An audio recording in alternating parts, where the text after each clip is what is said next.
Yo.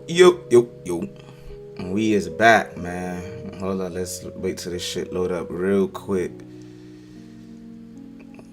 Hold on 1 minute, and give me 1 minute. Got a badass bitch, I'm about to fucking 1 minute.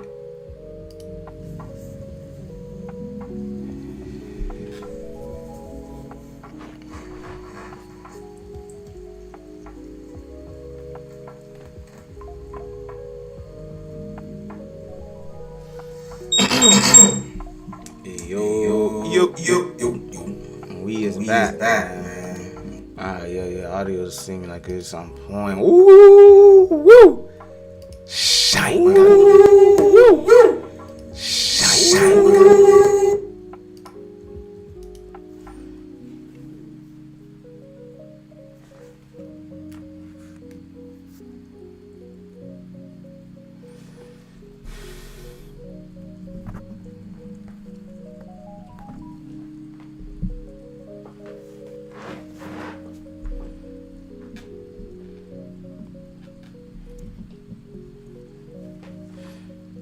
Alright, we back, y'all boys. Let me do my intro real quick. You know how we start. You know how we coming, man. You know exactly how we coming, bruh. It ain't no secret. It ain't no... Feel me? No. You know exactly how a nigga coming, bruh. No. You know exactly how a nigga coming, bruh. No.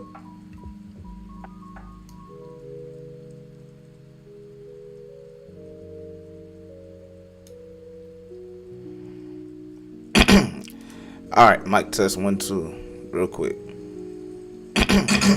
Alright, mic test 1 2 real quick. Yeah, there we go. That's much better. Yeah, nigga. Alright, let's do my intro, man. You know how we coming, bruh. Another day to make some bread. Try to make a couple of beats today. We're not giving no money, no bread back right now. You feel me? So Good evening, ladies and gentlemen. We are tonight's entertainment.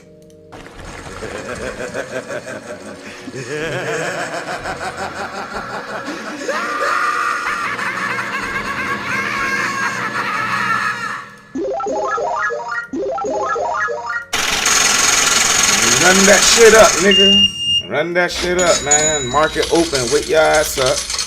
Open up the charts. It's time to make this bread. You feel me? We gotta make this bread, dog. Ain't no way around it, man. We gotta make this bread, bro. You know, nigga gotta power up real quick. Nigga gotta power up real quick, man. We out here.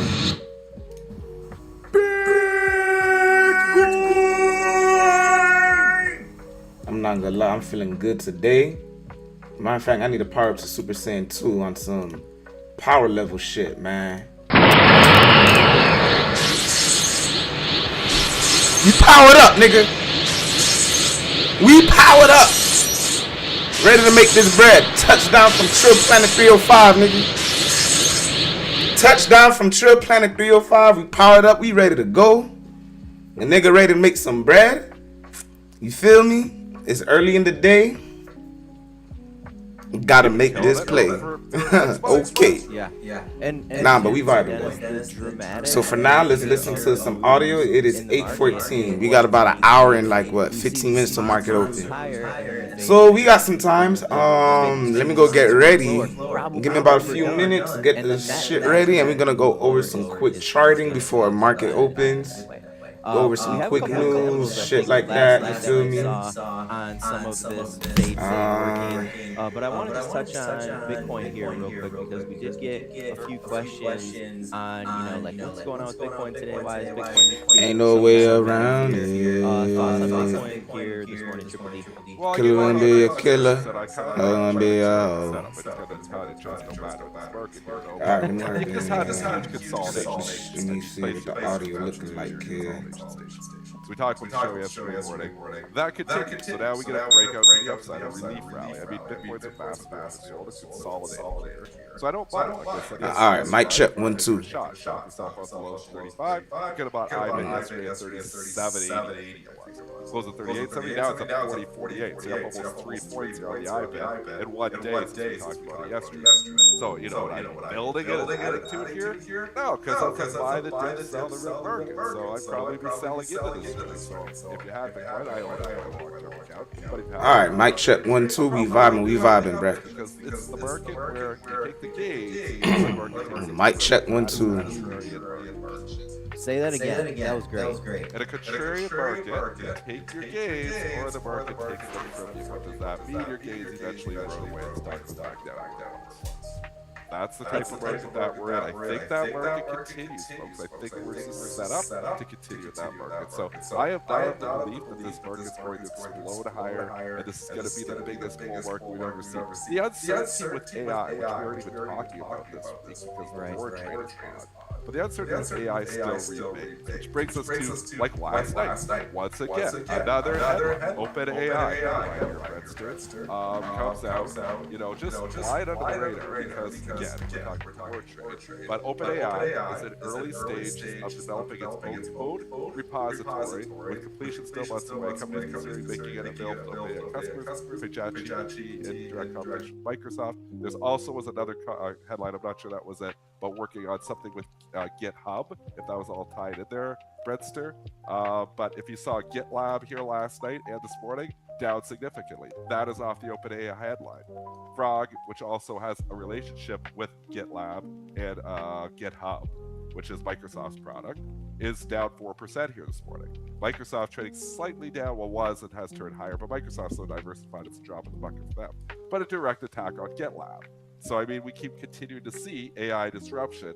Today, GitLab is the victim, flying under the radar.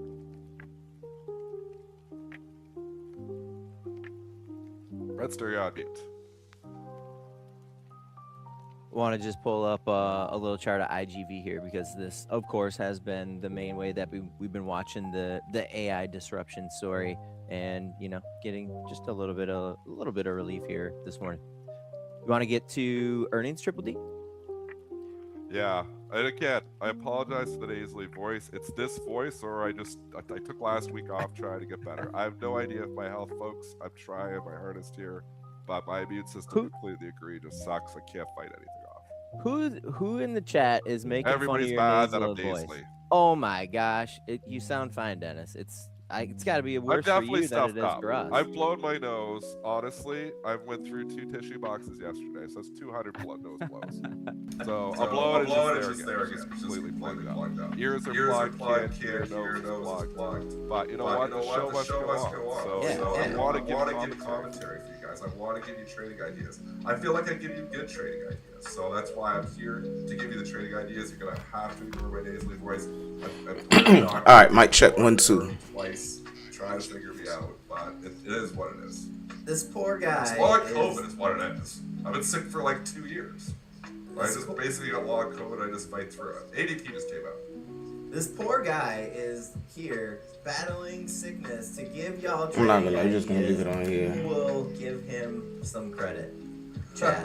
I'm looking at you. I'm trying, man. Did ADP move the market? Nah, I've kind of been ignoring ADP, but our ADP employment change was 63,000 jobs. All right, we live, we kicking. Mic check, 1 2, nigga. Nothing really to write home here about. We do have jobs report on Friday. That's going to be the focus. We'll get additional jobs claims tomorrow leading into that report, but Friday is the focus when we're talking econ data.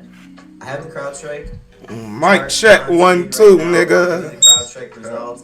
And we'll see. I think. All right, we vibing. Analyst commentary here on CrowdStrike. Report was fine, I would say. They reported earnings of 112 versus a 110 estimate. Sales coming in 1.3 billion. Analysts were around 1.3 billion. The guidance was in line also, both for the quarter and for the fiscal year. They're expecting Q1 earnings 106 to 107. Analysts at 106.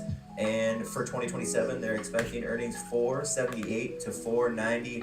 Analysts at we got $100 million right now, nigga. report and the stock here this morning. We gotta make it to the pro with style, largely in nigga. line. Fade, trade, market. This is the same thing. Stock reports goes up 15 to 404, then tanks 50 points down to 370, comes all the way back to 392. What? And then you hear that sucking sound, just sucking your premium right out of all the options there. If you're sitting here and buying calls or buying puts on your stocks, like, oh, I'm gonna rake in somebody. That's not for the fade trade, that's for momentum driven markets. Fade trade, sell premium, sell options, fade moves. The person who is selling you those options, those CrowdStrike calls, It won't help you. They're raking it in there. That's the market that we're in. The fade trade market is sell options, don't buy. Yeah, that shit ain't gonna help y'all boys. Report was mixed but mostly favorable. I got a couple notable. I got $100 million at the bottom, man. Analyst and JP Morgan analyst Bernstein saying, Cause you know how we motherfucking coming, nigga. Net new customer growth is finally re-accelerating. Morgan Stanley saying it sees tailwinds. I'm not gonna lie, let's leave this on the Tesla chart. I like the Tesla chart. And JP Morgan I like it's seeing I'm evidence fucking with the setup. It's going to be able to leverage incentives and accelerate market penetration and also consolidate market share. Despite that, you know, stock pretty quiet here this morning. Abercrombie, Triple D, you want to move on? Same thing. We pop initially on the report, was up last night. Look, the fade trade just working like a charm on everything. I mean, this stock went up to 110 on the initial report because the algos are so stupid. They go 105, 106, 110. Oh yeah, man, let's go 120 with 30 algos, let's go.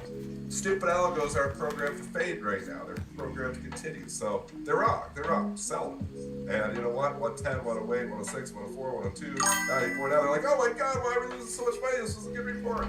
Is it the market where the reports don't even matter? Yo, my nigga Perso. To trade with fade. You're gonna make What's some good, money. homie? Hey, nigga, where you was at yesterday, bruh? I smacked, fool.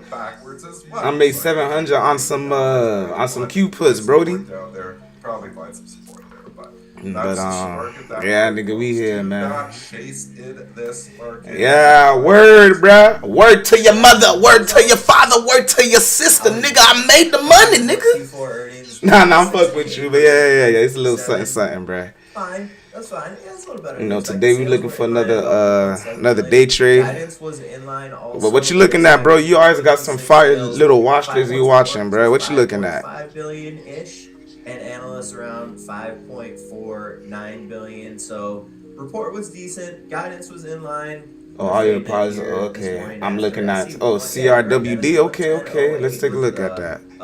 Pre-market high. Stupidity. Dramatic moves everywhere. Dramatic stupidity is what that is. Also, we had Ross Stores last night report. It is up. Ross is one. So not all things are created equal here. Ross is one that is absolutely. Where I'm looking at crowd. All right, yeah, I'm about to. My bad, on my phone. Let me go to the chart right now. I'm not gonna lie. Matter of fact, person, I'm about to go wake and bake for like 10 minutes. So I'm gonna leave. Off price is low. Who are your off price? Not this. I'm gonna leave the crowd chart on. Why are they low? Because people want name brands at a discount price. Let me. Oh, nigga, I'm definitely watching Tesla. I'm on it.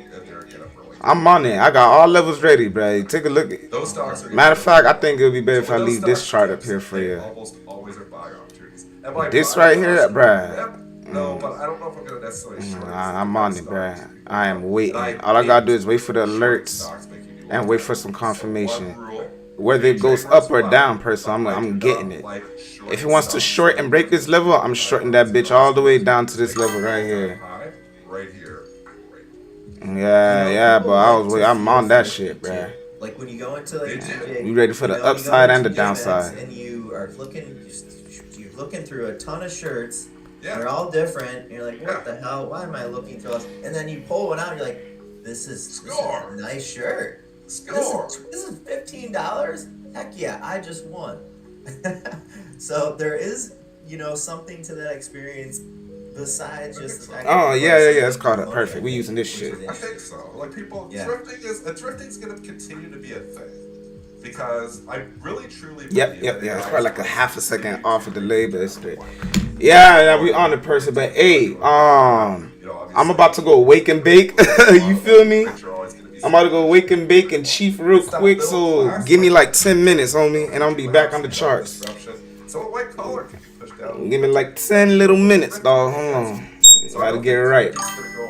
And let me actually let me go back to the charts so you can see. There we go. That's a Tesla There's chart. another stock that we talk about in the thrifty space, and But I think we not gotta gonna still mention it watch 'cause the it's spine the teased cues, for because that's us, what's yeah, moving. it's a stock- That's it's a active in the stock we talk a pre-market. lot Pre-market, about Tesla and them in other plays don't really move SPN. like that. You feel me? So Nothing yeah, but personal. Give me like 10 super minutes, kid. excited Let me about go what wake is and bake real quick, bro. interesting Idea. A little tease there for the SDN sector network.com.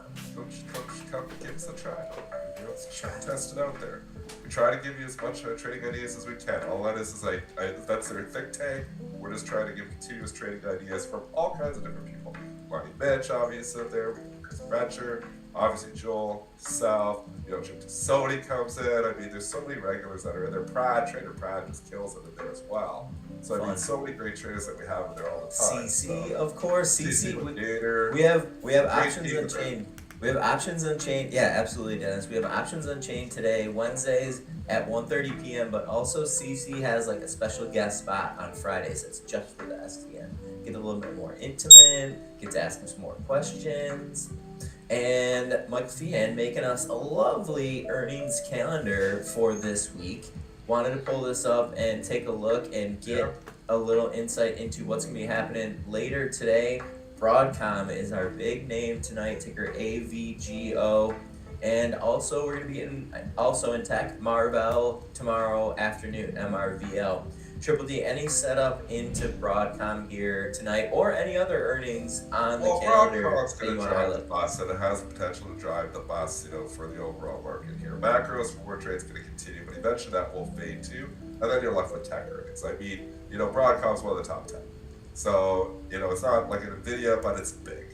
The stock is kind of spin in the gutter, so it does have actually a pretty low bar, and I think they can get over it here. So I don't mind Broadcom. It's kind of been out of favor for a while. I mean, it's had such an incredible run. You know, we were April, we were $139, and we went to $414. It just got way overdone. Now it's starting to come back in. The valuation at one time was very reasonable. AVGO it was trading at 18 times earnings, you know, at the bottom of April of last year. Now it's come up so far that, you know, the valuation has stretched. It's 65 times current earnings, but I don't like looking at current. I like looking at forward. It's 31 times forward. 31 times forward is not cheap right now in this market, though. When you got NVIDIA sitting there at 17 times 2027, you know, it's hard to pay 31 or 32 times for a Broadcom. So, you know, I think on dips, I think, you know, it's an interesting stock, but I think the bar sets up okay, but it's still not really cheap. And this market likes cheap stocks. This is the market. Certainly. Tonight when Broadcom reports, we are going to be looking for earnings about $2, sales around $19 billion, and just looking at the chart here, when we talk about the bar and the setup, basically just talking about the performance going into a report, and, you know, Broadcom shares have pulled back a good $80 here heading into the report, so something to keep in mind. You want to just pull up Marvell real quick, Triple D? Yeah, preview for Marvell. I recently bought Marvell in my long-term account. Why? It's hardware. You know, I do think, you know, the recent dip, I'm in from right here, it's like $78, so it's kind of, it went up a little bit, and it dipped yesterday, and I'm back down in it again. I like the Marvell setup. The Marvell actually isn't that expensive here either, so you're talking about a company makes a lot of hardware for technology. It's 23 times earnings, so it's not crazy cheap, not crazy expensive, basically out of market multiple. But, I mean, there's just demand for hardware here is going to continue. So I feel like Marvell is still in a good place. There was rumors of takeout, you know, back in November of this year or last year. I don't know if that's going to happen here or not, but I don't mind it down here at $78. We'll see how it does. I didn't calculate the expected move, but... Oh, me too, I got it. It's $8.50. Yeah, so that would bring us down to 70. Great support down there. So if you could get down near that $70 range, I think you find buyers. I also think you find potential, you know, sellers here, you know, if the stock pops up $78. Why? Because we're in the fade trade market. So, I mean, that's where we are. I don't think this market is like, okay, get ready. You got to build your portfolio right now because we're going to go up 30% by the end of the year. I still think we're in that market.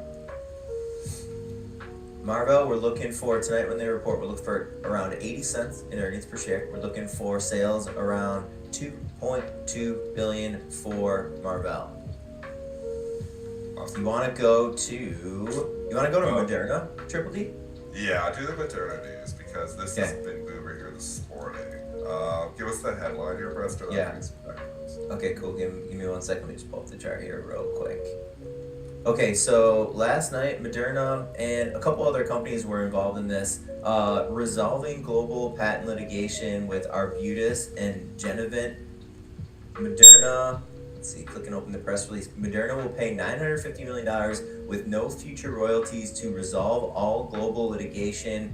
They are expecting this charge in Q1 of 2026. Moderna is saying that 2026 year-end cash and cash equivalents now expected to be about $4.5 to $5 billion, and I'm sure that there are some traders out there who are saying, wow, that's kind of a lot of cash for Moderna to be paying. But the main thing is that we now have this overhang that was, clouding some of the outlook here for Moderna has just been removed. And when we have those kind of overhangs removed, it's generally a favorable thing for especially biotech names. Not selling off. Like I was playing this chart place with the short side off 55 last night. It just really wasn't responding. It sold off a little bit here. I have no position on it now. It's major technical resistance. We got there January 55.20. We got there 54.93. I mean, we're in the fade trade market, but it's good that it's holding up. I would have thought it would have made it faster than this. So holding up is a good thing. I would say, though, guilty until proven innocent. I wouldn't want to buy this thing up. I'm just not chasing some 9-10% of this market. And Moderna's kind of been in the gutter. It's obviously come back over the course of the last 3 months because value stocks, and Moderna is not necessarily a value stock, but at one point in time was making a lot of money.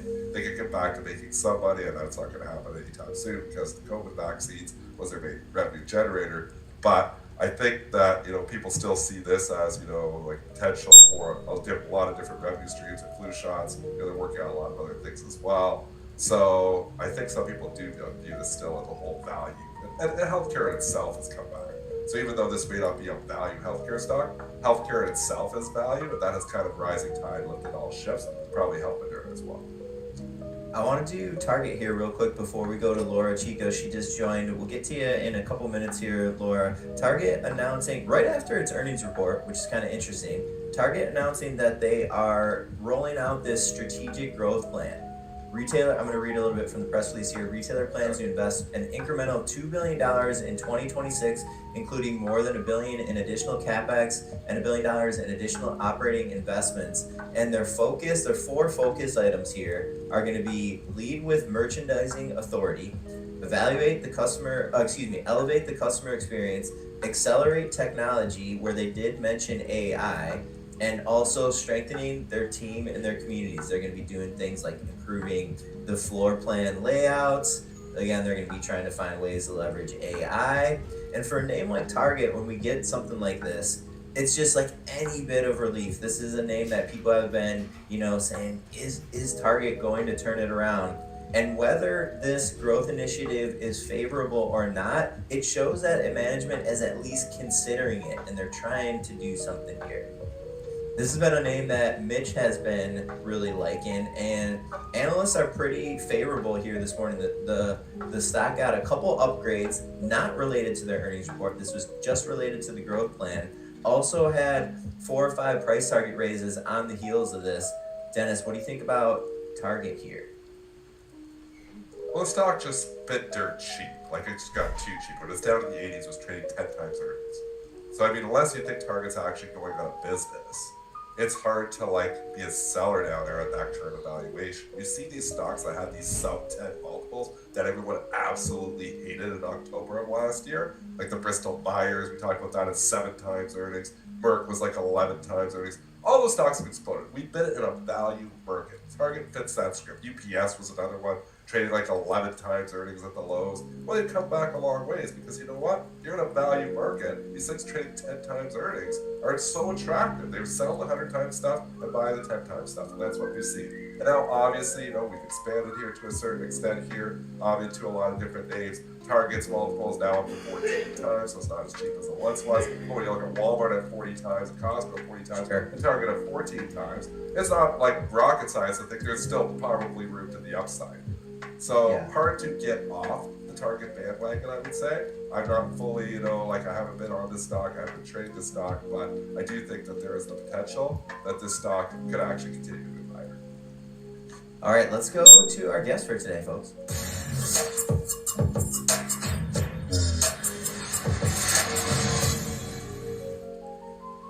Laura Chico, Managing Director, Equity Research, Biotech at Wedbush. How is your morning? How's your week going?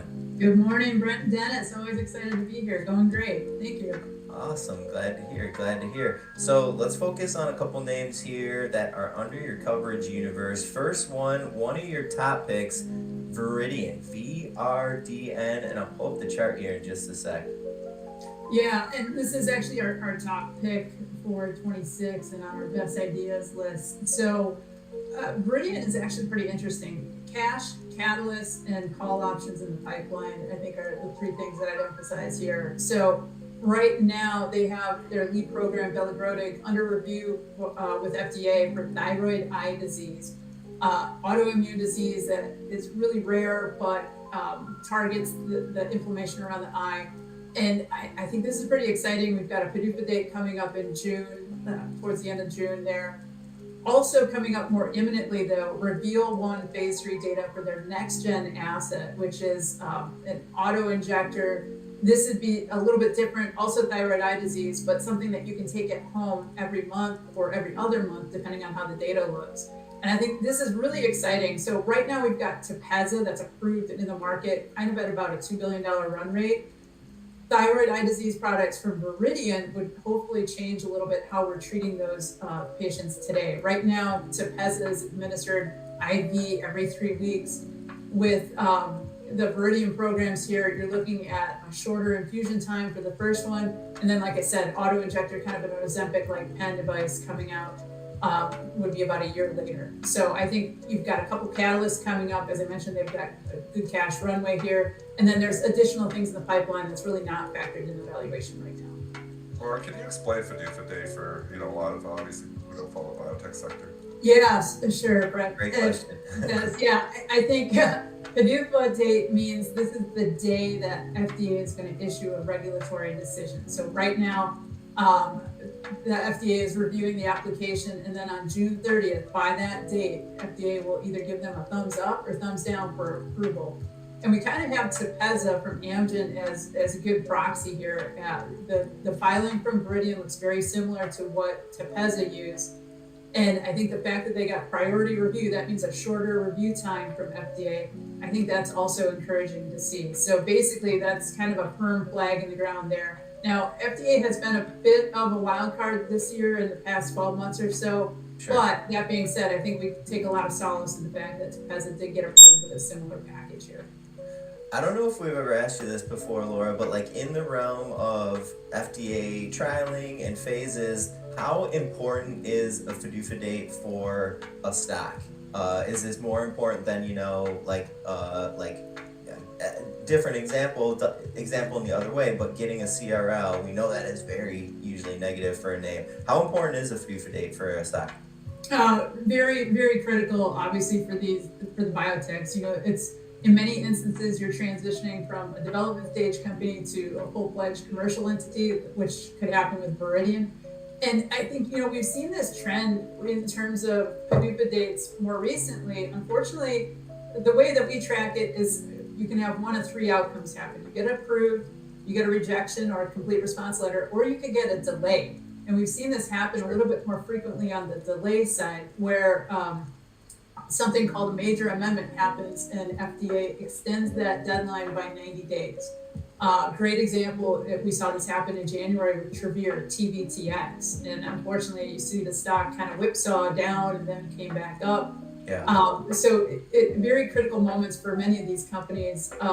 Historically, you've also had this trend where it was buy the approval, sell the launch. And I think that is kind of unwound a little bit in more recent years, but definitely super critical for all these names. Okay, let's get to a couple other stocks here. I know one that you've been looking at recently, Edgewise Therapeutics, it's ticker EWTX. X. Tell us about this one, please.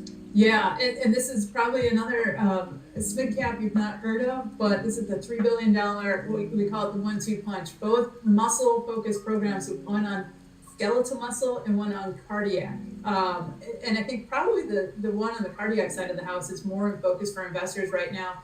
Edgewise is going to have data on their program, EDG 7500. This is phase 2 in a rare cardiac disease called HCM. This is kind of a thickening of the heart. And the data that we're going to get there is really clarifying more on the efficacy side of the house here for Edgewise. Camzyos, which is approved from Bristol, is doing about $1.5 billion. It falls into that family of drugs. And I think it'll be really interesting to see, part of the limitation there has been you can't dose these drugs very high because of the tolerability or the safety side effects that pop up. Hopefully with Edgewise, we're starting to see a decoupling between that dosing and the safety, and that'd be fantastic if we see improvements in efficacy, but no safety limitations there. So that data is coming out in the second quarter. The skeletal muscle program is for a rare muscular dystrophy called Becker muscular dystrophy. I don't think there's a ton of credit in the stock right now. I think most of the attention, as I mentioned, is on the cardiac side here, but very parallel to, I think, Friedreich's ataxia, which is where Biogen acquired Reata for $7 billion. So I think that's definitely one to focus on later. That catalyst comes up in the fourth quarter for Edgewise. Laura, you got another one here. $8 stock, BioCryst Pharmaceuticals, BCRX. What's the story here? This is our value play. That's not necessarily a value play, but I think we have really fallen in love with this one for a couple of reasons. So one, they've got Orladeyo, which is on the market, approved today. Management guiding to over $625 million in revenue in 2026. I think the big pushback from the bears has been that Orladeyo's days are done. And I think our data really kind of counters that. This is in a super rare disease called hereditary angioedema, or HAE, where you have random swelling attacks that can occur in any part of your body. Unfortunately, when they occur in the larynx, that can become fatal. So patients take Orladeyo every day to prevent these attacks from happening. So you can see there's kind of a huge medical need for this. I think investors are concerned about the longevity of Orladeyo's revenues. I think it's going to be stickier than people think. And then what you're getting right now here is really an underestimation of the potential of Orladeyo. Trading at about 3.5 times projected revenue for this year. Peers usually trade closer to 6 to 7 times. I think what's also underappreciated, though, is the pipeline. You've got a readout coming up later this year in an ultra-rare skin disease. Totally not in the stock here. If that hits, I think that adds about $5 to $7 to our valuation. And then they just acquired another HAE program called Navenibart. We'll get data from that in early 27. So right now it's all about commercial, but later this year it starts to kick in terms of a pipeline story too. And I don't think you mentioned it. What's your price target for BioCryst? Right now, $22 target. I know the stock's trading around $8 or $9 right now. Yep. So I think you've got Orladeyo generating, really pushing the company into profitability at the current levels, which has been great to see. And like I said, you got some pipeline plays. The Netherton program, which is that rare skin disease, not in our estimates right now. It can't be easy to get price targets for biotech companies. Maybe use EWTX for an example, because I don't know if we went over the price target, but how do you get to a price target for an EWTX? Can you walk us through that a little bit? Yeah, absolutely, Brent. So I think the easiest way, the way that we approach it is really on kind of a sum of the parts DCF basis. So actually modeling the potential cash flows from each of the programs that we think will get to market and then discounting that back.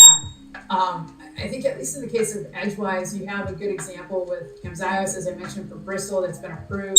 You also had an acquisition there with Myocardia. That's where Bristol got it from. So you can kind of triangulate off a couple of those. And similar with BioCryst, while we're using kind of a revenue multiple there to derive our price target, we do a similar DCF analysis with Viridian and looking at the potential cash flows from each of those programs to kind of derive that. Where does upside come in? That's where, if we can unlock additional pipeline programs, if uptake is better than we think, that's where you kind of start to unlock that future value. Laura, let's talk Biogen. This is a stock that nobody talks about anymore. It's just been sitting around, obviously. It was a very exciting stock 5 years ago when the Alzheimer's drug first was going to get approved. Stock went from 250 to 450. It's just leaked. Like, what's happening with this company? And it's in a turnaround, and they did, I think, undertake a real retooling of the company, if you will, when Chris Viehbacher came in. And hats off to him. He's really reorganized the cost structure side of the business, so really reining in expenses, and that was much needed. The remaining Fit for Growth initiative, though, I think where we see the value unlock is getting that revenue growth piece to really come into play. And some of these newer programs, you mentioned the Alzheimer's effort, that's where I think from our side, we've seen it's really difficult to match the revenues that we've seen in prior years. And I think that's where we're kind of stuck. Like I said, they've done a great job rating costs. It's just, where is that missing piece in the revenue growth part of the equation? Leqembi and Alzheimer's disease is going to really have steady growth this year. I think this is not one that's going to have a fast inflection point. And we've started to see Kisunla from Lilly kind of catch up there as well. So there's some things they can do, but I don't think that really catches on until 2027. So then, other growth programs still kind of need to come into the picture. And I think it'd be great to see them start to go explore external assets that might make sense to expand the franchises. But yeah, I think a lot of the legacy programs are continuing to face competition, both from branded agents and generics, unfortunately.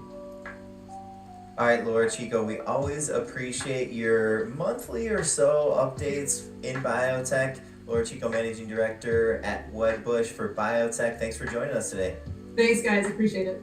All right, have a good day. All right, Triple D, let me pull up any price action, any exciting action in the SPY since... Well, we just keep chopping around. So, we sold off substantially right before we started the showdown. We've rallied about 30 handles here. I mean, this is all just being driven by every single headline that we get from social media, every single headline that we get updates from the Middle East. It's completely driving us here. I think there's hopes here that, talks could start here. If we start getting talks, maybe this war, can calm down or potentially end sooner than we hope. I mean, obviously Trump's timeline has been 4 to 5 weeks here. We don't know if that timeline is realistic or not, but that's what they were hoping. But obviously the markets, don't like the uncertainty of war here. We've sold off on talks of truce, or talks, just on any talks. The market's rallying on that right now. So I think this is the hopes of talks rally here this morning. I think you're right. You want to get to ratings? A couple ratings here? Yeah, do it. Let's do it. Run the intro.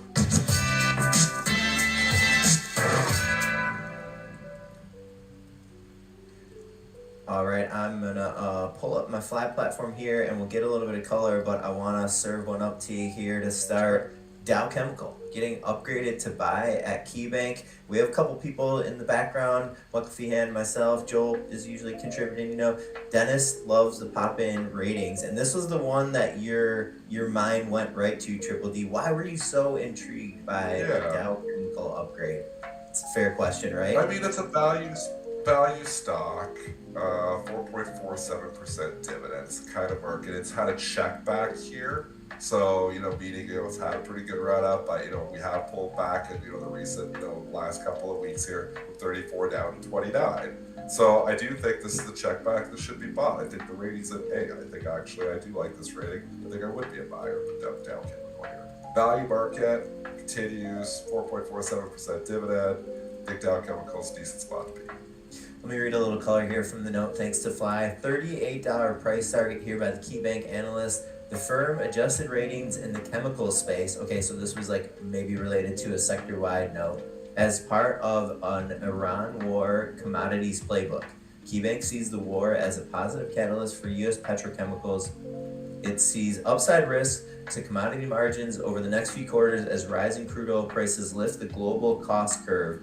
In addition, the conflict could temporarily tighten global polyethylene supply by 5 to 10% amid low inventories in the chain. And KeyBank also upgrading here this morning with Dow, LyondellBasell, which is, I think, ticker LYB, maybe? We can do a quick technical on that one here too. So it looks like a sector call here. I mean, same story. Stocks been a consolidation station. Value stocks been coming back here. LYB, similar story, 4.64% dividend. The dividend yields are almost identical. So I mean, this is pick your stock that you want, but I feel like the value rally is for real. I feel like we're in this market here where value stocks are going for 6 months here now. 6 months is no longer like a little outsized, contrarian move here from like a counter trend move. It's like a real move here. So I mean, this might continue. People are, lost a lot of money on the 100 times PE stuff. They're making a lot of money on the lower PE stuff. LYB's gonna fit that bill. We can just go and check out, what the valuation on this thing is as well. It's trading at 19 times earnings. 19 is cheap. say? So Yeah. this is where the market is right now. The market likes value, Lyndell, Dow, chemical value stocks. Let's do a little bit less of an exciting upgrade here. Southern Company getting an upgrade also from KeyBank. More so wanted to highlight this one because they are taking the rating away from an underweight. And I am going to pull up my fly here. If you just give me 1 sec, I got to switch here in our StreamYard.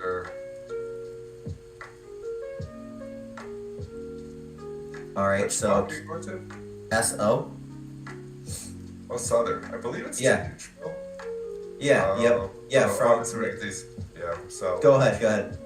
And usually when you get these neutral ratings, they don't move as much here. It's major overhead, resistance at $100. Like, or Southern, some of these utility stocks, value, yeah, kind of. But when you start looking at valuation on some of these utility stocks, they've kind of been stretched as well. I mean, Southern is now trading at, bringing up 24 times earnings, 21. So, you got NVIDIA at 17, you got Southern at 21, 22. I don't know. I think at a certain point, some of these value stocks, to Ryan Dietrich's point yesterday, some of these value stocks are leaving value area.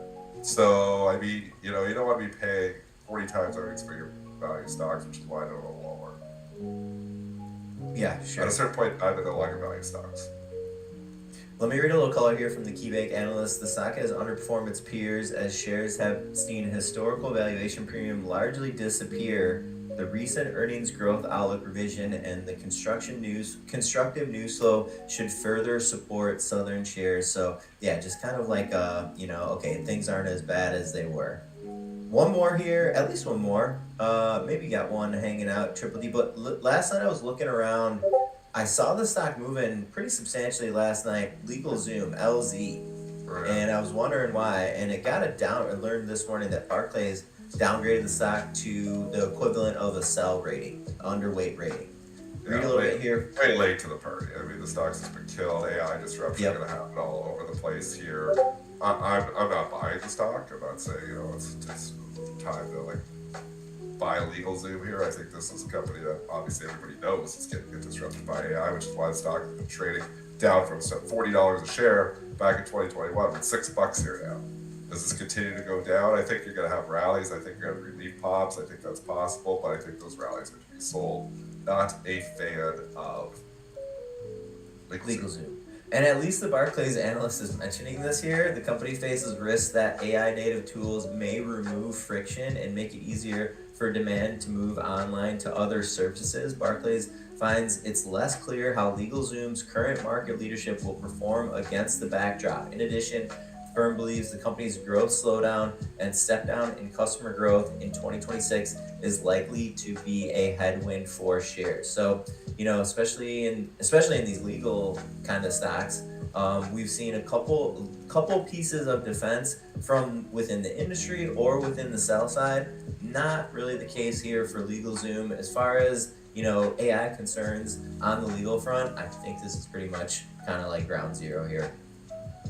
We have 9 minutes left of the show. We haven't done it for a while. Let's do some ticker time. Let's come out of here. Do a few tickers. We do a few charts here. Take a look and see what we see. Give us your trading ideas. What do you like out there? What stocks? What are you buying? What's this in chat buying? I tell you what I'm buying all the time. What are you buying? Let me know right now. We need maybe I'm interested. Maybe I want to come in. Buy some of that. I mean, that's Dennis. That's a big thing about what's been happening in the STN is the think tank, the STN think tank. I mean, we're all getting smarter because of this. We have some really smart people in there who are bringing information to us that we wouldn't normally have on our radar. Same thing for pre-market prep. Let's hear what y'all are working on here. First one coming out here. Epic Chaos wants to know about NVIDIA. Did I pick up more for my long-term account? I haven't, but I've got a big position in it already. But I've been saying on the show, last 2 shows, I like it in the 170s. So, and obviously it's working. It's back to 182.50. I think Nvidia trading here at 17 times 2027 earnings is getting to a point where the stock is getting cheap. Now, again, on current earnings, 22 times, but projections are that's going to increase in 2027 as AI isn't going away, and this is still the AI company of AI companies. 17 times 4 in 2027. If I didn't own Nvidia, I'd buy it. SanDisk? 177. Oh. I gotta stop. I like the stock.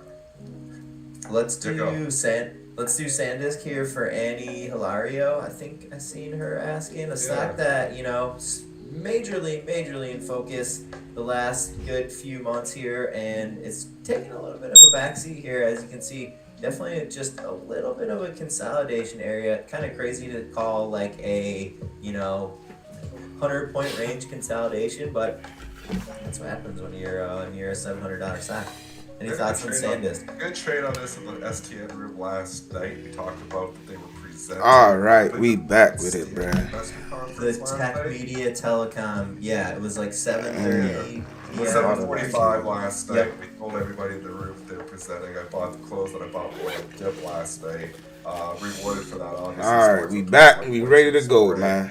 I just thought I'd probably be saying like they're doing well. I never actually did hear what they said, but stocks started popping off right around 7:45. So you can see last night. I got $100 million right now, nigga. Cool off, too much here. So continue to move up at 7:45. I mean, knowing what these things are, these events and what they're going to be presenting are catalysts. That was a pure catalyst trade. Stock is up this morning. I'm sure they said some positive stuff. The stock would be up 20 bucks. But say we vibing.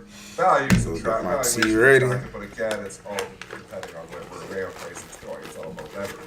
So memory, the demand's going to Chat, what we doing, man? What stocks y'all looking at, man? Talk to me. come down with memory prices, but right now there's no sign of any slowing in memory. I mean, I think to your point a little bit, Dennis, I mean, when it's catalyst trading, sometimes it doesn't even matter what they say. Sometimes the fact that they are just talking in general can be a catalyst. It can just be a little bit of a favorable, mention. Why would management want to talk if they're majorly concerned about some business? I mean, talking with management in general usually means that they're optimistic. They have some news, some information that they want to get out there. So catalyst trading is huge in the STN room. Triple D, I picked out the SanDisk. You pick out the next one that we'll take a look at here. Well, let's go back and look at the list here. So I'm trying to just grab who was the fastest up there. So if we just go, Nvidia was there. Rastar, Bell, wanted GLW, talking about Apple Glass. I mean, it's hardware. GLW, even though it's glass, it's hardware. This is like they're making your glass, your iPhone, your glass, and a lot of other things. I mean, it's hardware. So, I mean, GLW is a hardware play. And it's been a fantastic hardware play. Hardware has been so hot. We've been talking relentlessly. Energy, hardware, necessities. This is where we've been. I don't think any of that changes here. So, I guess GLW probably a buy. So, valuation is attractive here. Well, it's stretched. I mean, GLW, and again, we're in a CFA environment where valuation matters all of a sudden. Yeah. It is trading 47 times forward, so it is not. Do I like it better at 100? Yeah, you get a shot at 100 again. I don't know. Those earnings are probably going to go on. Well, like here's a thought that I don't know if we've necessarily talked about. I mean, is there a glass panel that Corning is providing in an iPad or an iPad Mini? I mean, right? All of it. I mean, these everything. Yeah. This is why it's a hardware play. People think it's like glass, but it's not. It's a hardware play. It's an AI hardware play.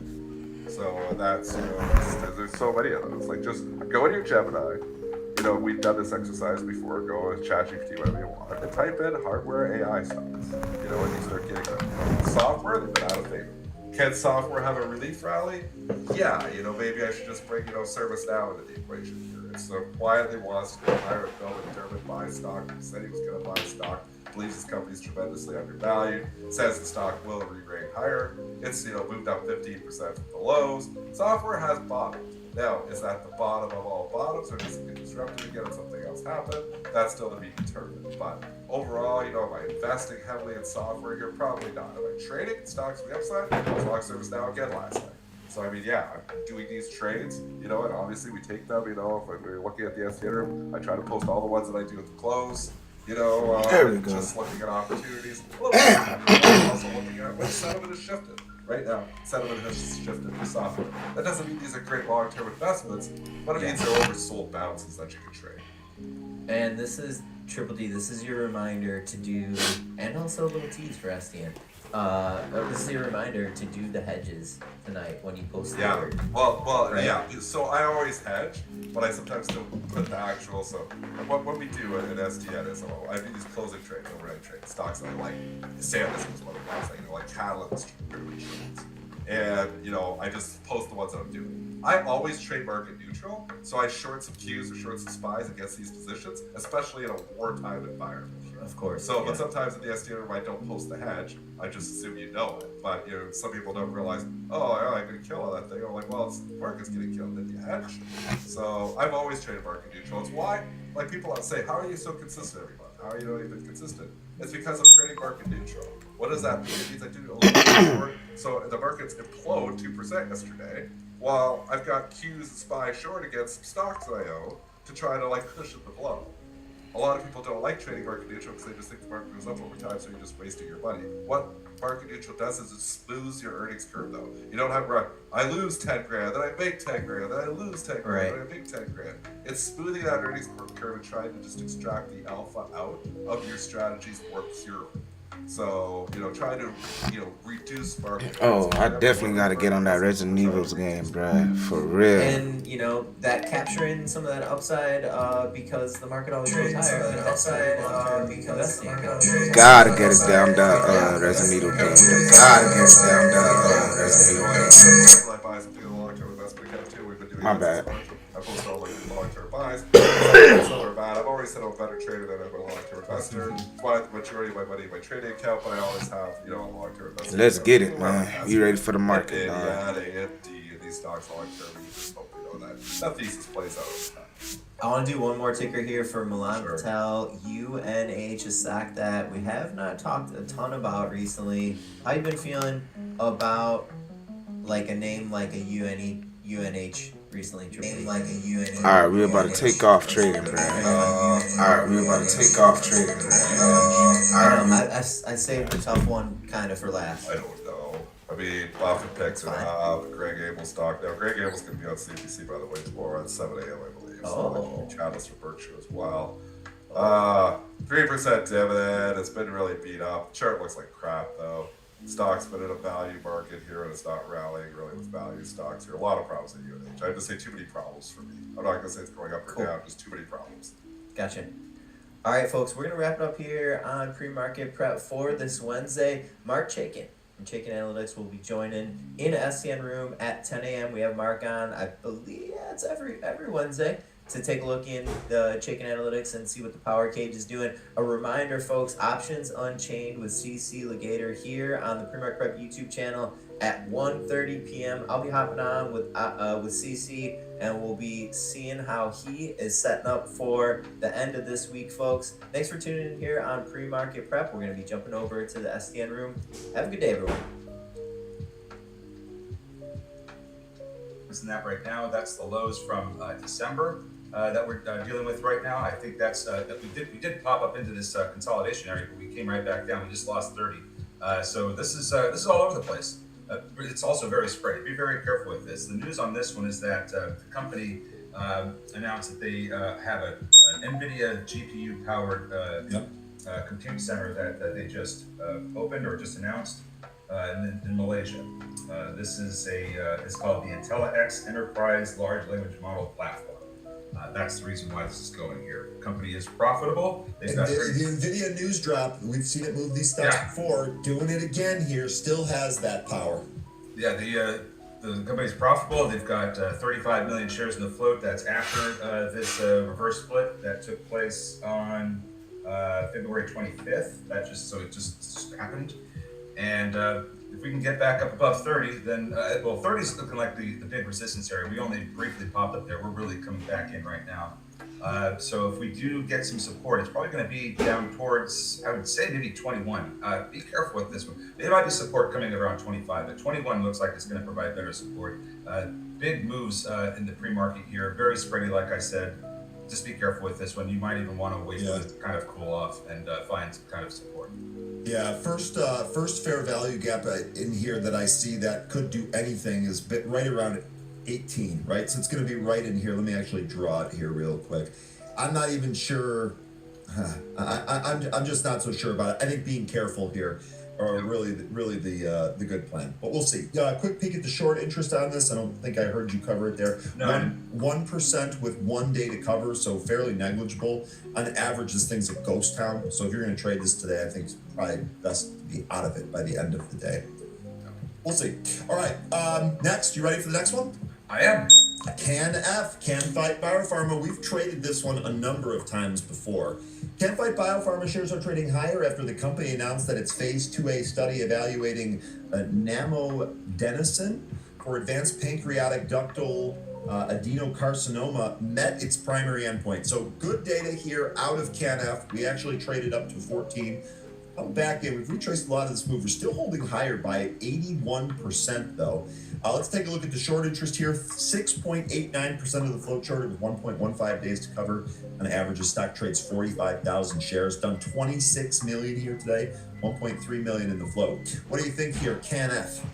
Looking through some of the past news on this company to get an idea of what this research is about, they seem to be 2 quarters ahead of where they expected to be at this point with their results. They were looking at Q3 2026 for this information. They're getting it now.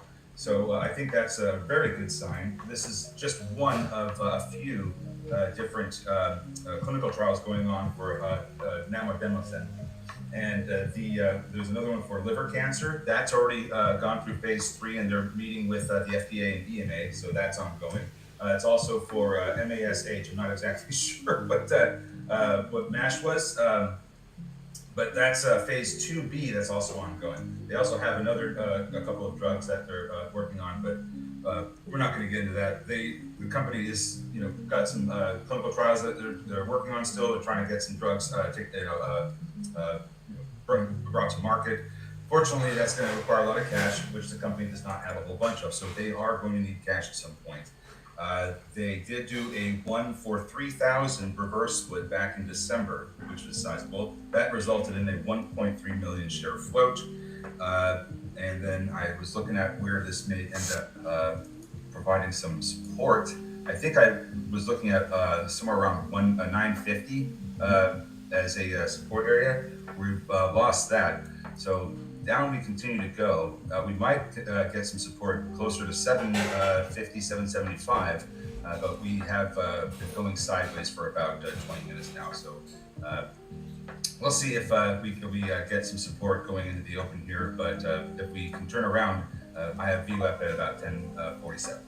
And I have us right in this fair value gap. It does look like initially when we entered this, we tried to trade back up to the VWAP, did not quite have the strength to close above that and move. So we'll see if this provides another move. No trade here yet, though. I want to see what the opening volume gives us. The volume's really died off on this since the impulse move.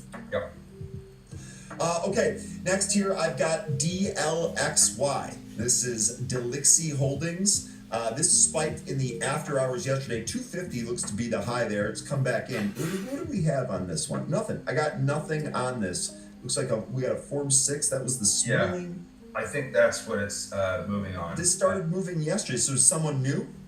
Well, because this was regarding a special or an extraordinary general meeting of shareholders. Okay. In which they are going to be, or when they are doing a vote, they had a vote on the 23rd of February. So I think this is covering all that and the results. I probably should have sent it through AI to get a more generalized look at this, but I didn't read through everything. So I don't know exactly what's drove this higher in the pre-market. But we've pretty much given most of it back here. We are getting some, actually we're not getting really a whole lot of support from too many levels. There's some after hours and pre-market levels from 2 days ago that might be coming into play, but I don't know how great this is going to be because I'm not really looking finding any kind of support except for about where we're at right now. Okay. I'm seeing here if I'll tell you what. The company is profitable annually, though. These changes mean tighter voting controls by the parent via 50-vote Class B share and flexibility to execute a sizable reverse split, plus a new equity incentive plan that can add dilution over time. None of these actions themselves improve cash flow, margins, or balance sheet strength. So that is the AI summary of the form that you just talked about. So other than that, trade is justified based off that. Other than that, it's moving on oil and gas. So, okay. Next, do you have any other ones, or should I just roll down the list here? Let's roll down the list. I just looked at those three this morning closely. Okay. ADBV actually looks like this is spiking on some recent news here. This is Advanced Biomed. I don't have anything for this. Maybe there's something out there that's not yet posted. I don't know. I see that this is moving. Not sure what it's at. We'll see if we can grab that here in a sec. Quick peek at the short interest, 9.75%. Sorry to interrupt. It might be it's fine. It might be getting hit because it's a very low float. I don't know if we're just seeing some boredom. All right. This just went through We are 20, here, man. share consolidation, reverse split last month. I don't know if there's any news on this. I don't see it. But it seems like there's just kind of this search going on for some really low float names that haven't moved. This could be one of them. What's the chart look like? Kind of, so kind of just unnoticed, kind of dead. But hey, it's got a low float, so let's hit it. That could be the mentality here. Okay. Because I don't see any news. Yeah, neither do I. Yeah, Okay, so I'd be careful with that one. Right. And let me see here. I know this move just kind of started. Yeah, all right, we ready, nothing man. useful yet on some of those gaps. Okay, let's take the next one here. This is AIFF, Firefly Neuroscience. I feel like we've traded this several we got times that before T ready, in the past. nigga. This one rings a bell. Shares are trading higher after the company announced a greater than 20-fold expansion of its commercial footprint and a 33-fold increase in its EEG ERP scan All right, volumes. so what we got right That's now? driving this thing from penny Let me territory see. to dollar this is at territory. 4:30 We are up now. 66% on this. Pretty nice move. After what we we saw know from this is Mob on the X, pre-market maybe I high shouldn't have anyways, so discussed it's it with testing penny that stocks again. here today. Congrats, Rustam, if you're out there. 3.28% of the float short with 5.34 days to cover. On average, this thing only does 121,000 shares, and somehow it's done just shy of 57 million here today. Float is just shy of 12 million. What do you think on this former penny stock? I guess I would need to learn more about how they've increased their commercial footprint while making less than $1 million for years every quarter. I don't get. Something doesn't jive. Something isn't adding up here. Yep. Where's the revenue for this company if they are expanding as they said they are? The company loses money. Looks like they're going to have to do a capital raise at some point. Probably not immediately, but they've got 4.3 million in the bank, and they lose.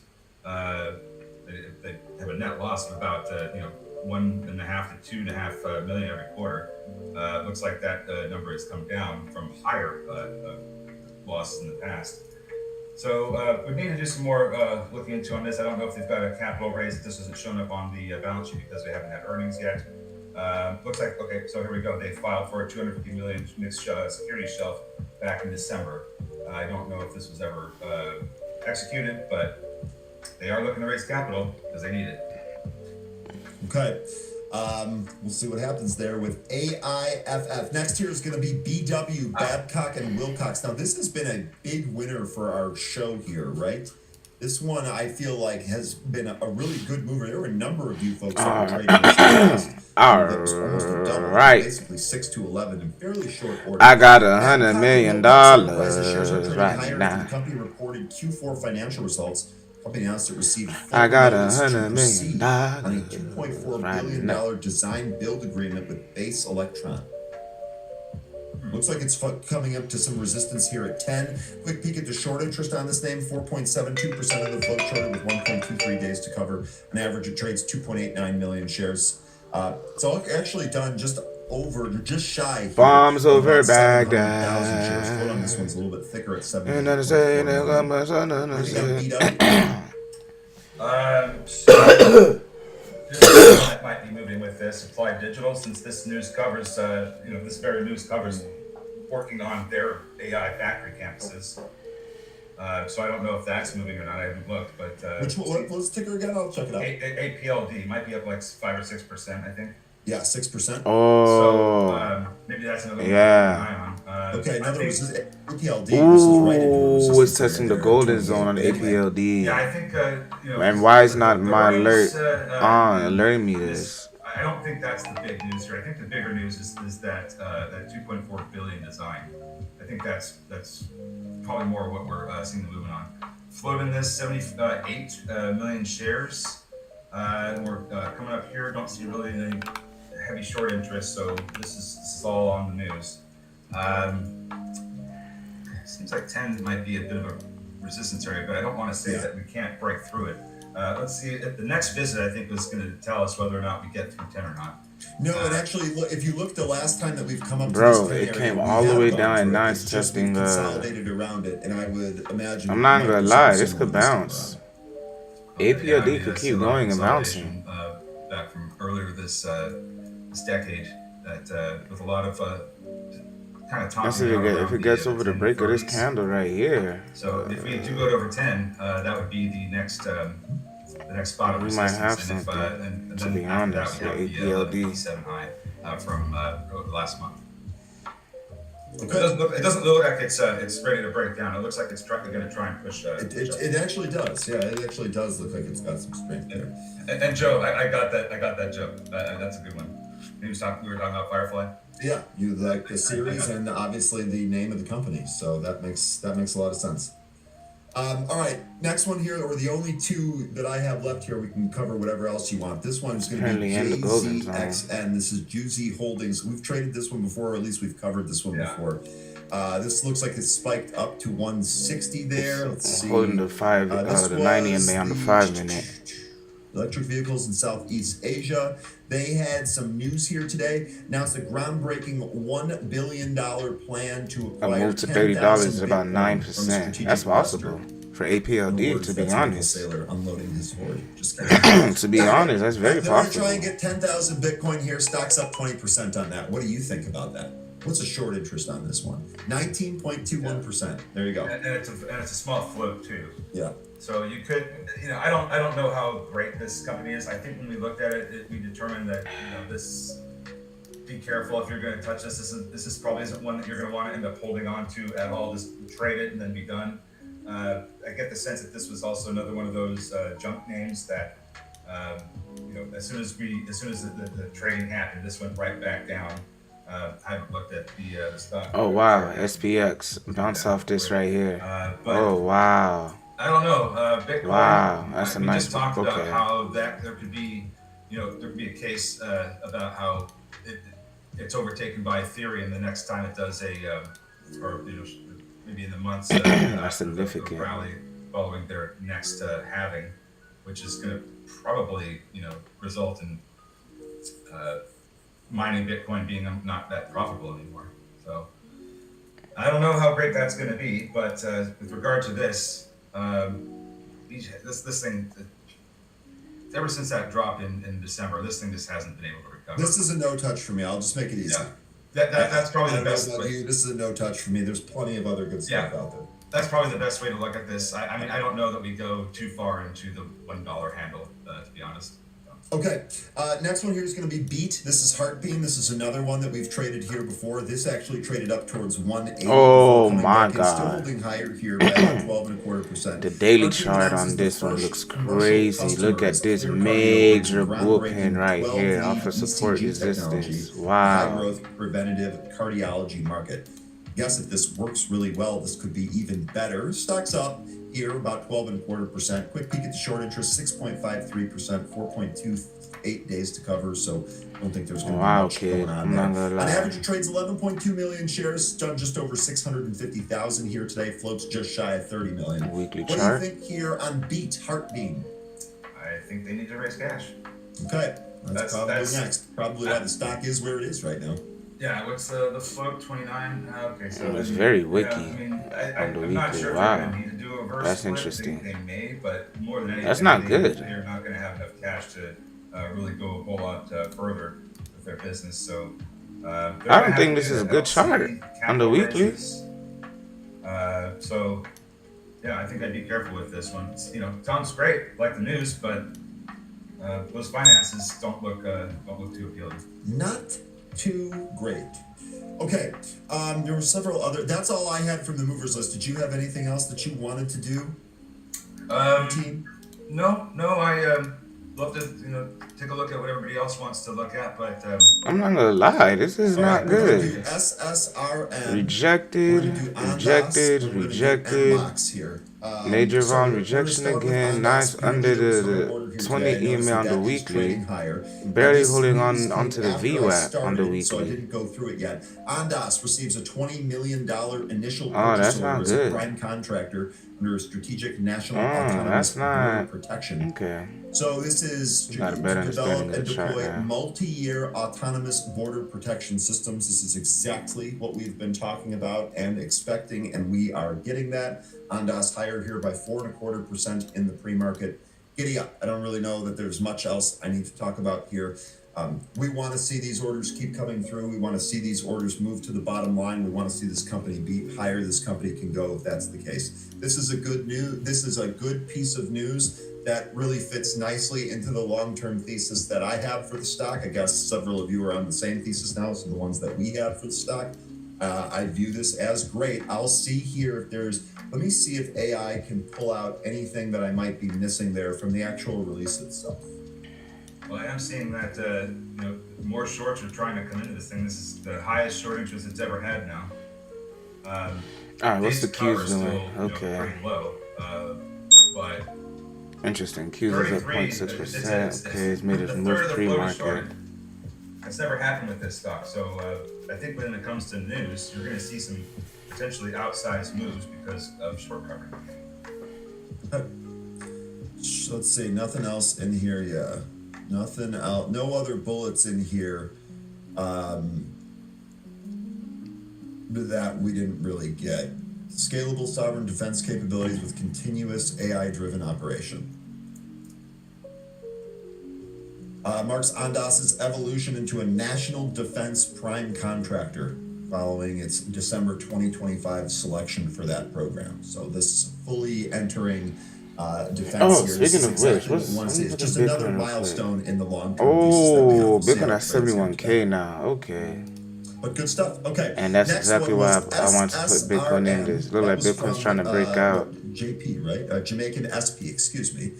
SSRM. SSR mining shares are trading higher after the company announced it entered into a binding memorandum of understanding to sell 80% of its ownership to the Koppler mine. I don't know if that's how it's pronounced. And related properties in Turkey. So this is causing this stock to move higher here. We're holding by about 14+%. Quick peek at the short interest on this one. 6% of the float shorted, 3.5 days to cover.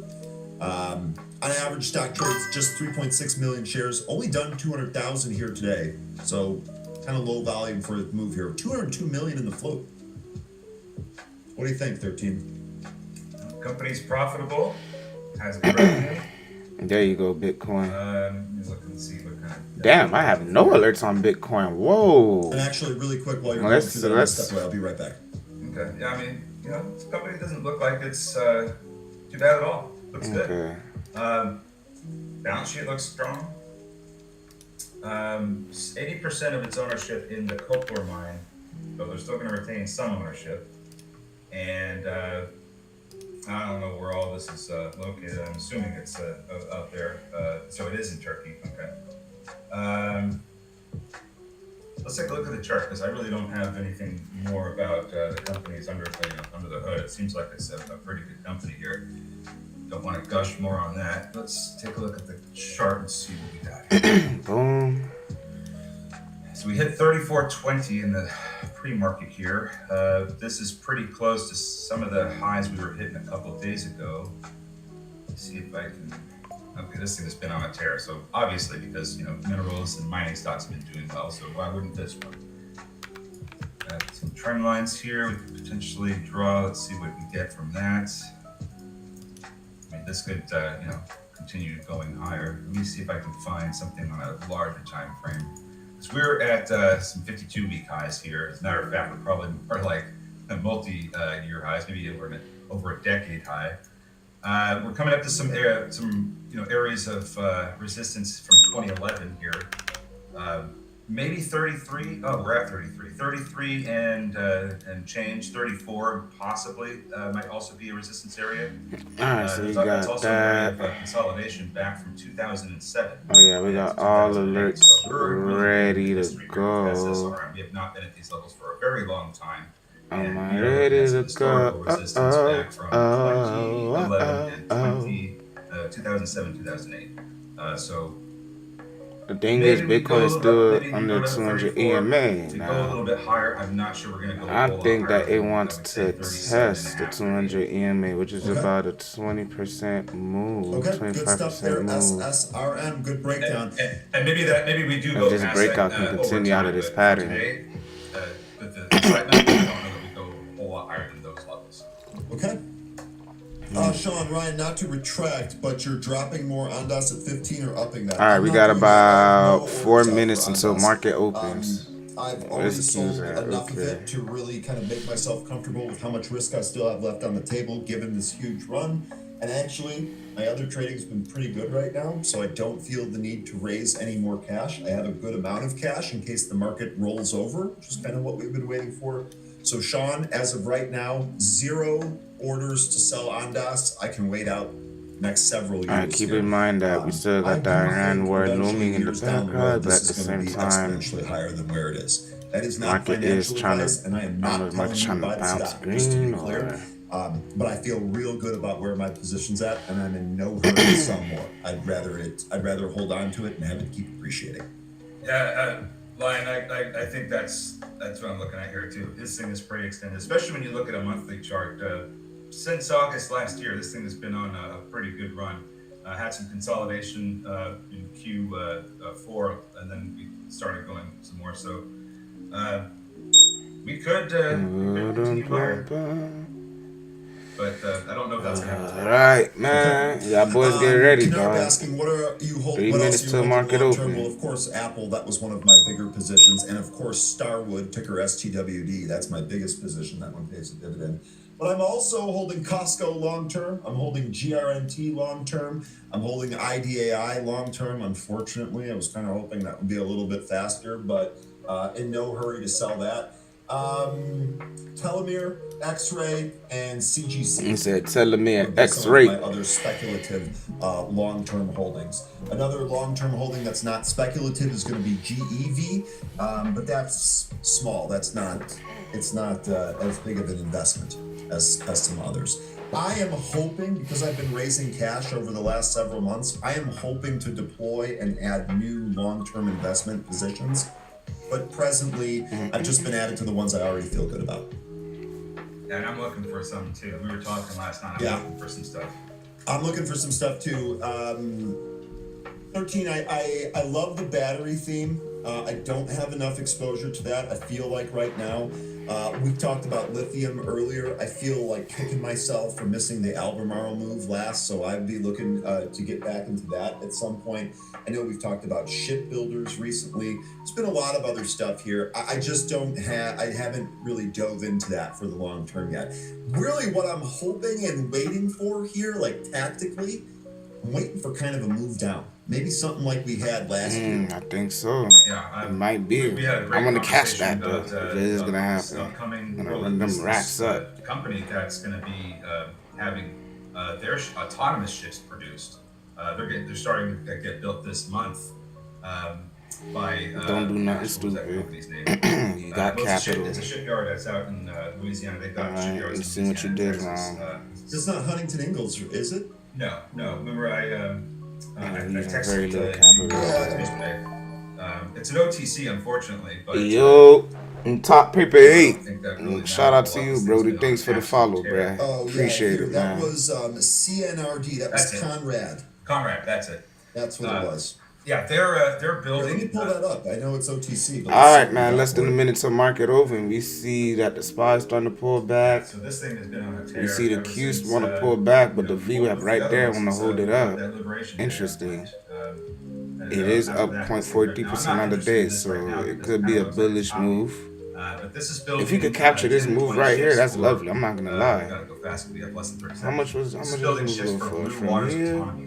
They're going to be Oh building yeah, if you could the capture class, something to move like ships, this, that's yeah. gonna But now be we used talking. primarily for transportation. They're gonna And I just need a meat of this supplies, move. they're I don't gonna need to be capture the whole objects move. for, Just get the meat of this move. operations, mission critical, and mission. And boom, market open. But this is going to be, Let's see where we're going right now. I see a sell-off, but VWAP. Liberty ships, if you recall, we're open now. They were the World War II supply ships, so that's where they're getting their name from. All right, enough of that. Let's look at these movers here. All right, let's look at these movers. What's moving right now? Oh, What's yeah, go moving right BM&R. now? This has been Oh great my ever God, I since don't we have got trade that ideas move open. from, Where's Corey? Apologies. Where's Corey? SPY up out of the gate here, although it's early. I wouldn't be head faked by that move just yet. Yeah. Thanks for that information there, Lion. That's great. I gotta remember that. To look through that information. They did have nice move here. That's a nice move. Let's see what it does. I wish I was in that gap of trade, but it's right fine. up to the top of the pre-market range. I should say SPY. Right up to the top of the pre-market range there. Looks like 683, 684. Going to be that level we need to You've be seen at. this move plenty of times, right? Or it just goes up like crazy, and then all of a sudden it gives this whole move back. Here, but it looks like it's doing VWAP. I'm pretty sure CANF trying to get over its VWAP. DLXY, this was the open, seemed to have put in a bit of a support area down at 120. Now it's trying to recapture its VWAP. BW done nothing so far. Same thing with JZXN, nothing there. So far, not a crazy market right now. So far, not a crazy market right now. Shock right up here. When you know there's some sellers in the way here, 179 to 182. So we might get a little bit of resistance here, but if we can shoot through those sellers, we're looking at session highs here. SSRM is now using that $33 level. And then do a bit of VSIG is halted to the downside, by the way. Beat this basically just went up to the pre-market high there. And that initial move higher there in SPY retraced about 50% of that. Lion here is asking, Yeah, here's there the it question, goes. do So we need wick to off sell top this off the pop? Bollinger So Band. not I'm into still this watching pop, right so now. nothing for me to sell here. I would rather sell the pop if it breaks above that pre-market range there. So if it makes a move towards 684, I'd probably take gains on that. Realistically, though, I kind of like the SPY to come back in a little bit more towards the VWAP. It's sitting right on its 9 EMA right now on the 5. It actually looks like it wants to try and push higher here. 2 halts right now. VCIG halted to the downside. CANF halted to the upside. CANF, after this on the halts, this this looks like it's trying to turn around here. We got some momentum curling to the upside. So let's see what we get here with CANF. We might be able to start recapturing some of these double-digit levels. Lion, I've got no indication. I've got no indication yet that a buy for SPY has triggered. It's a nasty wick off the 5 minute. BW going beat coming off of the 1 minute. 175 It's interesting. The other one's still not doing a whole lot. Looks like it wants to go Bitcoin up. highs, Amazon highs. Izzy, are you scalping Amazon today? You didn't really get a pullback to add. It just kind of moved right out of the gate. Ondas highs. Watch top of this wick right here. See if it gets. HYPD, PLSE, FLTS. VIX is actually There we go. Man, I'm not gonna lie. Bitcoin is absolutely We moving. hit a high of 28. We've backed off that about 6 points. Still elevated here above 20 though. Apple at the highs, Netflix at the highs. Netflix looks like it might tag 100 today. I'll go look at ONDS. Not really giving a lot of moves today there, Joe. PLSE. No, I mean, we did have a nice pop up to 1082. It's 6.5% right off the opening print. Right, but it is running into some resistance in the 1080s here, and I do see some size that could be a bit of a problem unless we get some good volume to take it out. You've got a couple of sellers, and maybe it's the same person. 1078 and 1080 have some pretty large size range. a larger amount, a massive amount of shares looking to get sold at 11. So there could be some, you're going to need to see some good volume here in order to get through all this selling. Aero. KLXE.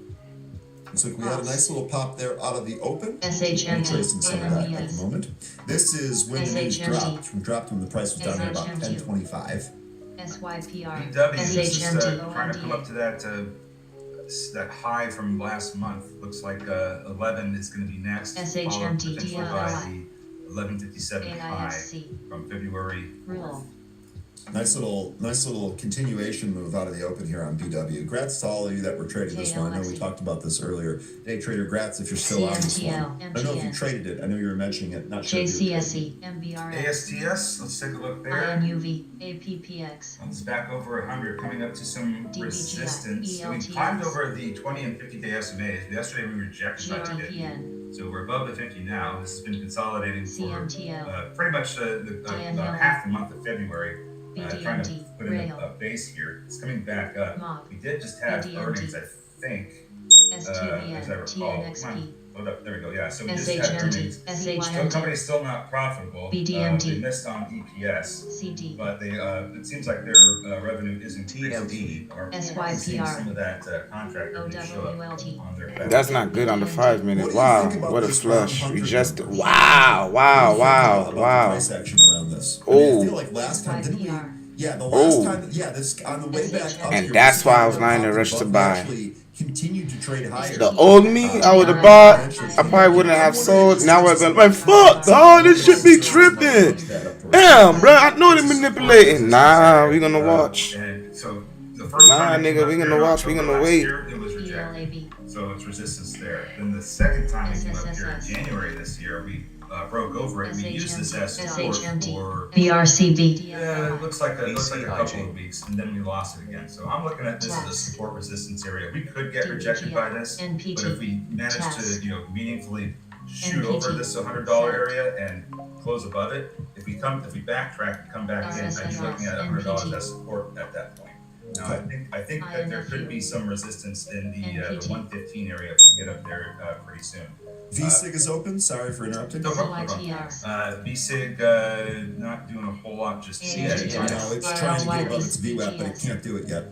I have a trend line in ASTS that I drew from the June 24th and July 21st highs of last year, and I just kept it going, and that provided ASYS, some RFIL, interactive price action here from the candles, and I think that this could be a resistance area because it acted as support at one point, it acted as resistance at another, and I think that this is going to be, if we get up to 115, this could be the spot where we get some resistance on the way up. I have just the way I drew my line, I have it at about 106 for today, 13.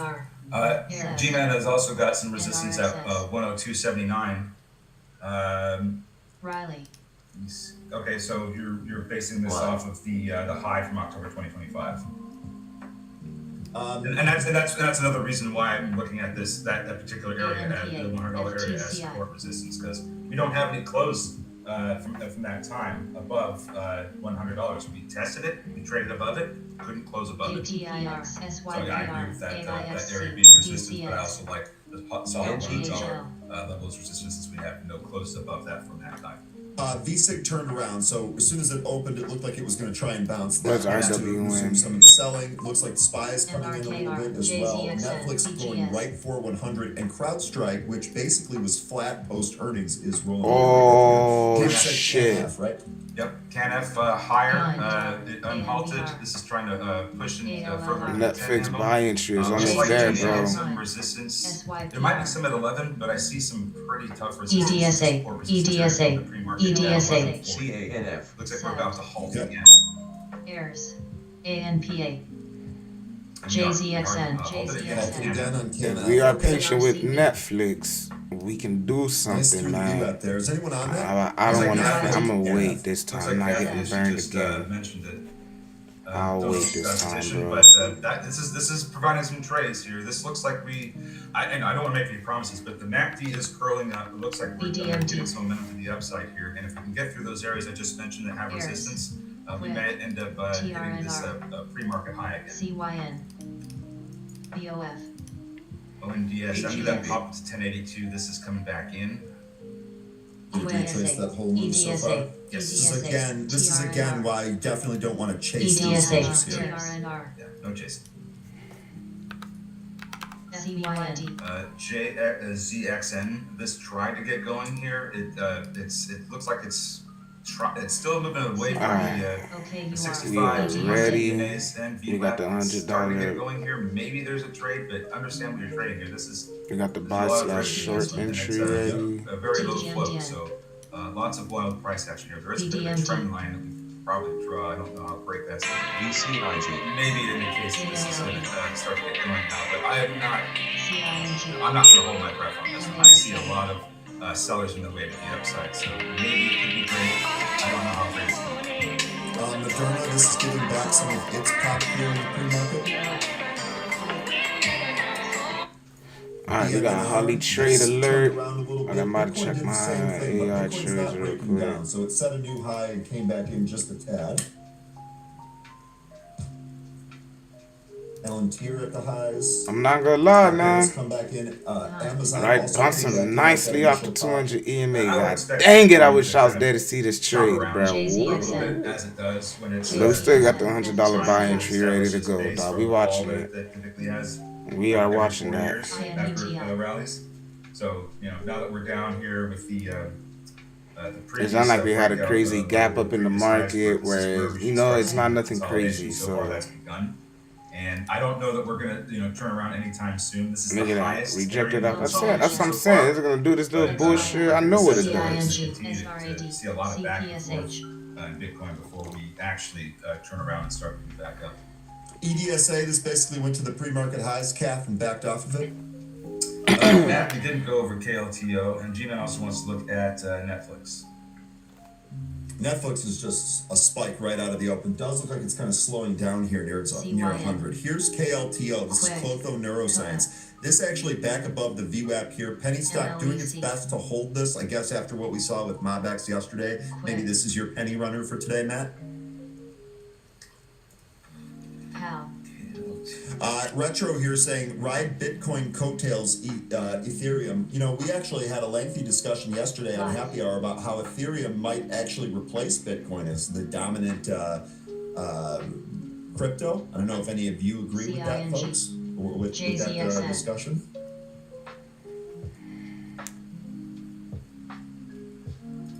EDSA is trying to go for a new high. Sorry, 13. It's okay. MPT is halted to the upside. This is a mover, I believe, from yesterday.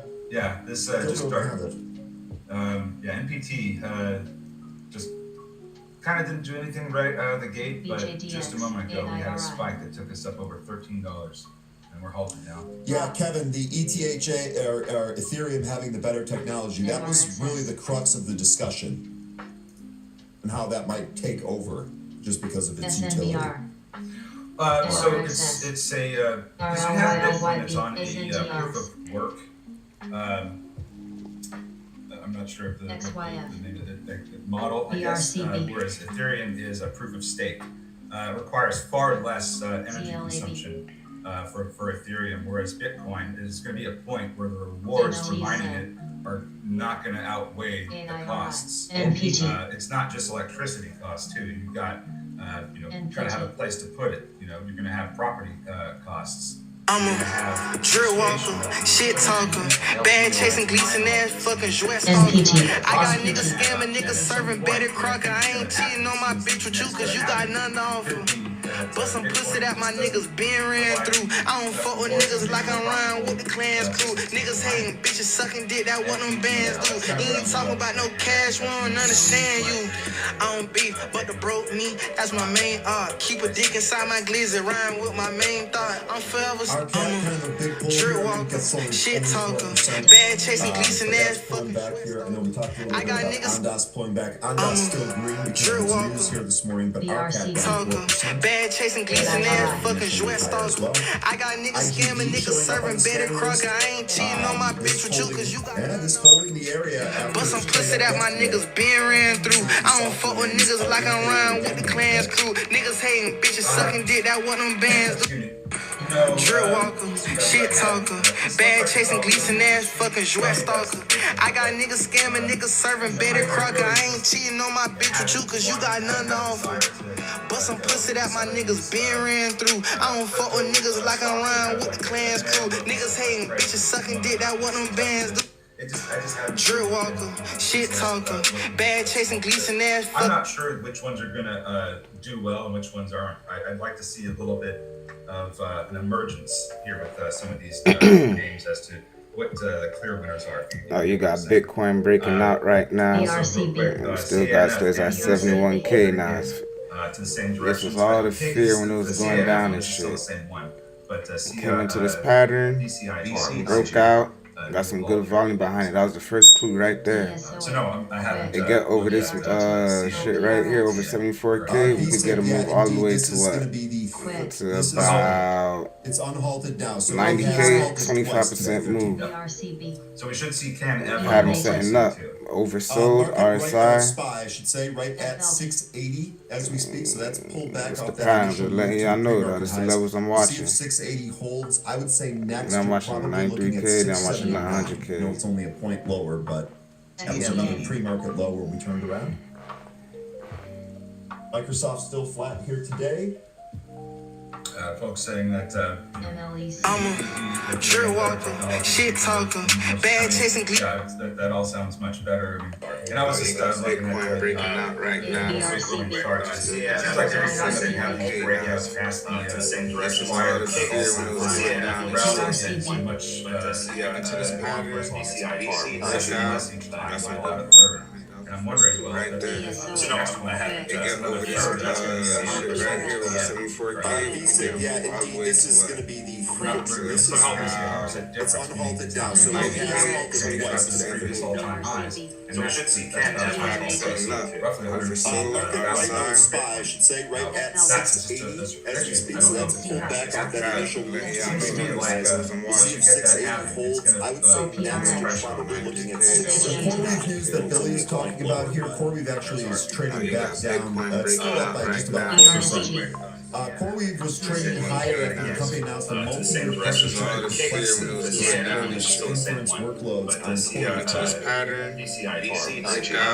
Got some good volume behind it. That was the first clue right there. So no, I haven't. They get over this shit right here over 74K. He said, yeah, indeed, this is going to ZXN still trying to put it's unhalted now, so it has halted twice today. So we should see Can F Oversold, Market right now is RSI. SPY, I should say, right at 680 as we speak. So that's pulled back. I'm We'll see if 680 holds. I would say next you're probably looking at 680. SPY is trying to bounce right off of that 680. We've bounced a point so far.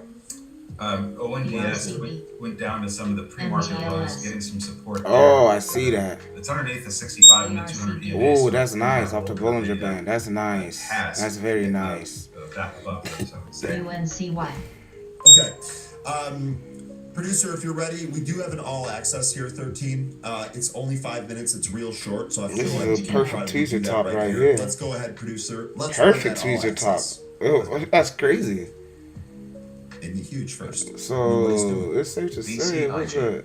Over 607. Hey zingers, welcome back to another all access. Today I'm going to be speaking with Rick McPherson, president and CEO of Birch Tech, now on the New York Stock Exchange, ticker BCHT.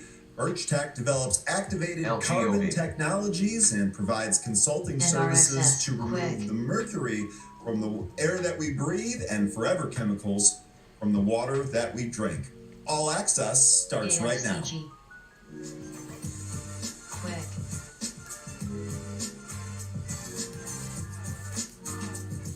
BRCB, RSBR. Hey, welcome back, Rick. How you doing? AMBR. Oh, great, thanks. Thanks for having me. My pleasure. No problem at all. Let's just go right into it here. Birchtech just completed its uplisting to the New York Stock Exchange. Congratulations, by the way. From the over-the-counter market, what is the driving force behind making this a reality? CCHH. Well, the big thing was we wanted to have access to the institutional investment market, which we now have. Rich Tech is and of course, talking? we wanted No to way. do third-party analyst coverage, which we now have as well, which will be. Oh, added Birch to, Tech. as Oh, we go okay. forward. So those two things, along with Okay, I thought I said Rich Tech. I was gonna be like, liquidity, are very key drivers for us. You are. Okay, and why is the uplisting to the MLEC. NES such a big deal for a company like Birchtech? What does it give AOLR. Birchtech access to? Well, it gives us access, as I said, to that institutional investment. AI is market, at which 613 doesn't participate BGS. in the Okay. OTC. That's the big TENX. key reason, but also it gives us that very solid Profit $8. third-party Okay, support from BGS. analysts Let's take a look at that. that work in that field that will be telling our story to JZXN, folks that JZXN. can now participate in our stock. Okay, fantastic. And as we know, timing is Interesting. everything. That couldn't be truer of the is uplisting for overbought. Birchtech. Why is now the perfect Let's time wait for for New poor York Stock back, to be Exchange honest. American listing? And then we got this nasty the wick right timing here. is very good for us as we move into the water market in AIRR, particular in a big way. CCHH. Our expansion into the water market, water CCHH. purification, meeting the PFOS regulations, along with the engineering firms and the water utilities across the country, CCHH. is a highly significant move for us into this industrial base. And a lot of the companies that we do business with are also represented on the NYSE, so BRC. it just made sense for us to be there as we grow the company out. BGS, And the raise that we BRCB, had during the BMAT, uplisting is extremely significant in BRCB, providing the BRCB. CapEx requirement that we're going to have in JZXN. building out the plants that we have envisioned. WHF. Okay, sounds like you have a good plan there. Now, you focused on JZXN, removing toxins out of the JZXN. air initially, and more recently now removing SRAD, toxins out of the water JZXN. supply. Can you provide an update on how those businesses are doing? And as far Yeah, as sure. So our core business, the legacy business YSXT. of removing mercury from air emissions, JHSN, is doing very NRC. well. We expect a solid JZXN. uptick in that this year, in 2026. And the skill set that we had in that business transferred nicely our experience in carbonaceous materials into water purification. So we made a BRCB. very seamless transition into this BRCB. industry, which is 10 to 20-fold the size of the air business that we were working in. RLYB, So we're BGS. seeing immediate results and expect to bring some great news to market FBYD. throughout 2026. Okay, sounds like a good natural way to expand there. HLS. Look, Birchtech has... All right, so far so good. No trades yet. All right, so far so good. No trades yet. Growing cash balance. Well, two things in particular. Our research and development side is growing very well. We will enhance that somewhat as we move through 26. We see that division as becoming a real profit center for us, but also it's our, approach into the market, into the water market itself, that's going to make it so successful long term. So not only will it help us build our presence in the water market, but those funds will be required for us to add to the debt-based financing of the plants that we expect to build out in the coming years. We don't see the need to go back to market over the next 3, 4, 5 years. All right, so we got a little bullish action forming up right now. Okay, fantastic. That sounds like a great growth strategy there. Look, Rick, thanks again for joining us. I really appreciate it, and I look forward to following up with you on future advances for Birchtech. Okay, Yes, just thanks let me for see if we having can me, hold sir. this Much bullish appreciated. action though. All right, no problem, folks. That is Rick McPherson, founder, president, and CEO of Birchtech. That's ticker BCHT on the New York Stock Exchange. Thanks for joining us for another All right, so that's Birch Tech they was talking about. We got some volume right here. SHMT. Thanks, producer. Thanks, Ryan. SHMT. How you doing, 13? Just finished. CXN. Just I'm finished. fine. They're like, thanks, Ryan. Thanks, producer. S&P used some zero DTE calls. Nice. This actually might keep going here, but really need to clear out this area right here, about 682. HOLX. This is a resistance spot for it right now, so we'll see. NBIS also, we talked about this earlier. This ripping right out of the gate here. We'll see if we get 100 tests on NBIS. Well, we had that going on. We got a big move out of JZXN. It's still going. Just be careful with this one. The float's very small. You might see some resistance from these pre-market highs. So it could be about 150 to 162, 165. Where we see resistance kick. And I see a seller on the way up 155 also. Still waiting for CNF to unhalt. Alright, it look like this shit ready to slide. Has gone through halts and unhalts while CNF has not. So it's trying to hold it, Let me put that buy entry in. Okay. And by the way, SPY rejected right at that resistance area. JZXN. Get set up here for another one. IGG. Amazon at the highs. Bitcoin actually trying to bounce too, and the VIX still holding at about 20%. JZXN still going. Super low float getting extended here. Coming up to some resistance. If this continues to go, I mean, I don't know where this is going to end up going. If it goes past the highs. Maybe we see some high $2 prints. Alright, so here we go. Let's see if we can get over here. MTLS. About mid-month, we're trying to get over $3.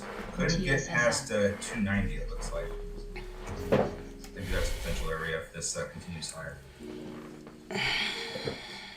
MNTN. INTN. TTD almost filled the gap, says Jay. V6. We got MNTN. Let me see what the scanner's looking like. Oh, we got 3 longs now. Hold on. What's this? Maybe he's not. That's maybe he's just kind of BGS. poking fun there. Well, This is BCRB. Here's your TTD. And this is Jay, Gen. you think TTD rolls higher? We have a short that's working right now. DLXY continuing to look like the worst. Oh, RGL. RIGL. ONDS is trying to. Hold on. RIGL. This looks like you're Oh gonna shit, you're gonna okay. get some support down around. Problem is Getting it's over support in that area, for SRAD. yesterday in the after hours. So let's see if that provides some support again here. We're almost there. Let the flippers trade out of it. ANTX. That's another reason why I have more of a long-term approach. Still watching the cues right now. Okay. However, if you figure out a pattern and you're successful in doing it. What's Tesla? What's Tesla doing? Tesla's at 1%. Watch BW for volume increases. It's trying to recapture the VWAP. It's slightly trading above. Tesla's trying to hold this 200 EMA right here. Volume expansion here. It looks like it could be going back up towards some of the highs we made.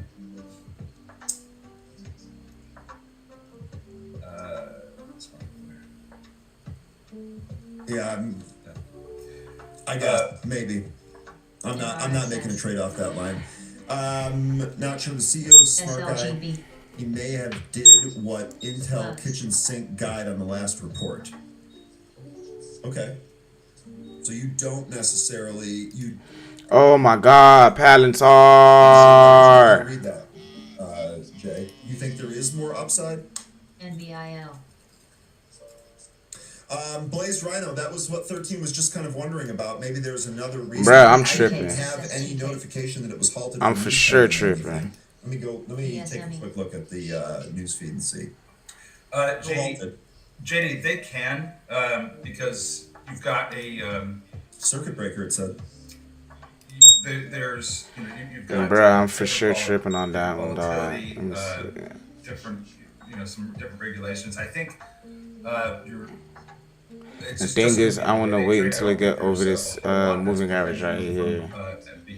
Acting differently, but you should So I don't mind being a little patient to get this move. They're largely foreign securities SNGR. that are trading on U.S. exchanges, and so they do have the same regulatory rules, but they're different structure. ADVB. I think he wants to make this move right here.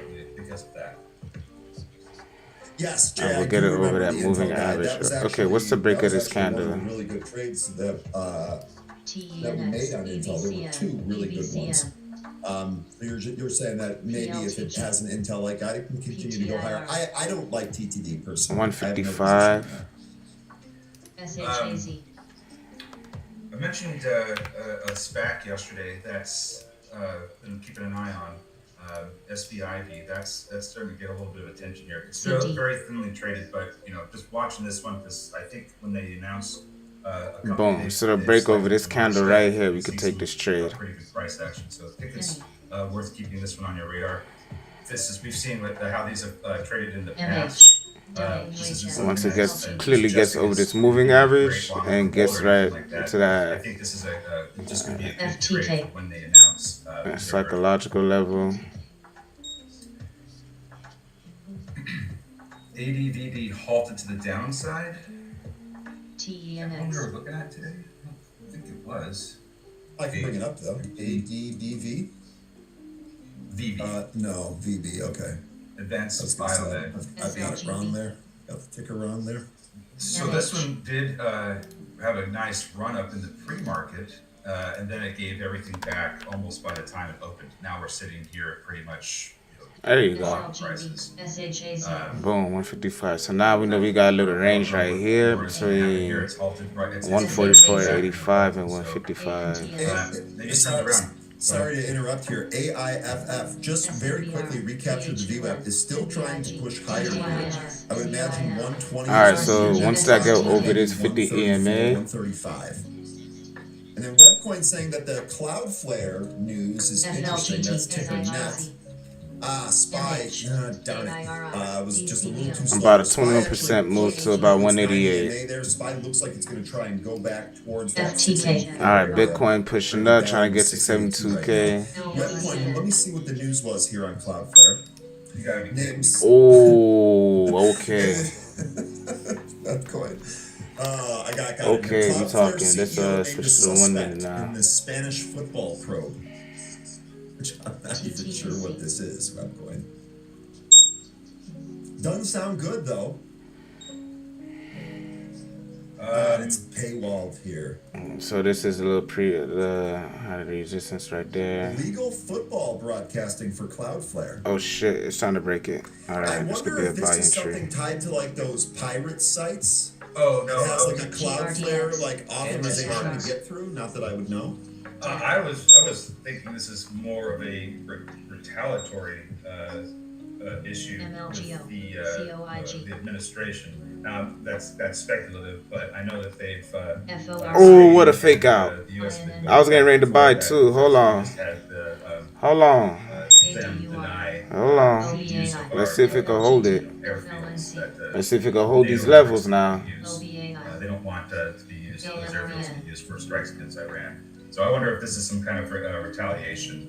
Because right now, and Trump and the Spanish president, they do not like each other, which is great for either country. Bassett was on CNBC this morning saying Spain's the only one not living up to their NATO obligation as well. But I can't get anything from that article there. Let me see if I can find another one. Nah, I ain't like that. I don't like that.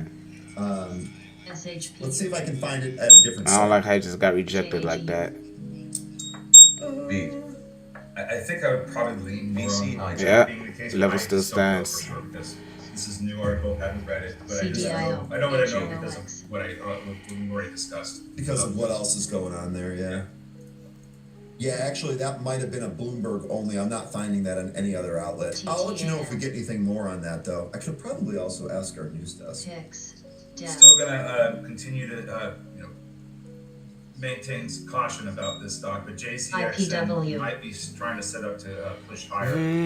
Just please be careful if you decide to trade this thing. It is a very low flow, junky name, but it is. Yeah, we watching, man. We don't gotta rush shit. So if this setup resolves the way that these bullish patterns typically do, we should see some higher prices. Webull trading higher. They have earnings after the bell today. Oh, really? Oh, do they now? Actually, if this can get above 630, maybe this goes on a run into earnings, although that might not be great either. So Webull, first of all, where the fuck is the remote? Yeah, I'm curious to see how the earnings are here for Bull. Is anyone long Bull? Does anyone have this in the long term? CDIO. I don't. AMDG. I'm not sure how great earnings are going to be in this environment. Me either. I'm just not familiar with the product either. SHIT. I know we talked about a possible sympathy plate of hood, but Just don't see it yet in Weeble. Weeble wobbles and also falls down. LOL, Joe. That's funny. TRNR. PHIO. Trying to find something that looks AMRS. interesting. OpenAI's next AI model to have, quote, extreme reasoning, unquote. ADUR. Per the information. LPCN. It's been something that a lot of firms have been working on is reasoning. Remember they came up with Devon AI, which was the AI developer that could, companies could hire and just have work overnight. That was developed using reasoning. So it's only a matter of time before that was going to end up being the next big leap for AI development. SPY pulled off that little bounce, but it won't break back down through 680. I still think that 680 spot is one to watch here today. Weeble has a nice platform, says Retro. I know there's a lot of difference opinion on the Webull platform, so I'm not going to take part in that because it's going to be what works best for you. And I think that there are some other platforms out there that work better for us. All right, so yep, they definitely pulled back, got rejected off of this previous day high. About AIFF recapturing the VWAP, we did get our move back up towards 125. Again, 135 looks to be the next spot. Early morning. Then maybe we can really take off, to use your parlance, Bob. I got a trend line here from MTKI, KPTI, SLP. SLP. We got the SPY trying to bounce again here, right at its 9 EMA. Looks like this. Yes, it is. 145 to 150. But then you got the 20 EMA giving it some sell pressure right here. SSTK. I just have a trend line here, so I'm kind of SHMT. SHMT. I don't see a clean move yet. Holding above it. No position. SHMT. Looks like BMNR is trying to recapture VF right now. SSRM got some good support from the 65 EMA, has not recaptured VWAP yet. Alright, I see the 1 minute chart is trying to hold the what the 5 minute chart looked like. Came back in underneath VWAP. Might have VWAP not the resistance best at this stage. We'll see. KPTI. BTM.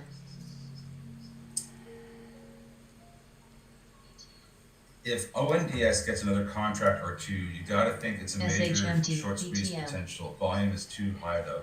I think maybe it just depends on what that contract is. If it's a substantial contract, It was overbought, and that's why they don't want to buy it. Tens or hundreds of millions, possibly. FTK. I think that you're going to get some short squeezing. That first sell pressure off the 50 EMA.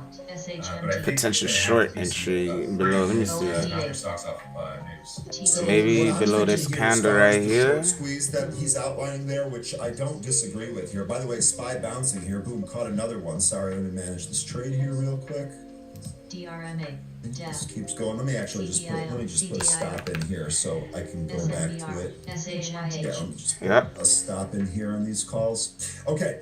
All right. So real quick with Ondas, as far as the short squeeze potential, I think one thing that might really help this, or maybe really kind of start a short squeeze, is going to be an earnings print, where you start to see all of these contracts actually bleed down to the bottom line. I think any shorts that are still in at that point might need to reconsider.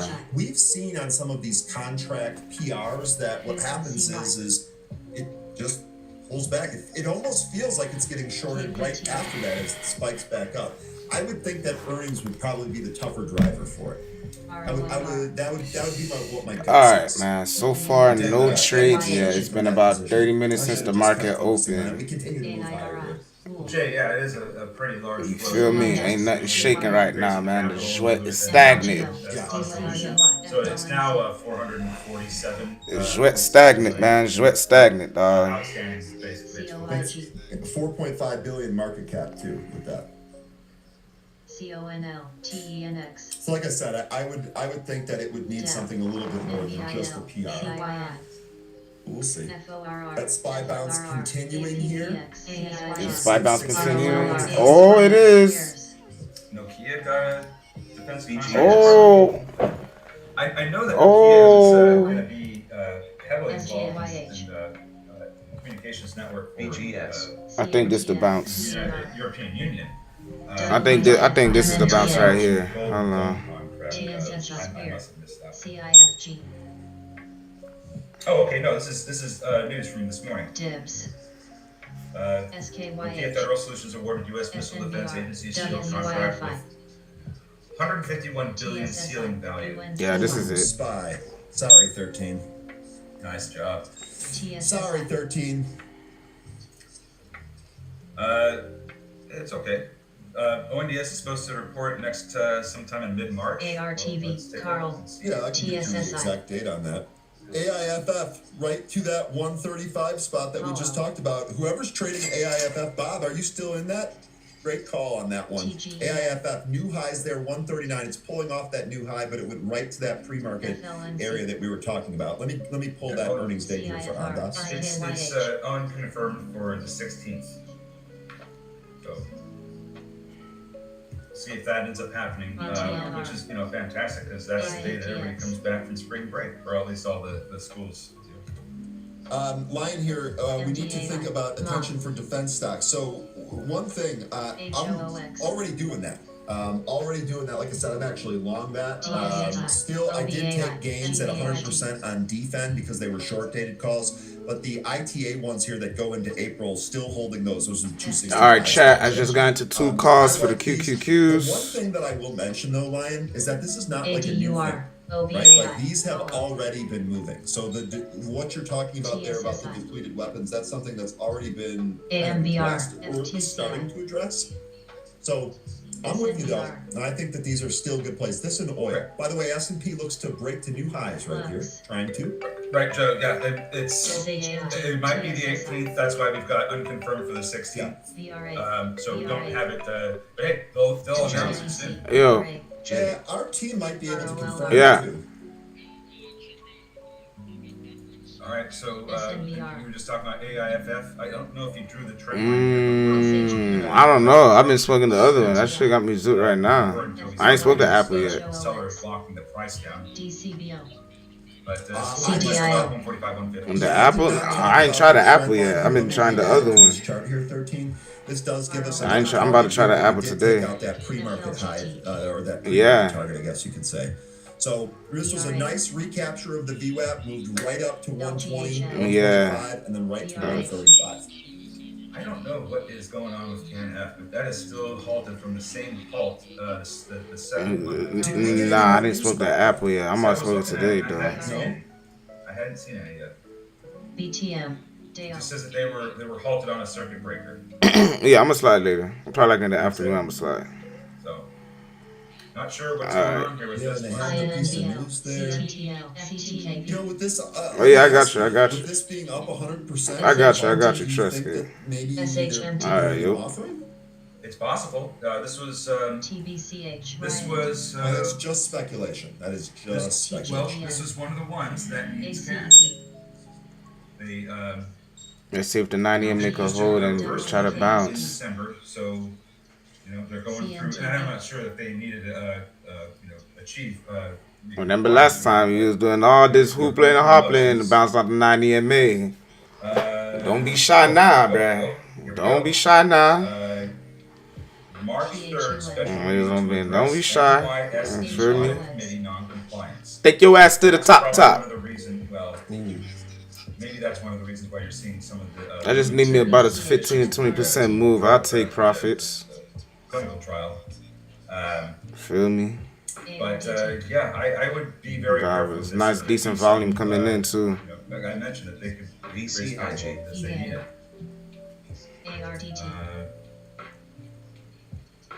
Yeah. FBYD. They might need. There you go. There you go. I like that. So we'll see what ends up happening out of this. I like that. There you go. It does have a low cash position, and they would need to raise more capital. Don't fake me out now, bro. VCIG, this thing, this is a bit of a halt fest to the downside. Hasn't found a bottom yet, even though it started to go sideways above 1450. We've lost that level since. SNBR. NVIDIA, there's been call buying, a lot of call buying here this morning, although I haven't seen anyone that's like abnormally large or anything. Have seen some repeat call buys here on NVIDIA. This actually looks like it might challenge that pre-market high. Come on, bruh. All of a sudden you can't go up, dog. Come on, bruh. Continuing to trade higher here. It looks like the 684 test that there you go, bruh. is coming.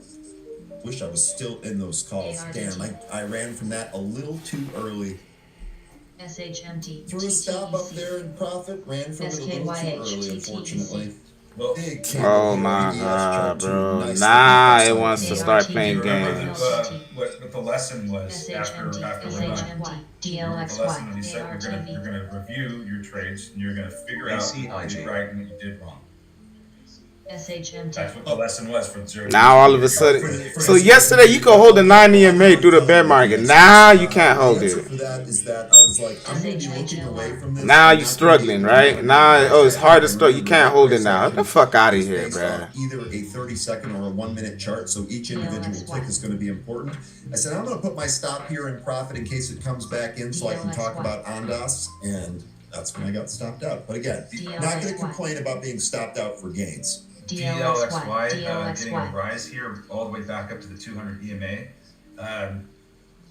No, I think you're killing it on the trade. So, but you know, it's just something that was part of the lesson. So just reminding you. Yeah, no, and you're 100% right about that. You're 100% right about that. And actually, I think what I might be doing here is I might digitize and like input some of these trades into a journal and then use an AI tool to see what kind of insights I can gain from that.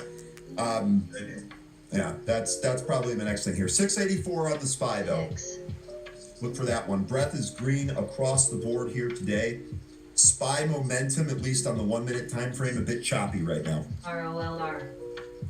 BTM. Yeah, lots of things just kind of not doing a whole lot. BW's recovering. That's really the only ones that look okay at the moment. DLXY and BW. JZXN may have found some support, but I'm, you know my thoughts on this. Would be very careful. Low float, chunky name. Careful with it. There you go. Beat. BRCB. You should try to recapture VWAP. There you go. Come on. Let's get to it. Got one this morning too, sorry. SHMT, MLGO, TGES. Looks like AIFF trying to get some support from some of the levels it was trying to break through earlier. 9 EMA is up next, followed by 15 EMA on the 5-minute. IRCT. That's really the only thing that's SHMT. the only things that are moving right now. Not seeing a whole lot else. What is? TGEN, BTM. Oh yeah, I think I saw that too, Bob. That there was a big buyer of SHMT. Shares. SHMT. Tesla's roaring. Boom. Was it an insider? Or was it just... I don't know if it was. I saw the headline. Airs. To SNBR. defy AI bubble MLGO. fears. That's also a headline here on Tesla's chart. Tesla robots could be the first atom-shaping AGI. This is this story that you're reading here is one that affects multiple stocks. Looks like all of the tech and AI names, all the chip names. INNV. Crow. BTM. SHMT. DRCHLR. SHMT. CNTB. SHMT. Elon Musk Tesla loses Toyota and Stellantis from European Union. FTK. Not able to sell to them. CTIO. I assume. RNAC. 684 test coming here for SPY. Not in a position though, unfortunately. Bummer. I was trading the 684 0 DJ. There you go. Too. Let's see. I chose the right one too, and I timed it right. Just ran from it. There you go. Good volume coming in. Come on with it. Has now flipped bullish. 83% confidence. This is marching higher. There you go. What's good in personal cash? I'm in the trade right now as we speak. Yeah, Joe, that 2 calls for the QQQ. Up 5% so far. Trying to recapture it again today. Expiration date March 6th. Quick day trade, man. So far, so good. But I also think that so far, so good, man. Looking for that impulse move. Not overbought yet. Maybe even more important. We haven't lost those since the year started. Despite trading underneath them, it's just that dip buyers have stepped in and lift it back up. WYFI. 684 captured there by the W's for sure, man. Still watching. Coin Trying to make ripping, I a would quick imagine a lot of day people trade, are bruh. pretty low with Bitcoin getting a lift this morning. Let's see if get that move Coin up is towards doing that pretty well. Bollinger How Band. much did this go all the way down? We to got good our- volume. We should see some moves coming in. I think that's MSTR.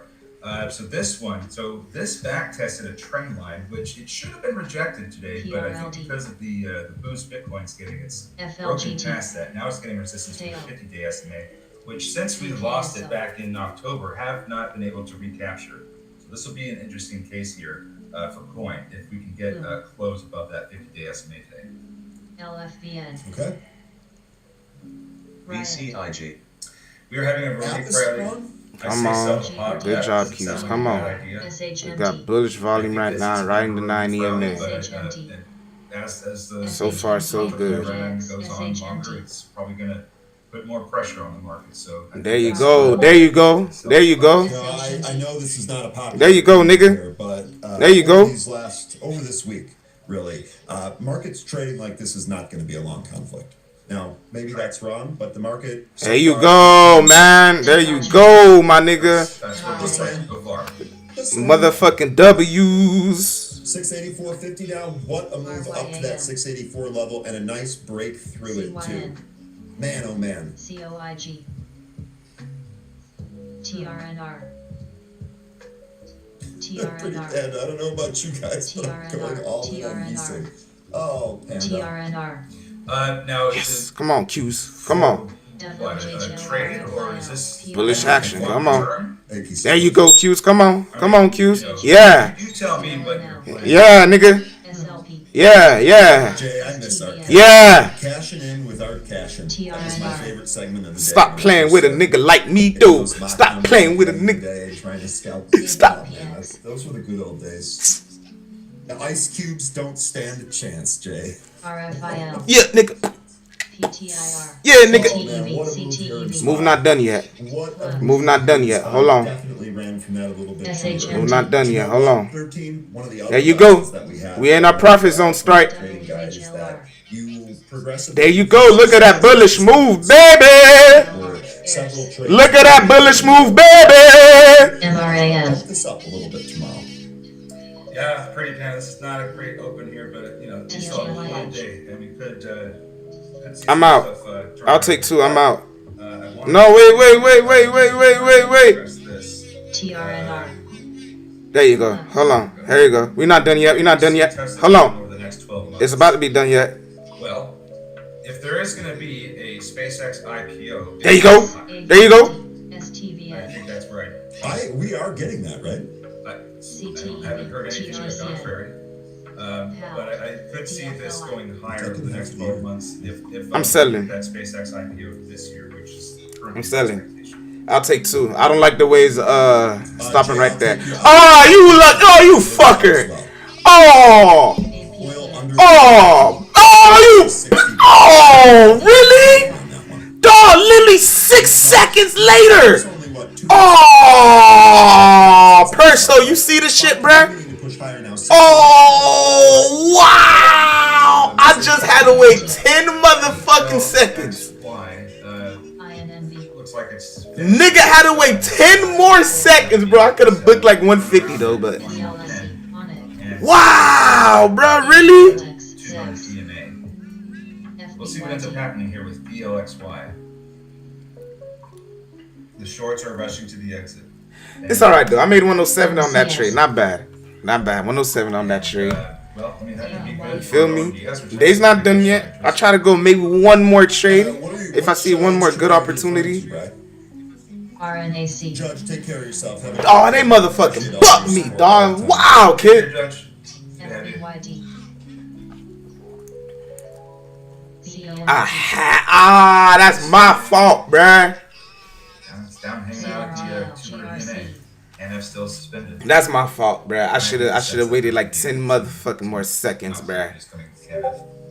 Yeah, it feels So like too early, bro. God dang it.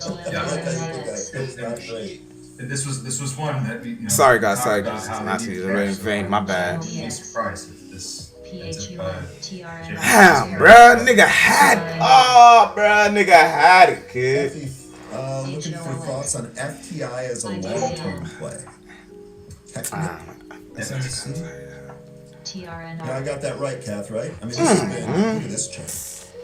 Yeah, well, let's see. They must be in some kind of industry that's related to data centers. Offshore oil field services. Integrated Well, hey, though, but guess what, though? Alert paid off. Like, subscribe, follow, man. My alerts hit. Subsea construction services. Now, this is not financial advice. I'm not telling you to buy. No doubt. I'm not telling you to sell, bruh. All I'm saying is I just have my alerts for me. That looks really bullish. And if y'all choose to follow that alert, is of your own choice. Feel me? Hey, man, Jwett alert. Yeah, that's me. Nigga, my heart dropped. I thought it was somebody right next to me, bro. Holy shit. Yo, my heart fell to my stomach for like 10 seconds, bruh. Jazzy did not say that. Oh, my heart dropped for like 10 seconds, bro. Oh, shit, my heart dropped for 10 seconds, bruh.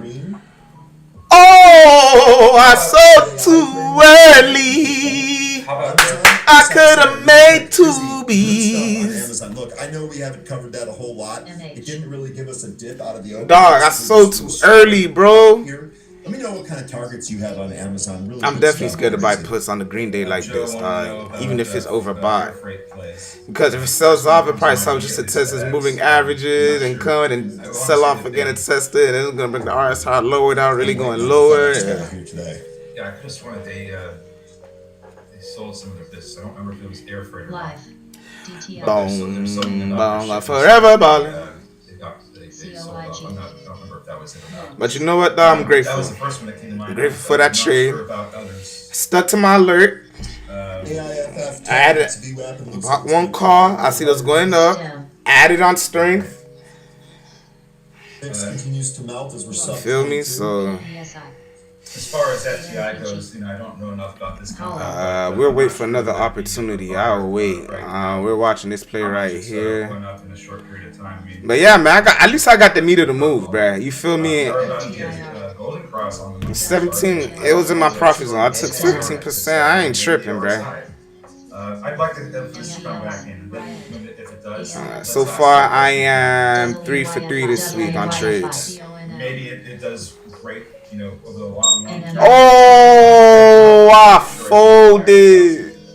Thinking about it, wonders if he should continue to mention AEHR. This is what I'll say thinking about it. Really good stuff on this trade, buddy. I remember when we were talking about this one during the massive drop. This drop came when there was like this realization that there would be fewer things to test because there was a chip shortage. Remember? And it resulted in BRC from like the 50s all the way down to under $10. What a massive buy that was. Now here we are with this breakout of the trend line that's been forming for Oh my god! I definitely so too. I should be up about 200 and something right now, bruh. And we keep going. Where are the panicans at? I should be up about 200 and something dollars right now, nigga. Dude, his, I don't hate anybody. Wow, kid, that's crazy. All right. I just had to ignore a lot of the nonsense here today. I'm sure you'll understand. No, I had that shit. I sold too early. What the fuck was this? How about that? All I had to do was wait 1 more minute, kid. Jay made a point earlier that this is just, it's such an active stock on Twitter. Jay, But I'm so, but I was in my profit zone. I'm so quick to take it. It's like, I think you might get less of these, like, really I'm gonna keep that win streak alive. Wow, look here it is. As it is. I don't know if that's gonna dissipate though. Kid.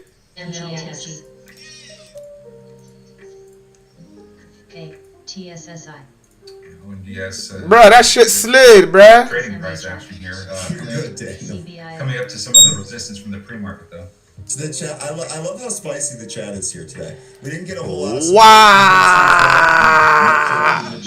Looks like there's folks who are I really so too early, bro. Why? You guys are. I don't know. Guys, Daniel, a little bit spicy. Lion always spicy. We count on the lion spice every single night. Victor, you have any closing words that you want to wrap up before we turn it over to the story trading boys? Well, VTIX, a little bit more of a muted day today, but still had some pretty good trades. I'm going to probably close this DLXY one out because No, wrong number. Sorry. Getting pretty close to being finished here. I'm not sure if we're going to get past this. But we had some pretty good trades. You too. Bye-bye. A lot of selling. Got some hit spot. Wow, I sold too early.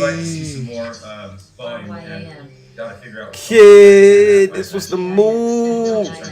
But hey, you know what? Are you using that? Did you take that one at all? I traded that one, but I got out while I was going through that halt. Because you have a moment to market order your way out of that. I sold too early, chat. G shit, bruh. So traded that one, got a little bit, haven't touched it since then. Oh my god, bro. My problem is, dog. My problem is, don't lose your hat today. I gotta start trusting my moves more, bruh, when it's working. I literally cost myself about an extra 150. Next show, I'll see you then. Now, I'm not mad because I built a habit of taking profits in my profit zone. 17%. I ain't mad at that. You feel me?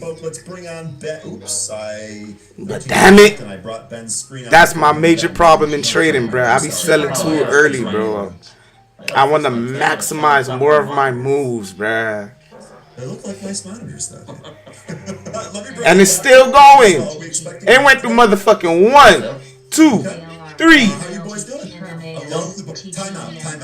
You don't just show 3 alerts, bruh. With a blue bow tie and not have a comment about that. I'm sorry. That is an amazing bow tie. Hey, thank you. Is it a clip on or did you tie it? Be honest. Velo. CD. I tied it. Okay. So the screen is very positive. It's green. It's more positive. The blue is. Well, I think we had a network connection there.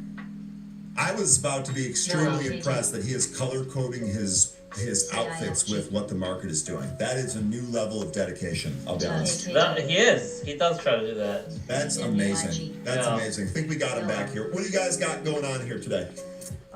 Good. I mean, we basically called this in my early morning note this morning. I upgraded from red alert to green alert. Red alert to green signal played the downside perfectly. It was a year-to-date high yesterday. Because I was all hedged up Friday into Monday. I didn't think Iran was going to attack. They did, so we completely nailed that. And then we've been mostly constructive on STRZ. So, but this morning, I really hit the accelerator to the long side with my macro thoughts. So I'll share those in just a second. Yeah, great job. And you might have some resistance here today from the chat on the market going up. There seems to be some negativity out there. But really good stuff, really good trading. Have a good one, man. All right, awesome. So, okay, Red's coming in a bit. He just has some technical issues, but look, I guess the Rat's coming all summer. Some people are worried about the war, so maybe I'll touch on that. Oh, Tesla. Green signal this morning was there were 3 indicators overnight. First Hey. of all, let me start with this. Hey, man, it's time for Tesla. I thought we were heading towards the 200 PMA as of yesterday into the overnight, right? On 587, but it changed. Hold on. Tesla looking fucking sick right now, nigga. Conference sealed it this morning. But the 3 signals I saw overnight, first was Bitcoin breaking out of this consolidation. If you look on the daily chart, you can see And right Bitcoin here, breaking so out too. 72,000. So this, and it did it out of nowhere. Okay. So when you say Bitcoin, meaning no catalyst, this is just money flow. Breaking out of this consolidation, and that's usually a risk on signal. At the same time, we saw IGV which is now a risk asset or risk class because of the volatility in the big drawdown as a software ETF. All right, we saw this break above the 20 DMA yesterday, and then this morning when the Qs were still struggling a little bit. Once if it could get over, it's over 400 too. Meaning it was moving with risk assets, moving with Bitcoin. So then we had two so boom, risk asset, it did this, risk signals on early this morning at 6 o'clock this morning. Now, if it could hold this, let's say it gets over here. We're probably gonna have some resistance right here, though. Bollinger Bands is sloping down. I honestly think it wants to do this move here. Minus 2%, and this one, when it was down minus 10%, it was really bleeding over into the Nasdaq, and Micron, and SanDisk. But when I saw that capitulate, what I thought was, hey, this could be a capitulation low over here overnight in South Korea. So I saw those three signals. So 416 from a red signal to a green signal for risk assets and a yellow. I should have brought right here, to be honest. That was the double bottom pattern. Already bullish coming into the day. I wish I played it confidently. I should trust myself and brought it. I'm like, yo, like that's. It came back all the way down, tested 1, 2, 3. So I had to reverse that. Kind of. Today. But then the thing that really sealed it was Pete Hegseth coming on at the conference this morning, which I played live on our pre-market show. Really giving that signal out there, the confidence out there, that despite what you're seeing in the media, America's winning this war. He put some compelling statistics out there in terms of why forever balling. Really crushing it. I put it all together. Forever balling. Yo, when Bitcoin goes to all-time highs, you know how many people are gonna start coming here to look at the charts and shit? Touches on the war aspect, some resistance we're talking about from your watchers and people who are worried or whatever. You know, I've been talking about a very long time since this all started with the protests in Iran that the United States has a strategic interest in a regime change in Iran. And no matter what you're hearing about, I should trust myself and take this trade. That was a stop.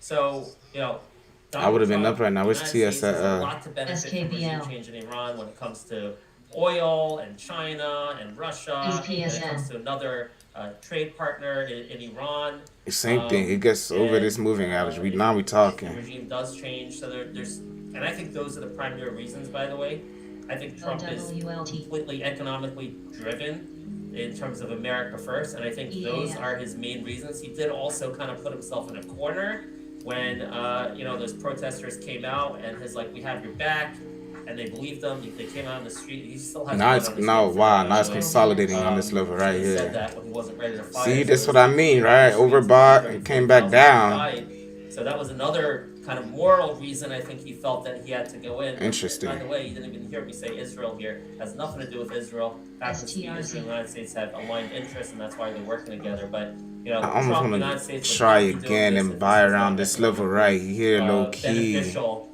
to Donald Trump's "Make America Great and America First" thinking, and that's what's going on, and that's why this is a really bullish war. Okay. You know what? Let's wait. Let it consolidate for a little bit on the 5-minute chart. For the United States economy. So we've been talking about that, preparing our readers from a geopolitical analysis perspective to buy the war when it starts, to be cautious ahead of time because we need there to be an initial dip, and we're cautious for 5-6 weeks. It played out, played right into the hands. We cashed in on our hedges big time Monday morning, and we've been constructive ever since. So that's the macro perspective.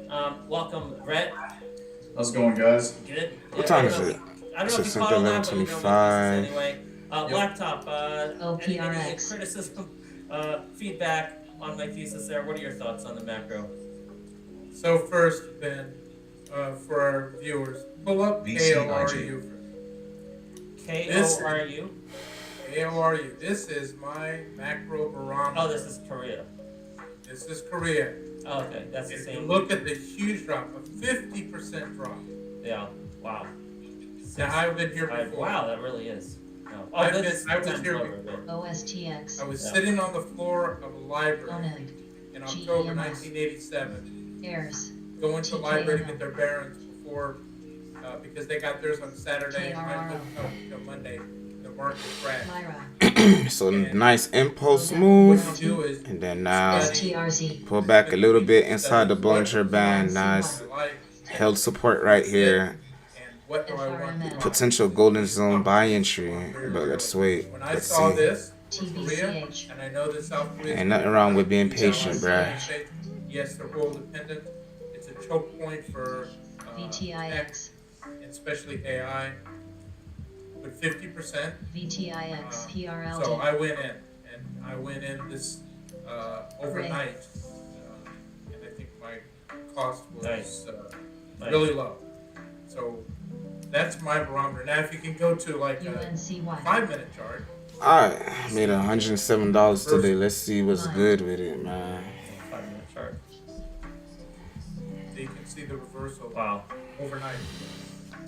So, yeah, exactly what. Alright, A+ setups only, bruh. Same like last time. My background's green today. That's where I'm shirt, my blue tie.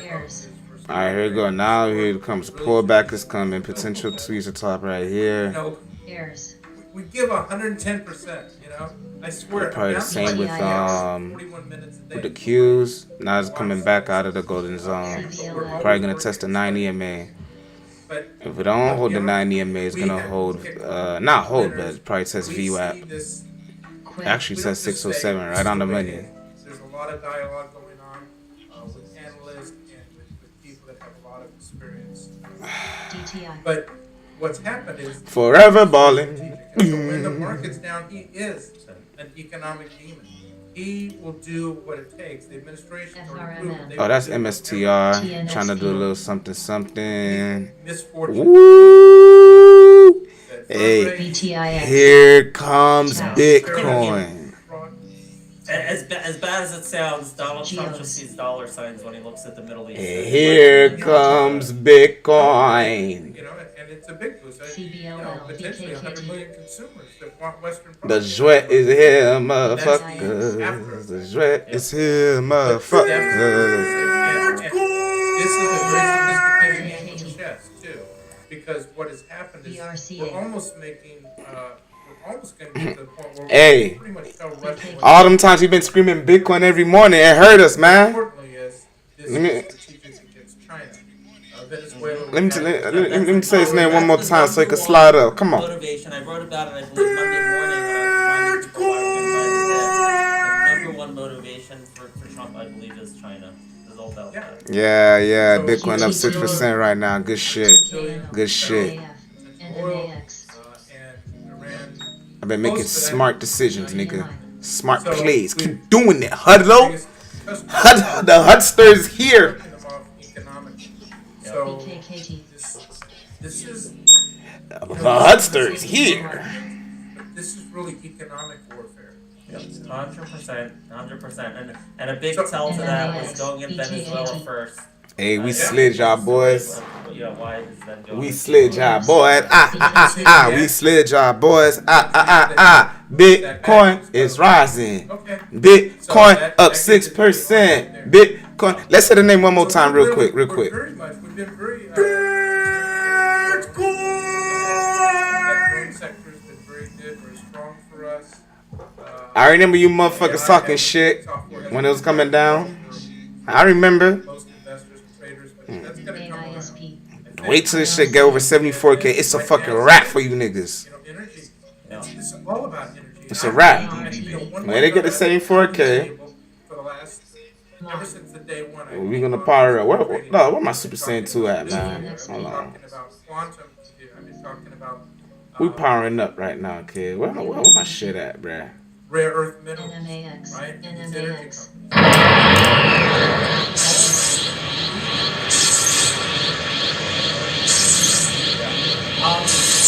I have to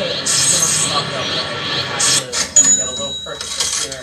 I got to push back on something because this is very meaningful to me here. Someone saying, I disagree with the blood on his motherfuckers, we here. Stock show, but those protests don't hey, man. Say what you want. I may not make as much bread as he sold, uncle. I was born in Tehran, okay? And big time traders, but my alerts hit, bruh. There. Chart reading impeccable. Okay. You feel me? Look at this shit. Look. Very, very direct. All right, so now this is a this is SPX. I mean, the statements I don't want all these lines. We got a clear view of the daily Go into chart, the streets. right? We have your back, and write down the name of all the oppressors. Like we're gonna get them. Like he I'm not gonna lie. I did. might So have to like put an alert we on this. immediately supported with firepower. 6,910. And they went out after Okay. that. And 6910. 100% was related. So okay, I just have to put the facts out there because that was a big moral error on Yeah, part and because then, a lot of people die, which I'm pretty pissed off 7,002. about, but, I guess no one's perfect and mistakes happen when you're. What was it? in the world. 02 You make a dot mistake, 28. people die, so no one's perfect, but that sucked. That really sucked. All right, sorry for that. Bam. Let's get into some of our top picks here. ASTS over here was our top pick of the day with a $100 target. I subsequently. All right, so we got the major bullpen pattern right here. to 105. So now we gotta watch for is this shit right here. Tons of news yesterday, and honestly, Rhett, I'm looking at this chart right now. Hold on, 1 minute. Let me We've see seen something. crazy moves before or after significant news on ASTS, and who knows? This could be a little bit. 115 call options. This thing might get to There you 115 go. by Much better. today. It's really crazy. I actually, as we spoke, I actually just sold the majority of those. I have a few left, but they're earlier strikes, so. What kind of percentage gains did you see on those? I've got over 40, some of those were 50%. Wow. 55%, well, let me see it, take a screenshot. Put it a little bit more. 55.71 I sold on some, and the others, I There got you over go. 100% on ones, but I sold them way too early. So 2 days in a row we've killed it on ASTS. It was our #1 pick yesterday. Hit our target at the 50 DMA. #1 pick today. I'm being less aggressive with it today. I wish I was, just as aggressive as yesterday, but whatever. We're making money on it. Air, I heard you guys talking about it. Yeah, we got to the end of March, so we could keep it on this level right here. Big size in my long-term account. My short-term account had been less than ideal here. All right, so chat, y'all see this, right? So boom, 2 or 3 pick of the day. I've been looking for it get over this level right here. This is the first bullish time right here. This was the first test, all right? Like when I saw it dip to 40, I bought something to work. Boom. I saw it dip into the 40s. It's coming up. We got the 20 EMA and the 50. VTIX. Like 40 to 46. It got over this shit. Now we talking big money. It gotta get over this level right here, dude. 6910. The strength is just unbelievable with this over here. We get over 6910. Now we're talking all-time highs for SPX. Really good news this morning. Or 52-week high. I don't know if it's all-time 50. I'm not sure. Yeah, I bought in I think it's 57. I sold half at 1075, but then I got mixed up in all of this drop here. Yeah, let me check. Oh yeah, we're right. All-time highs. Because Arcat's CEO is all-time highs. So boom. Where was it? Where's he speaking? At 11:30. Is it on TV or? Is So honestly, if y'all could be a little patient and maybe get a small piece here, you're like, okay. The whole drone sector I like, and if it gets rejected right here, so it's come back, you can get out. I wish I didn't get shaken out here because Starts within this golden zone, you add. This is my plan. I'm not giving financial advice. This is my plan. $20 million contract this morning. I want you niggas coming back and saying, oh, I told y'all to do something. Chill. And as part of risk, Y'all chill out. I had to get out or reduce, but thankfully because I did sell half up there. 1075. We ready. ADVB. I stuck with it more. GOVX. So, We ready topics for us today in ASTS, Air, and ONDS. And for ya. Today, I think it's a possibility.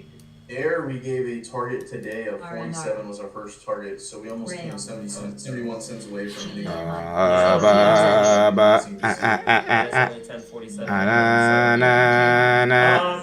let's see what else we got going on here. We have a bunch of earnings reports, which I'm very excited about tonight.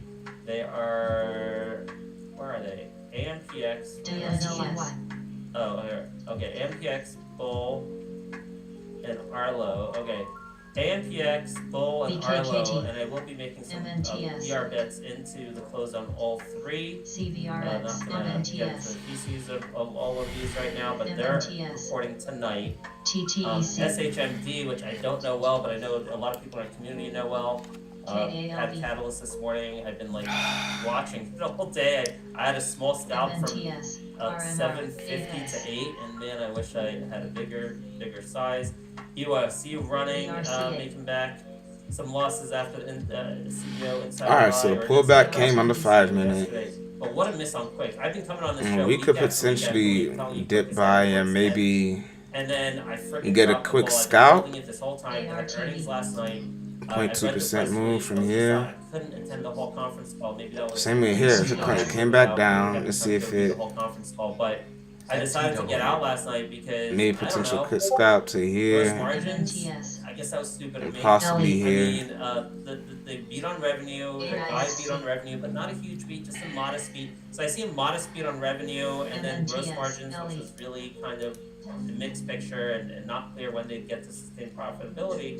So I thought the stock wasn't going to do much of anything today, but it looks like the market's really focused on the modest revenue beat for the year. It seems to be enough for the market to bid this up, and I can't believe I held this for like months, even quarters, probably on and off, and then I sold it this morning, and then it just explodes. So hopefully some of you guys on the Benzinga show had this from my recommendations and my price target of 10, and are enjoying the fruits of that today. But unfortunately, I misplayed that today. Here's another little drone stock that looks ready to break out and maybe join some of their peers here. MOB, you got 616 resistance. It's right on it. I'm in it, and a target of 670. So I'm looking forward to a pop towards 670 and ring the register a little bit on MOB. And I'll pause there. Laptop, any thoughts on those names or any additional ones you want? Chill money, waiting for trades. ARTV. I want to talk about What time is it? It's 10:45. Once it starts to get around the noon time, the volume slows down. I'm not really trying to, Was it yesterday? go crazy like Monday, that. no, it's Let's Monday see. morning. Monday. Yeah, Okay. Yeah, you're All right. right. MNTS. We had a 5-minute interview, and I'm not gonna lie, man. I think this was the move of the day. I think I sold too early. Jeff Thompson.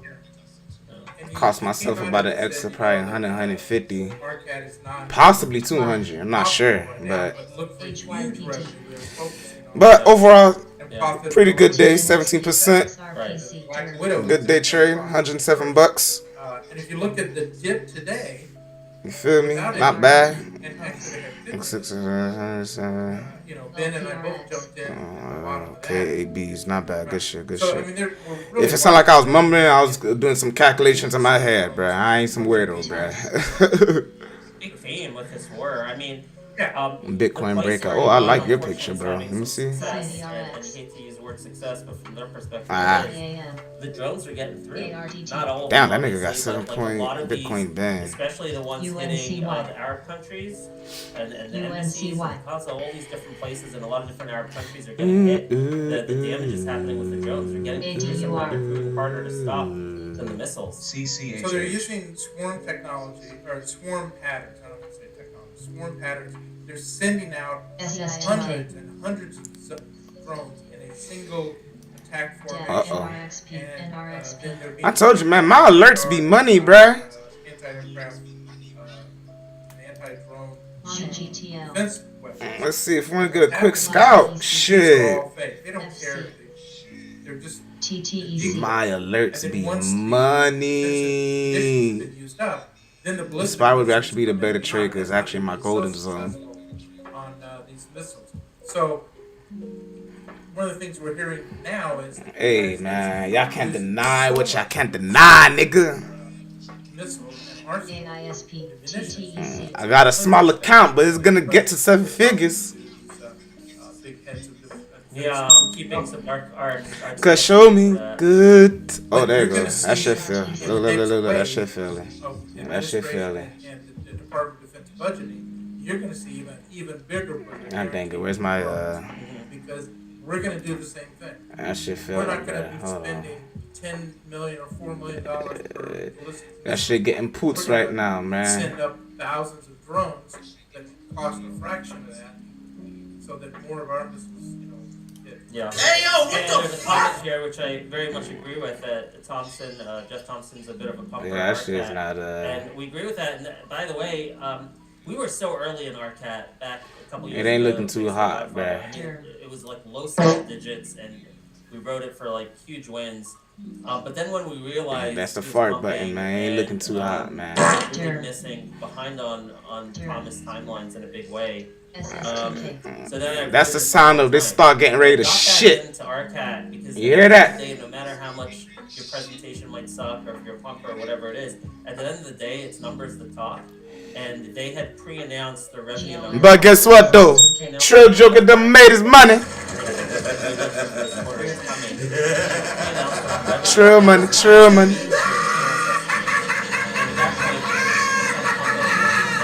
He's not gonna lie about pre-announced revenue unless he wants to immediately go to jail. Yeah, boy. It's coming. The revenue is inflecting, and he may have a little bit of a pumping personality. And That boy, oh boy, boy.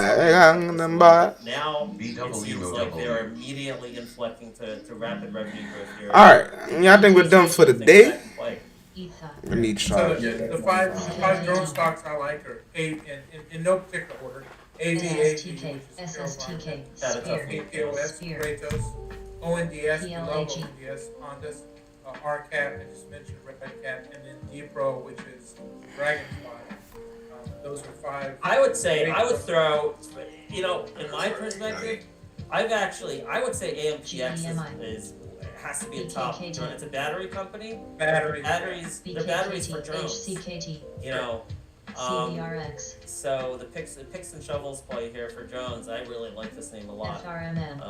So they report tonight and have a big position. I also have some UMAC as well, which is kind of a weird, you know, I don't know, CEO's kind of flaky, but you know, they got Donald Trump Jr. on the board. They also have some revenue coming in and some big deals they won recently.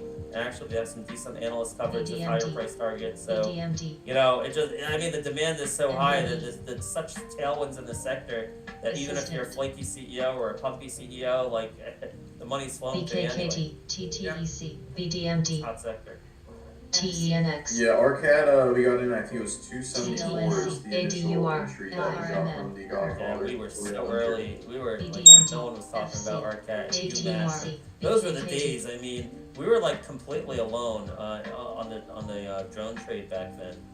And then someone's asking about, I've never heard of this ticker, IRDM, J Rice. You guys follow? Iridium? I think it is. I think it's Iridium. It's like a, isn't that a communication? GEMI, BTM. It's like a kind of ASTS type thing? Yeah, it is. Yeah, weren't they the company that came out with the Maybe, I don't know. RNGR. I haven't been following yet. I have no it's a nice little RNGR.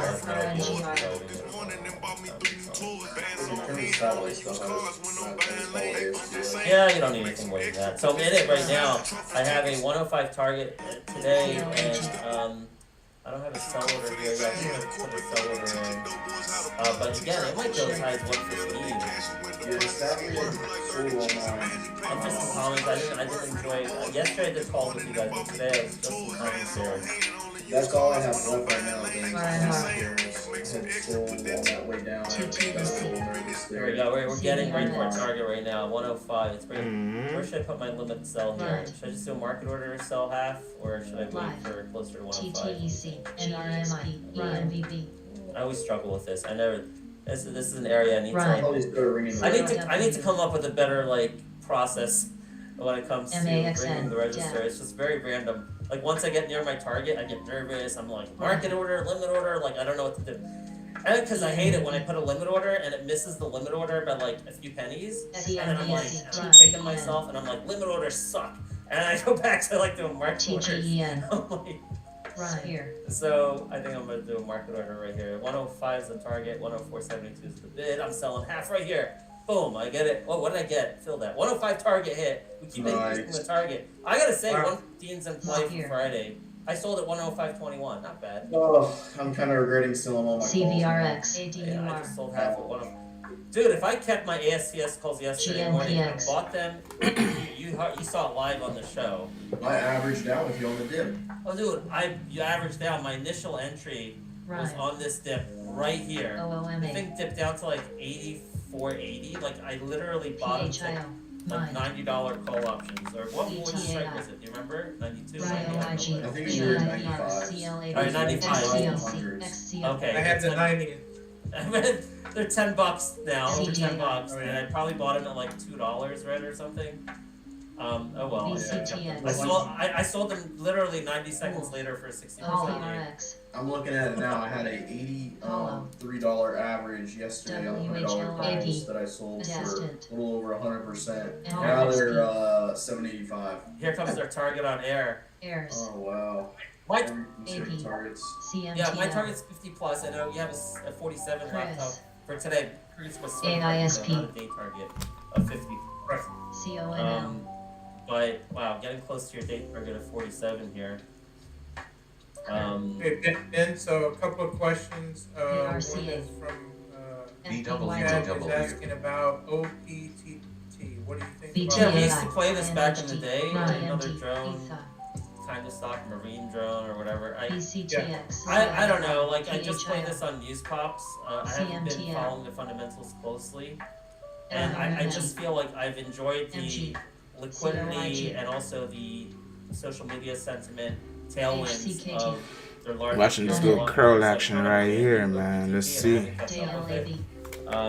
Yeah, for me it's enough to just trade these, you know, RCAD, no NDS, and AVAB, and UMAC, and AMPX, and MOB, and I don't know. It's maybe a little bit of a shitco. I'd have to research it. DLXY. There, I'm not really caught up on it. And OPTT. Live. HCKT. What's that? Hollow.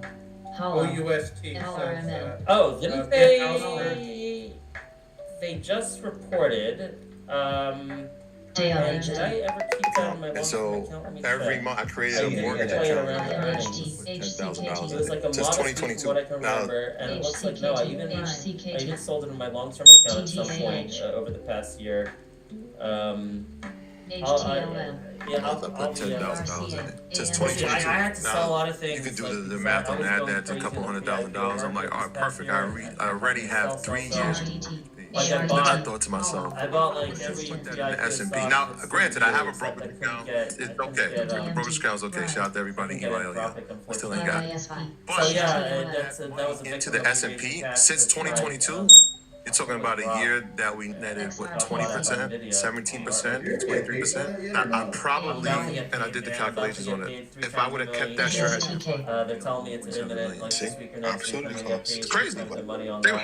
If I would have put into the account, that brokerage account, would have paid for the house. Meanwhile, I'm putting money aside to pay for the house. And the crazy part, taking part of your capital, so yeah, the earnings, I don't remember the exact and the banks are fractional reserve lending all the capital and rotating it into the market and telling you to pay them to fundraise. Stronger catalysts that were out this week. BCTX. Where are you now? Oh my god, I hit 46.95. Well, my year-to-date return? I was trying to do the responsible thing. I As got of close. this morning, it was 50. 55.7. I was trying to do the responsible thing. 55.7. Surprised because my execution. I was trying to do the But responsible. yeah, as of this morning, 55.7. I think at this point I'm probably up for the day. I made some mistakes. You know, I carried a lot of SPTQ overnight, which I had to sell for a loss, so that kind of hurt. But I think I might add on to that year to date today. Yeah, I'm up today. Not huge, you know, because of that, but yeah, I'm up today. So gonna add on to that. So Arlo, by the way, had a nice earnings report last week, and then last night, management came out with a $50 million repurchase share program, so another secondary pop in Arlo. Did I talk about Burna at all? BCTX. I don't believe so. CVRX. All right, wow. Micron was on the top list this morning, but I didn't go for it because I was really pissed off that I couldn't buy the 50 DMA. It hit and bounced off the 50 DMA overnight. I don't have overnight trading. I just have, you know, starting at 7 a.m. So I couldn't buy the 50 DMA dip, and I kind of like protested it because of that. I'm like, so anyway, it was a top pick with a $400 target for the day, and it's look at that, it flew past that 400 target. That's a shame. That would have been nice to buy the 50. Oh well, maybe some bad news will hit tonight or tomorrow, and I can get back in. Sphere. RTX, by the way, CRBP. it was the key to this chart breaking out over here. As everything was going down, I had a big win in RTX call options because it looked like that war was coming, and it did. And RTX call options were crazy, man. So that was just a beautiful hedge that paid off, and I didn't even have to put a lot of money into it. It was like a 1% position or something. So I'm swinging common shares now in RTX. I think this keeps going. I think it has further legs because they're gonna get. I think they're meeting today, right? There was a rumor. I don't know. The defense major is meeting with Trump today to see what they can do about increasing production. So. Did you see that video of the sinking one of the ships with a torpedo? No, I haven't yet. Look, the 50 DMA might be coming on the Qs, guys. Up 1.6%. A little squeezy. Market's getting a little squeezy in a lot of names. Oh wait, I just saw half of the ASTS. I didn't sell the air yet. Actually, I did sell air and then I bought it back. Let's see what else we got going on. Can't believe this ONDS kind of shook me out a little bit there. I want this to get over this moving average right here. Today? Once you get over that, get over these little wicks and get that moving average, I'll definitely be a buyer. If it decides to pull back, I won't be mad too. ASTS and air, much better than ONDS. Oh, good call. Nice job. Oh boy, here comes SPY. 30 is when the CEO is going to be on air? Correct, 11. I'm not gonna lie, I should have took that scalp play right here, that re-entry. It should have been a re-entry for me right here, but I should have for a quick scalp play. I should have. I could get better at that. I can't deny that. I could have got better at that 2 for 2. But I do not want to give profits back. That's my main focus right now. Don't give profits back.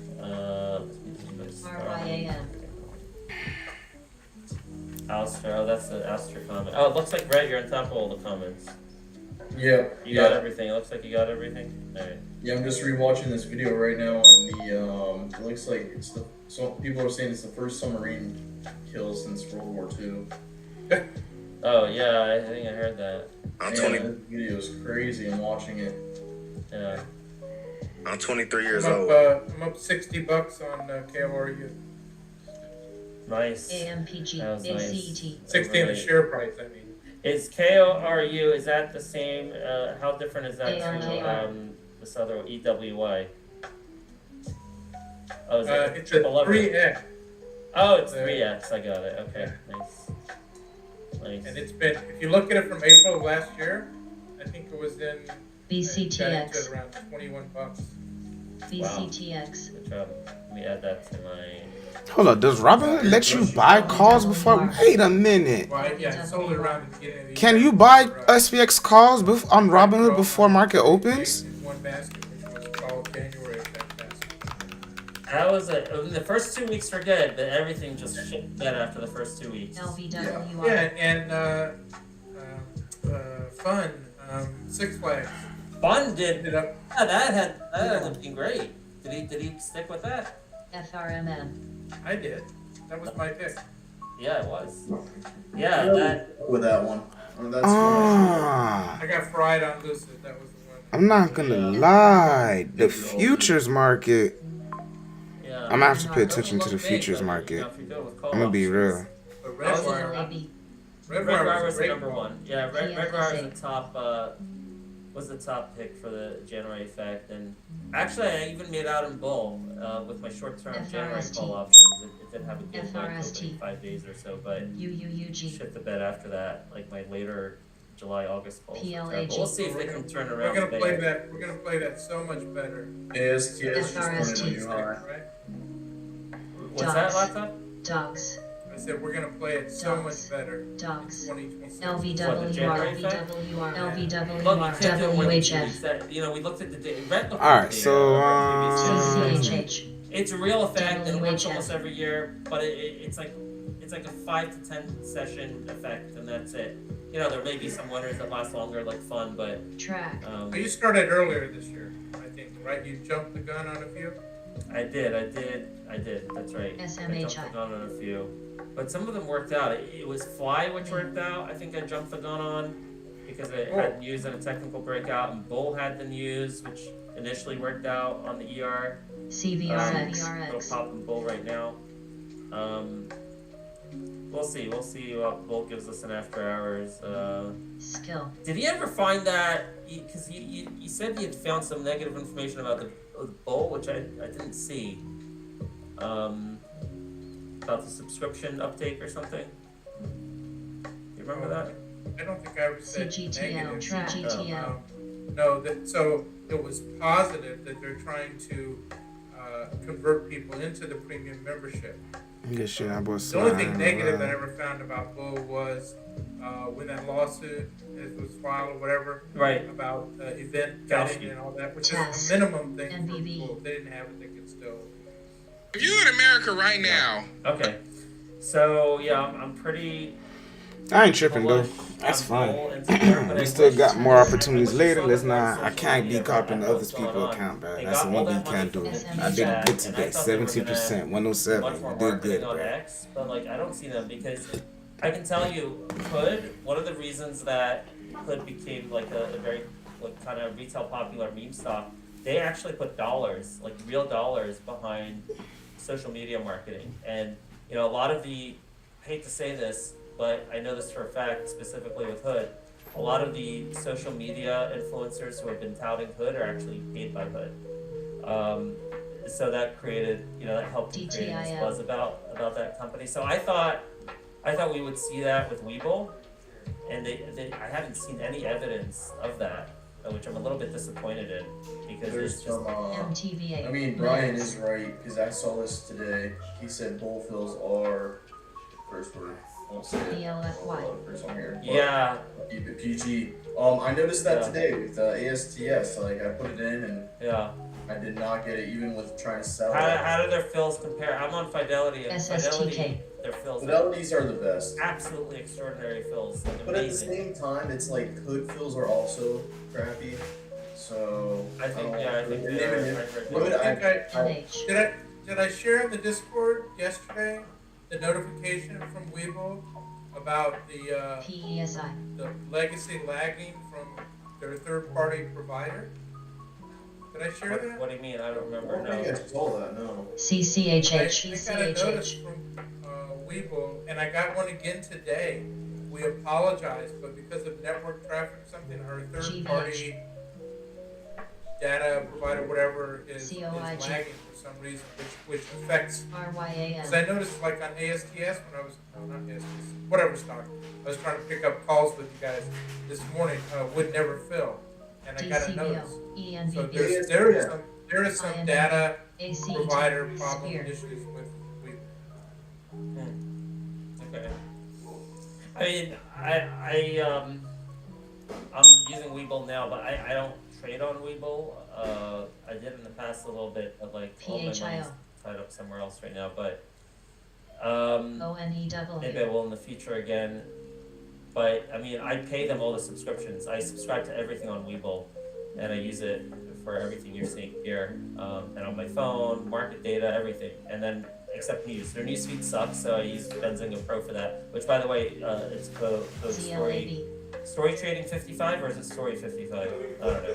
One of them. Tried both code. 1 year plan on Benzinga Pro, so I use them for the news. But I what's going on right now on the Jones stocks? Or is that the market? No, because this MOBX also started going up here. I'm not mad. ODS and I'm Arca good. just had some big red DTIL. candles. It's just random volatility. Yeah, so look, I from a UI perspective, NVV. And features and stuff like that, like nothing beats Bull. And I'm happy to pay for all their subscriptions and for their data. I haven't really had an issue with their data feeds at all, personally. I can't speak to their fills and stuff. So nothing negative about it. Yeah. I like it. I switched. I switched from day trading on Robinhood I also had Schwab. When Schwab was good, I was on Schwab, but then I went to Hood. And now I'm on Webull. Yeah, we are having a little bit of a drawdown now. That's more visible in the cues. What am I doing here with ACS? I sold half at a little above 105 at the now second revised target. But again, I'm looking at, am I getting too greedy, like looking for more? Should I just ring the register? Look, the RSI is not overbought yet. It's not. I mean, the daily looks like it still has room to run. Should I ring the register? All out. I sold a little too early, I guess. But I'm just gonna reap the rewards of my retirement account. So. That's true. We have that there. All right, I'm gonna ring the register here. I'm ringing the register on ASTS and see maybe there'll be an opportunity to get back in. It's just kind of driven by these drops I'm seeing right now in the Qs and ONDS and RCAT. I'm up big on it, so why not? Yeah. Ring the register. Dipping right now. It's 17 minutes before Jeff goes online. CVRX. Oh, are you suggesting you want to buy more before he goes on? Where can we watch that show? You know what channel that's on, right? It's on Schwab. I'm gonna look it up. It's Schwab. Yeah, I don't know if you have to pay. It's the Schwab Network. It's Trading 360 with Marley Caden. I don't know where that is. Try to find out where that's at, and maybe we could watch that together. So it's available on the App Store, and it's available on SchwabNetwork.com. You have to pay for it? It says free. All right, if whoever gets a link for that, let us throw in the Discord. We'll watch at 11:30. Look at CRDO up 9% after a bad reaction to a great earnings report. Look at that. This fakes me out sometimes. That's a hard one to deal with. You know, I'm a big believer in market efficiency, and it usually works for me. This was a level I was wishing we were going to stay over 609.50 for the Qs. Yeah. We're breaking back below it here. So if we do head back down, 607 is going to be your next target for the downside here. But I would like to see us get back above and hold, but it's not going to look like that. Yeah, look at CRDO. So yeah, I was saying I'm a big believer in market efficiency, and sometimes you get reactions like this where day one is just sell the news basically, and that's really, I think, what it comes down to. There are people pre-positioned, and they're like, I'm going to sell no matter what on the catalyst day because you got big liquidity, and that's just my trade plan to buy the rumor, sell the news. I think that's probably what happened. That's frustrating when that happens. All right, we got that sold off. That's the only thing I have to. We're gonna eat first, and then then we're gonna hop on 2K. If I don't get the price action, we're gonna hop on the game soon, man. Feel me? And then I'll just explode on day 2, which really pisses me off. And I included the link for the network in the private Discord. All right, thanks. Oh, okay, cool. Guess we'll watch that after Benzinga. All right, let's. Oh shit! I'm down on Arlo. I bought that this morning. Ouch. Moo Alpha Trader likes. I had an issue withdrawing money from them. Moo. I've never heard of Moo until right this second. What? Yeah, Moo's. Never heard of Moo. I tried it out. I put $1,000 in there, traded it. It's not bad. I mean, it's all right. But at the same time, I tried withdrawing money, and it took almost 3 weeks to get the money. I don't know what happened. So I'm not sure if you guys have experienced issues like that, but never had to wait that long on money to get transferred out. Wow, big week on ASTS. CVRX. CRBP. Nice game. AUDC. Yeah, I know. I'm looking at it. I have a little bit of FOMO. I'm all out right now. INNV. What's the date for the next launch? It's the March. I don't know what date. Hold on, I just had it here. EDMD. St. Patrick's Day. Really? Better platform than Webull? I don't think there's any platform out there better than Webull. Well, I guess I haven't seen Moo, but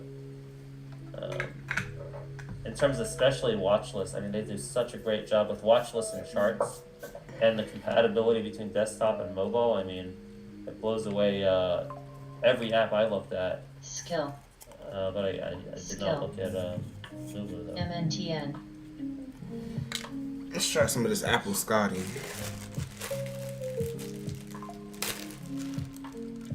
No launch date yet for March. So. Seat.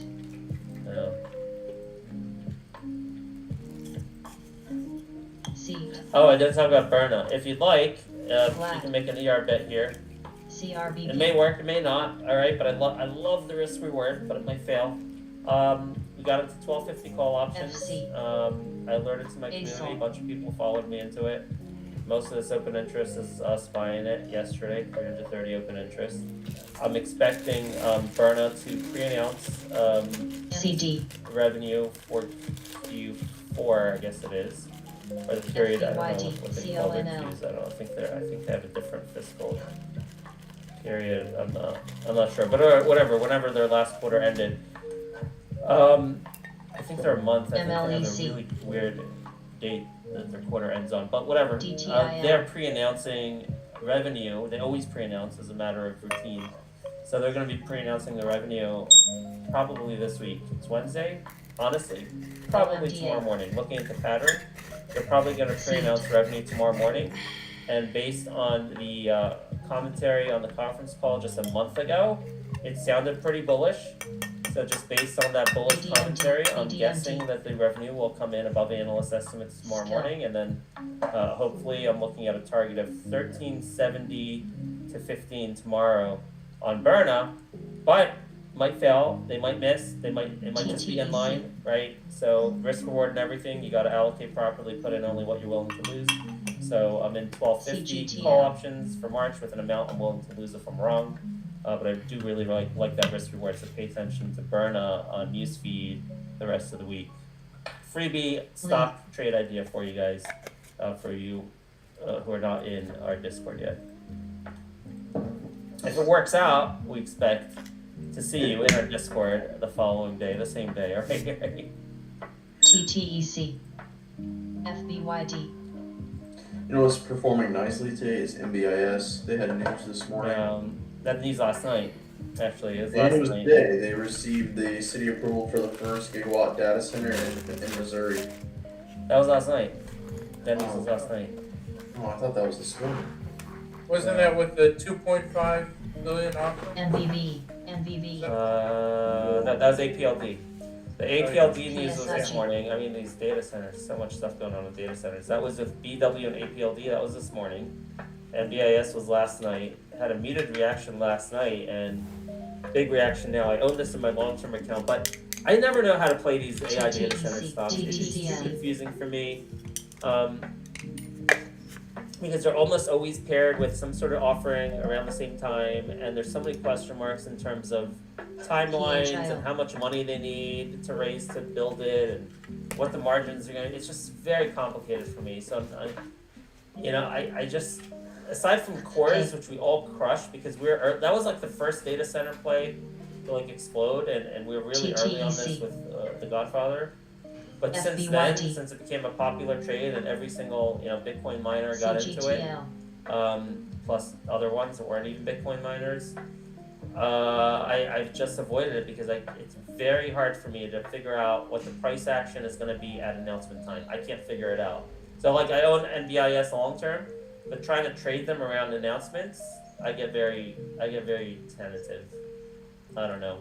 We're looking for an expert in that who can like immediately tell me if like when Cypher comes out and does a deal, all these data centers like, okay, this deal's great, we're going straight up and to the right today. If you can tell me that, if you've got this figured out, join our Discord and you can help us figure out how to trade data CVRX. Catalyst. But for me, it's very difficult. Yeah, I put a new link in, YouTube link for the Schwab Network. Oh, it's a YouTube link. Oh, it's going to be free? So That's watch even it. better. Oh, beautiful. That's just in 8 minutes? All right, so all attention is going to go to Arcat here soon. Skill. TPST.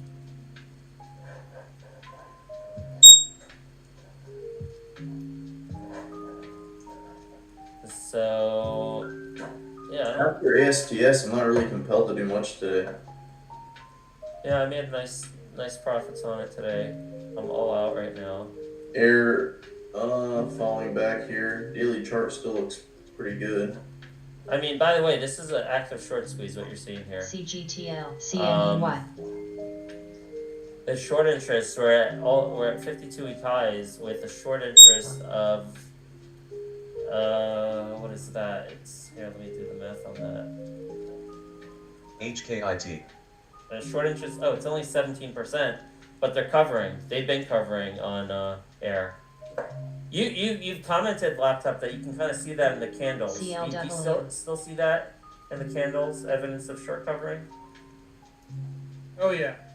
You look at that and then you break them into smaller segments and then match them up with the volume bars. OPFI. Can you walk me through it a little bit here? What do you see here? So we're looking at air. Yeah. Like, what time frame are you on? So most of that happens. I mean, unfortunately, a lot of that gets muddled in at the open because everyone panics to, either buy, sell, or cover. I guess I'll say. So, I don't really see that today. I don't see that with the big drop at 9:30 at the open. The run up and now just kind of a rollover. I mean, you have these two big candles. This 80 cent. Like, I don't know. I thought you were trying to tell me the other day that when shorts cover, they'll do it in like bigger blocks. And when people who want to buy long, they'll just they maybe do a VWAP buy program throughout the day. But like the short covering is more of a panic. Is that kind of what you were trying to convey? More systematic. I guess I'd say more systematic. And yeah, it is. It has to be evidenced in large blocks because short sellers have,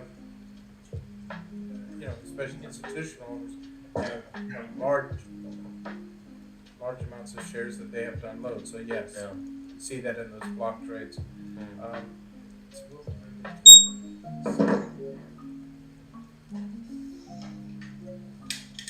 BNED.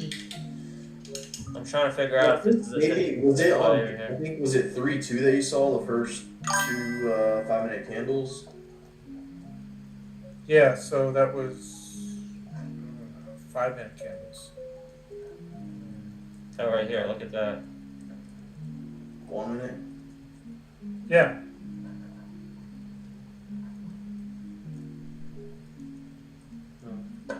Interesting.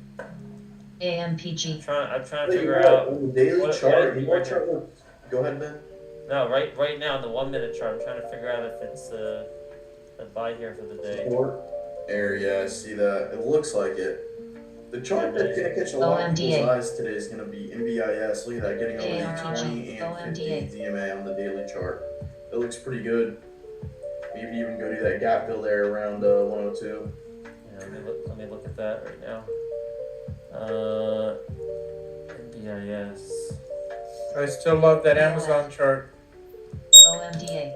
I own it long term. Yeah, that's a nice looking chart. Wow, this 1 minute chart looks great. The 5 minute too. I don't know, a lot of crisscrossing over these moving averages on the daily charts. I don't have a strong feeling yet on the daily, but yeah, it looks great. NBIS. Amazon I own in my long-term account. Let's see. Oh wow, this has really come down from the earnings report. I forget it got over the nice level too. If you look at the daily, I think it was like 215. 196. 214.40 is a level I had that I like to watch. Back over that, but I think this is gonna fill this gap sooner than later. KRRO. 220. Yeah, then it's got another gap. So it's got a gap on February 5th, and it's got another gap on February 4th. Or actually, that gap to fill what? 5th and 6th. Yeah, I got two gaps. 231. 231.82. 11:27. We have 3 minutes left. Yeah, Izzy was right. He was staying to low the boat on this one.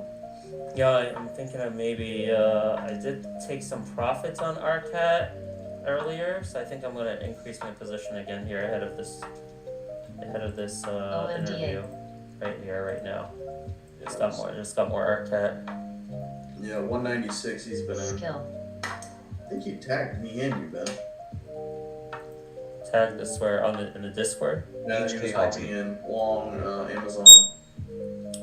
I don't know. I don't trade the big caps a lot unless it's like a huge catalyst. Well, you know what? I don't trade anything a lot unless there's a huge catalyst. But big caps, I just like prefer just owning them in my long-term account. So I get Amazon. Yeah, NVIDIA, just been chopping around there. You know, I was at somewhere yesterday I was at, and it was like, I was talking to this one guy, he's never done stocks in his life. He's like, yeah, I just put 50% of my cash into NVIDIA. That gets me a little hesitant. You have people that have known nothing about the markets that are getting in, and they see all this stuff, and it's like a euphoric state that they think they're going to get rich on NVIDIA now. It's kind of an interesting take. Normally when you start to see stuff like this, you see a pullback of significance. CVRX. I got out of NVIDIA like 3 or 4 quarters ago when I saw some signs that there's a lot of buzz and momentum around AMD, and thoughts that maybe AMD could take some market share from them away. I don't know that that's happened, but I rotated out of NVIDIA into AMD and a few other names, which I forget what they are now. So Ben, are you still in RTX? Yeah, in my short-term account I am. Yeah. Because you know, there's this meeting going on at the White House. Is it happening right now? No, it's today. I'm in it. I think RTX goes much higher still because of this war. I have calls expiring this week that I'm down on. I think RTX going over 215. But I'm not doing with call options anymore. That easy money was made, and the timing of it, that was easy. But at this point, I'm just swinging some common shares. All right, it's 11:30. I just we gotta go. We gotta go listen to Arcat. All right. Take care, everyone. Have a good one. Everyone. Take care. See you next week. All right. Bye-bye. DRMA. If you hold NVIDIA, Palantir, Tesla, or any of the other major tech names in your portfolio, what I'm going to show you in today's video might have a massive impact on your portfolio. In fact, understanding the math I'm about to show you could make or break your returns, your future, and the ability to create generational wealth in this AI cycle. Pay attention to me for the next 10 to 15 minutes to understand what's going on. While everybody else is busy with nonsense noise across social media, obsessing over which AI chatbot is better, or panicking over daily market noise, interest rates, and geopolitical hoopla, they're completely missing a massive tsunami that is forming right under their noses. This is a once-in-a-decade investing opportunity, a structural bottleneck that most people don't talk about. And right now, I'm going to break it apart. I'm going to show you exactly how to set yourself up for it, how to prep, how to adjust, and how to make the best out of it. So welcome back to our 7-part series where we are deconstructing the AI economy layer by layer, showing you exactly how the smart money is playing the next decade. We covered the factory ASML, we covered the brain NVIDIA, we covered the cooling Vertiv. Today we are at layer 4, the nervous system. Think about it like this: you can buy all the $40,000 NVIDIA chips in the world. It's like hiring the smartest genius on the planet to work for your company. But if you lock that genius inside a concrete room with no internet, and the only way they can communicate is by sliding a piece of paper under the door once a day, they're completely useless. Right now, companies are buying tens of billions of dollars of AI brains. But if those brains cannot talk to each other instantaneously, the entire system breaks down. It gridlocks. We're talking about the company that connects the brains together. We're talking about the company sitting on a massive $73 billion AI order backlog. We are talking about Broadcom. Now, a quick disclaimer, I am not a financial advisor. This content is for general education and entertainment purposes only. This is not a recommendation to buy or sell any specific security. All investments involve risk. Past performance does not guarantee future results. You should consult with a licensed professional before making any financial decisions. Okay, disclaimer done. Let's get into the data. To understand why Broadcom is sitting on one of the most powerful positions in the entire tech sector right now in early 2026,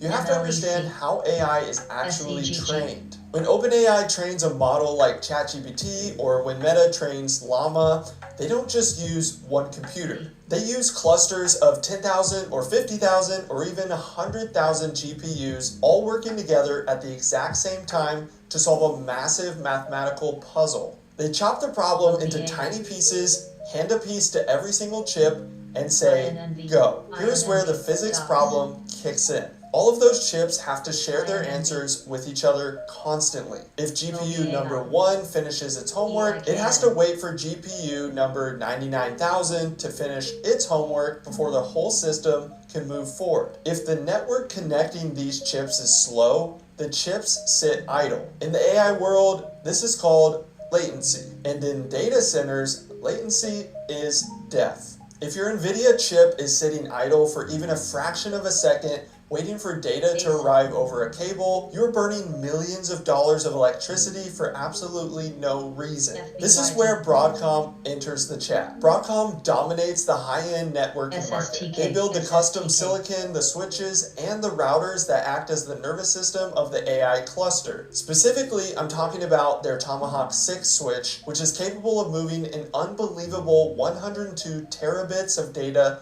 per second. These are the ultimate traffic cops. Now, there's a massive war going on right now in networking, and you need to pay attention to this if you own any semiconductor stocks. NVIDIA wants to use their proprietary network, which is called InfiniBand. It's closed, it's expensive, and it keeps you locked into the NVIDIA ecosystem. If you buy their chips, they want you to buy their cables and switches. Broadcom, on the other hand, is championing something called Ethernet. Yes, the same Ethernet concept you have plugged into the back of your router at home, but scaled up to AI-grade speeds. Broadcom is leading a coalition of tech giants, the Ultra Ethernet Consortium, who want an open standard so they aren't completely at the mercy of Jensen Huang. And the data proves Ethernet is winning. Just look at Broadcom's latest numbers. Their AI switch backlog alone exceeded $10 billion at the end of 2025. Big Tech wants an open standard. Broadcom builds the absolute best Ethernet switches on the planet, and in my opinion,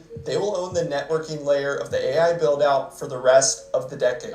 But here's where the story goes from good investment to a generational one. If networking was the only thing Broadcom did, they would still be a phenomenal company. But it's their second AI business that makes them the ultimate hedge. Let's talk about custom silicon, or what the industry calls ASICs. Listen to me closely on this, because this is the dirty little secret of Silicon Valley right now that most media is ignoring. The richest companies in the world, Google, Meta, Amazon, Microsoft, are sick and tired of paying the NVIDIA tax. Every time Mark Zuckerberg wants to upgrade his AI, he has to write a multi-billion-dollar check to NVIDIA. It is destroying his profit margins. So what do these tech giants do?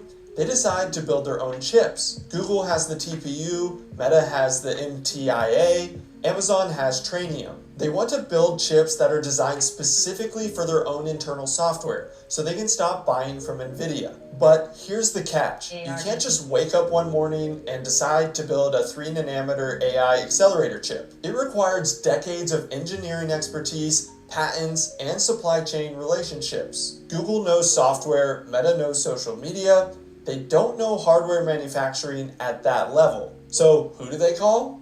They call Broadcom. Broadcom is the silent partner behind the custom chips of the biggest companies on Earth. When Google builds their TPU, which is arguably the most successful non-NVIDIA AI chip in the world, they co-design it with Broadcom. Broadcom provides the foundational IP, they handle the complex packaging, and they manage the relationship with TSMC to actually get the chips manufactured. But it's not just Google anymore. In their explosive Q4 2025 earnings report, CEO Hock Tan revealed something massive. Broadcom secured a $10 billion order for custom TPU Ironwood racks from Anthropic. And then, in that very same quarter, they received an additional $11 billion follow-on order from Anthropic for delivery in late 2026. That is $21 billion in confirmed custom silicon orders just from one AI company. Furthermore, they just added a mysterious fifth major custom silicon customer with a $1 billion initial order. Wall Street analysts widely believe this is part of the rumored 10 gigawatt AI deployment deal with OpenAI. Do you see the beauty of this business model? If NVIDIA maintains its absolute monopoly on GPUs, Broadcom wins. Why? Because those NVIDIA GPUs still need Broadcom's Ethernet networking switches to talk to each other. But if the tech giants succeed in moving away from NVIDIA and building their own custom chips to save money, Broadcom still wins. Why is that? Because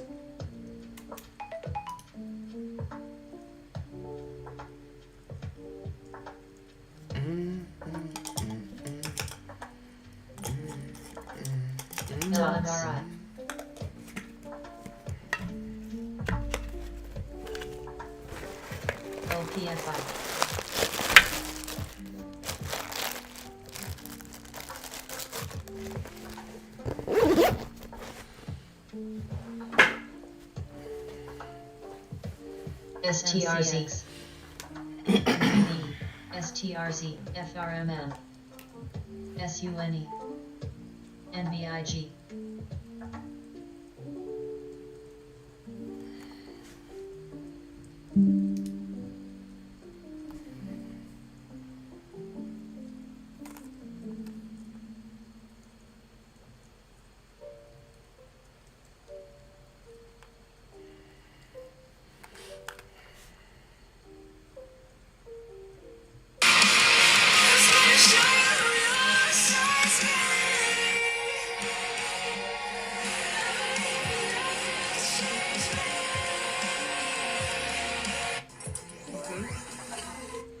Hey, quick session tonight.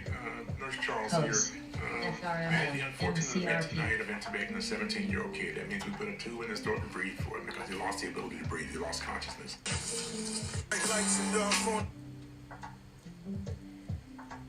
CGTL, MCRP. Lee. SMCX.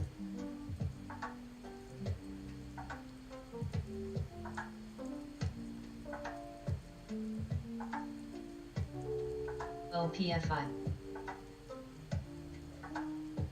BNPT. MENS.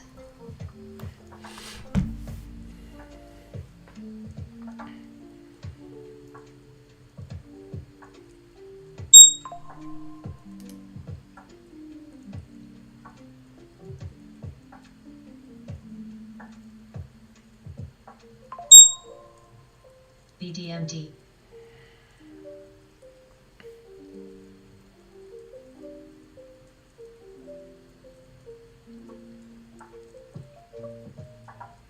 NBIG, TTAM, TBRG, OPFI.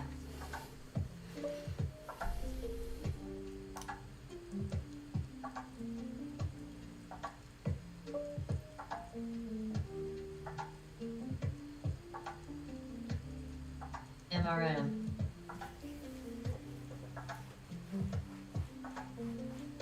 CONL, DOCS.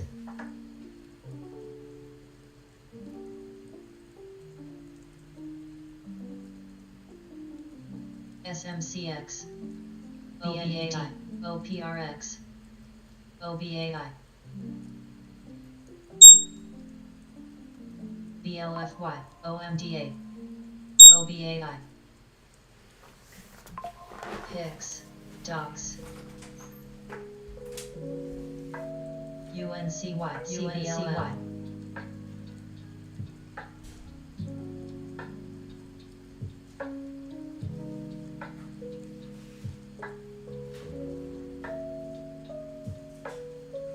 FRMM,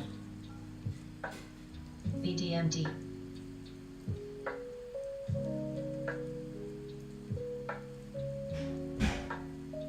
OPRX, LMRI. Men's, Pro. BQ.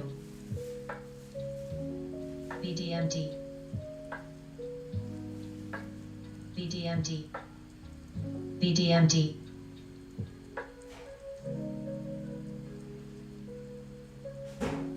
BQ. OMDA. GOVX. BLFY. CGTL. DER. BDMD. OPFI. CGTL. OPRX. OPFI.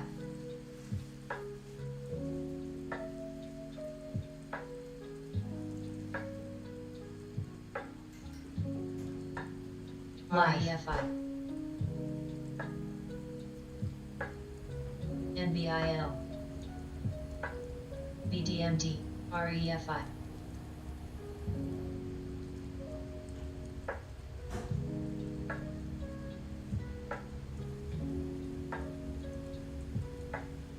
EIKN. OM. CLW. Live.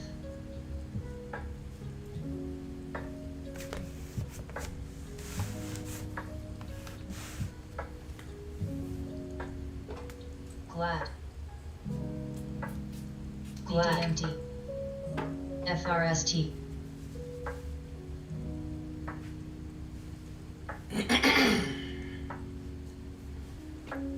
Jack.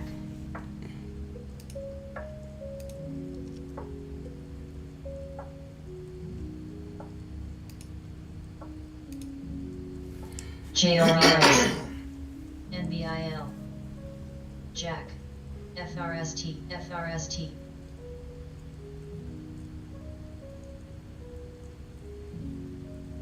EKSO. COIG. AP.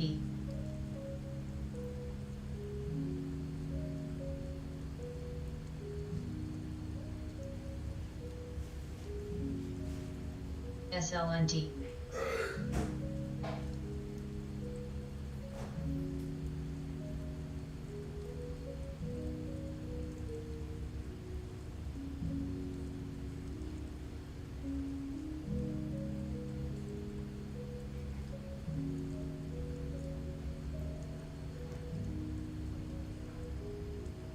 CLW.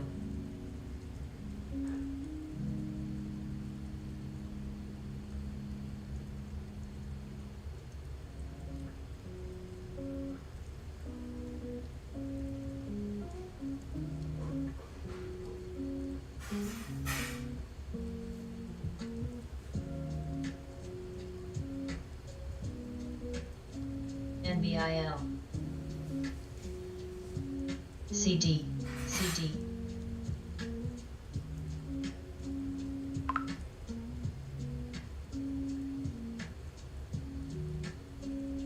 MRKR. CONL. MRM.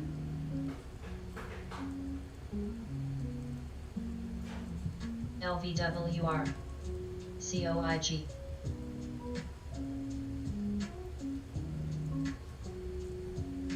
SLND.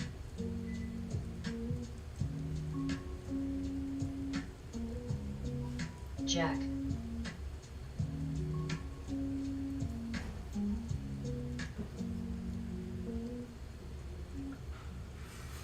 Seat.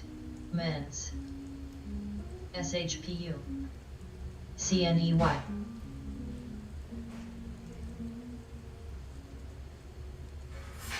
BQ.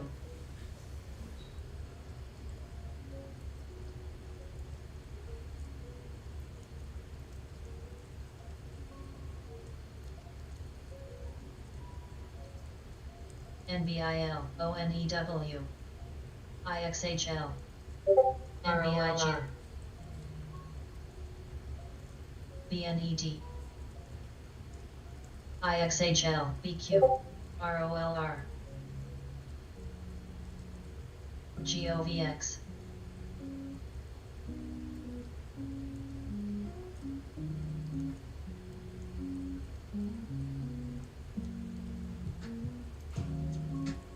ROLR.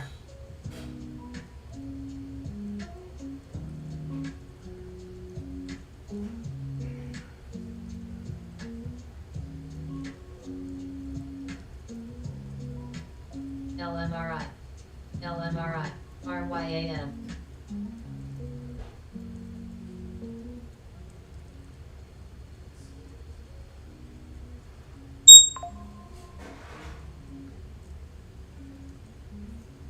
ROLR.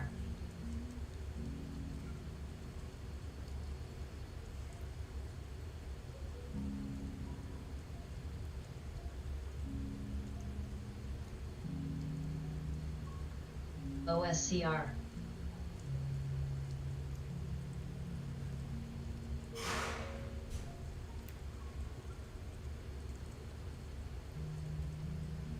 NBIL. LMRI. NBIG. POS. SMCX. INNV.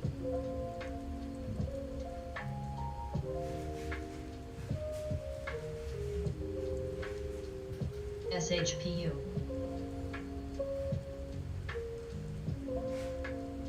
LMRI.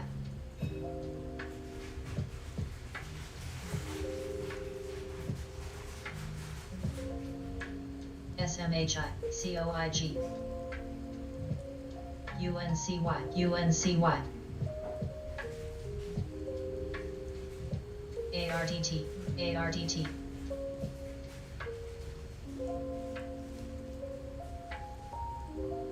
OSCR.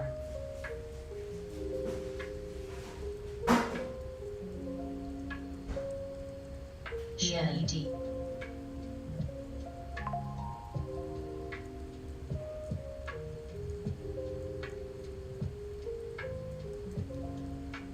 Pose. Pose.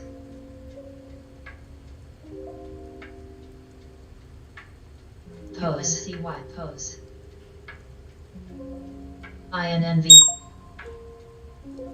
PFSA. DIR.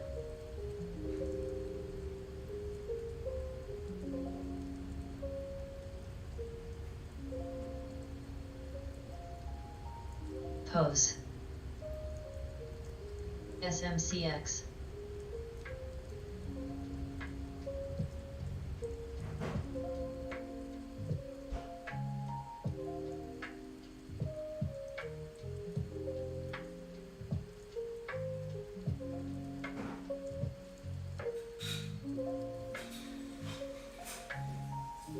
NBIL. OSCR. ISHL.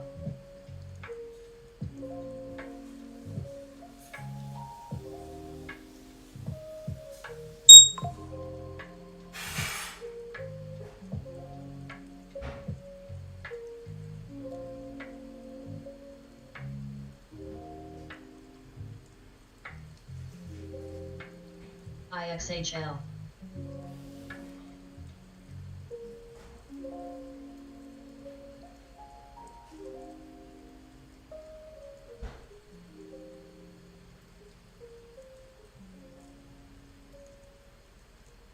AENT.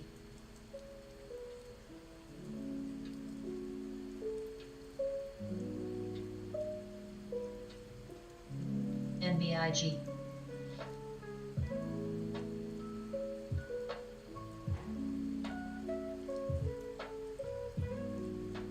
BNED.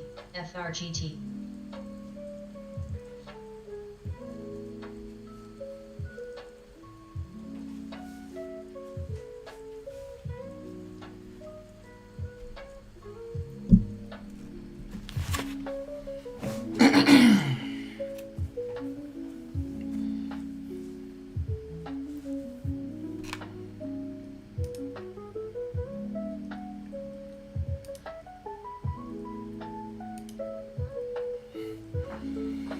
All right, let me eat my lunch real quick, yo.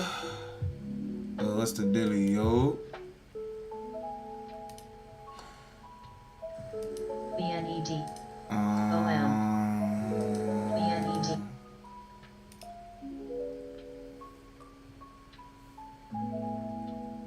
OM.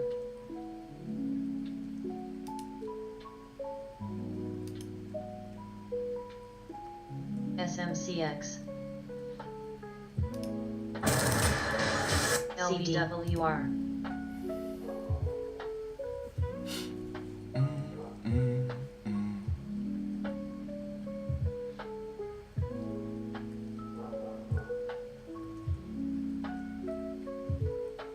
COIG.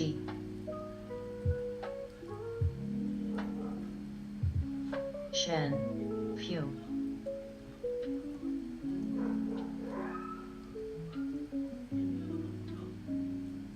LBWR.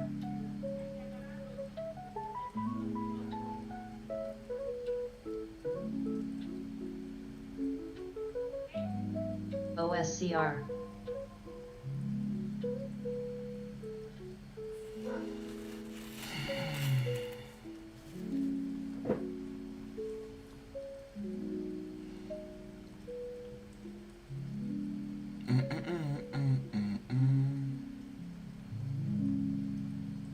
SMCX.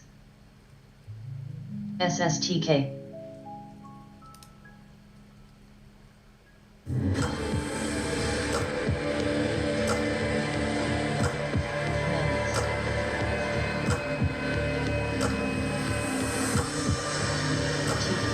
It's just great to be here tonight. And the doors are open, people are trickling in. And these are the team records so far of the season. Los Santos undefeated, 2-0, and then you have Tropics through the Wolverines 1-1, and then Lithium is in the basement. They're struggling out there. Yeah, they're flipped on the bottom and Los Santos on the top. Everyone else 1-1. But let's not forget about all the scores and stats here. Ginwoo, obvious leader there with 16. Yeah, Ginwoo is the man here at 16. He's not here today, which makes Christian Dufresne the top person with 9 points scored, and also the most defensive makes out of anybody total. So Christian is the heavy hitter of today for the Tropics. Yeah, #1 defensive player in PSL, and that's maybe the most valuable asset you can have on the team. Someone that can just answer back every trick like Christian's been able to do here, as you can see. Yeah, the offensive points actually aren't that big of a gap from the top to the bottom, but the defensive gap is so big from top to bottom. So defense does play a big part trying to defend off of everybody else. Really helped the Tropics get to where they're at. And now we're looking at tonight's schedule with match 1, SHS versus the Soldiers. We got P-Rod versus Nyjah, the heavy hitters. He could really use a win here tonight. They definitely had a good... LBWR. The crowd boos. A lot of tricks. Drafted Sinner Aguilardi, learn more about, but he has become a young star. Julian Aguilardi, learn more about him in this piece right here.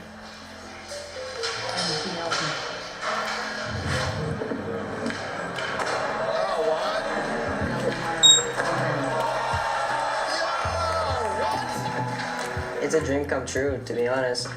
Like, it's insane.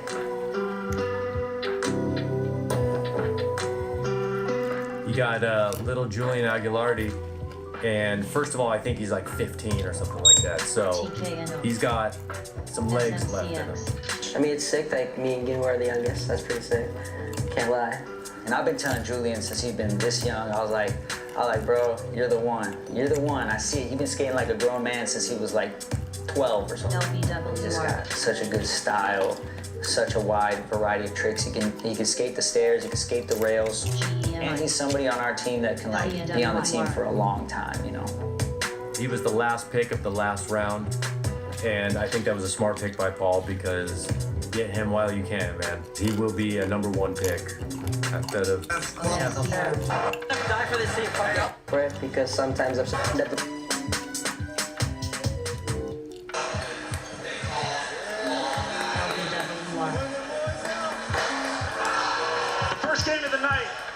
between the SHS and the Soldiers. SHS will start on offense. Johnny Hernandez is up first. Game on. EKSL. I need another. The work is done. The work is done. It's gonna show what it is. I think one thing to pay attention to right now too is that the Soldiers actually have home court advantage, which means they go second. And I feel like that's a little bit of an advantage coming in. Why is that an advantage again, Sean? For those viewers at home that might not know. Because that just means, like, if they're down in the fourth quarter, they still have a chance to come back. They will see that advantage later in the game if they are down when they need it. Absolutely.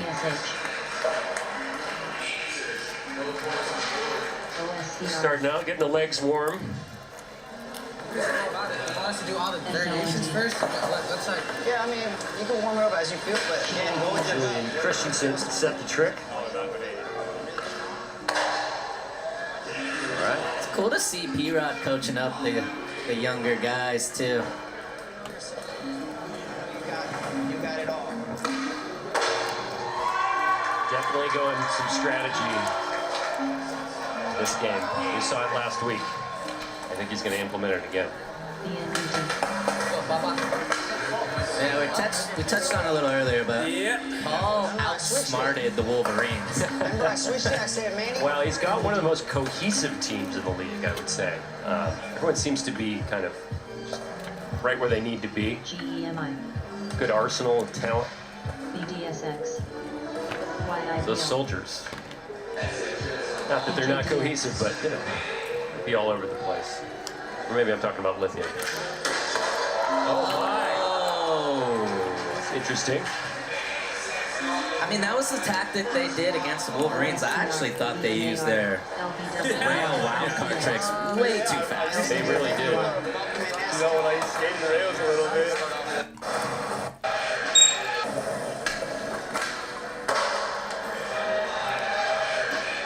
Keeping it basic, Hernandez with a frontside nollie.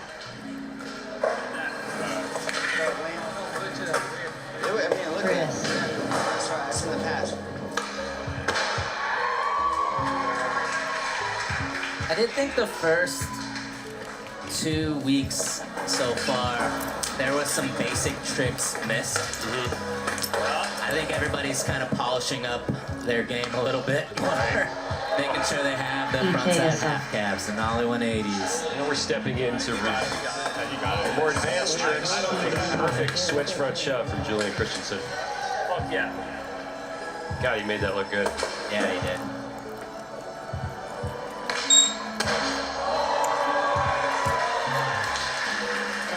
Yvonne Martinez getting that back foot readjusted. Did appear to getting away from him, but he got it back. And there you have it. And he coming correct on the rail card, the wild card, excuse me. With the big heel board on the rail. Barrel heel board slide. This is kind of the different strategy. Some people want to save that wild card rail trick for later. Yeah. SHS kind of took the approach of just like trying to build the bigger lead early. LBWR. Such a scary trick. Good. Yeah, the trick of the night for last week's matchup is straight out of the gate. Yeah. And why not if he's scoring a point on it? Right there. Very difficult trick. It doesn't look that difficult for Manny. It's definitely in his bag. But I should have just gone a little faster. Still only one out for SHS. Now 2 outs.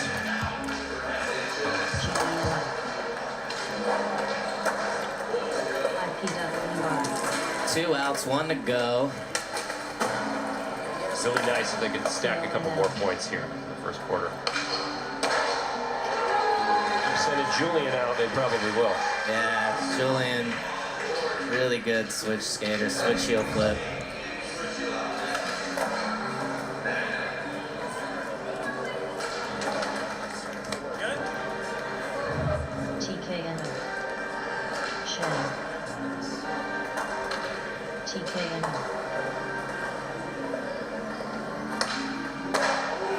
First time seeing Aisha tonight. Switch heel, no problem. You can tell he's ready to skate tonight by the looks of that. Have some fans up there.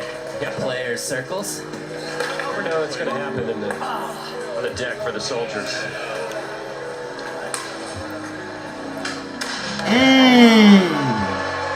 Damn. Their last final wild card, the nollie flip board slide. Manny, their go-to guy for the wild card rail trick. And this is kind of how the game went yesterday. I ain't gonna lie, that was a nice He trick. did a few rail tricks and then he was subbed out right away. Yeah, last week's game was some strategy by Paul Rodriguez. Oh my. Valid attempt. Another point for SHS there. Yeah. Oh yeah, that's it. Okay. Good shit, good shit.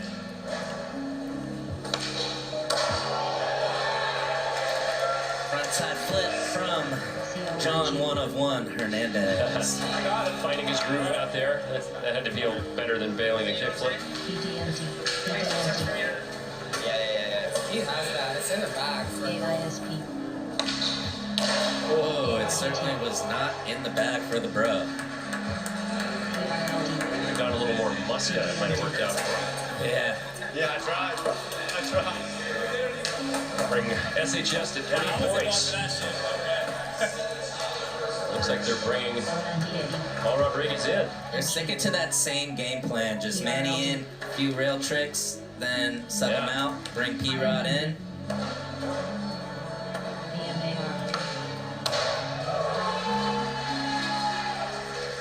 Very consistent tonight.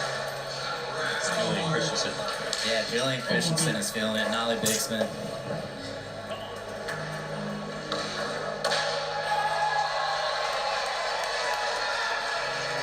And so far, Soldiers are, I know they're down 3-0, but they're pretty good defensively right now. Yeah. See the focus in Earth Cardova right there. Don't want to give much more up this first quarter. Rod Father.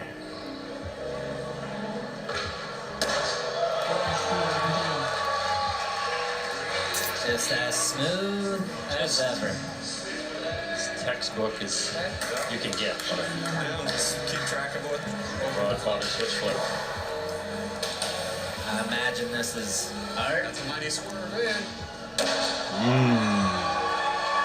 really came at a strange angle. Yeah, he got that close to the rail.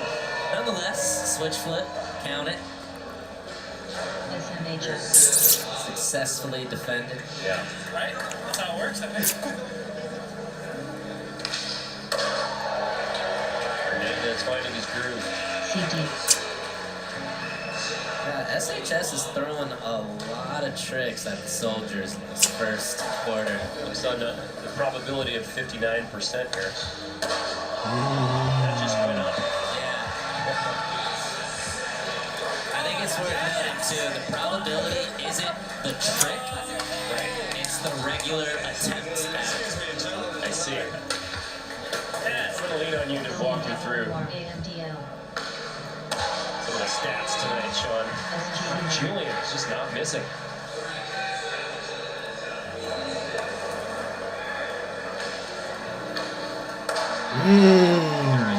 Defense is on point. We talked about defense earlier and how important it is. The Soldiers are really answering back, even though they've given away 3 points.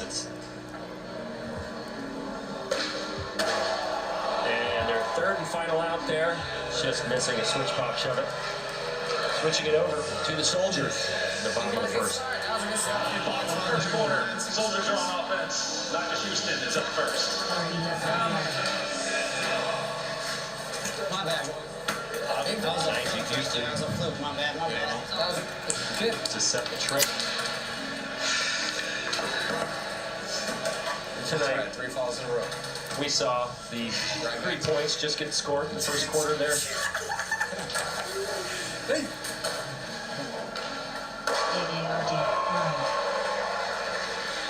feel like he's really looking at LBWR.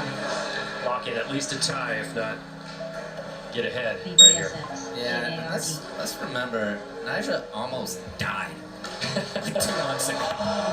So quickly we forget in this day and age what just happened. For those of you that don't know at home, I couldn't watch it. It was 2 faces of death. Dockers. Yeah, he went 30 stairs to the top of his head, and now he's not recommending he skate last week or this week. No, but he is getting them all wrong. Getting back into his groove, and then his teammate Art Cardova hit SHS with a hard flip. And another point. And this is Soldiers. This is already bad. We're 0 for 2 in defense. Yep. For SHS. No outs. 0 outs. LBWR. Run.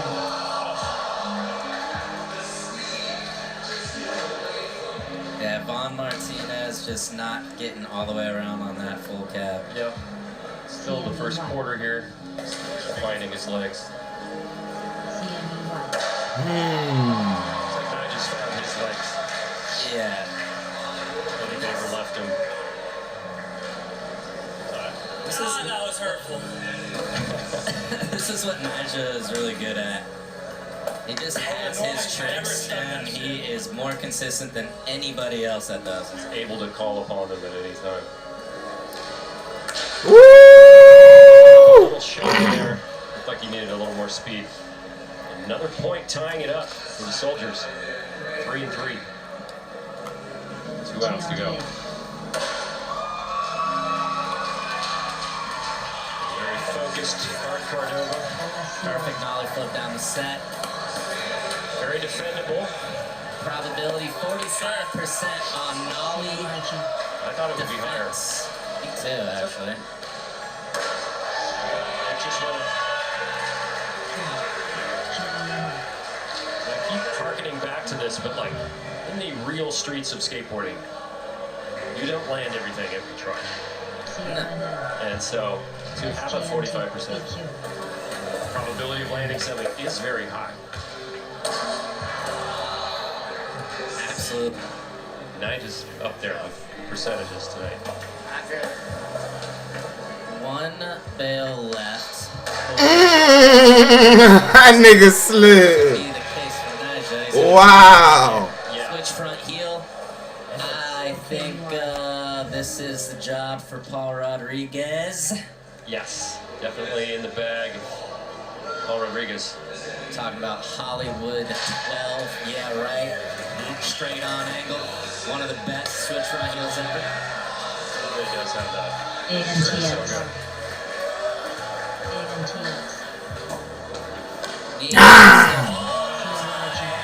I knew he was gonna rank that. Good defense. Look at that. That's just like how it was filmed on Hollywood 12. My God, just some great defending by SHS right there. We got a little smirk out of him, not much. Stone cold P-Rod we're seeing tonight.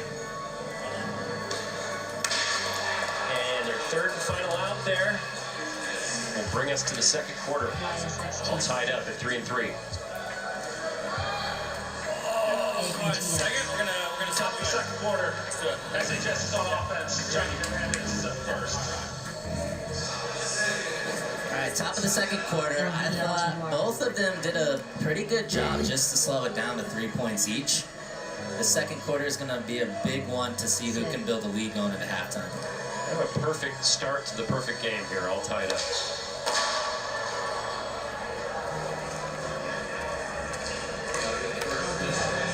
First trick getting away from John. Back on track. Yes. LBWR.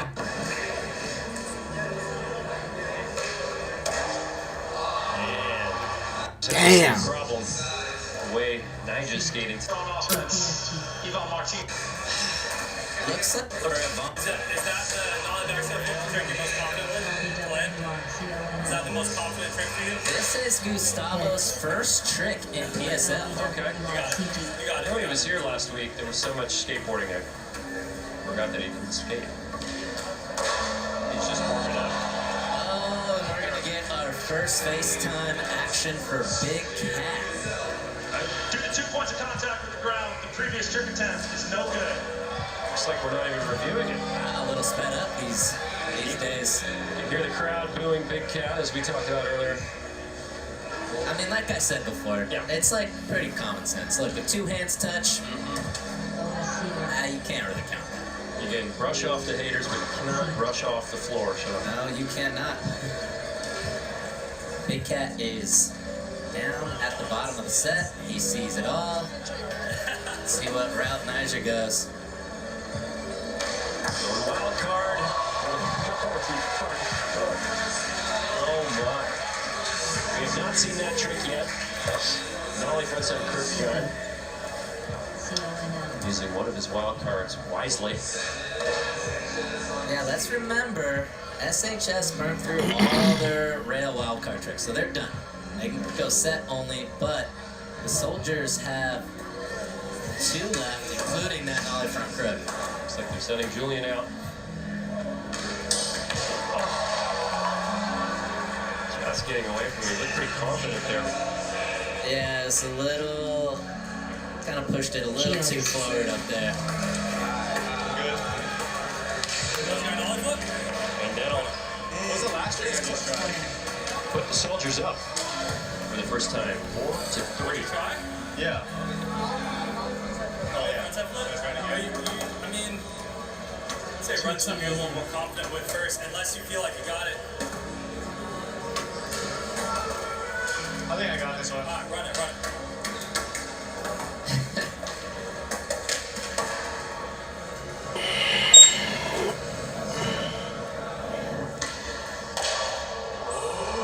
That was kind of some funny commentary from Niger. LVWR. MCS. ANVS.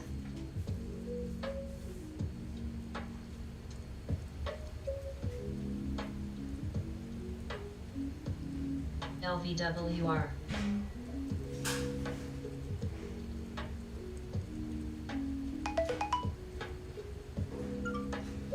LVWR.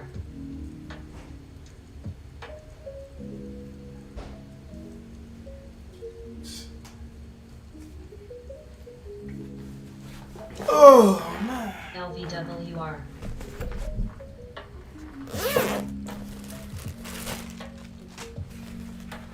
AENT.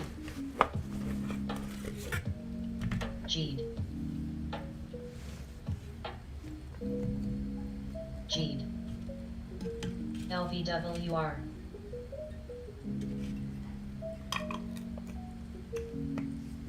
LVWR. Shui.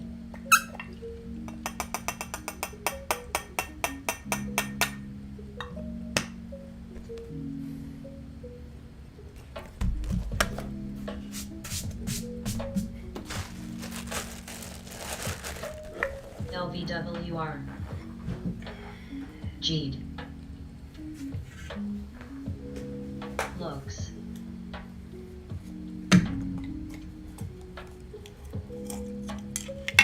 Looks. LVWR. SGMT.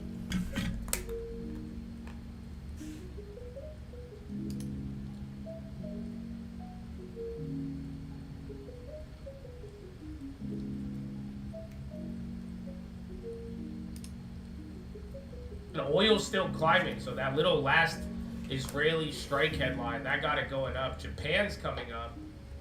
A lot of the other countries, and then again, Korea. Now there's the ups. So ups took another, dude, that thing's tweaking out, bro. Absolutely tweaking. Can I get out of that one? LW. Yeah, there it is.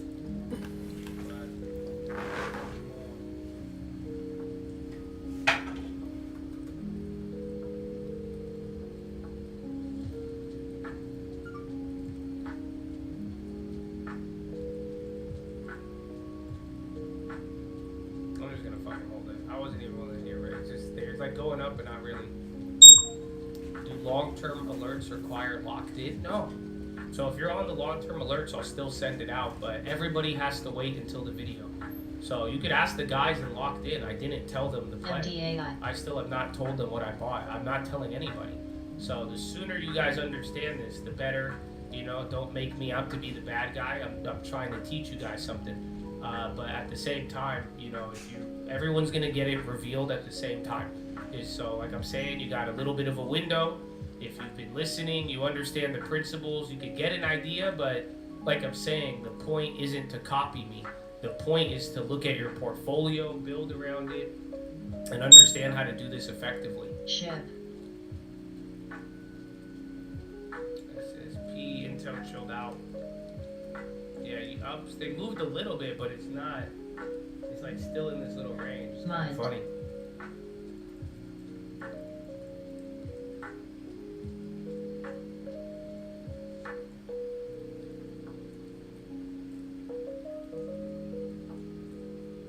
Geos. Do I like Nintendo or Sony? Not really, no. Yeah, the only clue is that they were expensive stocks because I couldn't buy the same size that I bought on the other accounts. I couldn't split it up and buy it the same size on Cold Sister because of the stock price. So I'm focusing on high quality, like I've been trying to stress here the last couple of months. Geos.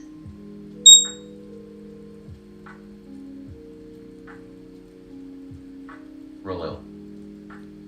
ZDAI. KMT. LRAB. Task. MED. OMDA. Boy.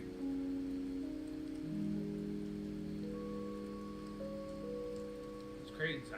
I guess software. Some of the bigger ones are up there, but software is literally up 1.7. NASDAQ should be around there though. Korea again. EWY hit another high. I'm surprised you haven't seen Sandisk. Micron's going up, but then Sandisk kind of chilling. Again, PSX was at one of those events. That one actually kept going. And then did we get anything from App? I don't think we did. And then Microsoft again, whatever this shit is, dude. What's going on with Microsoft? It's actually like running for some odd reason. BDMD. BDMD. BDMD. VRA. Was that Apple? KRE's on the high? GBH. Yeah, Intel hit another high real quick, and then there's Apple.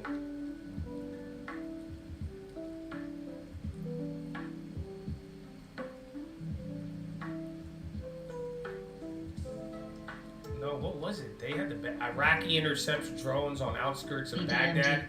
Senior Iranian official tells U.S. pursue regime change. Our final strike missile will target. Oh wait, that's who said it.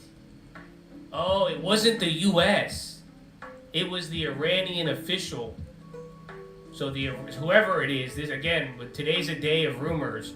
But they're saying that if you try to fuck us up, we're gonna just blow up our nuclear reactor and all energy if they pursue a regime change. Iran is threatening to fucking clap their own nuclear reactor. That's cap. Putin, oil and gas prices rising in Middle East crisis. Yeah, that's cap. Because why wouldn't you just clap the Strait of Hormuz? Putin, maybe it makes sense for us to leave European market now to reliable partners. So Putin's making comments now. He's talking and saying makes sense for us to leave European market to reliable partners. To who, mother? He's talking India?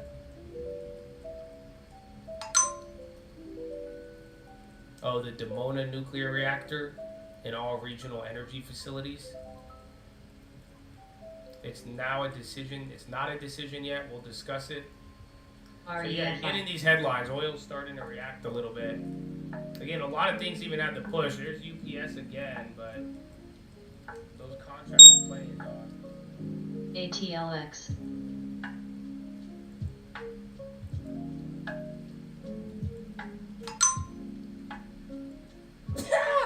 Excuse me.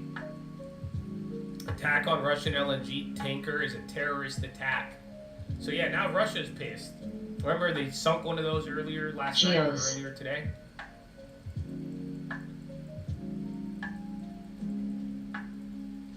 Yeah, they're saying they'll attack Israel's nuclear reactor. So I was like, wait a minute. Because again, we had that headline 5-10 minutes ago, but I read it as if it came from the United States. That's why I was like, that makes no sense. And then you got that one. But yeah, they're saying they're going to attack Israel, not there. I was like, oh, that makes no sense at all. They would go straight to Hormuz ahead of it. Yes. But again, those missiles, those headlines, oil is now back to green 0.5%. RMR. And then now Putin just called it a terrorist attack. I don't know if he's trying to blame Iran, or you might even be able to blame Israel for that. Then you got Tesla UK numbers. Serve. Task.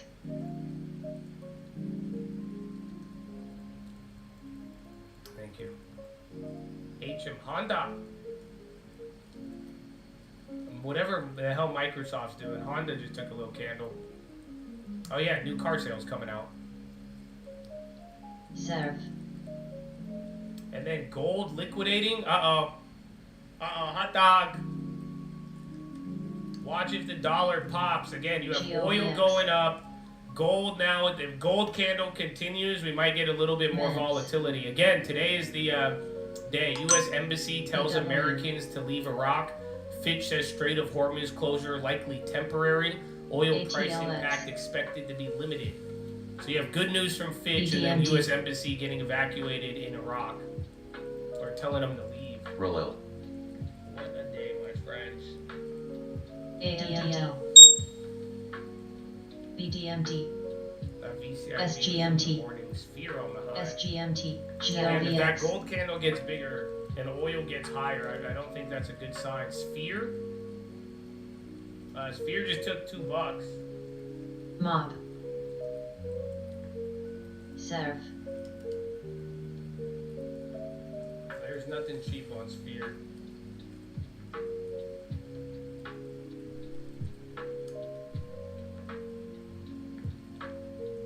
CD. Served.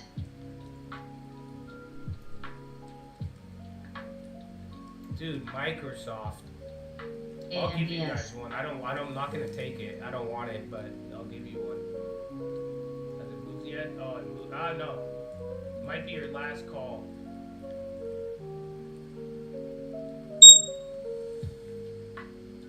Men's. Not a recommendation. But yeah, good luck. ATLX. Oh, you might be able to do UNG with Europe. It's not a bad idea. ATLX.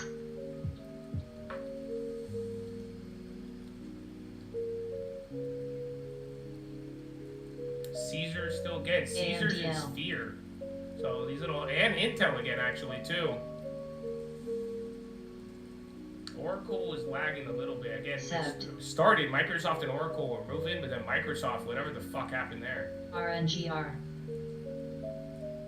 WHF. EA on the high. Interesting. Take-Two is down earlier. And then IGV. I know, guys. I know. Sept.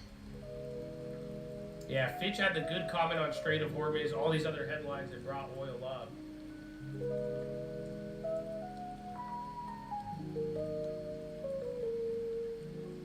Sept. CWST. UPS on the low again? Sept.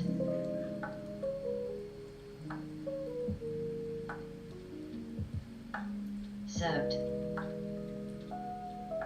Sept. AMDL. IBM too. Habibi.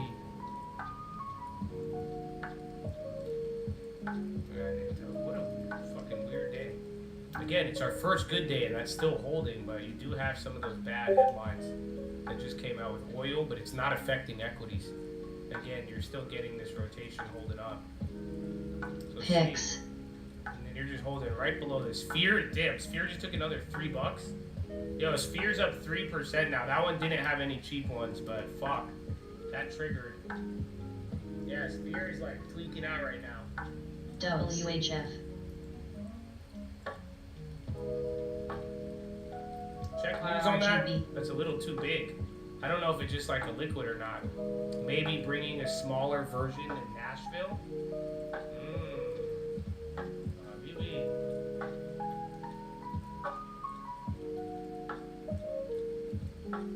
RRGB. Okay. BW.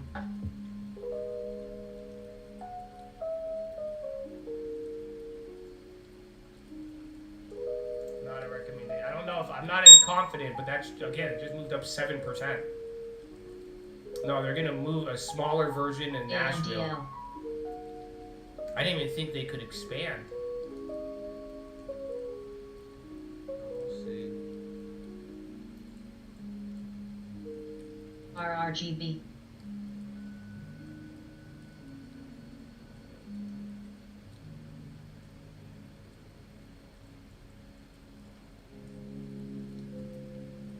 Sobo. ANVS. Nvidia. I think all the other chip makers going up. I have no idea. TPL. USO on the high. Fitch says oil market oversupply, risk premium low. Fitch is giving good comments, but that's the high of the day on oil. I mean, at least intraday. So yeah, you're back up. I mean, you're at what, 0.6? It's nothing compared to the other days. The Nashville Marble. CDA. Oh, no, it's because I had the VWAP on SPY. I didn't have it on. I was going to SPX. So something was missing.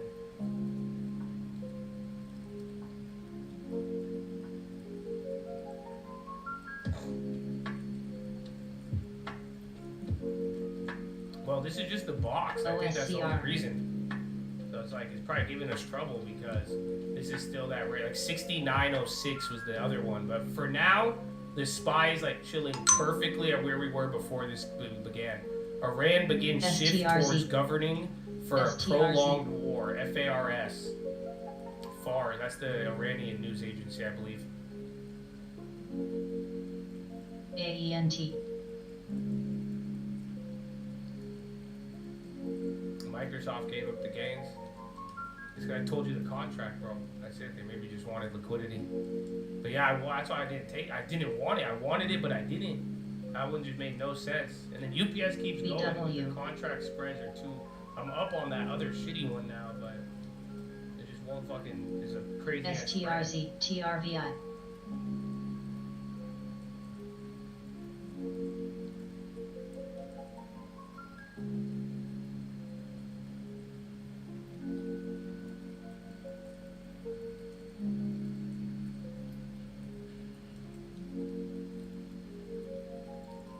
SPY's trying to move a little bit.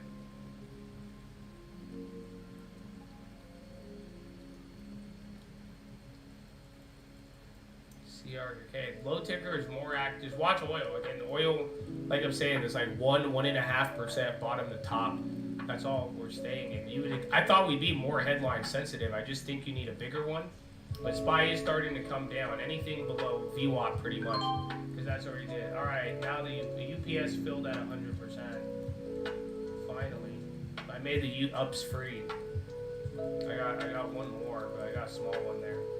At least no risk anymore. UAL now? Airlines dropping? Yeah, transports, IYT itself. Interesting. Beyond plant, new protein. Plants have superpowers. What the fuck does this mean? Beyond the Plant Protein Company, a new chapter begins. Why do I feel like every time that we get volatility, Beyond's like, hey, you guys want some fake protein?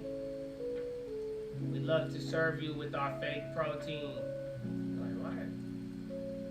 AOMR. Sphere's still up. Plant Fitness. Where's Plant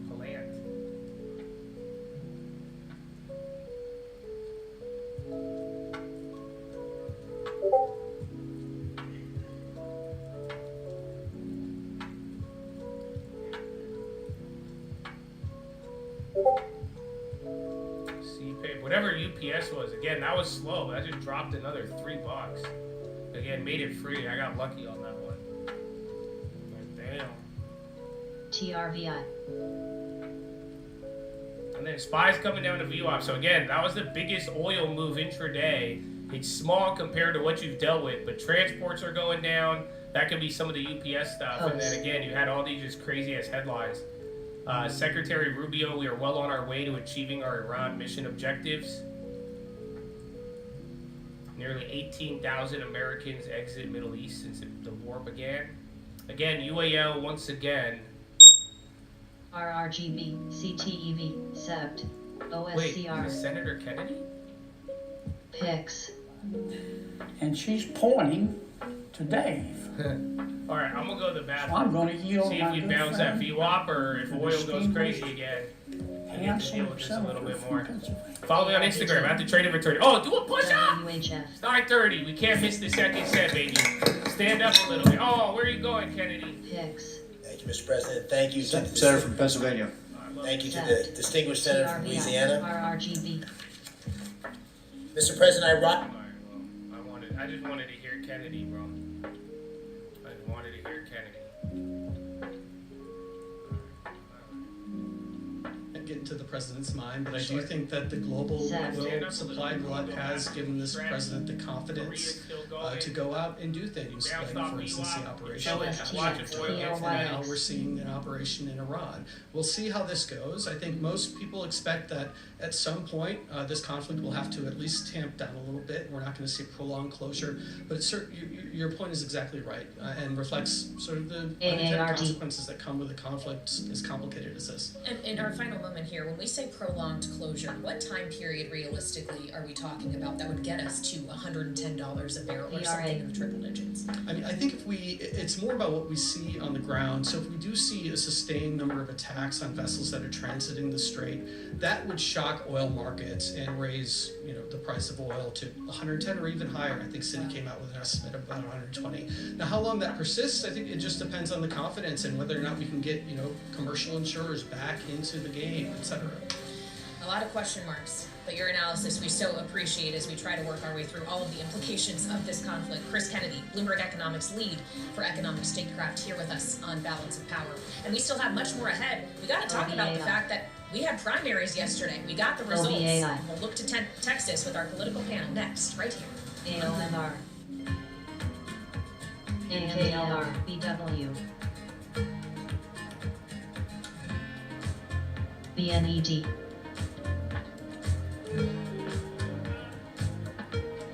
Ellie.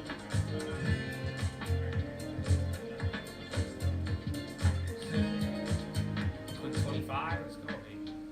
Some post-birthday push-ups. Let's get it, man. Well, we do have a nice bounce back. We're trying for one today, about 300 on the Dow. You've had certainly some relief in the price of oil. You've had some of the private credit names respond. The mega caps continue to draw interest as well. It is a perfect time to be visiting with the co-head of investment banking of Morgan Stanley. He is STRZ. at their TMT conference out in San Francisco alongside our Deirdre Bosa. D, take it away. It is the perfect timing, and Satya Nadella is on stage behind us with his interview at the Morgan Stanley TMT conference. Microsoft's at the conference. Thank you so much for being here. Global co-head of investment banking at Morgan Stanley. Dude, that's why Microsoft was doing markets it. have bounced back today, but they're at the volatility conference. has been the major theme this year, Google especially proposes in share technology. Play Store catalog to reverse As you've been here case over the last few days, we're with hearing Apple. from some of the biggest, brightest Check thought Apple leaders on in that technology. What's the consensus so far? So thanks, Deirdre, for having us. And Great to have you at our but conference. yeah, that's why Microsoft was The going simple up. answer, I think, is there's no consensus, but I will UNCY. juxtapose what I heard a month ago, where we hosted about 30 CEOs at a much smaller event, all mostly software CEOs, where there was a little more panic, a little more confusion around what AI was doing. Today, this week at our conference, we're hearing really great, really interesting things. It's not all panic. Clearly, there are going to be some winners, there are going to be some laggards, there are going to be those that will thrive alongside AI, and there are going to be those that need to adapt or they will be disrupted. So I think the mood is actually interesting, positive, a ton of innovation. You've seen some of the companies that we're presenting today. and it's actually quite an interesting time to be here. Right, and I've heard the questions are tough. I mean, a year ago, right, I was here, you were here, and it was, look at all of these things that AI can do, and now it's, how are you going to survive the AI disruption? So what separates a company that has reason to be more optimistic? So I think what we're thinking about is, this is a reset in many cases, right? And it's not just software. I know software is sort of in the eye of the AI storm right now, but it's going to sweep other industries. We've seen it a little bit in insurance, in real estate, a little bit in healthcare, and there's more to come. That's something that Dario hit on last night, that you're going to see more disruption across almost every industry. And so I think what you have to do as a CEO, as a board, as major shareholders, is understand, what does this mean for our business? How do we adapt? If we cannot adapt, we're probably in trouble. And even then, there's a question, should we think about M&A? Should we think about scale? Sometimes scale is the answer, sometimes pivot to innovation is the answer. We're trying, amongst all the noise, we're trying to find the right signals to understand how can we help companies. Again, more airlines are still getting knocked in oil is climbing. To do M&A, to be in the capital market. We're seeing numbers from this time last year across the board, across the street for the banking Giving you guys some It's a great time to be able to advise companies. I think Kimberly, it took a couple of days. So I'm going to try to get it out before the weekend. Worst case, you'll have your long-term video at the weekend. Again, to hear all these people talking, to see what yesterday provided, I do hope you guys look at your portfolios, you understand that I made a move, but I'm hoping you apply it on your own and try to go with what's best for you, not just Isn't that beautiful? I think it's a great idea. Be prepared for disruption, maybe even IBM. What we're thinking about right now is, again, oil is slightly climbing, but markets rushing it off. In the backdrop of, obviously we're dealing with some geopolitics right now, but the markets are pretty stable. Cash balances are very strong. It's earnings is contributing to very, very strong. So you've got a strong corporate backdrop, strong macro conditions. Now's the right time to do it. If it's the right time to do it. Behind us, this is the year, we're anticipating the big OpenAI, potentially Anthropic, SpaceX. Does it still look good for those companies? Well, as you know, we had an IPO drought for a couple. OMDA.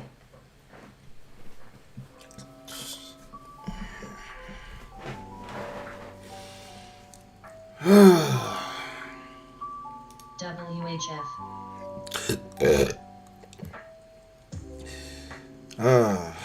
Alright, chat. I'm back, man. I'm back. Alright, chat. I'm back, man. I'm back. Alright, what's good with it? What's good with it? Midday break is over with.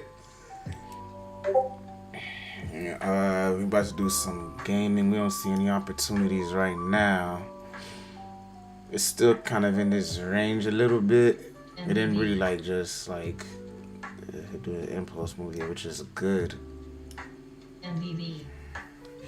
The only reason I want to get in because it did a 1.6% move. I know how the market rolls, dog. I feel like there's not another move to be made yet.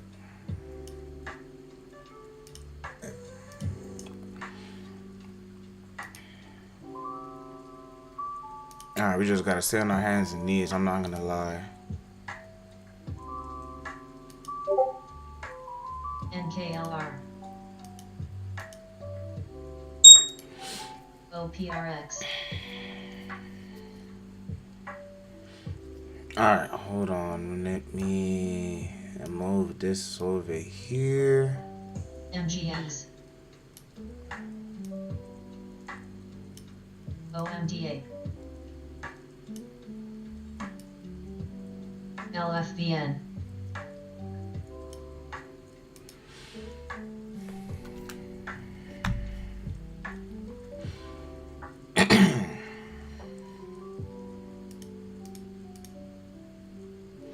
Alright, boom. So we vibing over here. Alright. Let me see. SEVN. Nah, G shit. Okay, we moving up in the world. That shit. I know y'all fuck with the logo. It's been real choppy. Very choppy. It's like grinding gets way up. I don't want to be a part of it, of something that grinds. So I want something easy like this. The easy trade. Boom. Sold a little too early. That's my bad. But that was the move of the day right there. Ever since that move happened, we didn't get that move back. So I'm not gonna chase no trades that I don't feel comfortable with. NVB. Alright, let's fire up 2K, man. We're gonna do a little bit of gaming. It's midday. Market tends to usually be choppy with low volume, so we really gonna seriously take a look at the market around 3 o'clock, the last hour of the trading day, to see what moves are being made. Man, okay.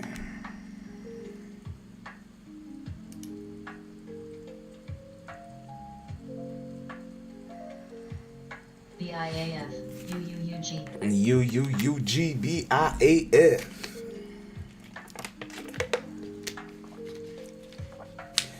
Like, subscribe, hit the follow button, man. I appreciate it, y'all boys and girls, women. Can't forget y'all too. Y'all be the biggest supporters. But we about to get right on motherfucking 2K26. GOVX.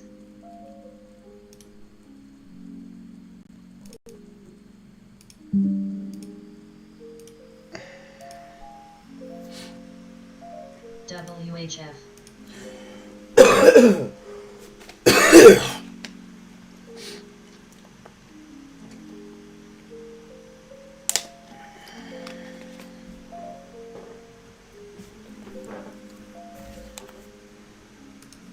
TKNO.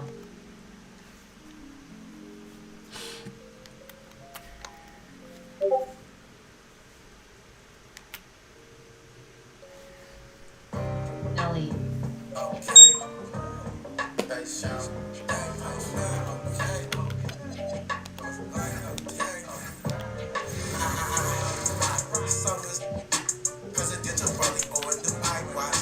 DTIL.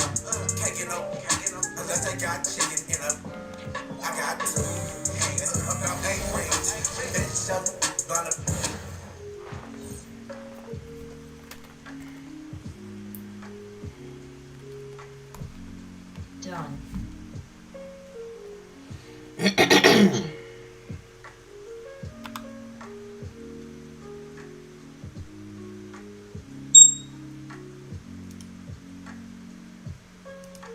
SEVN. So Yo, what's good, y'all boys? What's good?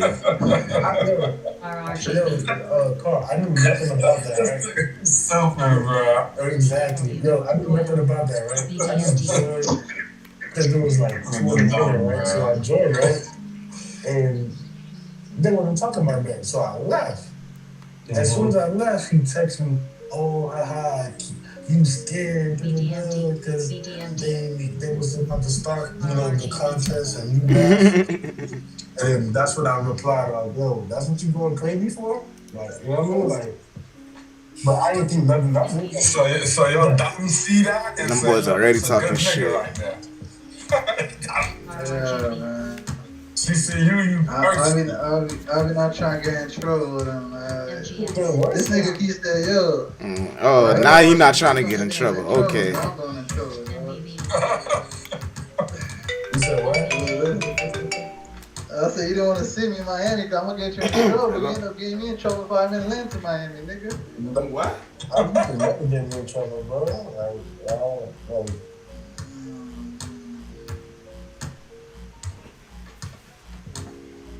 Oh, it was a delivery? let me go read this. What I said. When she found out, when she saw it. Yesterday morning, she woke me up at 2 in the morning.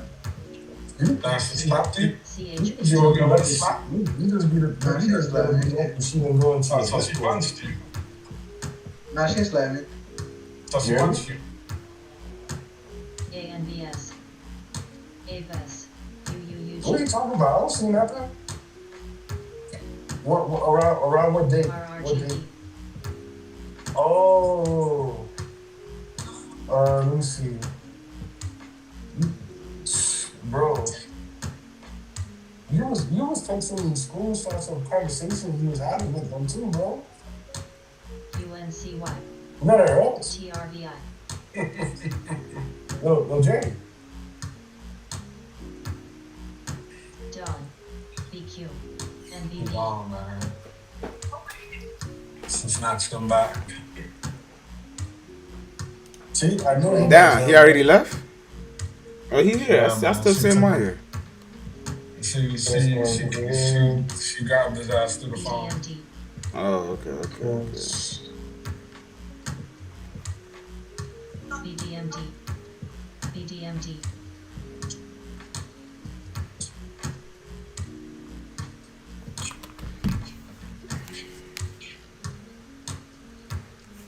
Let me check something. Yeah, what you talking about? I don't see nothing about it. I said the girl was low. Oh, okay. It's not bad at all.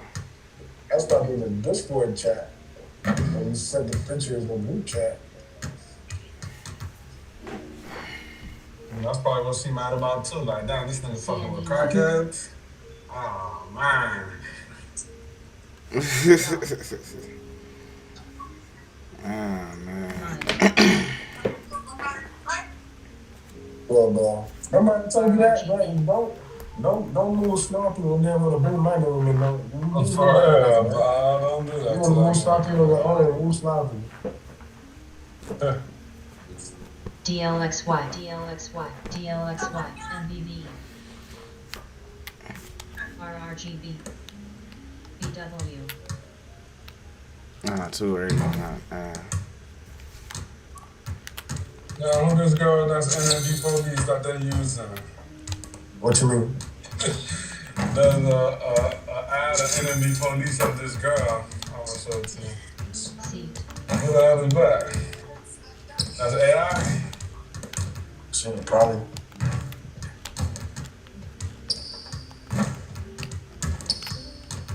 Enemy police out here using AI. That's a real guy. Too early. Looks like this AI. That look like she on the VP? That VP? I don't know. I just seen that shit on my thing.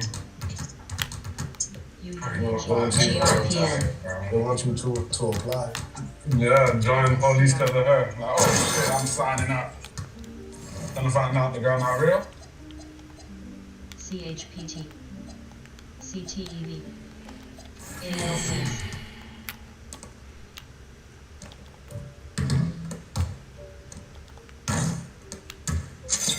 I haven't been an amateur model in a minute, no. I gotta go. I gotta see how I look now. SNBR. Nah, that shit's still for it. I'm not gonna lie. This nigga said I love mama. This is the most beautiful girl in the world. What? What, in the group chat? Yeah. I love my wife. She's the most beautiful girl in the Fuck.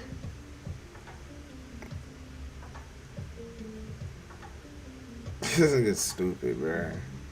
Oh, shit. She do kind of look AI though. Nah, but I think that's for real because they got the last name on there, St. Jules. Do you think I'll give her a Haitian last name too? MGX. You don't think AI's not gonna give it Haitian What's now? wrong with the AI, fool? I gotta give her a Haitian last name, fool. Yo. Yeah, so Jerry, I went through our text messages. There's nothing about that. What are you talking about? Me, you, and Najee? Oh, the group chat with me, you, and Najee. Okay, let me see. Whose server is this? Oh my god, come on. Yeah, bro, you moving sloppy, bro. That's what you mean. You hear me? Cause I even you sent me a Najee like a weird Discord link, right?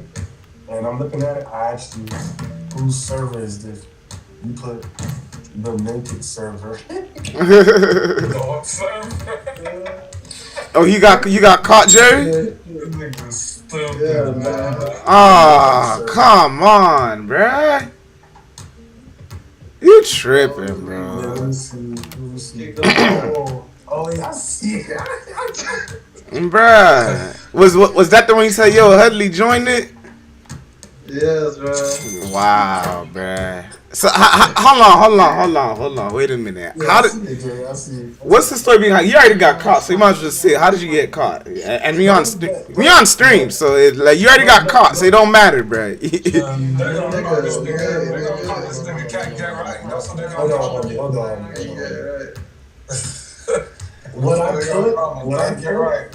What I put. She led. That's what she know the context. She like, oh, you talking about a girl. Yeah, but that could easily been like like. She already admitted to it. Yeah, you ain't finesse it right, bro. You ain't finesse it right. I admitted to my truth. You ain't finesse it right. Yo, what's good, man? The context. You admitted to your truth. Yeah, I thought the context. You played the wild Fernucci, my truth. Yeah, nigga. I'm like the context. You admitted to it. Well, it's okay. I promise you, I did it. I'm like the context. No. So, Carl, let me tell you. So, I'm gonna send you the screenshot of the text message still, right? But before I do, right? Basically, what happened was, me and Najee had joined the academics Discord. When we joined, one of us didn't know who was in there, and she had her camera on. So instantly, I texted Jerry and Najee, and I texted like a gift, like basically like, this what you going crazy for? She lagged. That's it. But stuff like that. Yeah, the way the niggas like, yeah.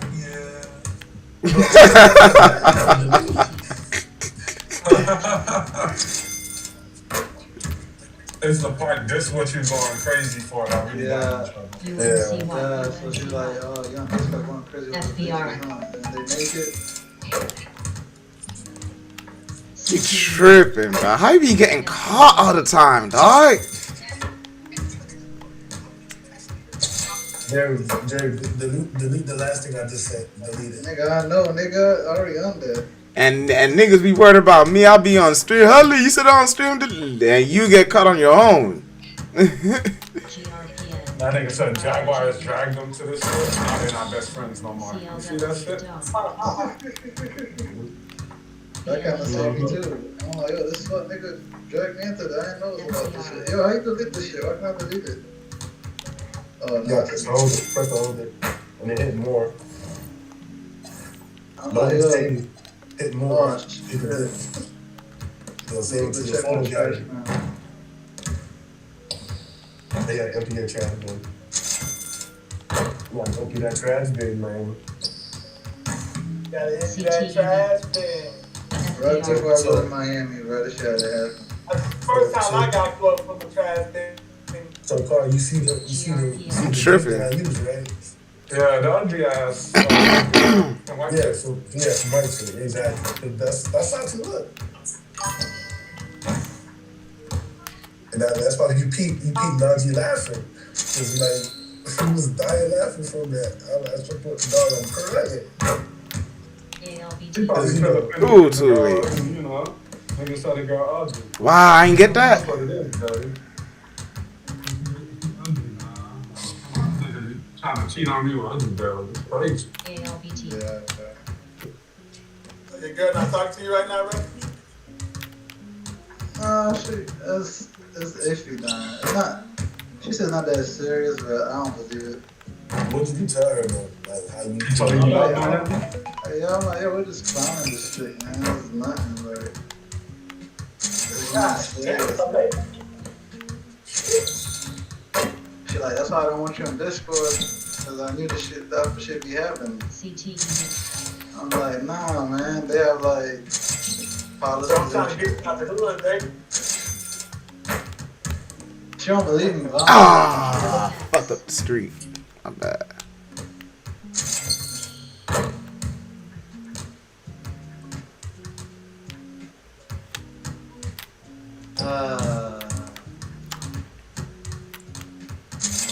This time I'm in Miami, my phone's going every 5 seconds.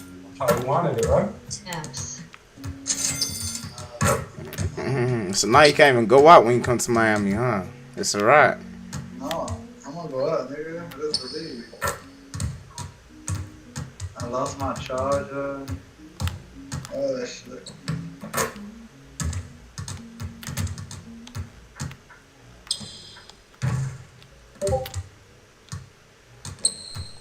I'm crazy over them buzz holes, man. ALBT. They ain't going crazy at all. TWAV. How you doing, man? Just here for the Pascal show. Lyra. It could have been worse.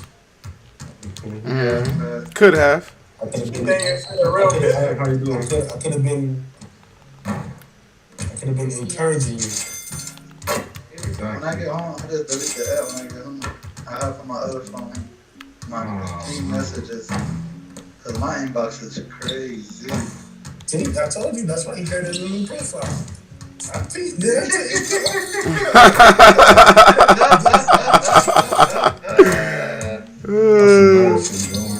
Oh, didn't I tell you? That other one is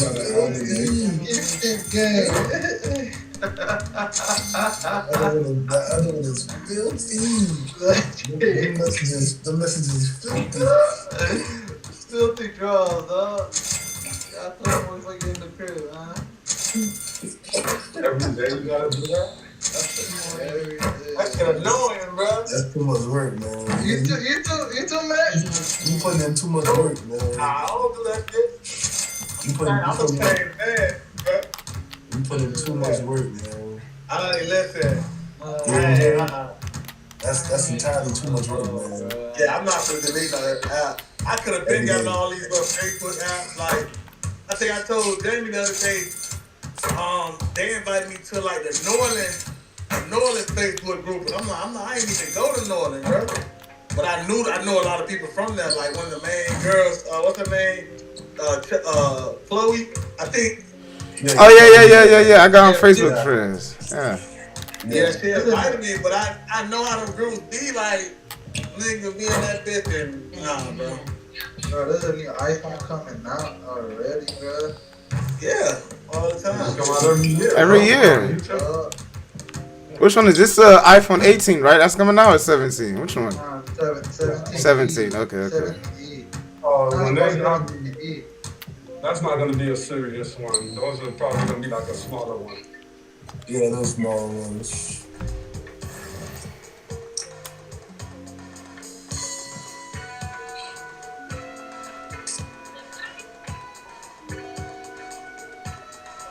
Damn, you gotta fucking delete and add every day. That's shit crazy, man. Type 2 is a completely reversible. Yeah, this shit crazy.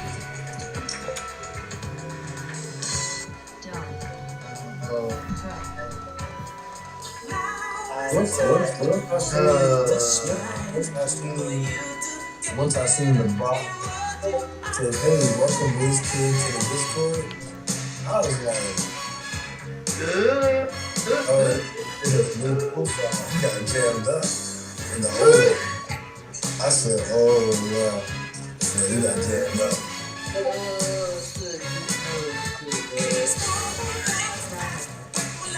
You ain't hit me up, nigga. You ain't hit me up, nigga. I just seen it. So that shit lasted one day. So one day you got caught and you came back the very next day on there and you didn't even give it. This nigga savage. Instead of saying, you know what, you right, babe. Let me go and log into Discord and let me just delete. She didn't delete. She created a new profile. So basically, he could have his, he got the filthy one and he got the regular one. He got a family Discord. They got family Discord. That's for me and my homeboys. Yeah, then he got the after night Discord. He got the after night, after dark.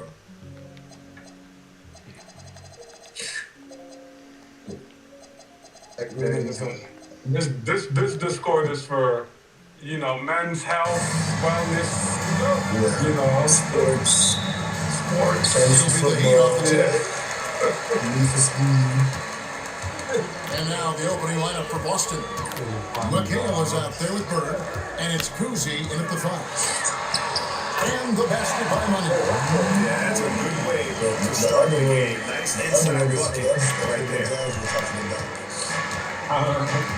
Pass to Bird. Over Durant. And it's Miami with the rebound. Kuzi three-point land. And Sherman with the rebound. No more, you know, they got a blood pack. Here's Kuzi.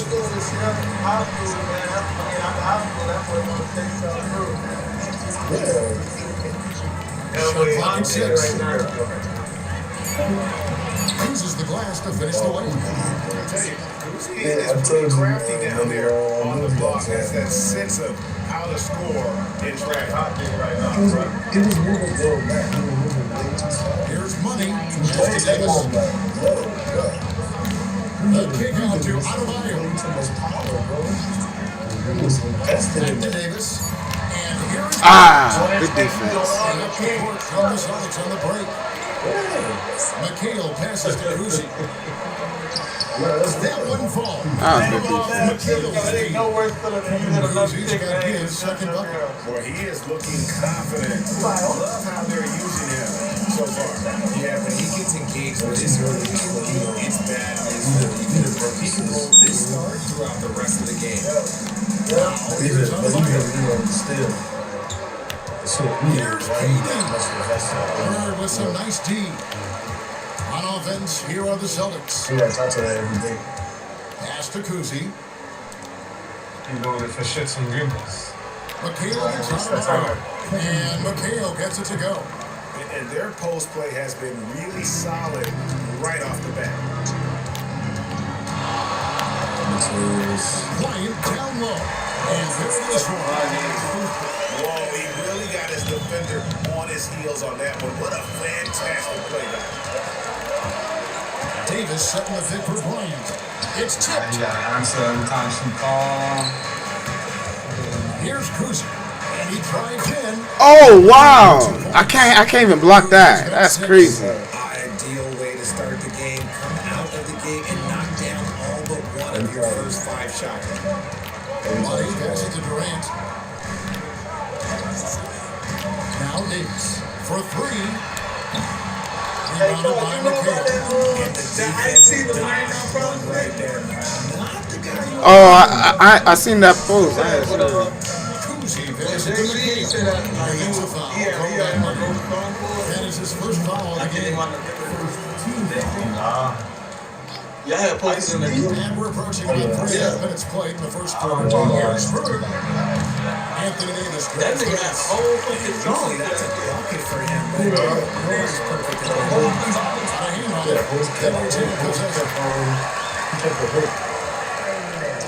And the Celtics with possession here.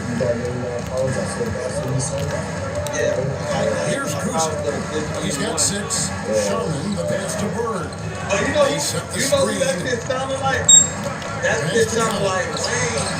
Wayne was like, I got a great team that time from Davis. I got a this thing. You gotta finish that, Kobe. So he'll be shooting free throws here. Like alphabet this. I know who just made it. Tyler, Yeah, he's checked in for the Heat. Celtics also over the sub. Havlicek is checked in. I got a picture of you. And it's Miami with the rebound. Coming off that loss against Philadelphia.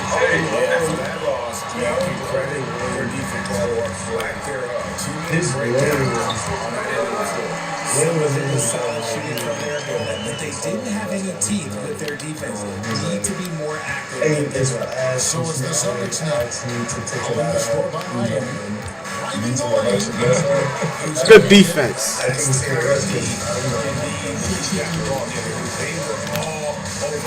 Davis, that's in, coming off an assist from Bryant. And Davis has added strength over his career. Really loves him inside. Now Havlicek on the wing. To the paint. I got lost in the sauce. Takes it up and lays it in. Kuzi's got 8 points. He's been in the zone from the tip. 4 or 5 of KD is screen. Who made that beat? That was on the old guy, right? That's my fault. I'm just saying. Mike Dean, right? Yeah. Boston trailing. Yeah, it's possible that was the name had the first. Koozie versus I ain't no Fat Joe. No Fat Joe Davis gave, Davis is going to score down in this one. Arcade. And KD, the bucket on the assist from Hero. The defense has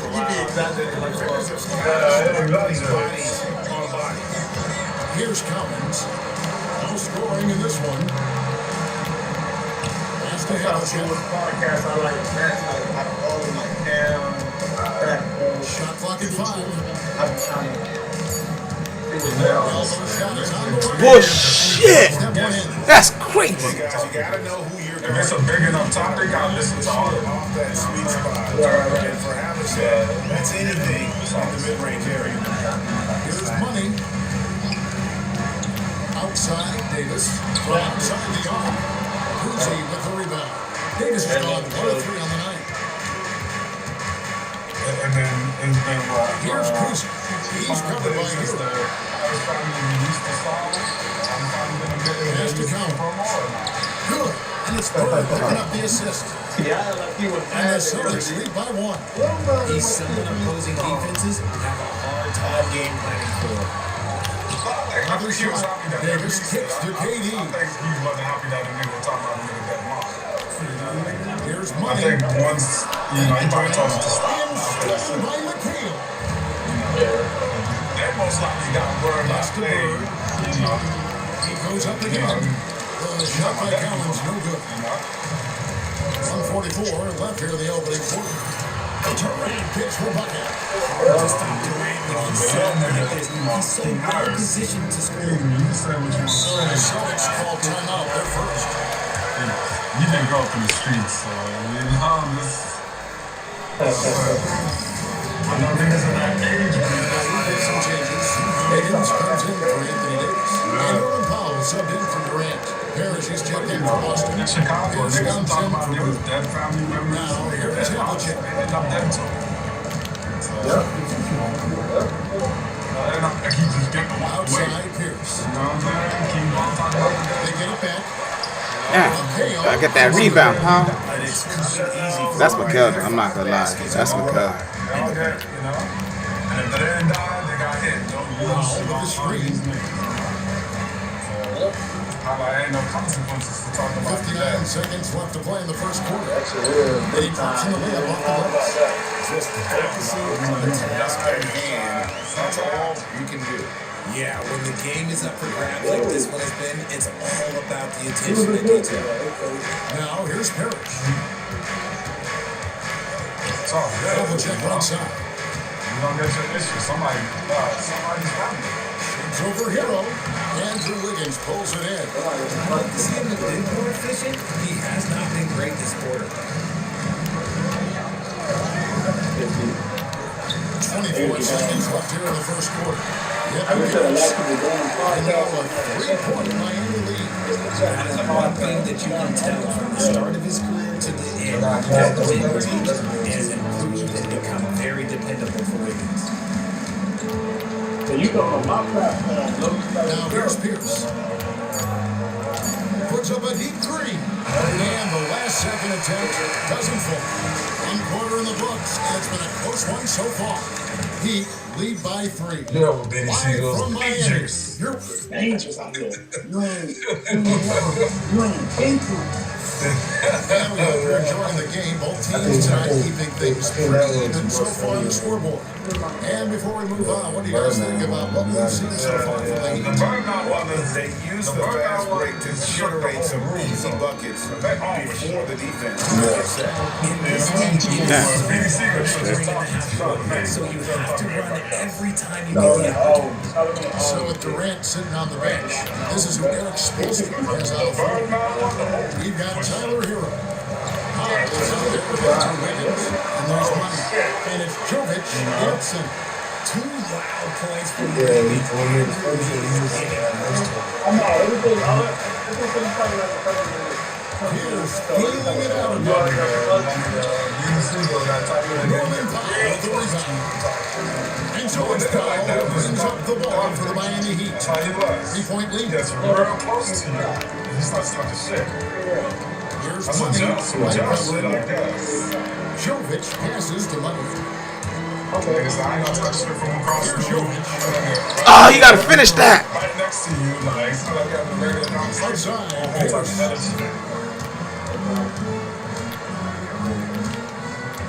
don't want these type of problems. Pass to Parrish.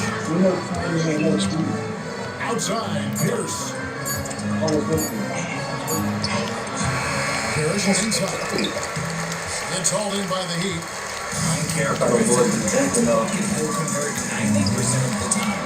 It's stolen by White. It's rebounded by Jwett. Miami winning by 3. Pass to Money. Screen by Wiggin. Oh, good steal. Wow. Here's the pass to White. Here's what Miami has lined up on their schedule. On Friday, they'll begin a road trip starting in Chicago against the Bulls. Then on Monday, the San Antonio Spurs come into town, tipping off a homestand for them. They started to solidify that game was going to be number 2. Y'all two fitting it. It's good for White. No surprise there. He's about as automatic as it gets from the stripe. Jason. Adebayo's got the lead on the free line for Miami. And we're seeing some great balls. Here's in the high post. Pass to White. According to Jay, you know that. Davis against the field. And White kicks to Pierce.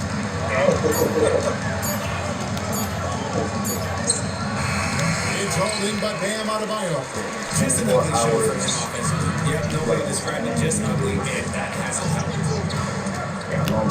Here's Davis. That's bullshit.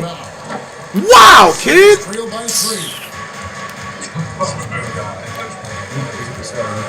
3 minutes of action. So Nah, my bad, though. I'm playing 2K, bruh. My bad. Give me that shit, dog. Give me that 3. Yeah, I'm winning. I'm winning by 6 now. I'm playing against the all-time Celtics, dog. Cause they be cheating, bruh. Make every fucking shot. Oh my God! Nah, I'm a Hall of Fame. Don't play with me. And that's now 6 points for Kevin McHale. The kick out to Adebayo. Oh fuck! I missed that shot. Celtics trail by 4. I'm only up 4 though, so it's not crazy. He's guarded by Adebayo. From the wing. It's rebounded by Durant. Hell yeah, with 2K? Hell yeah. Against the all-time Celtics, them niggas cheat, man. They make every shot. Pass to Bryant.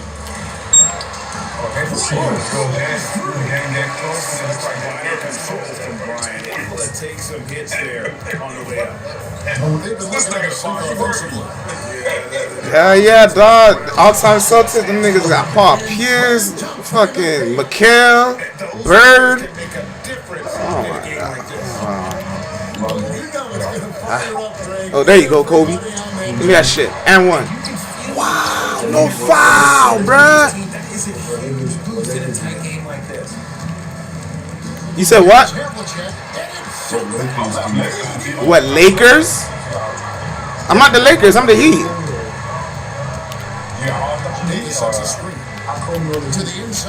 I traded him. I created my own like custom roster. But at the same time, I added all-time teams to my franchise too. So like everybody like 99. You said what? Nah. I use regular Heat team. I ain't use no all-time team. And that one falls for Davis. I use the all-time Lakers, not all-time Lakers, 01-02 Lakers.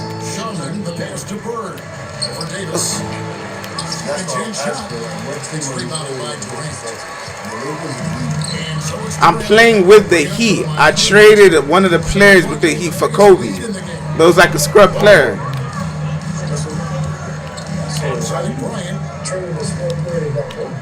Bruh, it's a custom it's a custom league, bruh. I got all-time subs. I got all-time teams on here. It's not like a regular real franchise, bruh. Play this game.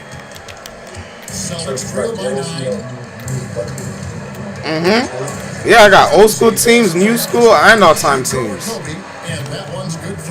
You could swap them out when you do NBA 2K season. When you do a custom franchise season, you could swap the teams out. So I just swapped out all the sorry teams. Oh my God, kid. I only changed my team. Just the Heat team. Everybody else the same. But you just say you swap out all the time. Yeah, I swapped out like some of the sorry teams for the all-time great teams. Like, why I want to play against the sorry teams for? Bird with the bounce pass. Here's the Cookin. Here's the pick. Nah, I don't have that. I don't have that team. That's what I'm saying. I'm not using an all-time Heat team. I'm playing against all-time teams. Let me tell you who's on my team, bro. I created myself, and then I got Kobe Bryant, Durant, Bam, Anthony Davis, and then on the bench. All of them niggas plus you, Doc. What do you mean? Because I'm playing against all-time great teams. I'm not playing against regular teams. You can't make yourself a 99. Nah, I make myself a 99. I think it's like a 95 or some shit like that. Remember, all the all-time great teams, their overall is like 99, 98, bruh. They're not like 80s. Nah, man. Not Hall of Fame, bruh. If it was on maybe like Superstar or something, yeah, bruh. Yeah, and then I got a regular bench. Hero, Powell, Jeremy Lin. And I grabbed that nigga off the old school Knicks team because I needed a backup point. And I got Andrew Wiggins. That's it. Nothing crazy, dog. Y'all want to see who the Celtics got? I'm sure you who the Celtics got. Let me see. Hold on. These niggas got Bob Cousy, Mikhail, Havlicek, Sharman, Pierce, White, Collins, Bird, Parrish, Tatum, Ray Allen, Brown, Rondo, and Garnett. He not even playing because he not good enough. Come on, man. They got a way better squad than I do. And for a look at how the competition stacks up right now, here's the latest edition of the Power Rankings. They tell a great story. You look at Detroit, they've climbed all the way up to the second spot. And when I look at the Heat, they're moving upwards just a bit. Still plenty of work to do, but good drive. The journey of 1,000 miles begins with a single step. I mean, it's just fun to sit back and enjoy watching him operate. And that's what it looks like the Beagles doing as well. They're just sitting back and watching. And they're beginning to just flat out fall apart defensively right now. That's oh, yeah. On the I could lead this. This nigga can't shoot, so I could roam around. A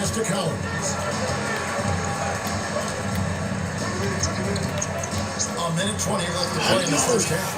It's good. I mean, the number of points they've scored in the paint already here is eye-opening. Here's Money. He's got 5. Davis sets a screen. Money passes to Davis. It's stolen. Here's Kuzma. Pass to Bird.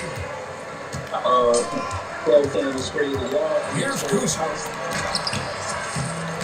It's hauled in by the Heat.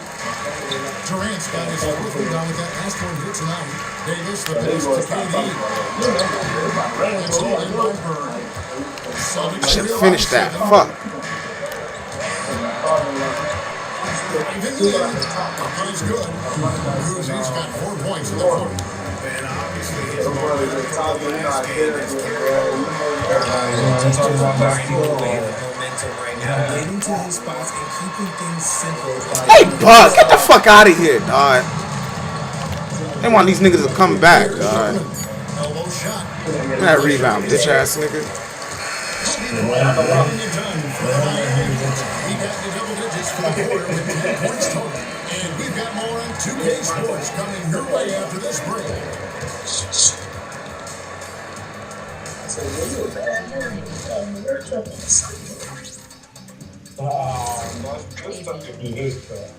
Right there is the best you can play. They're the softest in defense right now. They got to shore up that side of the ball. And now let's see what the NBA power rankings are starting to look like.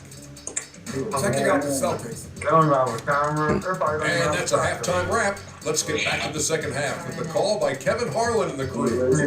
He's part owner of the company, so. Yeah. Yeah, they use his license. Oh, wow. And we've got second half action for you. Thus far, pretty evenly contested game. You look at Kobe Bryant this game, I mean, he has been everywhere. In that first half, he was a hot knife, and the defense was buttered, sliced right through it. And when you break through the gear, you got to put it over for stay aggressive, keep getting to the rim. On the floor for Boston. We've got Bird. He's up there with Kevin McHale. And it's Cowens making the fight to the middle. Rebound by the Heat. Their biggest lead of the game was 9. Down low. Here's Davis. Davis finishing it off. What do you want? He's got it. Davis has every advantage on this play. Defense is just can't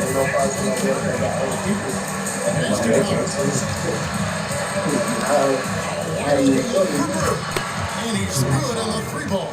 Damn, that's my fault. First 3 points of the game. And he's not going to miss those very often. Even from deep, he has to close out on him. Here's Sherman. Presented by Durant. Shot by Sherman, no good. Miami leading by 4.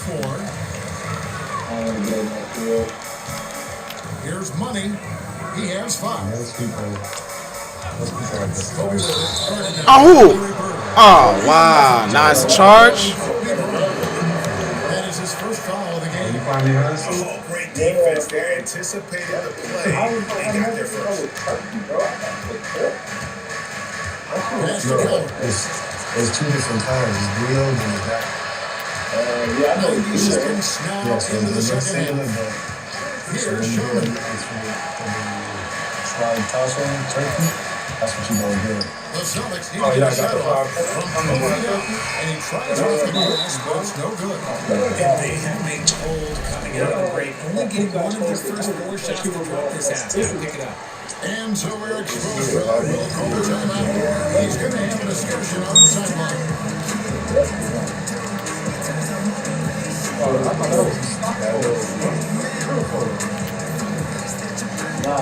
And the Heat making a change here against the check down. Miami leading by 4. Here's Money. Outside Durant. Pass to Money.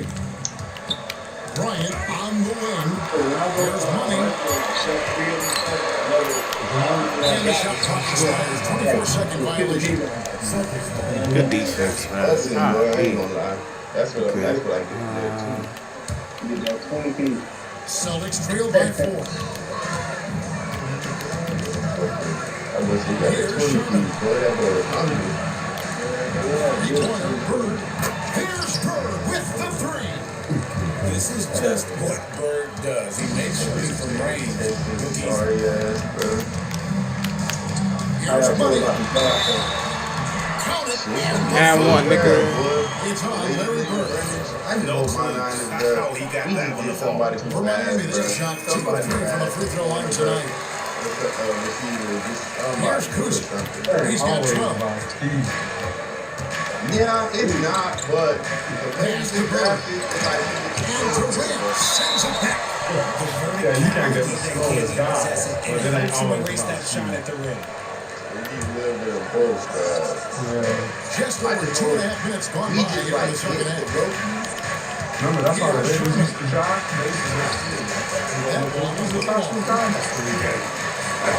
all first rounders. Word against KD. Here's Kobe.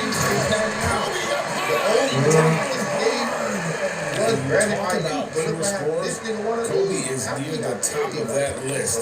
This guy makes it look easy. All that talent. Here's Cookin. Not that he could have been nice. Here by the Celtics. He had to do Pass to Collins. Collins has got his third bucket of the night. Oh, good steal.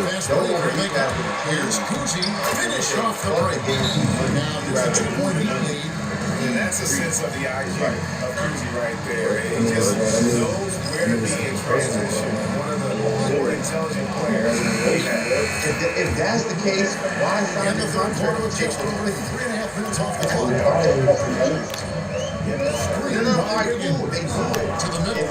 And that one goes out of bounds. Last touch by McKee.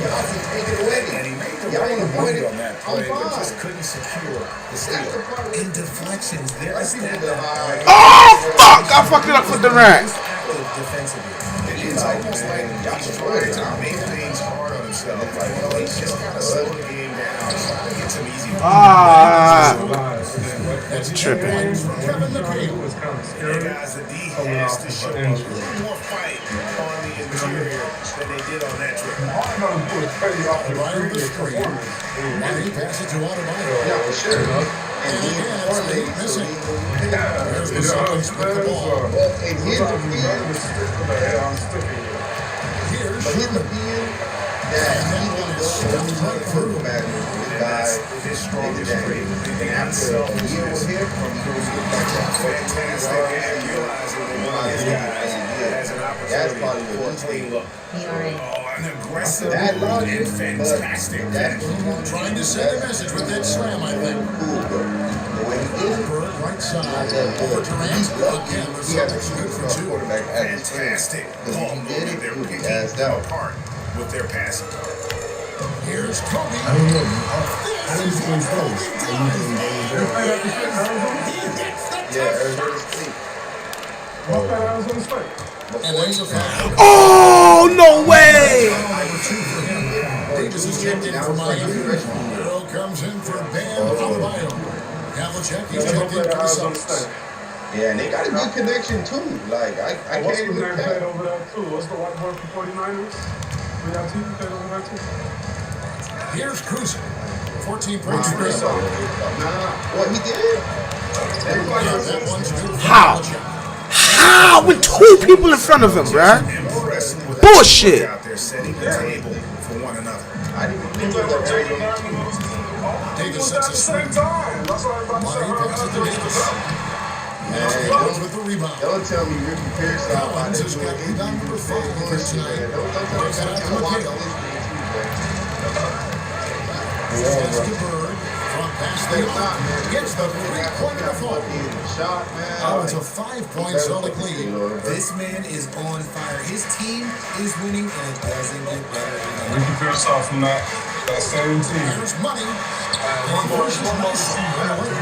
10 points for him. I like the intention. He's finding a way to make it work inside. Bird with 11 points in the game. Imagine how shitty that defense was. Miami That's grabs why the he miss. was Durant's got 6 rebounds in the game. And I like what they've been doing down low in the post. And you know what? You allow a guy to get Brent was doing something. And let's quickly check out the He got a score. fucking 30 like Their offense has been a well-oiled machine. They're moving the ball around, playing for one another and just piling up assists. So everybody And getting also off they hands, took man. advantage of their quickness. Yeah, I'm tremendous. Inside and moving in the open lanes. Great job of Okay, attacking. y'all still in our receivers, man. Left side. Let's go, both our receivers, bro. Don't worry, they're going to be the call, so they get the basket there anyway. So close to getting the block there. You can live with those calls because you'd rather have a guy play aggressive instead of playing safe. Andrew Wiggins is shut in for Miami. Wiggins in for Cookin. Those are the kinds of mistakes that are magnified when we're talking about a game down the stretch. Now a timeout called by Boston. CDI. Those yellow boys, I have them back here. Girls is a Tuesday girls show. No, Nobody knows me. I mean, okay, he's checked in for Grant. It's Jeremy Lin in for money. Line kicks to Bird. There's the three. He gets that one to drop. He's now 5 of 12. It's been this way since halftime. Tremendous production from beyond the arc.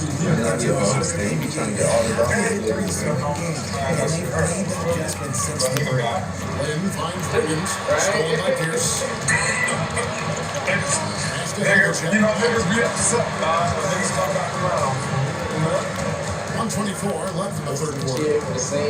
Here's Pierce. Brings it up off the glass.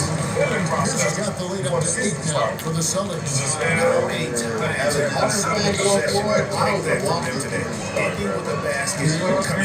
You get caught. You want to be season The time is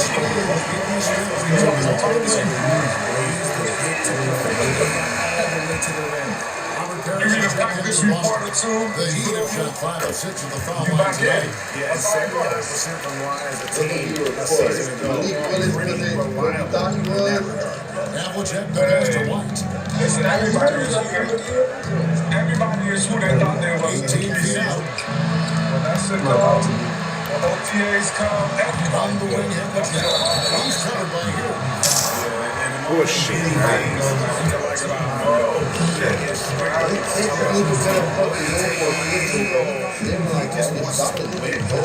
All free throws good from Havlicek. And Eric Spoelstra wants a timeout. He's going to make some adjustments to the game plan. Some timeouts you just know you're going to get yelled at. And with these turnovers, I'm going to tell you it's not going to be a very pleasant timeout. Yeah, they're gonna cut Kyler Murray. Yeah, that's what I wonder. Who's gonna pick him up? I never thought Murray was like elite. There's 42 seconds left in the third quarter. But you know what I'm saying? You don't watch film. That's it. Pass to Hill. Saying like, His first points in this one. With a touch on the interior, Hero can hit jumpers as well as capitalize and close. Bro, that's the crazy part. White looking around. Just 2 seconds between shot clock and game. Havlicek with a screen out of hand. They're on the clock. Puts it up. Okay. No good with the layup. And we watched 3 so far in this one. Celtics out in front. They lead by 5. We'll be back shortly live from... I'm sorry. If you think And let's take this chance now to show you the State Farm assist of the game. And the definition of team right there. Great communication between them. Beautiful feet. That is a beautiful dish. you can do the same Well, this has been a great contest so far. Heading into the fourth quarter, you got even more instant scores. So with Davis sitting on the bench, this is on the floor. I'm off of my threes right now, bruh. Always up there with Andrew Wiggins. Then there's Pop. And it's Bryant in at the shooting guard position. Kuzi passes to Pierce. But he trying to get He trying to fucking keep his Havlicek against Brown. Havlicek kicks to Pierce. A three-pointer off the mark. And they're up right now. But it hasn't been because of him. He's really struggled on offense. Here's Bryant. Inside the paint, Bryant is just as much trouble. He's practically a sure thing from in close. Celtics leading by 3. We played just over 1 minute here in the fourth quarter. Sherman, the pass to Brown, and it's Parrish finishing it off. Oh, I love that possession for them. Ending and assisting. He's really good. Here's He's Bryant. cheating, bro. And the shot goes in. Kobe's got 4 points in the quarter. We've seen that movie a few times. That would be an easy bucket. That's what they do because He's going to have a check. Brown with a steal. Oh, and a base break for the Heat. Rebound, Parrish. Why? Just why? Come on, man. Save that one for practice. Sherman, whistle blows. Bucket is good. He'll have a chance at the long to make it a 3-point play. The guys all I like that fence. they worked hard to create a high quality shot and then able to knock it down. The Heat making the switch here. Let's check in. Show like they was a kid or oh, they can make some throws. Havlicek against Pierce with the steal. And we've got a whistle. The refs. Ah, I'm tripping, dog. It's going to be a shot and a goal. A different look for Miami. And Anthony Davis is checked in for Norman Powell. Kevin Durant comes in for Hero. And Money subbed in for Jeremy Lin. And we're around 2 minutes into the fourth quarter. Good start. Here's Sherman. And he can't extend the lead to double digits. The Heat trail by 8. Davis sets a screen to the paint. And it's Davis finishing it off. And that's how you lead a team. Literally. Right, their unselfish play has really been impressive. They're trusting one another out there, wanting to get each other involved. This is great basketball. Pass to Parrish. 6 to shoot. He's for 3. It's rebounded by Durant. And he's saved by tonight. Here's Bryant. That's good. And it's KD with the assist. KD's got 4 assists in the game. Celtics leading by 4. You know what I'm saying? They need to go ahead and move likely up to the start. Here's Cookin. Has to have a check. You know, get them a good what's the name? Nice defense from KD. And not allowing this shooter even an inch. John Jennings is not. I'm sure those guys should be invested next time. Outside, Adebayo. Durant with a screen on Parrish. Adebayo kicks to KD. Target in the 3-point range. Austin with the ball. 4-point game. And it's the Heat on the break. Now that's how to finish the break. But then, that's a good record. That was a huge mistake on the turnover. Now, Cookin with the steal.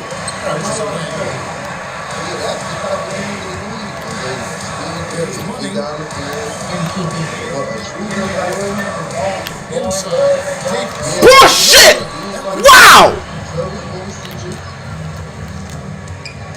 Here's Cookin. Has to have the check. Oh, they fucking cheat, bruh. Man. That's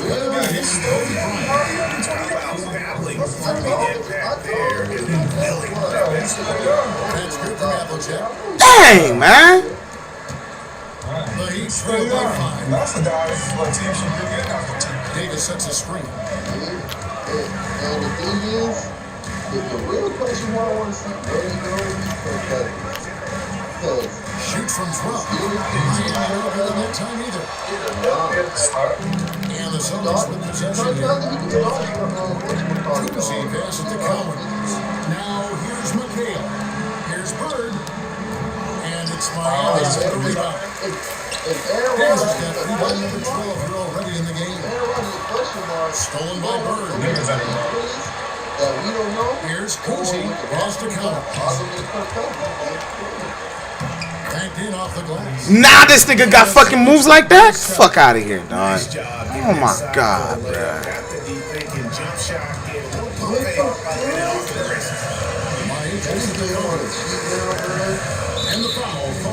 Give me that foul. Second foul of the game. Boston making a switch here.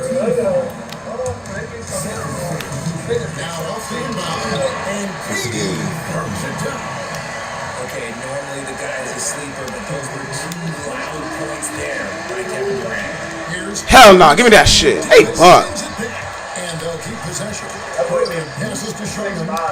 Second shot opportunity. Get that rebound. Let's go. All in by Bam Adebayo. He's been off. Still, they're up, so not all is lost.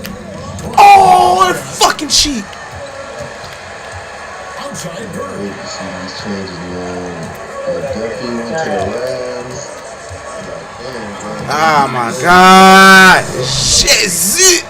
Oh, just a beautiful textbook bounce pass. You love to see it. And so Bryant will bring it up for the Heat. Davis sets a screen. Launches it. Oh, I can't believe they didn't give him that 3, kid. Wow.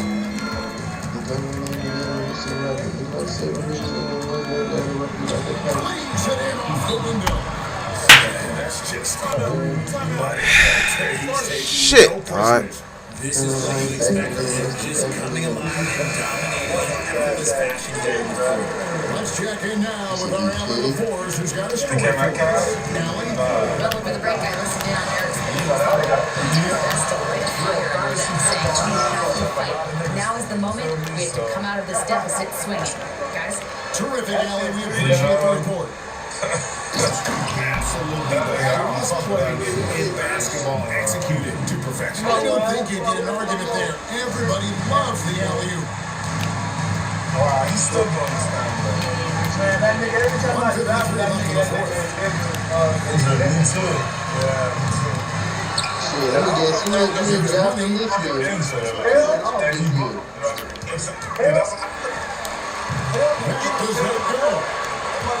Guys, a good chance for them to slow down. And that's a foul. Call that money.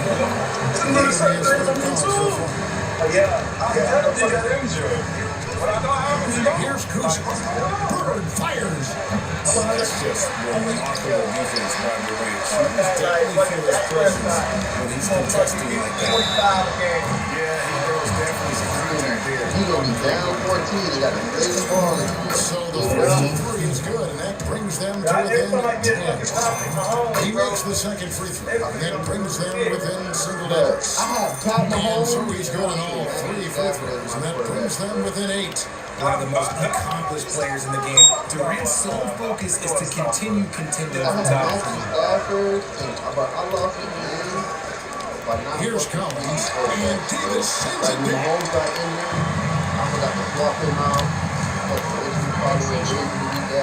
Davis sets a screen. That's the one thing you gotta be on top of that shit. Bryant looking around. But I just see that's another Nice ball movers there. Delivered the pass right on time. this guy is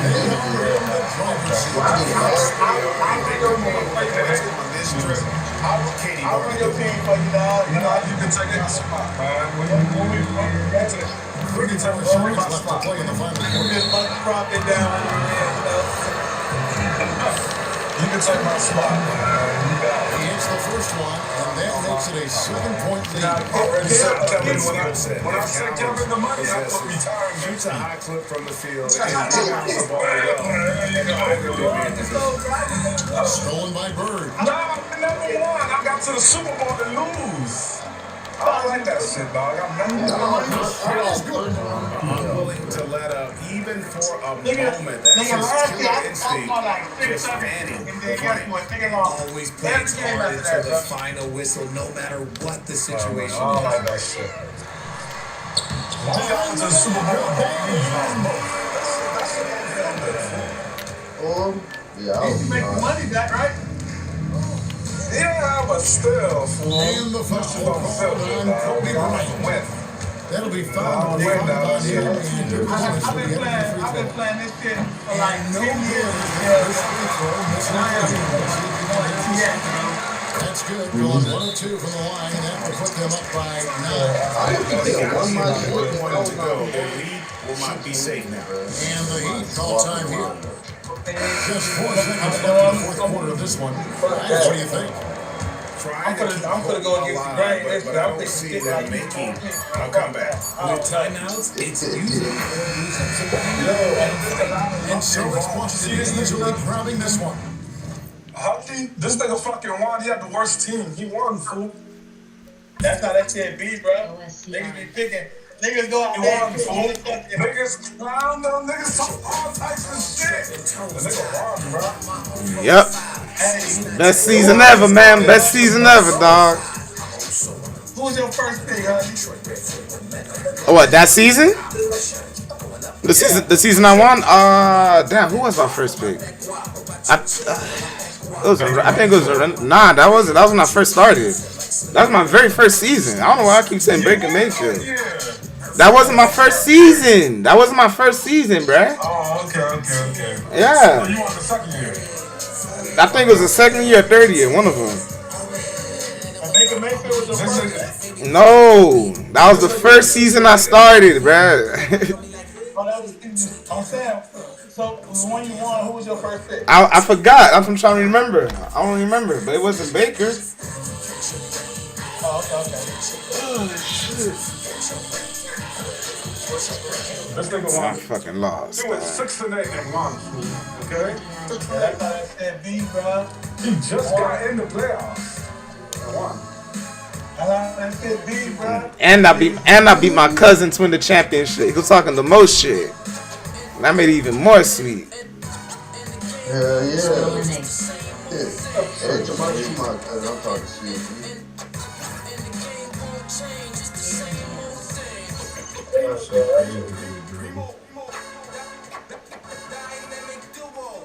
What time is it? 1:50. I'm in, bro. Man, my one question. We gonna eat that.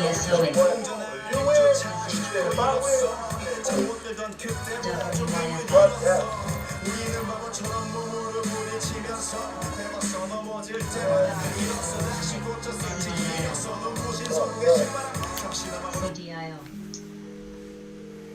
CDIO. Money made the world go round. Damn, why he didn't want to foul my kicker, bro? So I can get some more opportunities. Excuse me. I love when a nigga do that.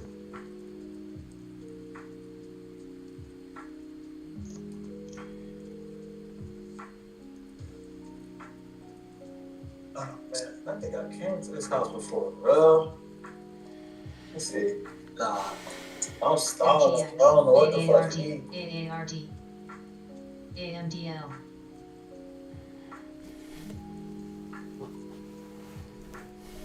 I really want some steak and shake, but that shit fell off to me. NBIG. I think it just depends where you go at. You said steak and shake? Okay. And fries used to be fire when they put the seasoning on it, but they don't even put the seasoning on it no more. I haven't been to steak and shake in probably like a couple years. You like a pack of seasoning. I'm like, season all the fries and shake that bitch up. CDIO. Man, the only place that got season 5 like that for real is fucking like Five Guys and shit, bro. I don't know why a lot of companies don't do that shit. People like it. Fried guys give you too much fucking fries. That bitch be. They dump the whole goddamn. It's good for the kids, though. That's why they charge you $20 for a meal. Well, that's why I get everything in small. Right. Small is enough. Full too, boy. Oh, man. What is expensive not working? Service contract. Let me see what type of unit this is. Ready to get the fuck off, bro. I ain't on the cap. What's a monogram? Oh, they might be the Just the top piece up there. Oh, shit. Might be something sweet.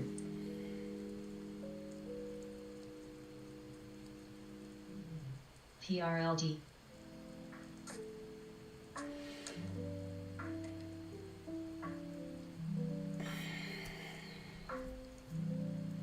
Old school monograms. Motherfucker.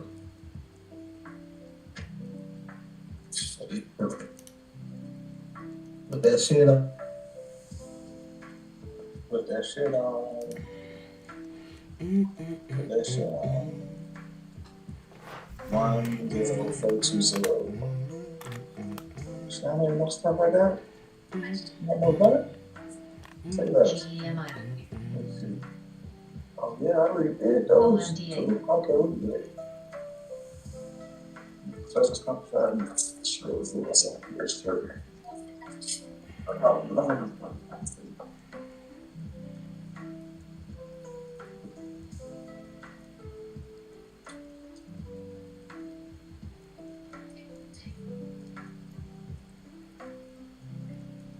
True. OMDA.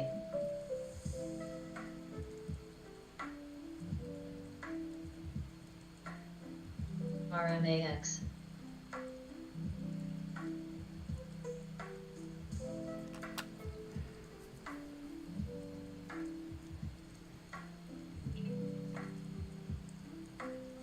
CGTL.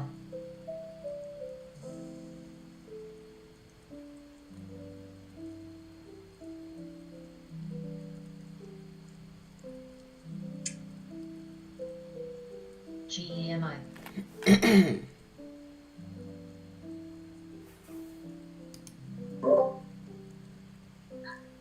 Done.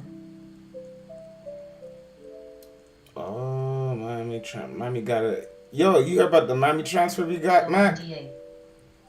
MCS. Said Miami transfer? Yeah. Nah. From I don't think you know him. DB named Omar Thornton. He played for FSU. Yeah, I know Thornton. Okay, yeah, they say he transferred to Miami, dog. He got to really fight for that DB spot though. They say he God damn, this nigga could hit. Oh. Your people banging it from you, kid. AARD. Oh, we got a hitter. Oh shit. I see your people leaving. Hold on, I'm about to send it to the chat. I'm about to send that to the chat. Hold up, kid. Yeah, that nigga from Florida State. I know that nigga can hit like that.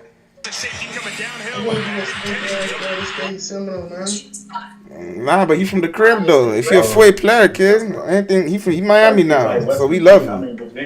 He chose to come to Miami. We gonna take him. He want to go to a real school, not the losers.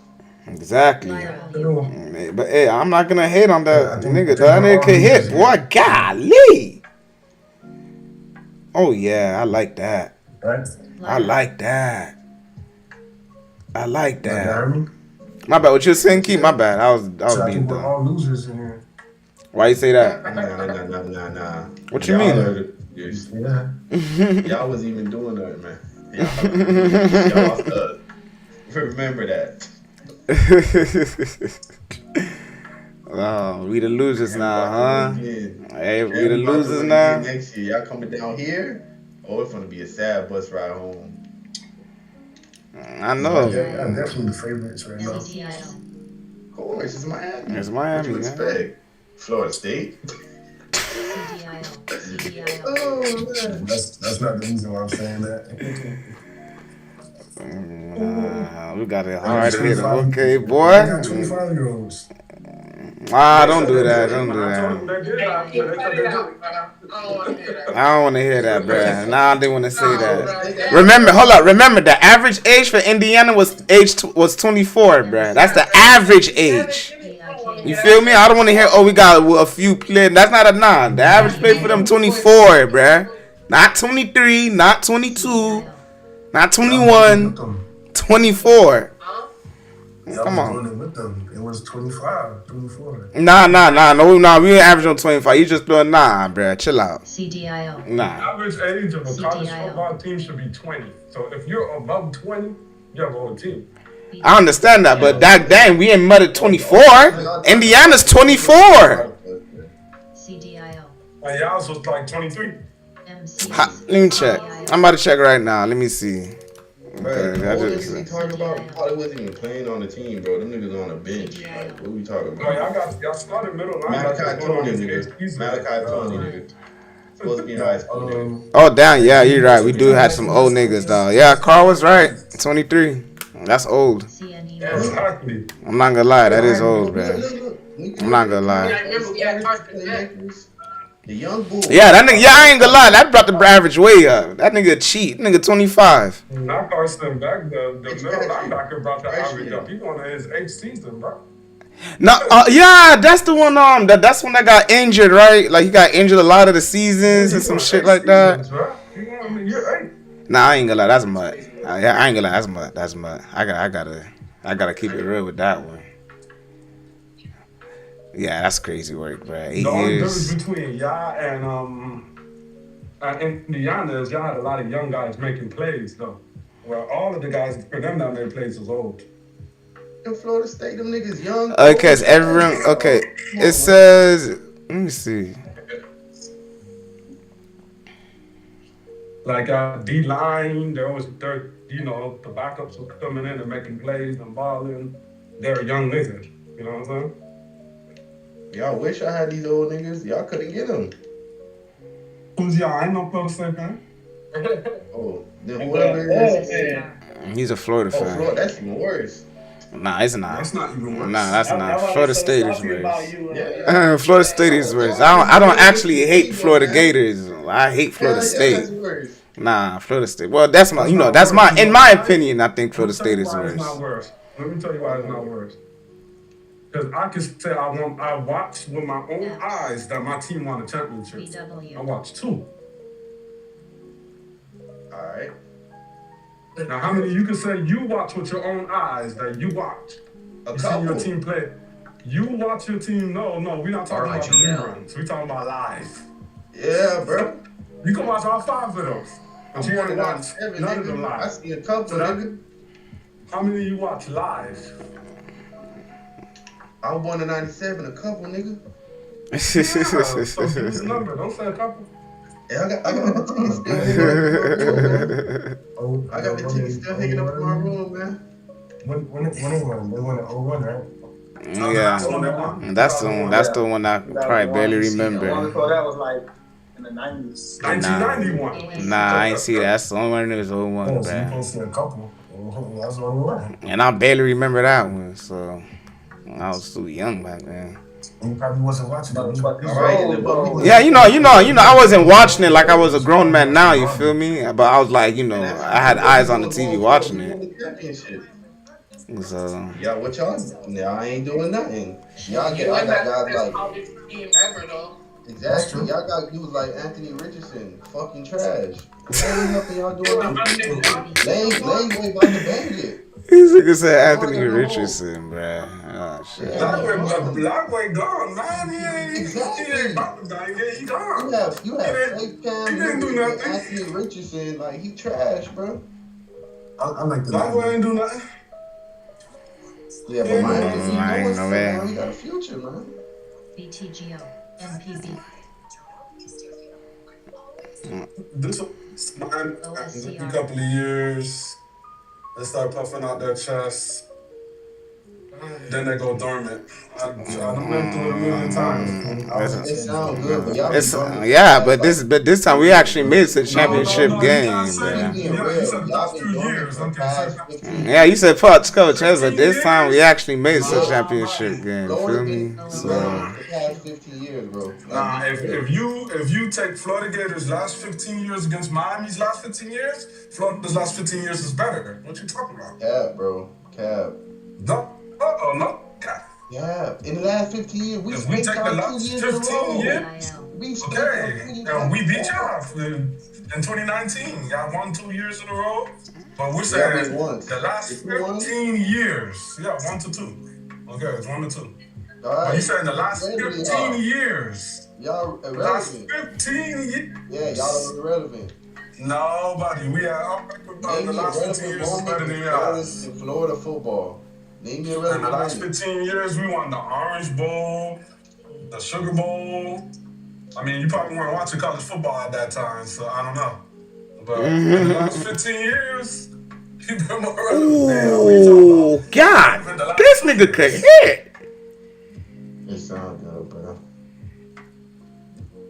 And you talk about Orange Bowl and all the other bowls. We won a couple bowls leading up to the championship games. What are you talking Exactly, so that's just this year. You said last 15. Yeah. So you Okay, like last 15. We won like 2, 3 in 1 year. Nigga, that's 2, 3, and that's the 2, 3 bowl games that Miami has. You know, Miami ain't win a bowl game in 20 years, right? So all the ones y'all won this year make up for 20 years.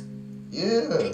And y'all still gonna win a bowl game in 20 years before that. And y'all gotta update the year Brian Potter died was the last time y'all won a bowl game, bro. We updated the resume. When y'all gonna do Okay, so when you go last 15 years, we had better last 15 years. It don't matter if you had better last 2. 15? We got you on 15. How if y'all didn't make it to no conference? No, NFC. I said NFC. No national championship. We have. Just so y'all resume is the same as TCU, because TCU made it to a championship in the last couple of years. And they been better than y'all ever have in the past whatever you did. Nah, trust me, niggas would prefer to be UF than TCU. Trust me, TCU tries. Niggas are rather go they got their boom, boom, boom. Bro. Who cares? It's one. So you want to make it once every 15 years? You okay with that? You want to have a chance? If you a real UF fan, you're not okay with that, bro. You want to I experienced it, nigga. I watched my team win too. No. We talking about the last 15 years. Do you want to experience the club? I experienced it, bro. You didn't experience it. Mad and be like, well, at least I got this girl number outside. Nah, man. You never experienced this, so you don't even know the feeling of what it's like to win it. Nah, you don't. You don't. Yeah. I said you win does. You don't. You don't, man. That nigga said, nah, you win does. Bro. You don't. How you gonna tell me? You don't know. You was 4 years old, right? You remember when you was 4? Yeah, okay, bro. so I remember that feeling is gone. No, it's not. Like you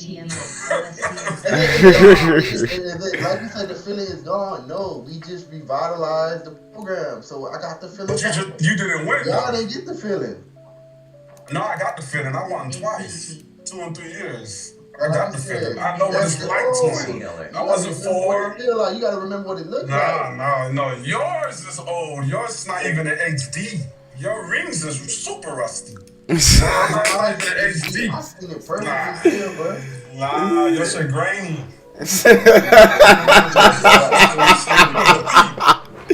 Your shit grainy. I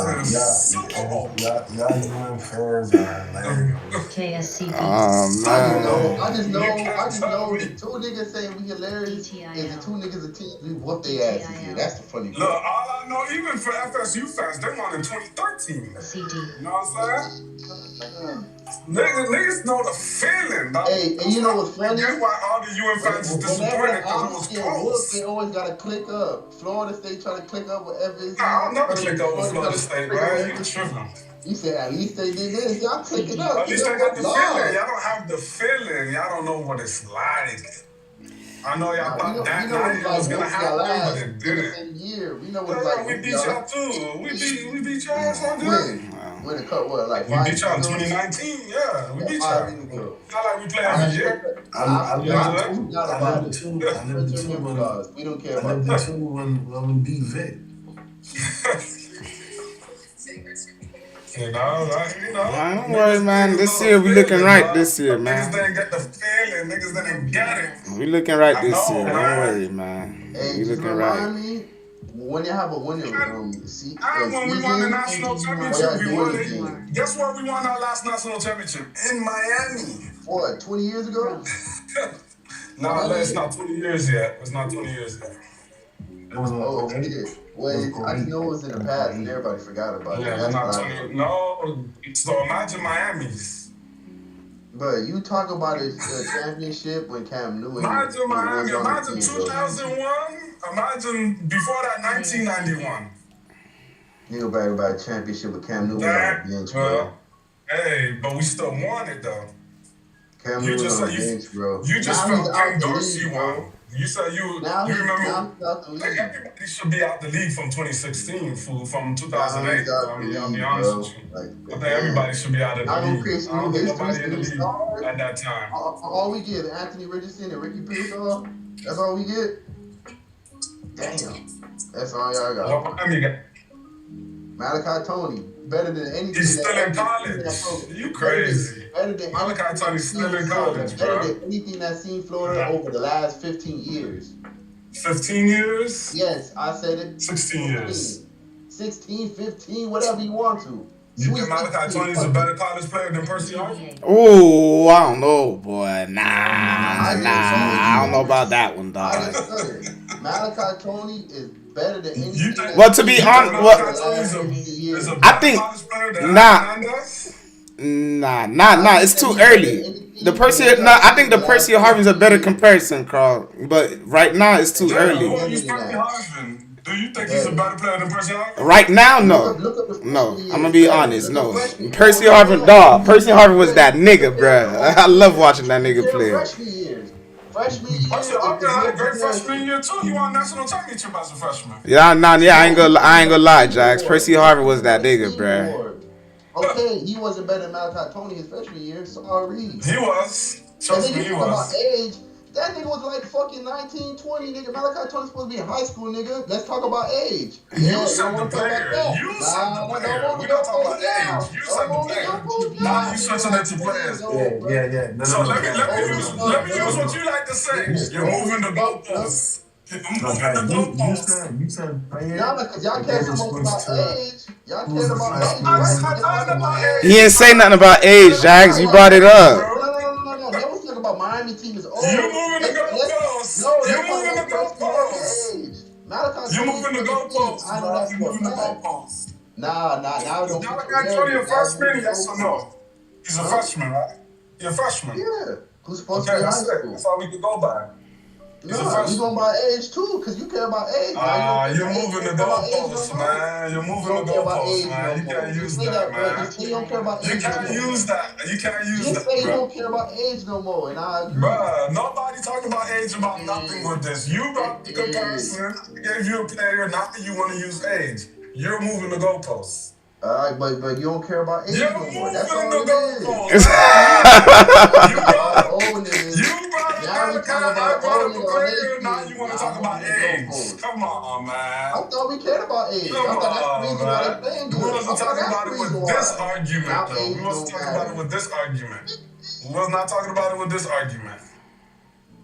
I'm using the same standard, bro. Nah.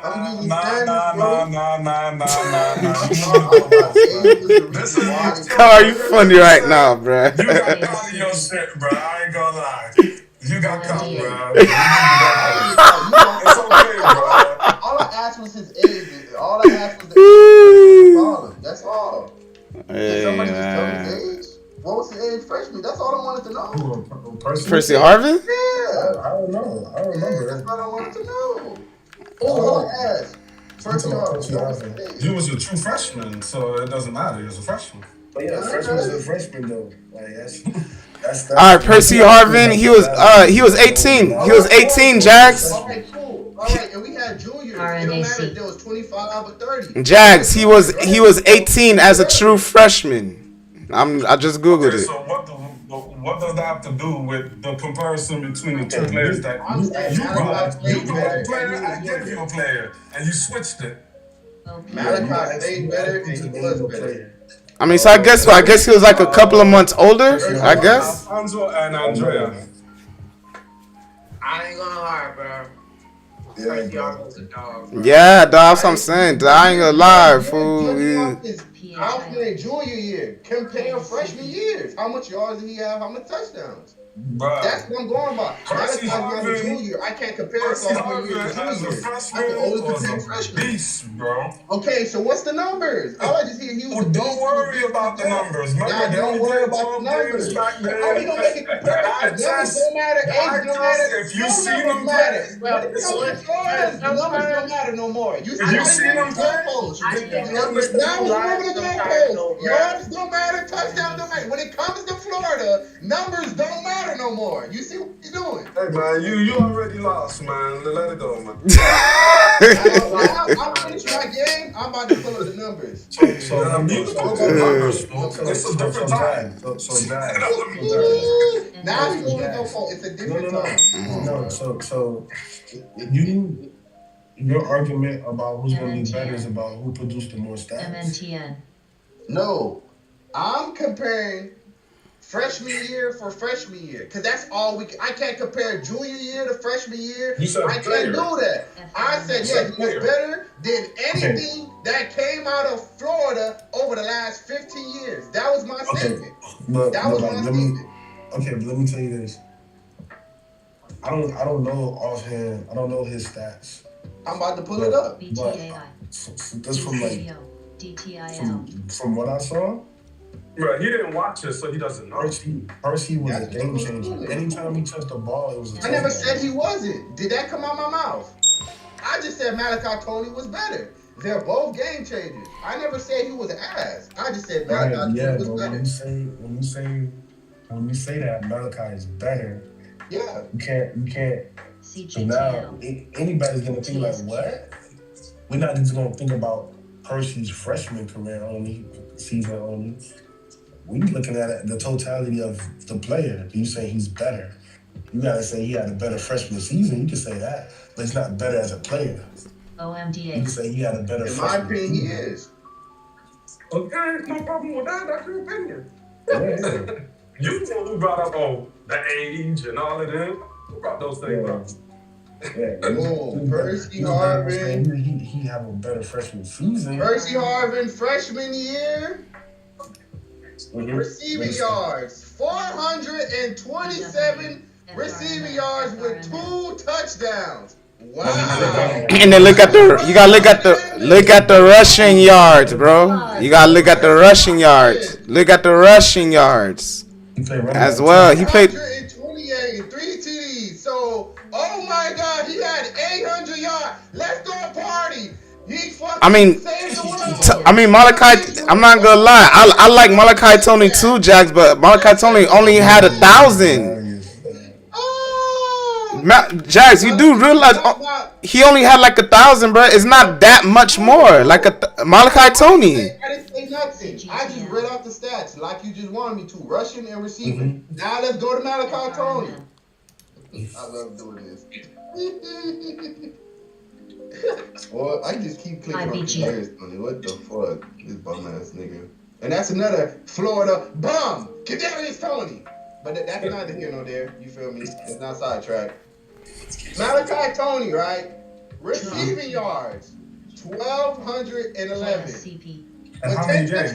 No. Let me finish. Numbers don't matter. Don't care about numbers now. You don't care. No. You ask about details. You don't care about details. So we're not going to talk about the details. Okay, exactly. 1,211 and 10 touchdowns. So he got double the amount of touchdowns, receiving touchdowns, than he does total touchdowns. All right, cool. Now let's go to rushing yards. 100 with a touchdown. So he has 6 more touchdowns than a nigga? Yeah, Malachi Tony clears. How much more games? Like 7? He clears. Malachi Tony clears. Oh, and like 7 more games, right? Boom. No. Let me make this clear. Didn't you just say they won the championship his freshman year, right? Yeah, so don't that mean they played extra games? So don't that mean I know you probably play didn't like know, but 2 it was to something 3 about more BCS games back then. to only have 800 yards? That is fucking mid, bro. I'm sorry. You crazy as fuck, bro. You tripping, bro. Sorry. You tripping. Extra games to only have 5 touchdowns? And he better than Malachi fucking Tony? One, I probably don't believe your stats because I know you like to look at, little bullshit, but Well, the stats I'm looking at for Malachi Tony, I don't know. It says he has 99 receptions for 1,089 yards and 9 touchdowns. One boy statue as a bad And then you talk about games, man. And then he has 23 carries for 113 yards, 1 touchdown. And then he has 19 points to 273 yards. Miami produced better talent than Florida. I'm sorry. We produce real quarterbacks. And fucking Florida produces bums, nigga. Who rather trade? He's better because he's got better stats. No, he's better because he's better. The stats back up what I'm saying too. So let me ask you I didn't this. have to go to stats. Y'all wanted the stats. So let me ask you this: who's a better game changer? As far as I can see, Malachi Tony right now. Ooh, wow. But he don't play running back though, like Percy Harvin. I gotta give Percy Harvin that credit. Yeah, you right. Cause Malachi, I can't show you Malachi Tony line up backfield. You right.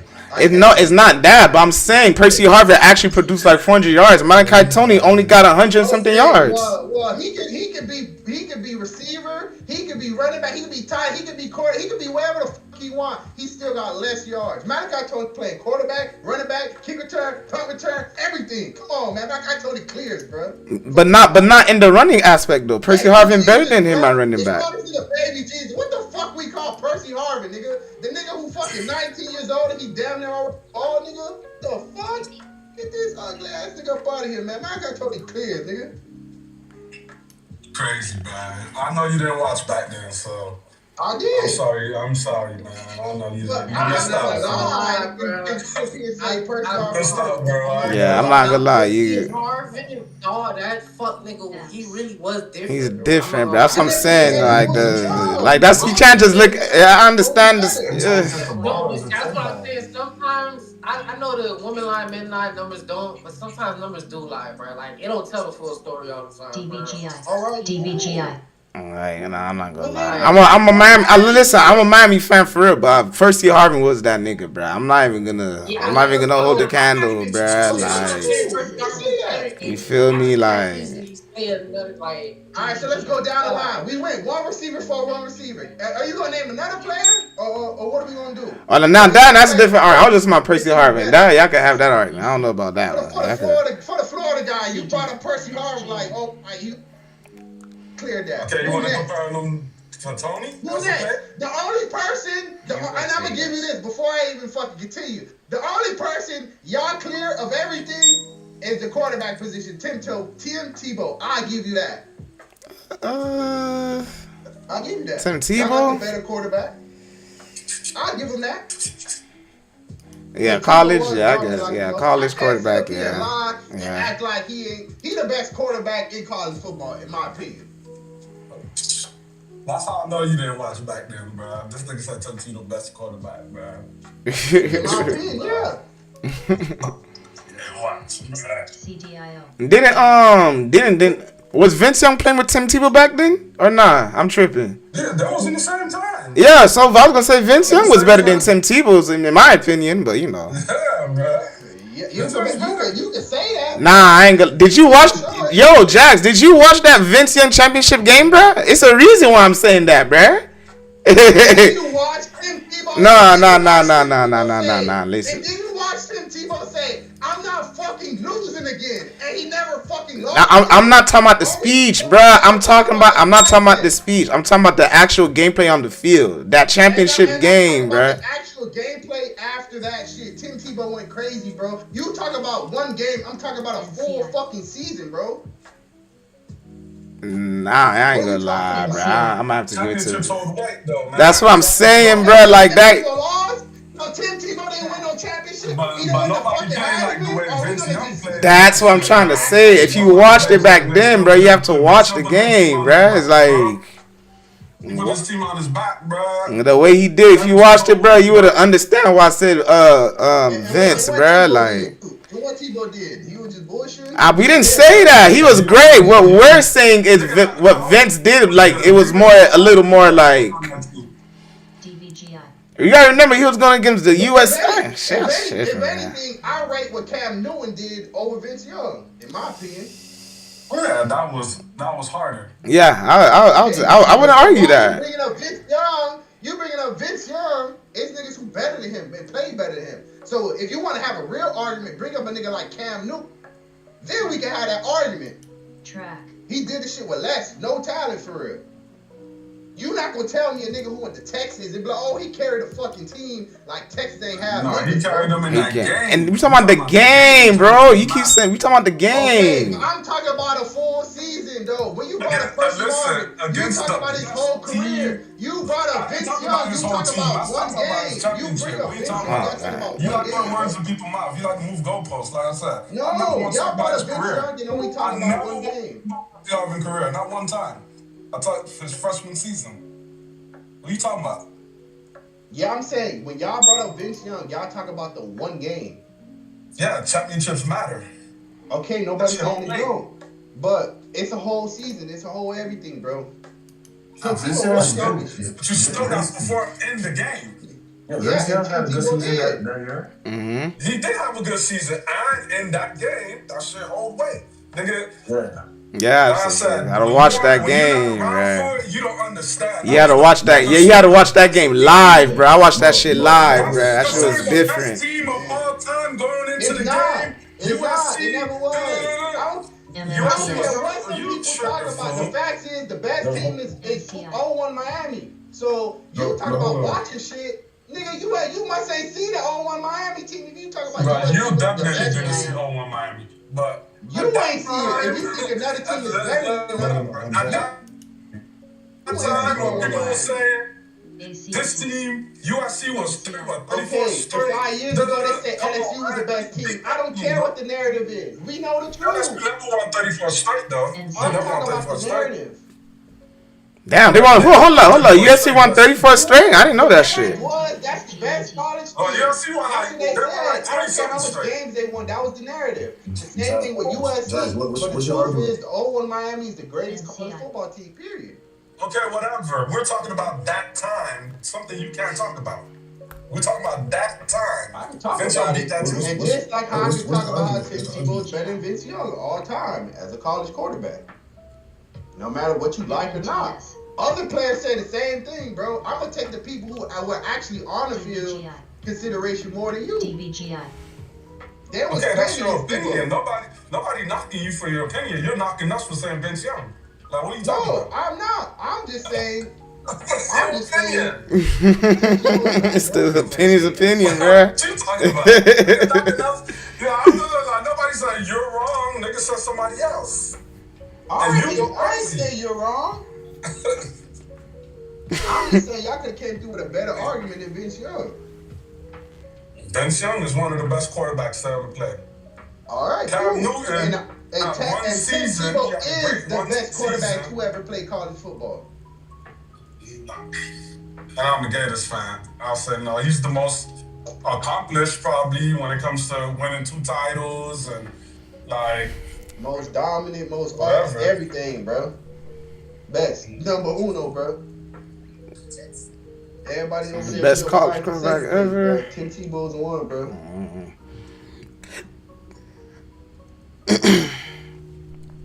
Hey, like I said, bro, Malachi fucking Tony, bro. And we gonna double back. You got opinions for the things ever. And now watch. Sophomore year, we gonna double back and shit on Percy Harvin. Sophomore year, junior year, we gonna triple down and shit on that shit too. Watch. I don't know unless we get Nick.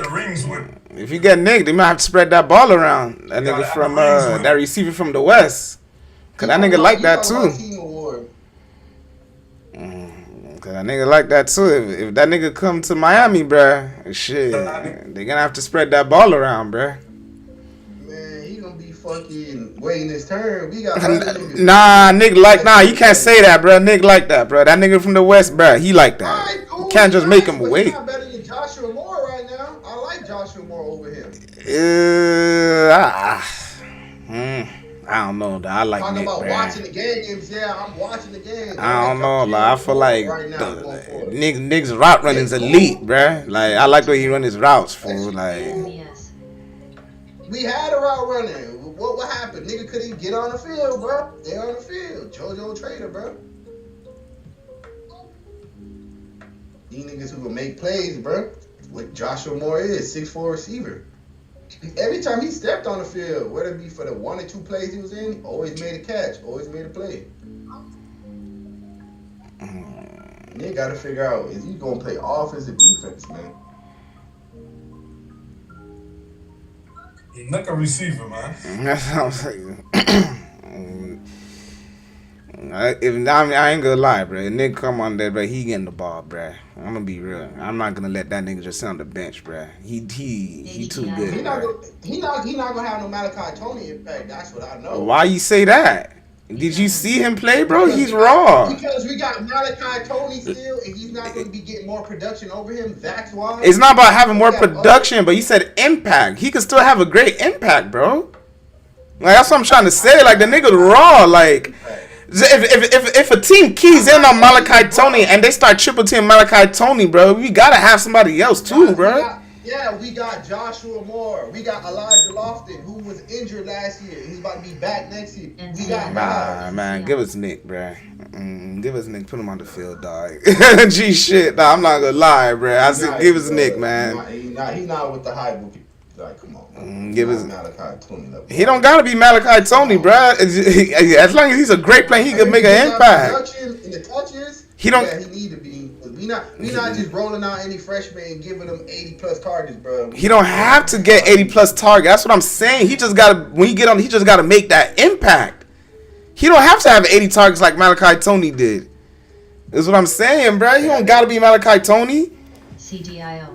But if the nigga raw, put him on the field. Why won't you want to have your best players on the field, bruh? Like, what? All right, we said the same thing for JoJo, but it's the reason why he couldn't get on the field, bro. I don't think JoJo was better than Nick, in my opinion, but you know. But JoJo is not the skill part. JoJo is something. JoJo wasn't better than Nick? I don't know, coming out of high school? I don't know about that. JoJo was that man, boy. Exactly. That's what I'm talking about. You see? I'm not saying he's not, but you think he was better than Nick? It ain't the fact that JoJo can't play because he ain't got skills. It's something personal with JoJo, bro. Like, I'm telling you, dog. After that injury, that shit really. So it's something mental with him then. It's mental then. Yeah, it's mental. It's not. That nigga can ball. Why he go to NC State and go crazy? I'm not denying that. I'm not saying that, but. And I ain't saying he can't ball, but I just said, you see what happened with him. We had to do with that level of talent and what happened with him. So yeah, but that was based off an injury though. Like we can't. And you don't think Nick could do that, bro? Based off the game tape you seen? He has to come and high school shit is cute and all. At one point in time, didn't Malachi Tony have to prove himself as a 17-year-old, bro? Like he had to prove himself too, bro. Of course, and he proved himself. And that's what I'm saying. We gotta give him a chance, bro. Like we didn't know he was gonna be like that. But the thing is, Malachi Tony was that boy at American Heritage. The same with the other receivers. Nick is the number 2 at the West. He always been that. No, he's not. What are you talking about? He was not over Calvin.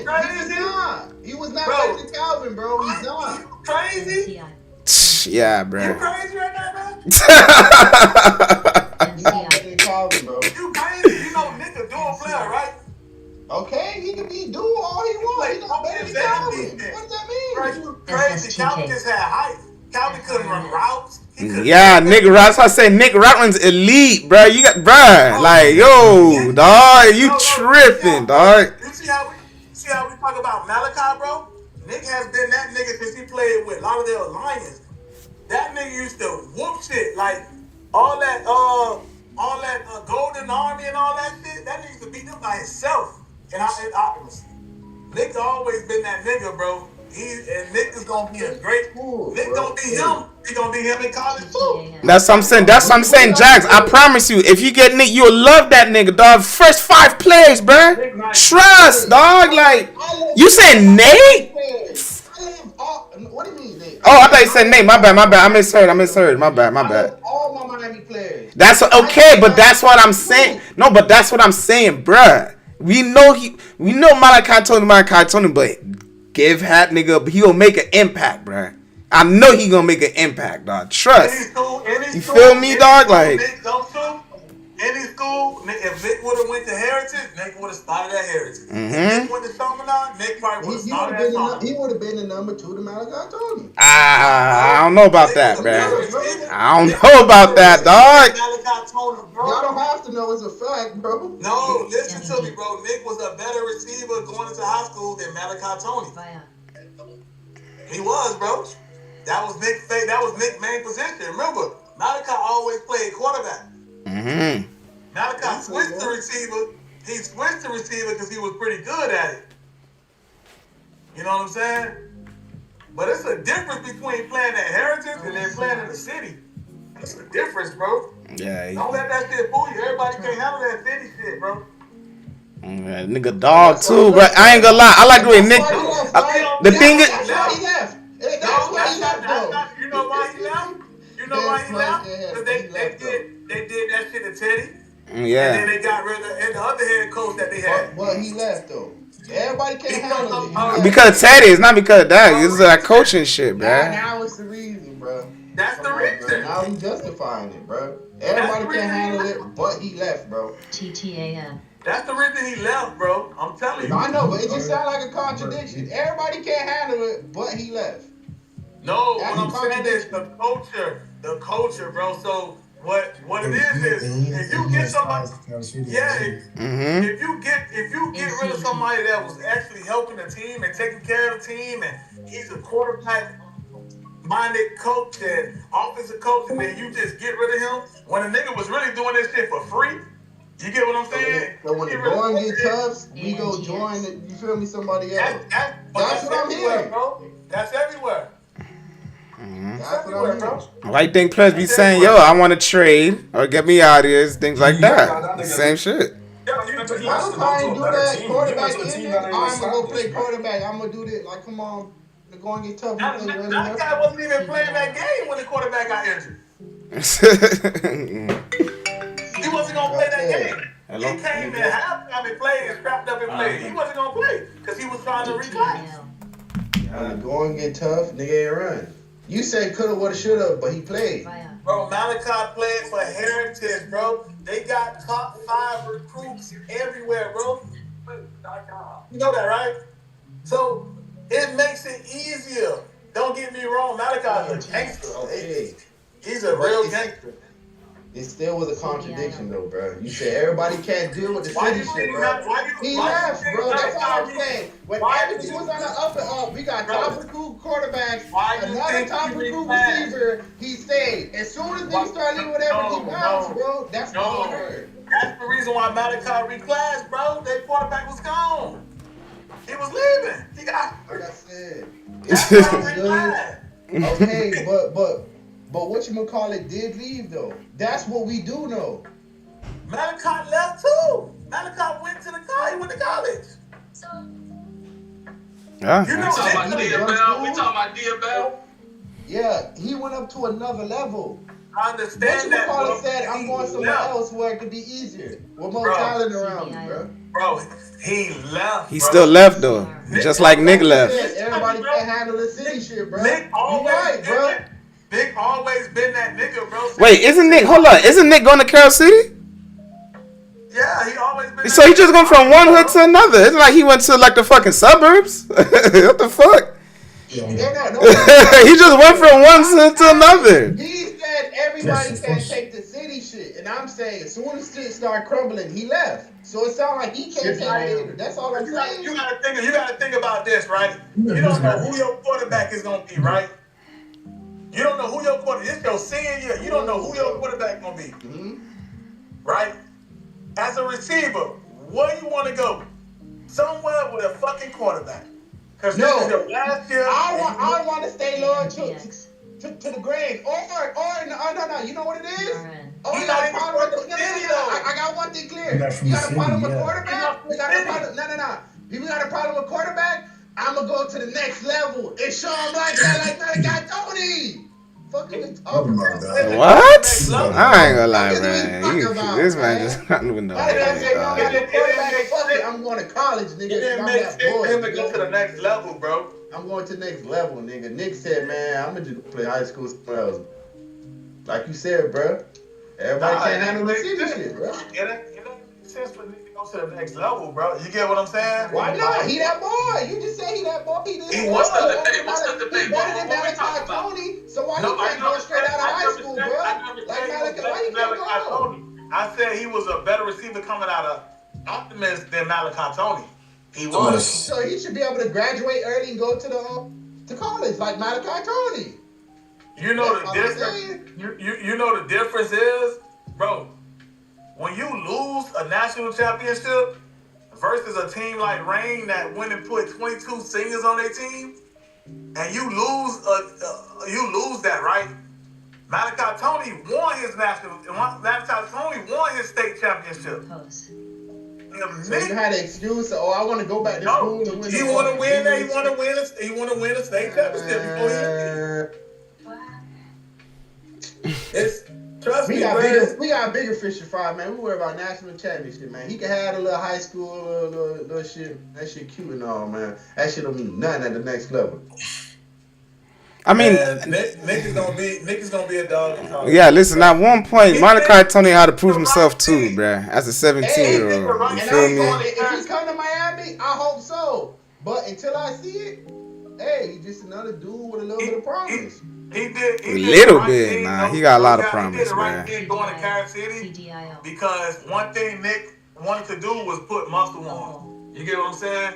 And having a program like Carol City is going to be the best, one of the best programs. He can do that in Miami like Malachi Tony did. Malachi was at American Heritage, right? Yeah, but Malachi, he's getting bigger. He's getting It sound bigger. like what you're telling me is Malachi Tony is the best freshman wide receiver ever to you, bro. That's what it sounds like to me. Nah, because that's Jeremiah Smith. Duh. Niggas forget about Megatron in her first year. Sheesh. He said Megatron cool. Julio Jones first year. Randy fucking not better than and it was not rated as high as Jeremiah had that much expectation like Jeremiah Smith. I think Randy Moss But Jeremiah Smith played with like two, three first rounders on and he became the top dude on the team with all the seniors, all the older niggas. He was the number one receiver, the best receiver at a school like Ohio State. Versus Megatron was that bum ass fucking Georgia Tech and they ass, nigga. You're not gonna tell me they good. Julio Jones did go to a good school, but he didn't have a year like fucking Jeremiah Smith. And Randy Moss, what the fuck Randy Moss went to? Some bum ass shit? Randy Moss was that nigga in high school. I didn't say he wasn't good. Yeah, he went to Florida State Where did he go?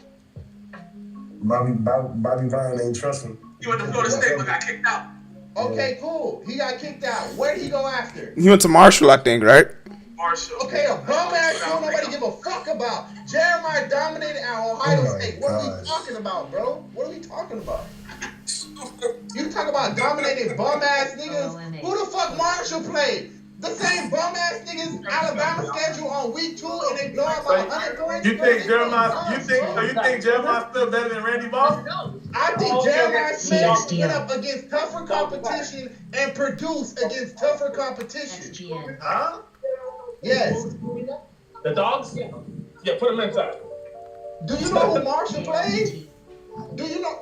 No, you don't know. Who did he have to beat out at receiver? We don't fucking up their bums, bro. Like, what are we talking about? Randy Moss was a better high school player than fucking. Randy Moss was good. Randy Moss was Yes, he was, bro. Yeah, Jeremiah He was a better high school player than You don't know Randy Moss, nigga. I don't gotta fucking know him, nigga. Randy Moss was a better high school. Jeremiah Smith freshman year. I mean, Randy Moss high school. Hey, was he the number one recruiter? Was he the number one recruiter player? Yes or no? If not, we not even having a real discussion, bro. He wasn't even a number one rated receiver, bro. It don't. He was number okay, one. Jeremiah Smith is the number one rated player, nigga. So until he was that, nigga, he's not better than him. They both were, Randy bro. Moss was not. Show me. And Randy Moss played. Randy Moss punt return. Show me, bro. I have to see it, bro. Receiver. He played quarterback. Jeremiah better. Sorry. He can play punter, nigga, and Jeremiah will be better too. Boy, you got recency bias, bro. No, I don't. That's all wrong with Y'all got the old head bias. biased. Y'all It's wrong. not. Y'all niggas. I've been watching Jeremiah Smith since the Ravens, bro. Jeremiah Smith just learned how to run routes, bro. His last year in fucking high school. And Randy Moss still know how to. Bro, Jeremiah Smith. All he do is all he does is run a fucking bomb and throw his hand up because he's faster than niggas. You talking about route running? You Jeremiah clears, bro. What are you talking about? Randy Moss was a dual threat, bro. He played both ways. High school. Jeremiah Smith is a man child, man. What are we talking about? Randy Moss was, bro. Him. Oh, okay, I see. But go back and watch Randy Oh Moss. shit. Okay, yeah, I'm watching the stats now. So for the stats, oh damn, I didn't even know Randy Moss played running back. That nigga had 143 yards and 9 touchdowns. Oh, that nigga played basketball? I didn't know he played basketball.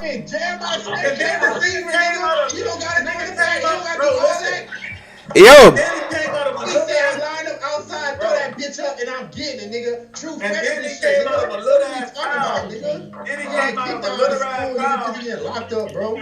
Then he came out of a little ass town that ain't have no opportunity. Exactly, no competition. You playing against fucking bums, doing running back, playing quarterback against fucking little ass 5'5" white boys who ain't gonna be shit in football. What are we talking about? Jeremiah Smith is going against niggas who are top of their position all over the fucking world. Randy Moss is bombing a bunch of fucking nobody kids who about to be working at McDonald's in 2 years, bro. What are we talking about? Randy Moss? Sound dumb, bro.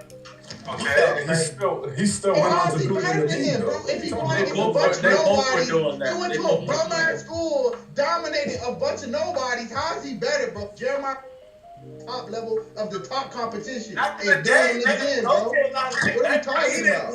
When Randy Moss was playing, bro, back in the days, the colleges, it wasn't a lot of gangsters. It was the gangsters in the low, like schools like that, bro. They wasn't taking it to these schools, these big name schools.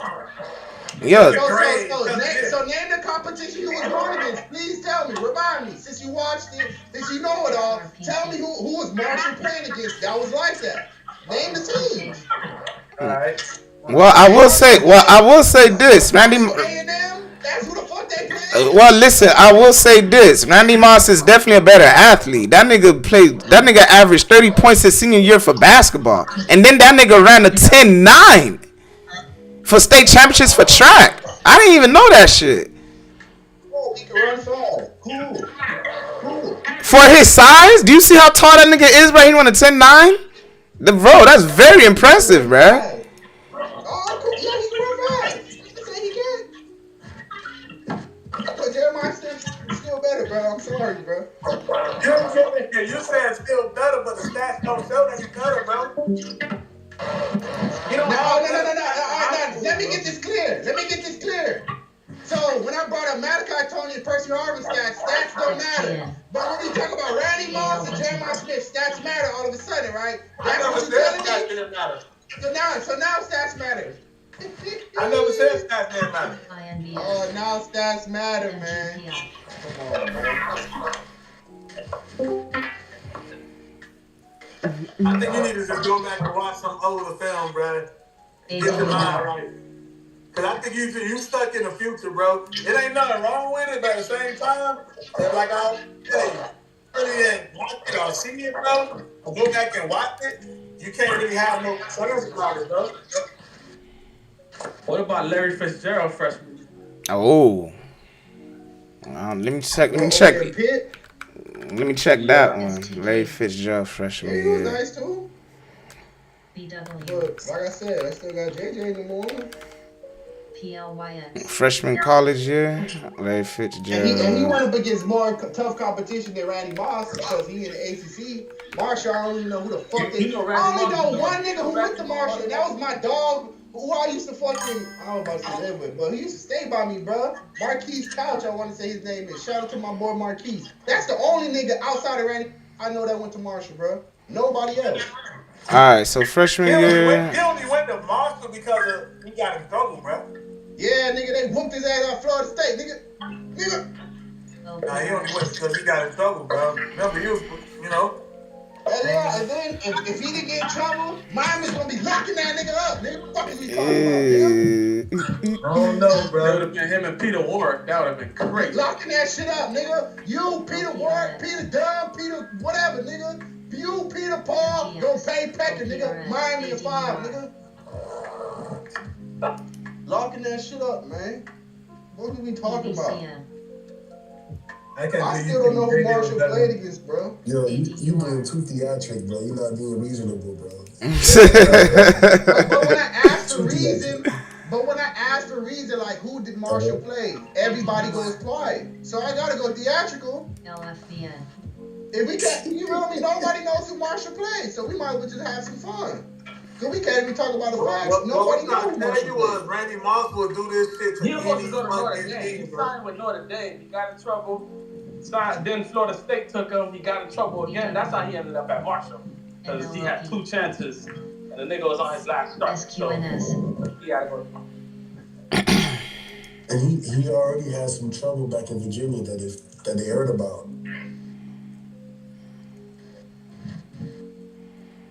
But they're coming like they was making songs about Randy Moss. It's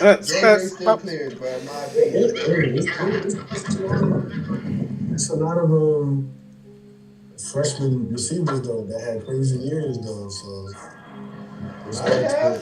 you talking about? Let me see this. Crazy person. I was just about to say Crabtree is one of them niggas who probably had a better year than fucking the Larry Fitzgerald. Oh yeah, I ain't gonna lie. His freshman year was way though. His years is better than Randy Moss's. So if we shit, let's talk about niggas who really produce at real schools, not niggas who producing at fucking Randy Moss was getting at a real school, bro. That's what okay, but I don't know that. We can speculate. You know that because he did it in the NFL. He did it in the NFL. What's the next step, bro? Okay, I'm not saying cool, but I'm just saying we don't know what he would have did versus those competitions. He probably would have went crazy. Bro. He probably would have had mid numbers. We don't know. He did it against competition in the NFL. Okay, so look. In 1996, his freshman. Go to the NFL and didn't do shit in college, and the niggas who did shit in college and they do shit in the NFL. Everything but don't that wasn't Randy Moss. Every way he did, he dominated. And I'm saying we can't speculate. He didn't go to a top school, so we can't say what he would have did against top competition. He dominated, bro. That's what I'm trying to tell you. So look, he dominated at the level he was at. Cool. So look, in '96, his freshman stats. What about NFL? What about his NFL? Oh, of course, NFL was good. Right? What about it? Nobody say the fact that he dominated NFL corners, that don't mean he would have dominated the college corners. I can name you receivers who dominated in the NFL and they dominate in the college. If you don't act like we can't do that either. Yeah, but this man been dominating since Little League, bro. That's what we telling you. Okay, it's niggas who dominate Little League, college, all this shit, go to the NFL and haven't did shit. That's what we Look at telling Kadarius you, bro. Toney, Florida boy, Kadarius Toney. Look at fucking Keon Coleman doing shit college and Little League. Go to the league, don't do shit. None of them niggas. Coleman was never Randy Moss, bro. Never. Really? No, not to the way it is. I'm talking about production. I'm talking about what they did in college versus what they didn't do in the league. I'm solely talking about production. Oh yeah, production. Production says optimist, high school, college, and the pros. It's niggas who would dominate at all those levels and not the pros. He played with Jason Williams in high school. No, we're not arguing that. He's definitely was a better athlete, but they arguing a better player. Not better athlete, Randy. Yeah, better athlete is Randy easily, but nigga play all sports, bro. Not all sports, but he played track. The athlete than who? Jeremiah Smith. Yeah, but the better player. Yeah, the better player. That's what we arguing about. Yeah, just a better player. Yeah. I don't think so. So, you know. Now I'm not gonna lie, Jeremiah Smith, his freshman stats, Jeremiah Smith, he had 1,300. Against top level niggas. Randy Moss did his shit. Nah, Ohio State played against some sorry teams too, bruh. Don't play against top level teams. Okay, but like, bro, honey, be for real. Who was playing better teams, Ohio State or fucking Marshall? You can't even name one team Marshall played, bro. You can't name a team that's in their conference. That's good. You can't. I can do it for Ohio State. Michigan is a good team. Let me see who Ohio State played that year compared to. Let me check. I'm gonna check. No, let me check Marshall first. I'm gonna check. Yes, check Marshall first, please. And I bet when you look at the teams, you can't name one player who probably went to the school in the last 20 years, bro. That's all I'm saying, bro. All right, let me see.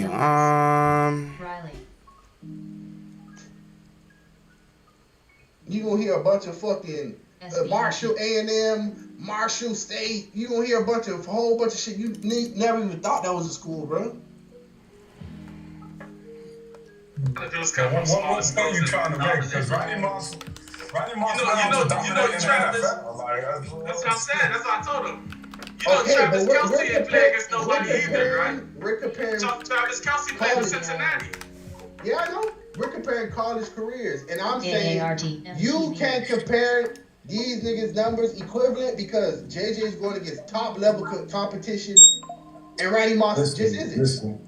That's all I'm Jags, saying. Yo, Jags. I can still compare Terrell Owens to JJ and T.O. My favorite receiver went to Tennessee Chattanooga. You see what I'm saying? What about it? He went to Tennessee Chattanooga. Yeah, and nobody comparing his college stats with anybody. Nobody said he's the greatest college football players of anything. You can't say that, bro. Nobody says that. Oh, so 97. Okay, so. Yeah, and nobody's saying he's a top fucking. No, all right, but nobody's saying he's a top 20, top 50 college receiver ever. Nobody's saying that, right? But we're saying Randy Moss is one of the best college receivers for what? For the shit he did versus Bugs? All right, so so this is who he played in 97. So he played West Virginia. So he played West Virginia. He played. Hold on. Let me just read everything. Hold on. He played West Virginia. He played Army, Kent State, Western Illinois, Ball State, Akron. Hold on. Miami, Ohio. Listen, before the SEC and the ACC. Miami, Ohio, trash. Listen. Before the ACC and SEC really came to rule, it was well balanced.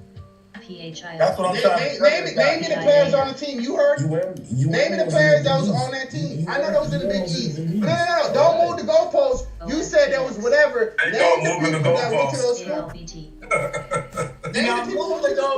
You just keep asking different questions, bro. Like, no, because they're gonna justify and say, "Oh, with Big East, Big that." Cool, you sticking up for Randy Moss competition. Name the niggas he played against. That's like saying anything UM did is not valid because they played in the Big East. It's probably the worst conference. Oh, I know Chad Pennington played for Marshall. They go against Nebraska? Or we gonna act like they're That's in the national championship. That's in the national championship. But they played them and they beat them, right? Yeah, but that's in the national championship. Let them accumulate stats throughout the season against those Big East teams. That's like saying they don't matter. Oh, man. You know what I'm saying? We act like Big East didn't have no guys. Cool. So now we just Big East was trash.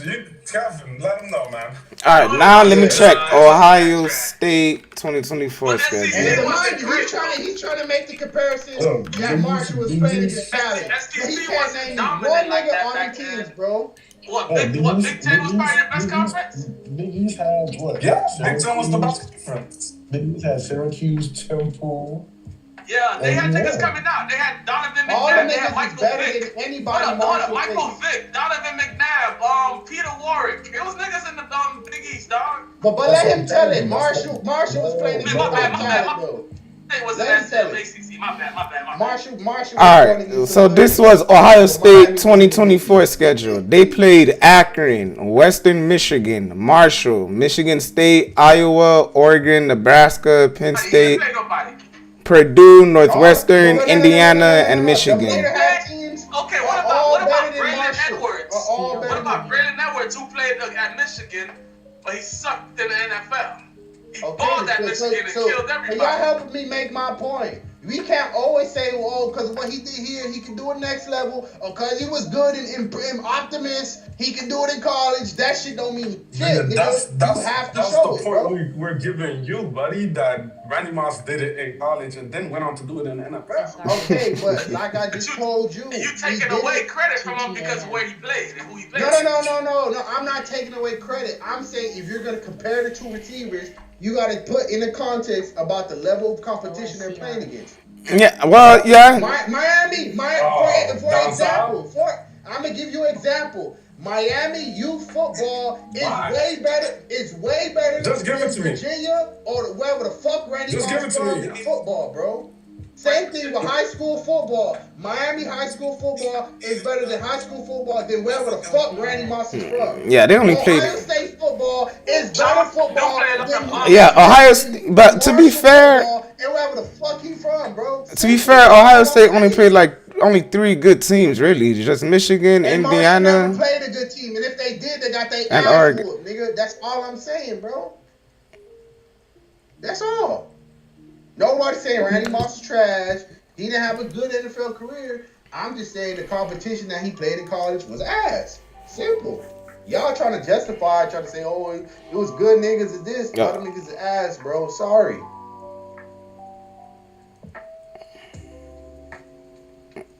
Let me see. Akron, Marshall. Yeah, I would say Ohio State probably got like 3 pretty good teams on That's that not schedule. even a debate. Like, we can't even sit up here and act like it was on the same level or similar. It's miles apart, bro. It's fucking Marshall, bro. But what we're trying to tell you, he would have done that. What we trying to tell you, he's not a guy that went under the radar like a T.O. They knew he was that nigga. He just kept getting in trouble. That was what fucked him up. He would have did that. He would have averaged over fucking 1,300 yards in a season. You're assuming. I'm not assuming nothing. Notre Dame fell off because he didn't go there. Or he could have had a mid-season, had 700 yards, went to the combine, ran crazy, and still got drafted and did what he did in the NFL. That's all I'm saying. We're gonna have no mid-season. That's what I'm telling you. Okay, but my point is, if he would have been in ACC, right, and he goes against the Darrelle Revis, who locked him up in the fucking league. You don't think Revis would have locked him up in college by your standard? Who locked up who? Darrell locked up Randy Moss? Nah, I don't think so. Imagine if you would have ran into Nnamdi Asomugha and come. Nah, bro. I ain't gonna lie, Jazz. I don't know what play you seen, but you gotta see what Randy Moss. Hold up, Jazz. You gotta see what Randy Moss did to Darrelle Revis, bro. I don't know what you mean. Hold on. I don't know what you talking about. Revis locked up Randy Moss, but for what I'm saying, Randy Moss done embarrassed Revis, bro. I'm literally watching the highlights. He's literally embarrassed with one hand. He called the ball earlier and still got it. That's crazy. Nah. Revis can't lock him up, dog. I'm watching the highlights right now. He can't.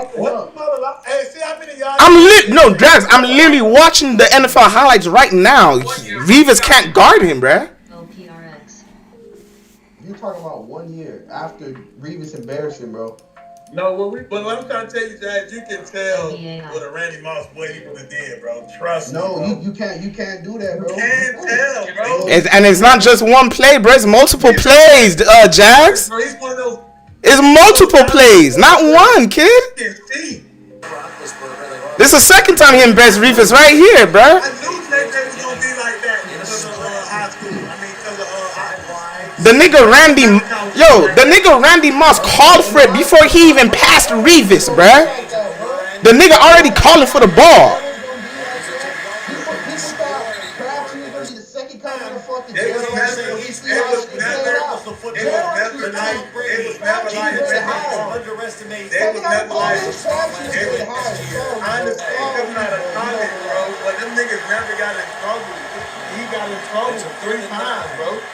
So that's what caused his downfall. He was on this occasion. That's what I'm saying. This man was rated higher since fucking Optimus, bro. Who had a better Optimists season? don't Him or shit Cash? when you in college, bro. Sorry. Who had a better season? Him or Cash in college? Crouchy by far. What are we talking about? By far. Are you serious? It's not even close. Nigga, what are we talking Are you about? serious? What was his Are you freshman year? What was his freshman Are year? you serious? What was his freshman year? I'm about to pull it up. I can't Y'all talking about Crabtree and who? Randy Moss. Who had that year? What was his freshman year? Because Randy Moss had 28 touchdowns. Take a chance and throw it up there. But so far, the Jets. Randy Moss had 1,700 yards. Against Bum. Against nobody. Against nobody, bro. But it caught in the ground just a little bit on that big hit. I'm putting up Crouchy shit right now. So we talking about freshman year, right? Yeah. Crabtree had 134 receptions, 1,900 yards, and 22 touchdowns. He had 100 something receptions. You said what? Wait, he had 1,900 yards for a freshman? Yeah. Oh, now now niggas got. He still didn't have a better season. He didn't have a better season than Randy Moss. No, he didn't. Yes, he Randy did. Moss had 28 touchdowns. He had 25. Okay. Randy Moss had 78 passes for 1,700 yards, bro. He had 90 receptions for 1,600 yards. Who? Randy Moss. No, he had 78 for 1,709. No, 97 Marshall in the Matt Carpenter. In 1996, he caught 78 passes for 1,700 yards, 28 touchdowns. What year was that? 96. And he led his team to a 15-0 Division 8. Oh, sorry. They only showing his 1 year at Marshall, bro, in 97. How you doing, boss? I'm going, shit, hold on. All right, take that, Chief. I'm going 1023 Key Palm Street. Crabtree probably got the greatest year ever for a receiver, bro. 10231 Key Palm. Let me see. What big gun? Ooh, that looks nice. That looks nice. That looks nice. Okay. No, my bad. Let me go on mute. So we can say all that. We can say all that about that Crabtree and all that. But once he got the motherfucking NFL, that shit was not the same. Oh. And you see how that works. You can't just say, oh, well, they did it in one shit. They could do it again. No, it ain't. I'm not saying one shit. What I'm telling you, he did it in each level, bro. Okay, but my point, because going back to the Nick argument, oh, well, he dominated Optimus. He dominated Nick is going to be football. You're assuming that. It's cool. No, Nick, you can. Bro, you know who's going to be a gangster. You know who's not. Everybody knew, bro. Everybody can say that, bro. Listen, bro. Don't get me wrong. Even though Antonio Brown played for Central Michigan, right? We knew he was going to be a gangster from what he did in high school. Remember, he transferred from playing quarterback to receiver going into college. He was the starting quarterback in high school. You get what I'm saying?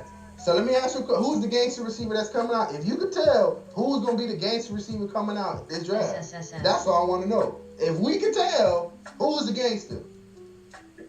I didn't follow everybody from Optimus into college like that, bro. I ain't gonna lie to you. All his receivers, I didn't follow them. So I could just go by somewhat of the college, but I can't really, you know what I'm saying? I can't really tell you. All right, cool. All right, now let's just move it to Nick. So you saying Nick about to be a gangster in college and he's finna go to be a gangster. That what you saying? Yes, Nick is gonna be him. Nick is gonna be that man, bro. Now when he come to the next level, if he's not him, I'm holding him to that standard. Yeah, of course. Hold him to that standard. Yeah. You should, dog. We're not telling you not to. We should hold him to that standard. Yeah. No. I hold him to the standard of you gotta show me. I don't say you a 5-star standard, so I'm expecting. No. You show me. Because you know why? The nigga who came in right after you is a 5-star. The nigga right next to you is a 4-star. All that star shit don't mean shit, nigga, when it comes to the next level. telling you, bro. I'm telling you, he's gonna be one of those players, bro. I think he is. I think just off his route release, bro. I think he's gonna be like that, bro. You know. But if I'm wrong, they know I'm wrong. I don't mind being wrong, but I think he's gonna be like that, dude. You feel me? Like. Hey, especially if he come to my, I'm gonna be so hyped that nigga come to Miami. I'm like, oh yeah, because now you can't just double Malachi Tony all the time, bruh. You get what I'm saying? So you feel me? So this is gonna help Malachi Tony out even more, bruh. Like you can tell dogs, bro, because you can tell dogs, bro. When most times when you got that dog in you, bro, that shit is gonna always be there, bro. Like you get what I'm saying? But I see, I'm a Miami fan. I experienced Joseph Yearby. I experienced fucking. Bro. Joseph Yearby wasn't that nigga in high school, bro. Bro. Let me finish. I experienced Joseph Yearby.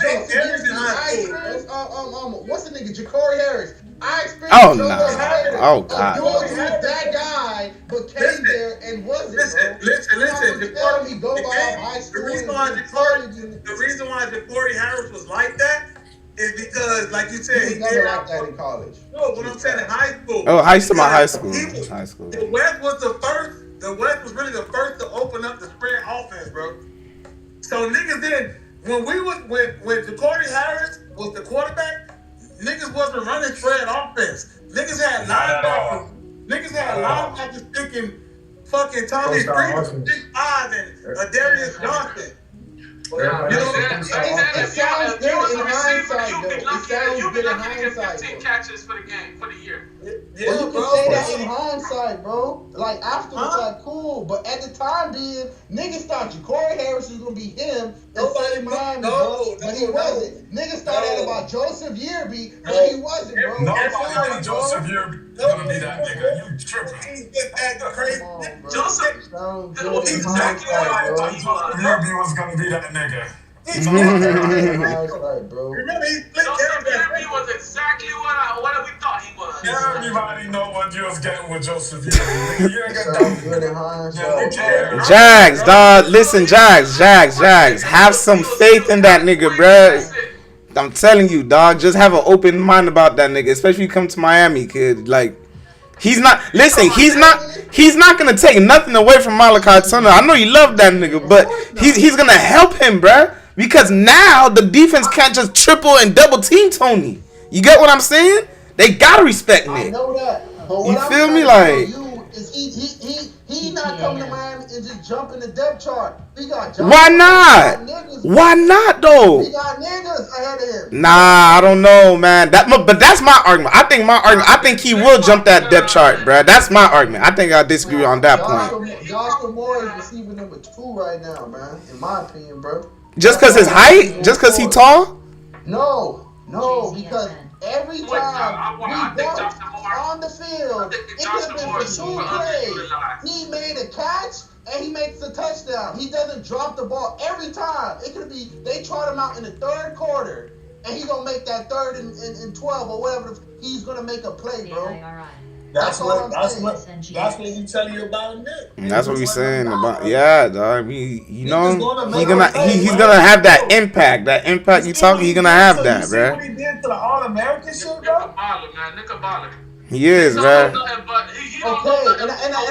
And I seen Ryan Williams. He was dominating Pop Warrior, dominated in high school, dominated at Alabama for 1 year. What happened the second year? All it took caught up to him, bro. He was mid. All I'm saying is people that have a good year, that man, a good couple games, and fall off, Ryan bro. Williams don't have the dog. You can see it in the nigga eyes, bro. Ryan Williams don't have that dog like Nick. But we saying that in hindsight, though, but he let the lights get to him. In hindsight, though, too. Nick is not gonna let the lights the same way how Tony didn't let the lights get to him, dog. Like, that's what I'm saying. If you can have faith in a 17-year-old coming out, you can have faith in Nick, bruh. You get what I'm saying, dog? Like, I got faith in Malachi Tony because I know his people, bro. So I don't know Nick like that, so I can't be taken down because I don't know the nigga like that. Yeah, but what we're saying is but what I'm saying is if you're going by game tape, bro, you should have some good faith in him, bro. Like, You feel me? I went off that off JoJo, off a lot of these niggas, bro, and then it always pan out. But Malachi Tony also had a great game tape to it, and he turned out well. You get what I'm saying? Same thing with my boy, and I'm still hoping for him to fucking produce. Who? What's my guy name? Damar Brown. Nice. Oh yeah, he nice. Was going heads up, going head to head with JJ, bro. Making plays. Yeah. Damar Brown. Yeah, I ain't gonna lie. I was hot then. Didn't use him. Yeah, he gets hurt. He be getting hurt. It's not that he garbage. He just be getting hurt, bruh. Like, you feel me? I never said he's garbage. Yeah. He's on the field. He looks like just another guy, a good guy. Does he look like the guy who's going to get AJ? CGTL. He doesn't. He looks like a good guy.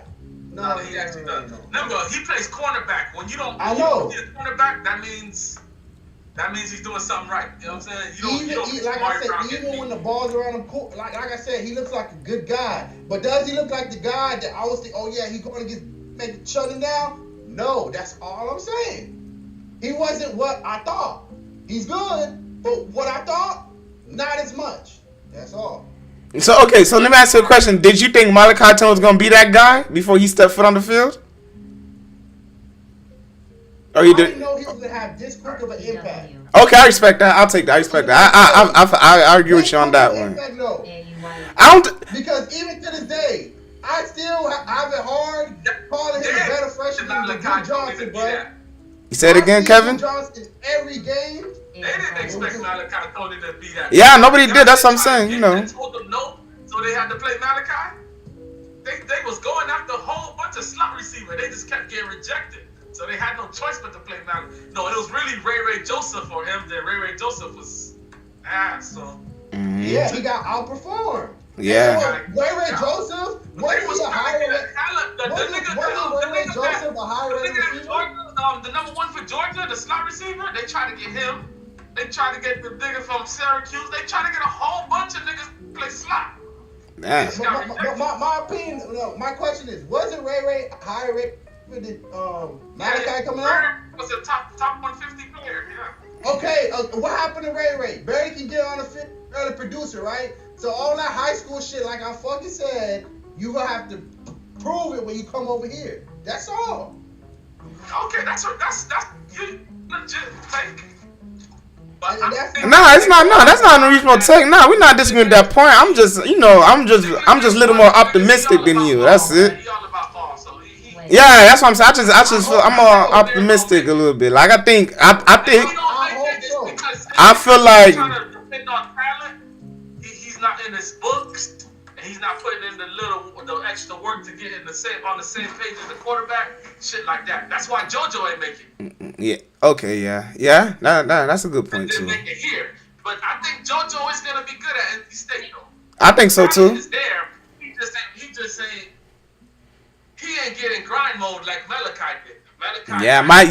That's why you love him, Jag. That nigga. I think, Jags. I think you're gonna love Nick, but he's gonna work hard like Malachi. Maybe he might not have like the same, the crazy stats like him, like Malachi Tony, but I think you're gonna fuck with him, Jags. G shit, bruh. If he comes to Miami, dog, the minute he step on him, like, oh, okay, I see what them bugs are talking about. Like, yeah, he fue. I think you're gonna fuck with him, Jags. G shit. I'm telling you, dog. Hey, he better produce, man. That's all I'm saying. Hey, dog, like this is one of those arguments where you hope that you get proven wrong. You feel me? As a fan, like you hope you prove you wrong, like type shit. You feel me? I think you're gonna make a fan out of you, dog. That nigga chill, man. That's a baller, man. He a baller. Nah, I'm not gonna lie. If he a bust, bro, you could talk your shit. If you don't ball, Jags, you can talk your shit, bro. I was wrong. You thought. You feel me? Number one, if he got to be patient, that might be a problem. And like if he don't get in, if he not the guy right away, he won't be the guy right away. Cause Tony, right? That's why that's why Jazz. He got some of a point. I'm talking about cracking the rotation. Okay. It's not just we have a dude Milan. It's more than just Malachi Tony. We have a lot of good. We got Wingo. He was a top 100, top 50 player. I think he might be a baller. But Tony, he may not be that guy right away. But can't somebody else like Let me ask you a question, Kevin. Hold up. Go ahead first. I'm gonna ask you. I don't want to forget. Him that used to be that nigga right all the time, and then when they knock that nigga right away, it hurt. They could mess him up. So that might be a reason, So things could get in the way of him, but can't let me ask you a question, Kevin. Let me ask you a question. But can't Malachi Tony still be the man and have, because he's not like he's a real number one outside type of guy, right? He's not like that Randy Moss type. So he could still get his and still have like a. Yeah, go ahead. My bad. Go ahead. Work to get in favor. Yeah. Right away. So, because just him coming from high school, remember these niggas already there. We have a 6'6" nigga named Milan. Dog, these dudes. Damn, 6'6"? Golly. What's his? Hold on. What's his name, Kevin? What's his name? How you? Milan. I forgot his first name. Fuck, Milan? I think our starter receiver core. No, Milan Paris. That is his first name. Milan Paris. It's gonna be Malachi Tony, Joshua Moore, and the dude who came from Duke. Yeah, Oh, Jags, you right. I forgot about the receiver from that school. Yeah. He's right. Oh, he's right. I forgot about that nigga, dog. That's a done guy. That guy's only playing for 1 year defending. Yeah, but that might be a reason Nick might not come though, dog. Cause yeah. Josh Moore could be a phenom, bro. We just gotta. Nah, that's a good point. I forgot about that receiver. That's true, bro. Start over CJ Daniels, honestly. You said who? You said what about CJ Daniels? I think Josh Moore, in the middle of the year, Josh Moore should have took over that outside job. And CJ Daniels? The thing is, I think they were just going with the seniority. Yeah, they were going with the older guy, yeah. But that's why I say next year, all that talk, whatever. Josh Moore, that's what I said. He got my draft stock. I got faith in him, bro. That's the case, then I don't think. On the field, he made a play, bro. I think Josh Moore could have a higher ceiling than Malachi. Yo, we got, matter of fact, yeah, that's true. I forgot about that receiver from Duke, bro. Damn. He good. I forgot about that receiver. Didn't we get another receiver too? I think we got 2 receivers, right? Matter of fact, let me check. We got the white boy. We got a white boy that came 6'5.5" wide receiver. Yeah, I mean that's true. I don't even think if that's the case, I don't even think Nick might come in just based on the fact that the depth chart's so deep. I mean, everywhere he go, all the schools that's recruiting got the same thing going on. So exactly, and that's the part I don't want to see from a player. Unless he go to Syracuse, shit. So shit. If that's ever if this like your homeboy did and run from competition. Nah, I was gonna say if this same everything then come to Miami then, bro. Just feel me, be the second slot to Tony, I guess. Or y'all can rotate in and out type shit, cause Tony does gotta take breaks sometimes. Feel me, he gonna get tired.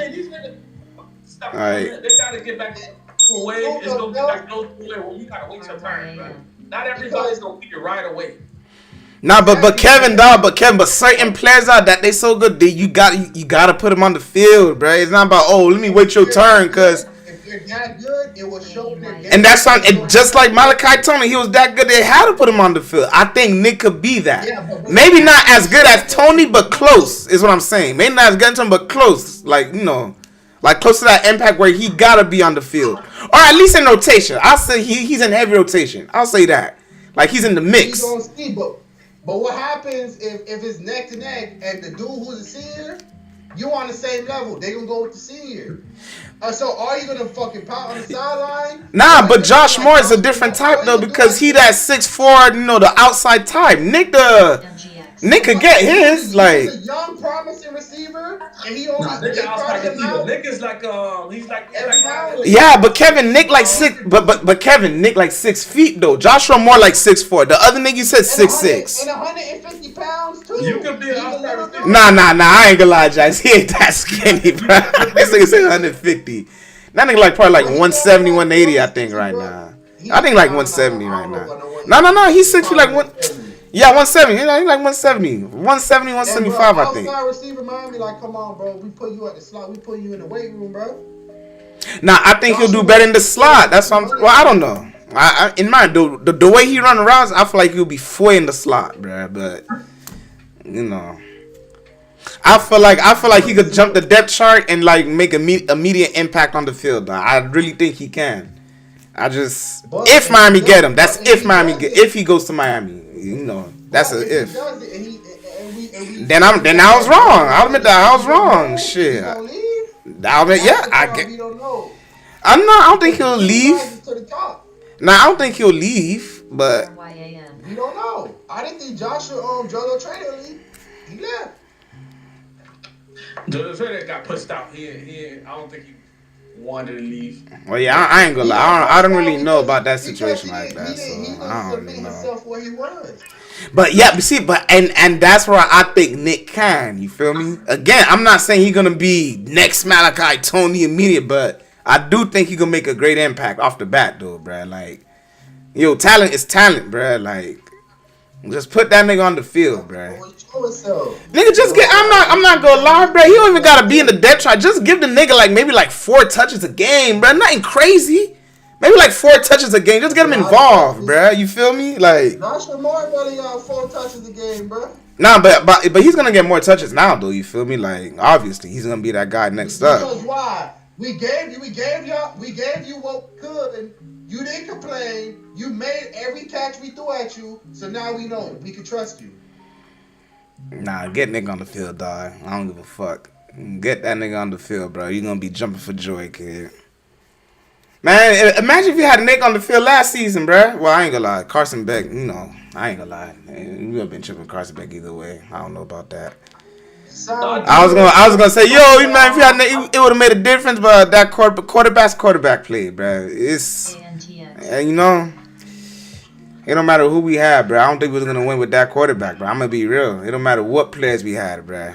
It's just. Again, dog, that nigga missed Tony, bro. I'm so hot about that play, kid.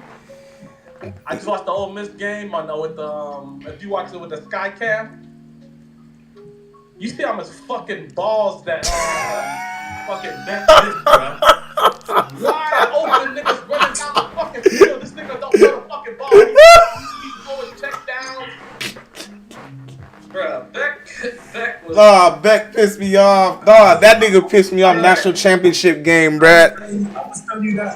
I was telling you that right after the game, bro. No, yeah, Keith, you was breaking it down. I remember you was telling us, bruh. That nigga had Tony open, bruh. He had Tony, dog. Oh my God, kid. Come on, bro.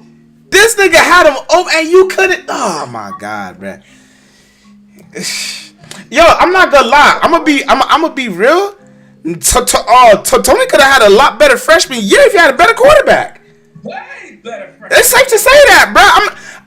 He could have had a better year than JJ if he had a competent quarterback, bro. G shit. So I'm not far-fetched for saying he had a better freshman year than I'm not far-fetched for saying he had a better freshman year than Percy Harvin did. If you know he could have had a way better year. Bro, Percy Harvin was better than... Nah, Percy Harvin... Nah, I ain't gonna lie, Josh. Percy Harvin was that... We're talking about freshman year. Just freshman year? Yes, because that's all Malachi played this 1 year. Yeah, you're right. That's what I'm saying. Freshman year... I compare 5 years, 3 years... Percy Harvin ended his freshman season with a championship. No, you're talking about a team award. That's different. That nigga said team award. Nigga said team award. That's a team award. Yeah, he's on the team. Team on that. Not him. The team did. He's on the team. Hey, Jared, what's the And the backup won the game. Every time I try to send it a certain Tony because he won. No. This the dude ugly. I put it in the chat. All right, let me check. Let me see. I didn't know underclassmen playing. Which one? My bad, Jack. Which one, Kevin the Disco or the? Yeah. Okay. The NFC Heat. NF. Okay. I got you. I'm saying, when did they start letting underclassmen play? Well, I thought that was just for the seniors and shit. Like the last 2 years. Oh, okay, Milan Paris. Yeah, Okay. because Golly, this nigga 6'5". They don't plan it no more. Yeah, and a lot of niggas reclassing, so they just. I'm about to go look at this nigga highlights, bro. Hold on. Do they still be doing the Nike opening, or they done with that shit? The opening's still there? Yeah, I ain't gonna lie. I don't know. That's what I want to see. Like, that Under Armour shit cool, but that's where I want to see that nigga Nick get busy at, in the opening. Nah, he get busy at every 707. No. I know, but that Nike opening, that shit where Stars is born, face the one that was down here in that summer that they had at St. Thomas. Does an alright job of recovering. Hey, you can't let him do this. You know, not their big fella. 4-star wide receiver Milan Paris committed to the Miami Hurricanes. That's what I want to Hurricanes. see. All that other cool 707 Academy, that shit cool. But that opening, that's where everybody show out and really show. But he got promise though. Well, when you come to Miami, I gotta see it. I ain't gonna lie, I think Chris Henry Jr. is gonna be a problem. Let me say that. Ohio State dude? Yeah. I hope so. I ain't see too much of him. Yeah, I ain't see too much of him either. I ain't gonna lie. Yeah. Pop out. They break it off. The corner does has to stop. He's so fast, he has to stop for the ball. The ball should have been delivered a little bit more further so we can run under. Oh, so this nigga 6'5" and he fast. Okay. Hands up top, brought it in. Okay, I like what I see. Now they're playing off of him. He makes the catch, follow your blocks. Oh, yeah. Oh, that nigga nice. Okay. He gone. You ain't catching him. You ain't catching him. And he got breakaway speed. So, Shit. 6'5", 2-0. I wonder what his speed is like. I mean, I wonder what his 40 times are looking like. Well, they say 6'5". Well, they say 6'5" and a half. Like the thing with the Dade County Jets, they come with this ego that they got. Like, you know what I'm saying? Like, oh, da da da. The thing about this nigga, he gonna vibe. He coming with the right attitude. DRMA, ANTX. It's not that he don't want to play, but. Man, I ain't gonna lie, man. We're gonna have some fucking receivers, bruh. They go be sometimes it's good that they go be a big fish in a small pond. God, nah, we got Milan Harris, we got the white dude. Miami, they don't want to wait. You a top receiver in the city. That shit means something cool. That's why that was a good move for Calvin Harris. That shit don't mean nothing, bro. AUDC. But that is a good move. But what happened?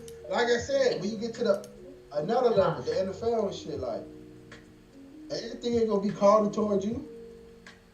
HTLM. Now, one thing to say about that Jet. I don't like when I'm like looking at shorties and shit. No, I'm talking about Nick. Oh, like when I be looking at Jets. I don't really care too much about the talent. I be looking at the work ethic because that shows me the mindset. Like, so, but he got the talent already, but you know his work ethic, that shit shows. Like his willingness to just compete. Yeah, dog. Like he be wanting to talk shit. Like he be wanting to prove something to you that like. Yeah, he a dog. But will you be a dog when your reps? When you only get 3 reps a game? That's a good question. Now, that's a good question. So remember, see, you talking about the game. You see what I'm saying? You talking about the game. You gotta understand. Like it's the same thing like Malachi. Malachi's a dog because he was a dog in practice. Everything starts in practice. See what I'm saying? So when Nick do what he do in practice, they ain't got no choice but put that nigga in the game. But it's the same thing with Malachi. It's the same thing with Malachi. Malachi ain't just get the start position when he came out of high school. He had to earn that shit in practice. Yeah. And earn that shit in practice. That's when it count every day. Not the game.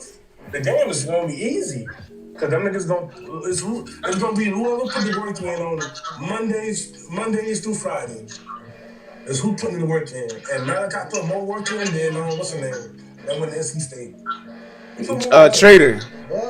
What I'm trying to tell you, what happens if you put in work But the senior, who already been proven, putting the same work, y'all neck to neck. And the coach said, I'm going with the senior. Are you gonna keep putting in that same work? That's what Kevin said. Are you still gonna keep that same? No, I ain't gonna lie though. It can become an issue. But see, if here's you the don't thing, play though. a player like him right away, it could become an issue. No, but he's not a diva. No. You don't know if he's a diva yet. Yeah, we don't know yet. I'm not gonna lie, we don't know yet. And one thing I know, he's sick a lot of he go to, he gonna play. The divaness come out when people start not to get their way. Yes. That's when they come out. So you don't know if he's a diva yet. Yeah, you don't know when they tell him, okay, you running with the scout team. Nah, bro, you can tell. You can tell. You can tell. You can tell, bro. Yeah, you can tell that he shouldn't. He shouldn't be a diva. But when you see, Kev, you know what I'm talking about. You know when niggas be doing the whole, oh, I'm going to I don't know yet. I changed my mind. I'm going to Florida now. Oh yeah. I mean, that's all them shits. They all do that. Malachi even decommitted and he played the game or whatever. He was the one committed Some niggas could separate the business. Okay, when I'm locked in, I'm locked in. I don't, money involved now. So Malachi was always committed to Miami though. He wasn't. Nah, he was committed to Ohio State. He was gonna go to Bama. I just saw he was committed to Ohio State at one point. His teammate. The thing is, if Malachi played, if he stayed for his senior year, we would have had a hard time getting him. It's because he classified, it got easier. But Alabama wanted it real bad. They did. So we got another Ryan Williams, huh? The only thing that might have affected it, if Saban probably was still at. That's what he said. He said if Saban was the coach, he'd probably was Alabama. Yeah, but his three options was Miami, Bama, and Colorado. No, but I think he wanted to go to Ohio State, but I think because he reclassified, they didn't really want him for that class. They would have probably looked at him like a slot receiver for the next year. MGPI. Malachi. We're gonna have a dangerous receiver room next season, boy. Especially if we can land Nick. Oh, we're gonna be viable. Nick coming in 2 years, man. He's not coming next season. Isn't he a senior? You're not a senior? IMBS. Yeah, I think he's gonna play two seasons from now. Yeah. That's the early. He's not a senior now. His first year in college is gonna be 27. No. Yeah, for next season. No, not this. I know he's a senior now. Don't overlook the young niggas that's there now, bro. Exactly. Yeah, he still have I one. say Joshua Moore. I got my stock in him, man. I ain't gonna lie. I got to be honest. Like, Tusk. Overlook them. What? Besides Malachi, y'all receivers was at. No, they wasn't, Keith. No, they wasn't. You finna learn about Don't do that, bro. Like who? Who's at number 7? CJ Daniels? Yeah, he gone. That's what I'm saying. Josh Moore, but he got invited to the combine. He's gonna get drafted. And he made a big ass catch. Yeah. CJ Daniels good, bro. What you mean he was trash? I watched the Sky Cam game. There was a lot of plays. Dude was open. This nigga back not throwing it. So they looked at us. Malachi run routes that's easy for quarterbacks to get to. You know what I'm saying? Plus, we had no tight ends for him to compete with. So when you run in the whip route and the routes he run, the bubbles and the screens. MGPI. Yeah, it's easy for a quarterback. That's quarterback-friendly routes. Yeah, I know. Don't like to throw bombs. He don't like to throw bombs. No, it's not the bombs. He don't like to throw deep pass concepts anyway because he's not accurate. I know that. He's accurate. I told you this. I told you this back in October. You was the one denying it, man. Like, now you saying it because of Skycam. Like, the Skycam. I know what things I Your thing was you denied it. You denied it. And your thing was, well, if he just stay mistake free, we're gonna be good. That was a good point though, Keith. But he did stay mistake free. No, you gotta put points on the board. You can be mistake free. You ain't put no points on the board. You still lose, nigga. Yeah, but it was working. We went on with like an 8-game streak. Y'all killed them with time of possession, and y'all That's still what we lost. did. They was playing. He was playing. You know, he was playing Mario ball. Take 3 plays to get a first down, hold the ball on. Yeah, that's what they wanted to do. But I will tell you, I'm gonna send it to you, man. I'm talking about this motherfucker. Elijah Lofton ran a wheel route wide open, the fucking corner trip. The line, whoever was guarding Of everybody's team, you'll see the same thing. Carl, I'm not gonna lie, Carl. We have a feeling that with Beck, it might be more prevalent, bruh. It might be more glaring than others. Right. The quarterback we got now, we're not gonna have to worry. Yeah, I don't think we're gonna have to worry about that one, bruh. I'm gonna be real. And we winning that bitch. Whatever Jalen Ramsey against Texas A&M, JoJo was wide open. That route they had, I think he ran an out and up. Plays like that, if he throw that correctly, JoJo stays on the team.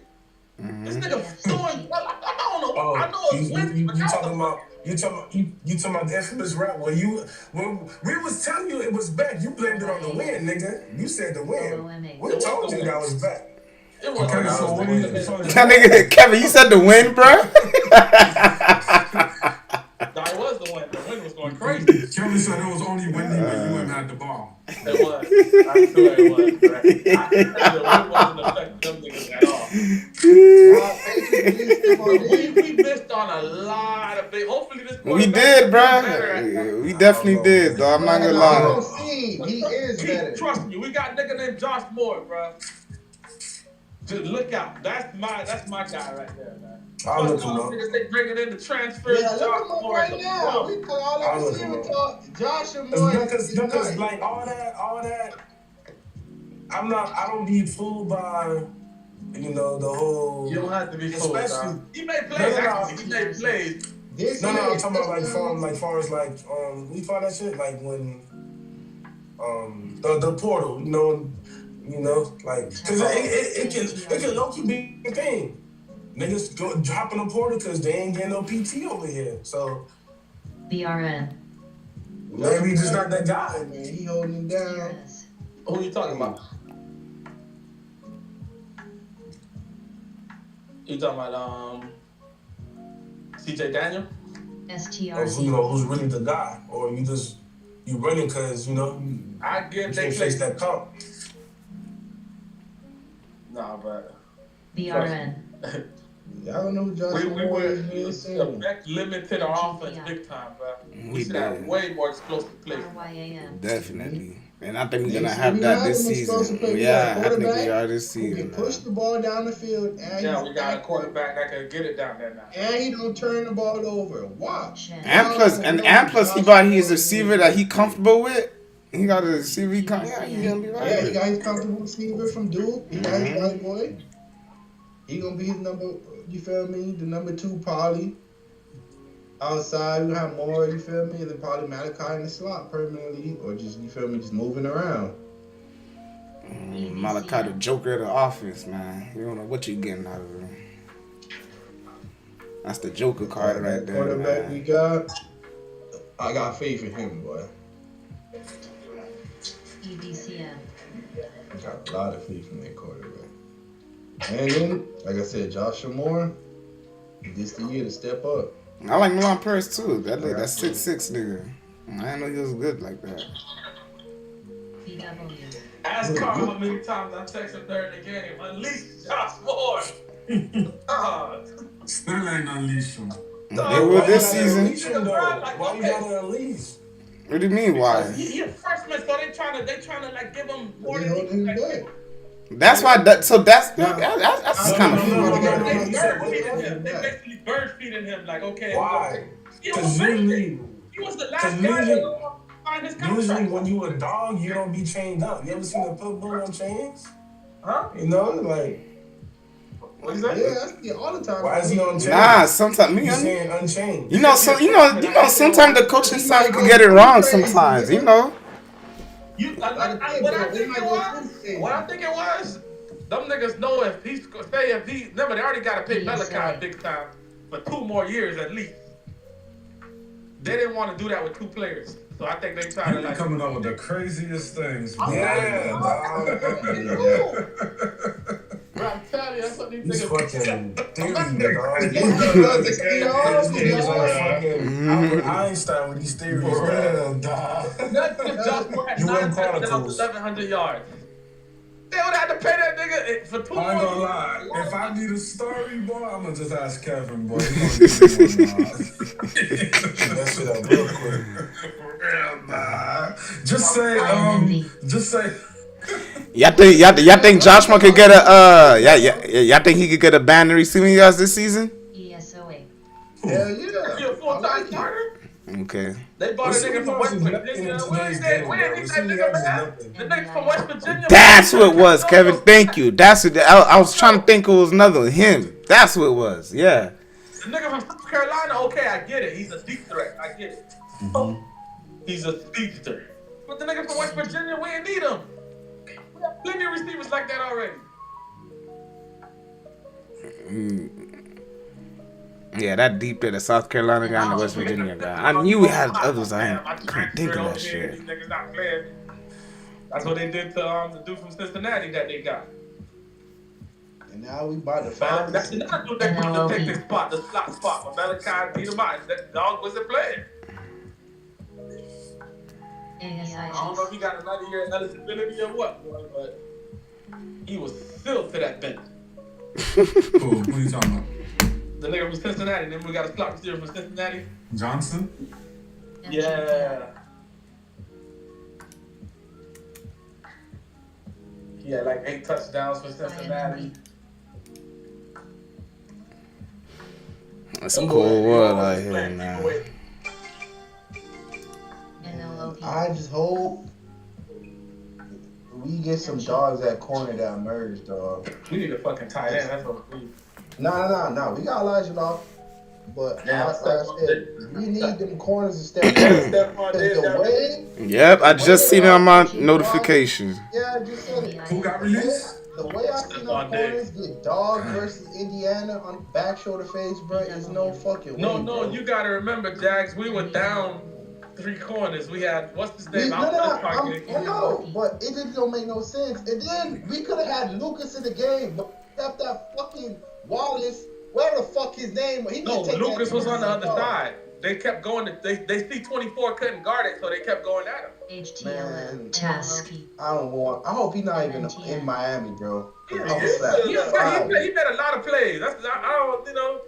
He made a lot of plays, man. He was a solid corner. He can't going against the that nigga run a back shoulder fade, bro. If I point you to where he at, you gonna slap him? For real? If I see him, I'm smacking that nigga, bro. He's still on the team. Man. Hey, when the Patriots just did, that's what we need to do to that nigga. Release that nigga, bro. We need to release that nigga. After the second back shoulder fade, ain't no way you still do that. That's one of the hardest gets guards. Especially if he's small like him. He a little nigga. He's skinny and small. But what he did, what we gonna do?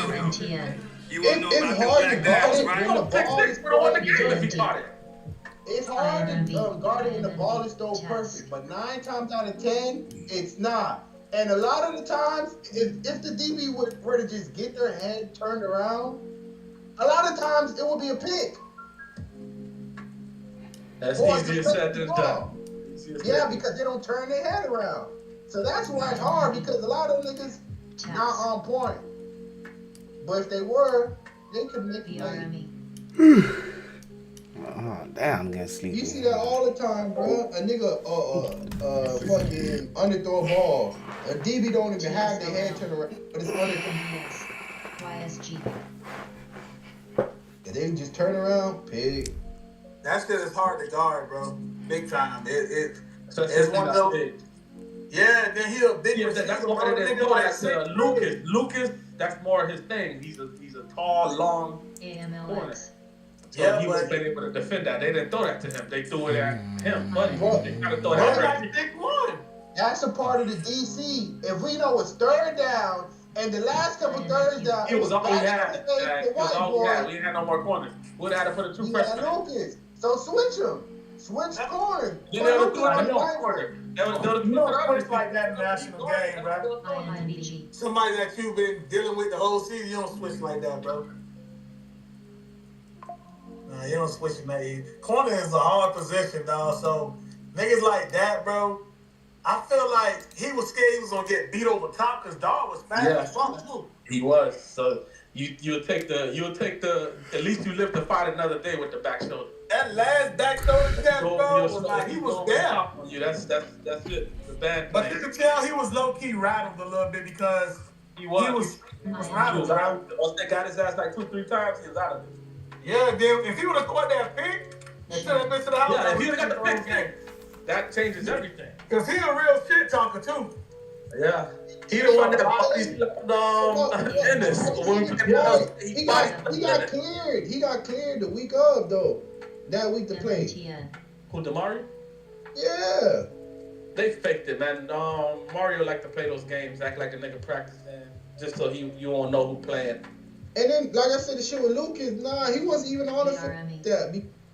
I was looking for him a lot of times in the second half. He missed the first half for the targeting. I know that, but the second half, I was screaming, where the fuck is he? He was there. He was dropping shit on the other side. They had the suspect already. They already made up their mind. Hey, I'm telling you, I'm going to pull up that play, and I guarantee you the opposite corner wasn't Lucas, bro. It was number 0. Nah, he usually played a slot. 0. They had him out. It had to be Jabari Antoine. Frederic started off the game. He played good, and then he fucking got hurt again. So yeah, that's what hurt us, bro. Yeah, Frederic not being. I was like, what the fuck is Frederic, dog? I kept saying the same shit too. Yeah, but he got banged up, didn't it? So that's why. You can hide 24. You can hide him a little bit. He would come in for certain situations, which he was good at. That's what he did all year. He was good. He had a solid year, dog. Don't let that one game. Yeah, that was, I think, like 4th quarter or whatever. That's what I'm saying. He's not a bad player. He just he's not bad. And nigga got rattled on your ass, on my ass, man. And they was doing that against everybody. That was the best team in the country, and they was doing it against everybody. Yep. Nobody can stop that shit all year. Them niggas had receivers 6'3", running fucking 4'3". They perfected that back shoulder shit. INNV. Y'all think Mendoza gonna be right that corner is very important, dog. You said Mendoza? I think he should be consistent at the next level. ARMPX, VRME. Quarterbacks quarterbacks ain't like quarterbacks how they used to be, bro. These quarterbacks coming out nowadays is worse than previous quarterbacks from back in the days. Nigga, they second stringers and third stringers and shit. And they finna get picked first overall, bro. Yep. Yeah. INNV. Raiders. SHPU. Yeah, they gonna pick him. Their offense might be potent if he hit. And that's the thing, he got a hit. Gentry, fucking tight end from Georgia. When quarterbacks really stopped hitting? Jamarcus Russell, right? Or was it before Jamarcus Russell? Yeah, a lot of quarterbacks. Hey, remember Achilles Smith was what, 97, 98? Yeah. So around that era, Joey Harrington from Oregon. Joey Harrington was bad, but he wasn't terrible. JZXN. You know what I'm saying? And that 4th down. I would have switched it up, bro. I'm putting Lucas on that white boy, bro. Carr was the number 1 pick for Houston. He bust. Yeah, but Carr wasn't great. You know what I'm saying? He wasn't great, but he wasn't terrible. You know what I'm saying? He just didn't live up to the standard of what he was supposed to be. These quarterbacks now, niggas get picked high and they're terrible. That's the most part. I think only a lot of them not terrible. They just can't overcome the odds. That's big. That's odds you gotta overcome. But a lot of this shit, it's popcorn, bro. They want everybody to be rush, be quick, play 1 year. A lot of these quarterbacks and players in general don't even know the basic. They don't know. Like Anthony Richardson is terrible. He's definitely terrible. But like, I'm gonna give you an example. Because everything has to I was still thinking of him the Dolphins. Shit. I'm thinking of him the Dolphins. No, hell no. If I'm the Dolphins, I don't want no part of that, bum ass. At all. What if he matured? Man, stay your mature ass or stay your ass on the shelf and GameStop with a mature game. Don't bring your ass down here to fucking Florida. Unless you're gonna go fucking He was shooting music videos at the gas station, man. Man, take your ass to Florida to your alumni shit, but don't come down here to Miami. Fuck no. We do not want you, nigga. Why he can't come from down here? He from down here, man. He from Carol City. Yeah, go visit your mama. Go visit them. But I'm talking about no Carol City native, bro. That's a Carol City nigga right there. I seen the Ravens posted him as one of their alumni. I was like, oh, okay, he played for them. I thought he played for the Chiefs. Nah, the Ravens. That's crazy. Remember the Ravens became that top shit after like Golden Army and shit. Bro, he's from down here and we don't even know that shit. That's how you. He big. And he ain't catch nobody attention. He big, tall, and fast. No, he moved to Gainesville when he was he moved to Gainesville. Yeah, when he was like in middle school or something. Oh, I'm about to say he over here playing. If he would have stayed down here, or he would have been a receiver. Yeah, they would have probably moved his ass to linebacker or something. Get your big sorry ass. That's the football and shit. Go run and jump, nigga. But you throw this football, booty cheeks, nigga. That nigga. I'm like, bro, how the fuck you get to the NFL and you ain't training or nothing, bitch? If I make it to the NFL, bitch, I'm still training. Like, these niggas be the dumb, league is bro. watered down, bro. They need niggas to play right now. They're not trying to teach them like the NBA. If niggas who go to the NBA right now and don't basic plays, don't know basic shit because they're not required to learn that shit. They just run, jump fast, cool, put them in the game. Then they get to the next level trying to learn the fundamentals. Yeah, it's really a coaching problem because the coaches they don't have time. Yeah, they don't. We gotta put out the best time for it, bro. You gotta think about it. Bro. With that coaching shit, it ain't just on the coaches, bro. Because sometimes you only get 2 hours a day. You get what I'm saying? You That's got time to coach. They ask, yo, go back to college, man. Yeah, you don't got time to be. You're gonna drown. These kids gotta do that shit by themselves too. That's what made Malachi to that next level because the work ethic. They got great work ethic. Yeah, understanding they ain't having people around them, but that's the thing. A lot of these coaches not teaching the game. They teaching them how to make this play, what to do. They're not teaching them how to do it. Or it's all about schemes now, bro. There's so many ways to hide coverages and hide players, and you know what I'm saying. Nowadays, that ain't the game. That's messing up the game. Yo, the bad coaches, are they coming out with a new PlayStation? IBG. Not that I heard of. Nigga, I'm thinking about it, bro. I ain't gonna How lie. this nigga just come on here and just change the whole topic, dog? Bullshit ass Android. Nigga, look at that. You're not wrong being on the winning team when it's the best. Jasmine Crockett expert after loss in You run out of double D batteries? It's funny you talk about winning team, but they gotta come out with a new system every 5 months to keep people interested. So you finna pay them little $1,500 for a little Xbox? And you gotta put batteries in? And then I don't know how much the PlayStation gonna cost, but you gonna pay $2 for some shit they can't even put up the internet. They can't even You play talking about internet? What if your battery? games. What if your battery died when you playing a game, bro? You know how mad I would be if my battery They died? go clip. Hold up. The What y'all game talking about? What y'all talking about? I'm saying they about to be confused. done with Xbox. Microsoft Yeah. making a new system. It's about to be like some computer shit. Of course, man. That motherfucker was No. It's already been intertwined. It's already been intertwined. So they already been with they just taking it to another level. PlayStation is still on that same mediocre level, bro. No. I'm saying they're not making another Xbox though. Yeah, it's gonna be something better. Yeah, something better. It's gonna be PC based though. Ain't nothing gonna be Yeah, better. I You gotta know. put So batteries should I in get that the shit, so bro. should I get the PlayStation now? What if you going for a bomb, bro? What if you going for a bomb and your controller died? Because the batteries, bro. I'm thinking, bro. You know what I'm saying? No. You know why that's not a problem? Because Xbox users actually pay for buy a rechargeable battery. No, they don't. Not all of them. You can't. PlayStation takes account for the poor community, so they're like, all right, y'all can afford a microphone. We're gonna put one in the controller for you niggas. That just make it unique, bro. You niggas can't even afford a $5 microphone. We gonna put it into the fucking controller.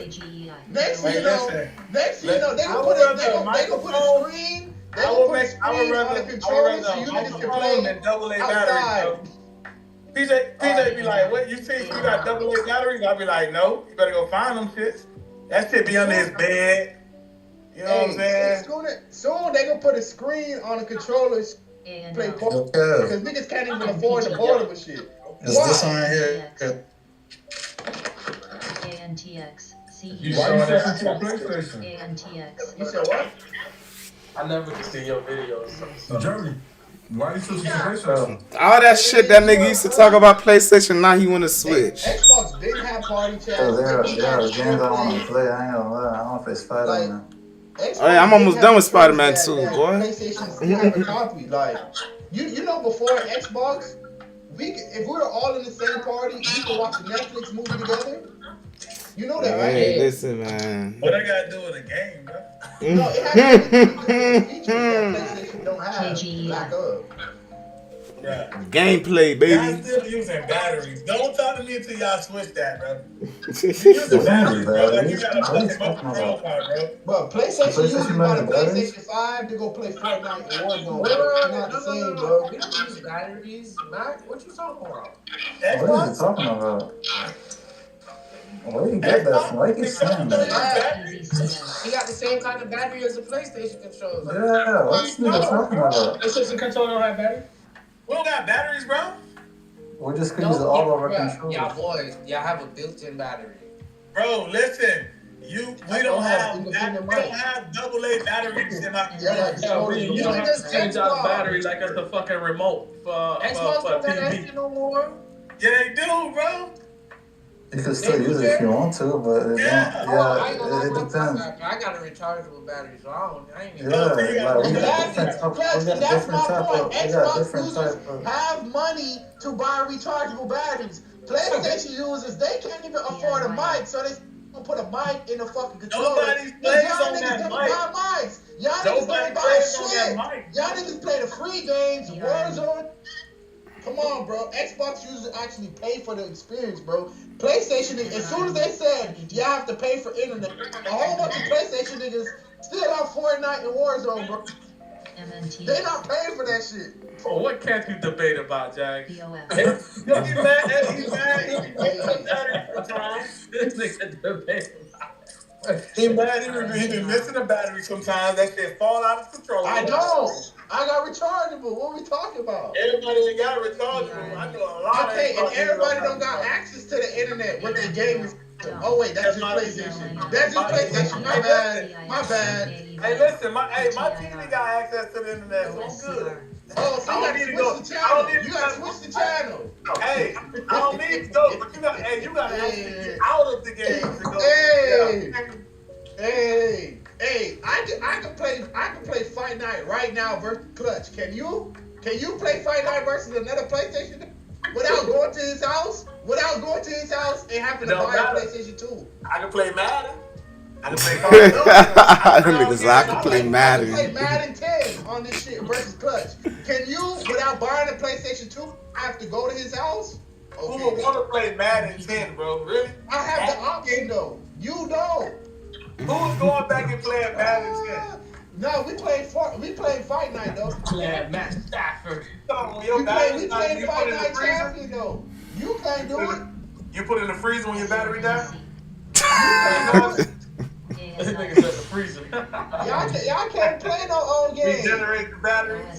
Come on, man. We can play whatever, man. We got the options. Y'all niggas don't got options. PlayStation. We got options, bro. Y'all ain't fucking with PlayStation. Y'all shit finna get walked away. That's why they keep going up. We been watched that shit. Washed what? What y'all washed? Like I said, hey, don't send him no internet link to PlayStation, bro, because it might not load, bro. Don't send him a link to the PlayStation, bro. Nah, send it to my phone. I don't want no link. Yeah, you gotta send it to the phone, bro, because that's the only thing that got internet. Cause that PlayStation, that shit might malfunction, bro. Niggas ain't going on. And that shit, the quality don't even be good on that shit, bro. What the fuck are you talking about?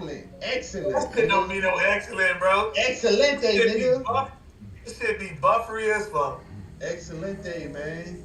That shit be buffery as fuck, bro. Buffery. That shit, come on, bro. But I guarantee you, bro, if you look on your friend list right now, they either playing Warzone or Fortnite, bro.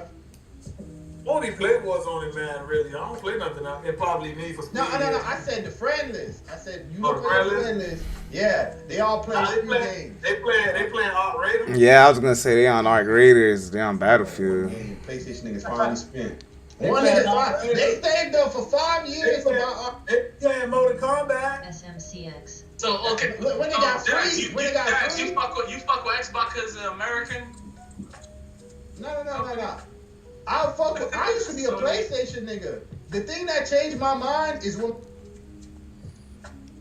and I said, oh yeah, I need some of this shit. Is it what? I didn't hear that part. That's when I first hopped off the trend. But I got the red ring of death, and I said, fuck this shit. I'm not dealing with that shit. I went back to PlayStation for 3 and 4 and 5, and then I switched back. And then I switched back to Xbox.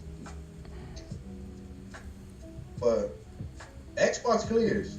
The only thing PlayStation got over Xbox is a PlayStation 2. Well, not this last generation. PS5 been killing them in sales. Everything after that. PlayStation coming.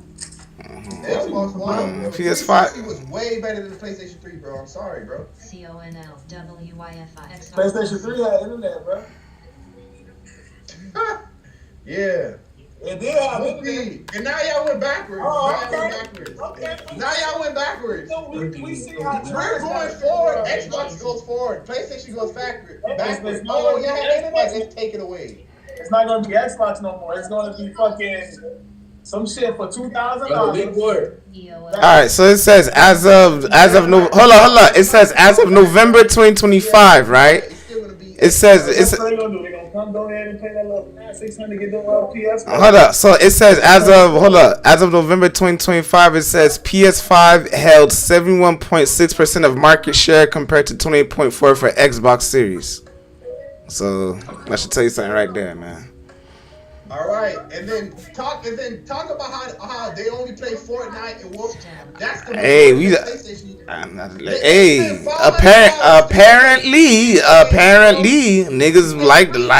apparently niggas like and keep on the PS5. I don't make. You talk about a nigga. It's not. I'm just reporting the numbers, bruh. I'm not here to. This is what they tell. I'm not here making shit up. I'm just reporting. Majority of them are playing free games. Them niggas could have kept their PlayStation 4s and 3s to go play.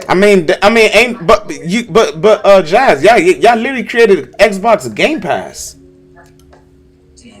Gonna be capture cards. Y'all literally created that, bruh. Like that you have to pay for. No, you pay a subscription. No, but you pay a subscription. You don't have to own any games. Yeah, y'all copy though. No, but you're saying, Xbox niggas got money, we could pay, but y'all literally Yes, but your thing was, oh, Xbox users got money, but y'all created an Xbox Game Pass where you got to pay $20 a month to get access. You don't even own the games. You start paying 20 bands a month, you don't got games no more. Okay, let me ask you a question. Why isn't PlayStation Plus free? It was free, right? Oh, I don't know. I don't use PlayStation Plus. Okay, then. Yeah, of course you don't know. Listen, like I said, I was just giving you the numbers and the sales, bruh. I'm not talking about the actual who plays the games or whatever. They're not buying games. Y'all play games. I was saying the game sales and the systems, and right now it's 2-1 in Sony's favor. Y'all play. You do know. That's free game, bro. Like, come on, that's an L, bro. That's not what's up with the play, man? What happened?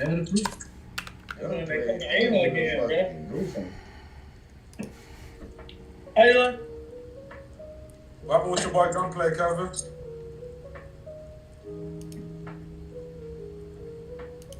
Well, that nigga got charged with grand theft. He better start leaving them hoes alone, man. Oh, God. That's what you did? You stole from a woman? Oh, no, I'm just assuming, because last time I see him in the news, he always... Wow, 76% through digital? Dang. Kevin, I don't like this one. on the family, Kevin. Oh, you about the PS5? Look at this niggas. No, not yet. Look at this nigga talking hella shit. Oh, you're the Xbox users, and you nigga good, and we had the Xbox chat party. You ain't have that. Look at this nigga now.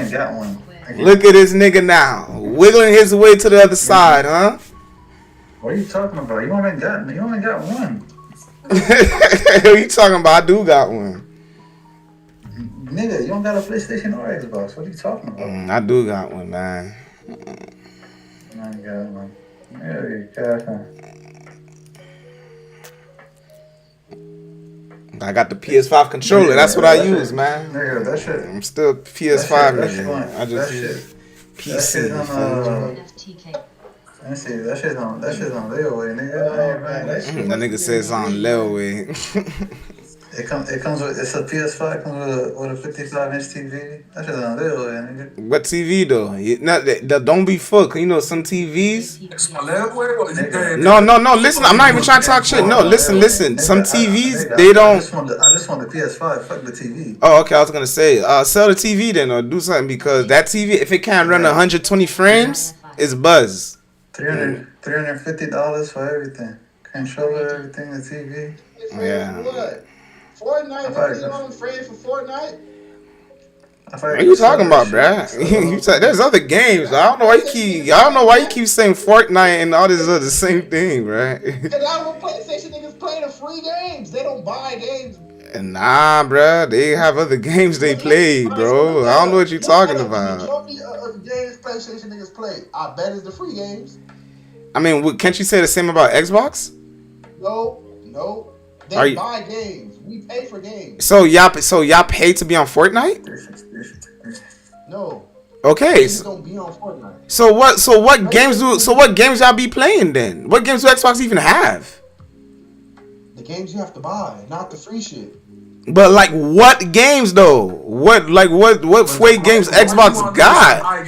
Yeah, I'm trying to figure out what FUE games Xbox even got like that, kid. Like, it's the ass station, bro. Yeah, just say like don't say don't got ass games, bro. Like, come on, bro. No. Well, you can't tell because y'all don't buy your own games. That's the point I'm making. I don't know what. Are you saying that from like the actual stat, or you just saying it from your friend list you see, or like it's a stat?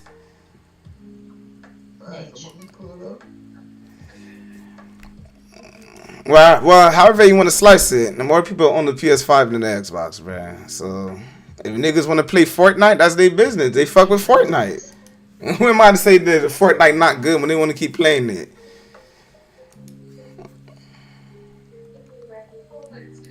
Hey, that's the niggas, bro.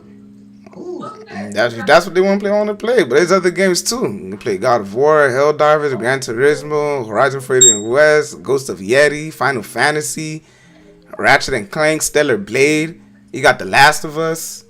They coming out with God of War trilogy. It's a lot of shit coming out, bruh. And a lot of games to be played for PS5. It's not gonna get bought or played. Nigga, I thought they're not coming out with a new PlayStation anytime soon. Oh, I don't know. I don't know. Probably I don't know. Probably in the next 2 years, I guess. Or I don't They'll know. come out with a PlayStation Slim, PlayStation Trim, PlayStation whatever, man. They gotta keep releasing the shit because the shit ass. That's the only way they can make money is by releasing. And yet here we are, and yet here they are dominating in unit sales. So they doing something right. Yeah, it's a bunch of dumb niggas buying the game. I guess the whole world dumb then, and you the only one not dumb. I guess so, bruh. Nah, there's a bunch of dumb niggas in America. You ain't gonna act like it's a lot. Like I said, bruh, the sales is right there, bruh. 2-1.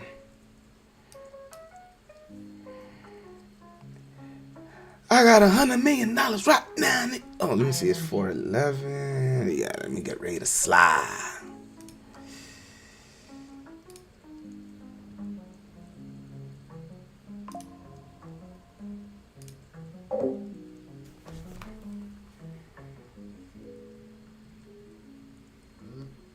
No more game. Fortnite, like I said.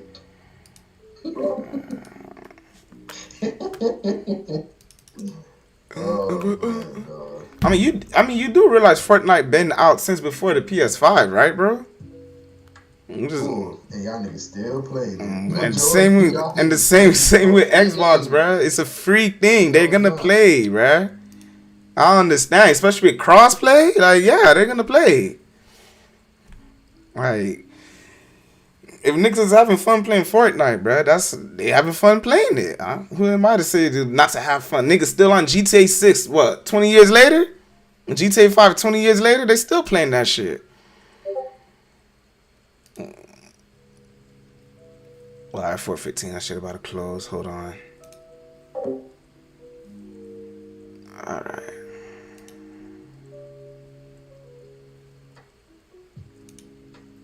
The days of a game coming out every year, that shit over. Nigga, we asked you about gunplay, nigga. You want to talk about games? What happened with gunplay? I don't know enough. Whoa. What I'm missing, Carl? What happened with gunplay? Like, call up Rose, ask him what the situation is, huh? Nigga, that's Kevin's best friend. I don't know. What you mean? What, he got jumped again? Nah, he got arrested. I want to know what he got arrested for. Man, what is for crack? What's Grand Theft is said on there? Oh, damn, I can't be saying those words, crack. They might take my stream down. For saying Grand Theft? Nah, for saying, I don't know. I think I said crack. I don't know if that's a offensive out of word. county hold, so it happened somewhere else. Damn, boy, that nigga didn't learn his lesson, dog. Shit.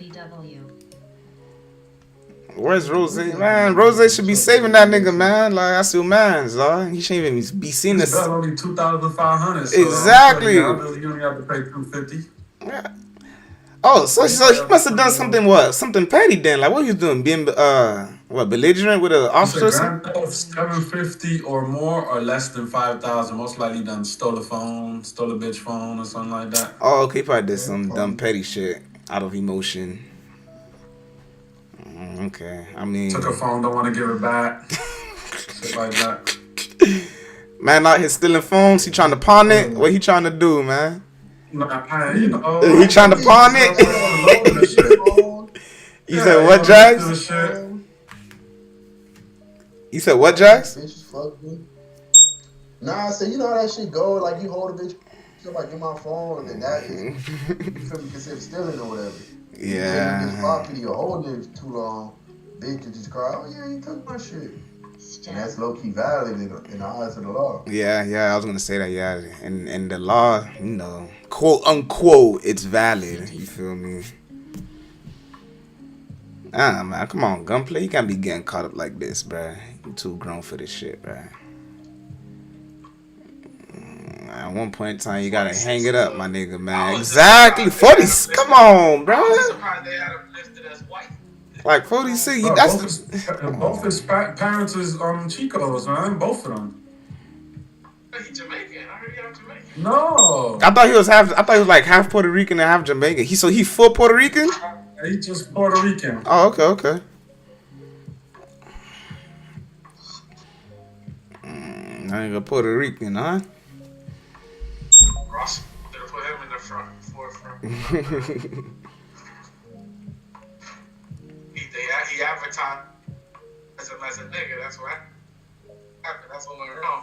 He should have advertised him as a Chico or a white. I mean, they're still gonna take him as a nigga. Yeah, look how he looks, bro. That's what I'm saying. And then look what he's probably raised around too. I don't think even if he didn't have the dookie dress, bro. Come on, Kevin. You know how many Chicos done stay around Oak Grove and stuff like that. And come on, Kevin. You know that, Kevin. Come on, bro. You know, there's plenty of niggas like that, dog. Speaking of that shit, hey, you know, I was look at Pitbull. Pitbull came out with the haircut, blah blah blah. He started. Yeah, but when he went Chico. Well, yeah, I don't know how to say it. I don't got to argue. It's crazy how we had that conversation before about the little shit, and then literally a couple of days later that went viral. A bitch on a podcast. I know y'all seen the clip. But she was talking about American shit like. Oh, black man, yeah. She's she's the only ignorant one, bro. Y'all said nah, this and that. A couple days later, a week later, y'all proven, bro. Nah, I thought you been knew about that though. That shit was been viral before that argument. I didn't see it. Oh, you didn't see it? Okay, I thought you seen it already. Okay. Oh no, yeah, she was been tripping, bro. Yeah, she was tripping. She was on her own with that one, bro. I'm like, yo, yeah. I said, man, they can't tell me this shit don't be happening, bro. Nah, that's not as often like that, bro. That's her. She's literally like by herself, bro. When is Haitian Independence Day? When it happened, I'm gonna look through Twitter. Haitian Flag Day or Haitian Independence Day? That's two different days. You know what I'm saying? No. You talking about May 18th, Haitian Flag Day. Which one is the one they be turning up? Both. That's May 18th. That's Haitian Flag Day. So when is Haitian Independence Day? January 1st. January 1st. That's got the Super Moon. All right. So May. Yeah, so May 18th. So that's the one I'm talking about. There. What? May 18th? I'm telling you. If they but Jack, if they do that, they wrong though. Like we don't hang around. I don't know. We don't hang around niggas who be saying. You feel me? That on that day, they take that time. They should shit on Black Americans. That's all. You said what? You breaking up? You breaking up, Kevin. You breaking up, bro. You trying to talk? You breaking up. HOOX. I don't know. Every Haitian Flag Day, I ain't really see like a group of Zoes go and like just. They be turning up on Haitian Flag Day. Yeah, we just turned up. We'll turn up, but we don't like go and like, hey, let's go talk shit to Black Americans on this day. Y'all gonna eat barbecue meatballs, hot dogs. That was telling you. I'm gonna you hear me? Yeah. Now we hear you. You remember a girl named Ebony at JFK? And she had a brother named Drake. Yeah. Remember every Haitian Flag Day she used to come with an American flag. Yeah. I knew a girl that used to do the same thing. She used to go inside the Haitian Flag Day nobody fucked with her because the Ebony bitch could fight, boy. Nah, the ones that did it, they was from the city. Those timers. Yeah, from the city. She had a brother named Drake. He was like, that nigga was like 17 in 7th grade, dog. But why? But like, what? Like, did she feel like? But what made her do that though? They both failed. The thing is, she failed once and he failed like 3 times. No, but Kevin, what made her want to bring the flag out? Like, what happened? Like, she just wanted to prove a point. They do that. They do that all the time. They know how that shit go. Yeah. But we're not even. Oh, okay, I guess. I'm trying to see, but what's their point? But what is their point? Like, what do they do that for? Like, what do they? There's no point. People just want to, It's kids. Oh, okay. Like, think about it. You know, this is middle school, so it's a kid. You know what I mean? Like, at the end of the day, So the kids, they probably think like they feel like They had that fun and girls clique. I think she used to fight them. They coming to school, you know, repping their shit, flouting their shit. So I already know this day I'm gonna come, you know, U.S. polo, American flagged up. Yeah, that should be ignorant. Like at that point, it's kids. You know what I'm saying? Yeah, that's kids stuff. Okay. Ain't no real reason. There's no real politics behind it. They always did that aviation flag day. Yeah. Well, you could do niggas. Yeah. The people who got slapped on Haitian flag day got slapped. Yeah. It is what it is.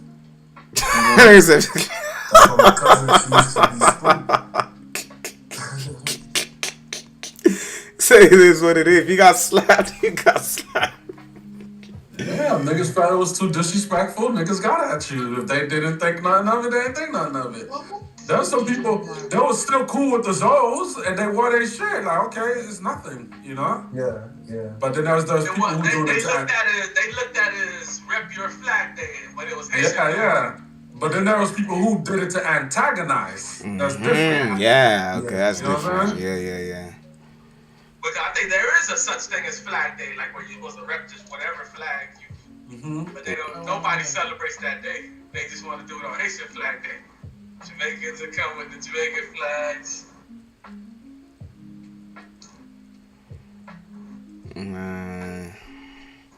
Yeah, but I ain't gonna lie, that damn was green for saying that shit though, bruh. Like, the fuck? And that Ebony thing, Keith, you remember that? Ebony, boy, she was nothing to be fucked with though. God. Her and Oficiano, that's the top 2 toughest girls I ever encountered in my life. I don't know. Oficiana got it for me, man. No, I think she had Oficiano. She was straight Queen Latifah set it off, dog. Teachers were scared of both of them. Set it off. We gotta set it off. Set it off. Damn, no, something is March. And sagging and all. Pencil behind the ear. She was that type of gangster. Oh shit. Yeah, exactly. But you ain't no nigga. Hey, pencil behind the ear, pants sagging, one notebook, no book bag, nigga. One notebook. Hey, Jax, you already played the Texans, bro? One notebook for all them classes, dog. One notebook. You already whooped his ass? Oh, you already beat him? Okay. Hey, bro, you know I played at the last season of the game, right, Jax? I think I played last season of the game, boy. No, I'm saying I was already hyped because I seen things on my schedule and I can't wait. You feel? Hey, dog, just make sure you game plan for Bucky, nigga. That's all I'ma say, boy. Man, he not even on the afterthought, man. Ah. Nigga Swaggy P said the fucking Bucks on the schedule, man. Just oh my God! He ain't get no scouting report, nigga. Alright, hey man, don't. No. I was saying that I played Jags my last game of the season. You better worry about that D-line. Hey, I'm worried about my O-line fucking trash. I think it's Madden, bro. Like there's no, I don't know, bro. You too busy trying to draft. No, bro. Like G shit, bro. Like the AI for the O-line, they're literally dumb, bro. Like you literally watch them run past the niggas, dog. I don't understand. I don't get it, bro. Yo, I took the loss. I quit. I took the loss. I told yo, Cowboys, give me the loss, bro. I'm done with that shit, bro. Fuck nah, bro. Nah. They make the dog. They just run past the guy, just be running down the field doing nothing. And Kevin, just understand, one of your O-lines could be a 97 overall. The nigga could be a 75 D, and he run past the nigga like it's nothing. Bullshit, bro. Fuck out of here, dog. Bullshit. Nigga got 5 sacks against a 97 tackle. That's the one thing. It's the abilities, bro. It's the abilities. Bruh, even the computer, bruh, even when you play against the CPU, bruh, they overpower the CPU, bruh. Listen. Like when they do the fucking duo and they like climb to the linebacker, them niggas. Like for example, right? It's this glitch play. Even the computer do it. This run play, the D-line automatically in the backfield less than a second. You gotta have an open hole. but somehow they'll tackle you in the backfield. Fuck out of here, bruh. They down blocking.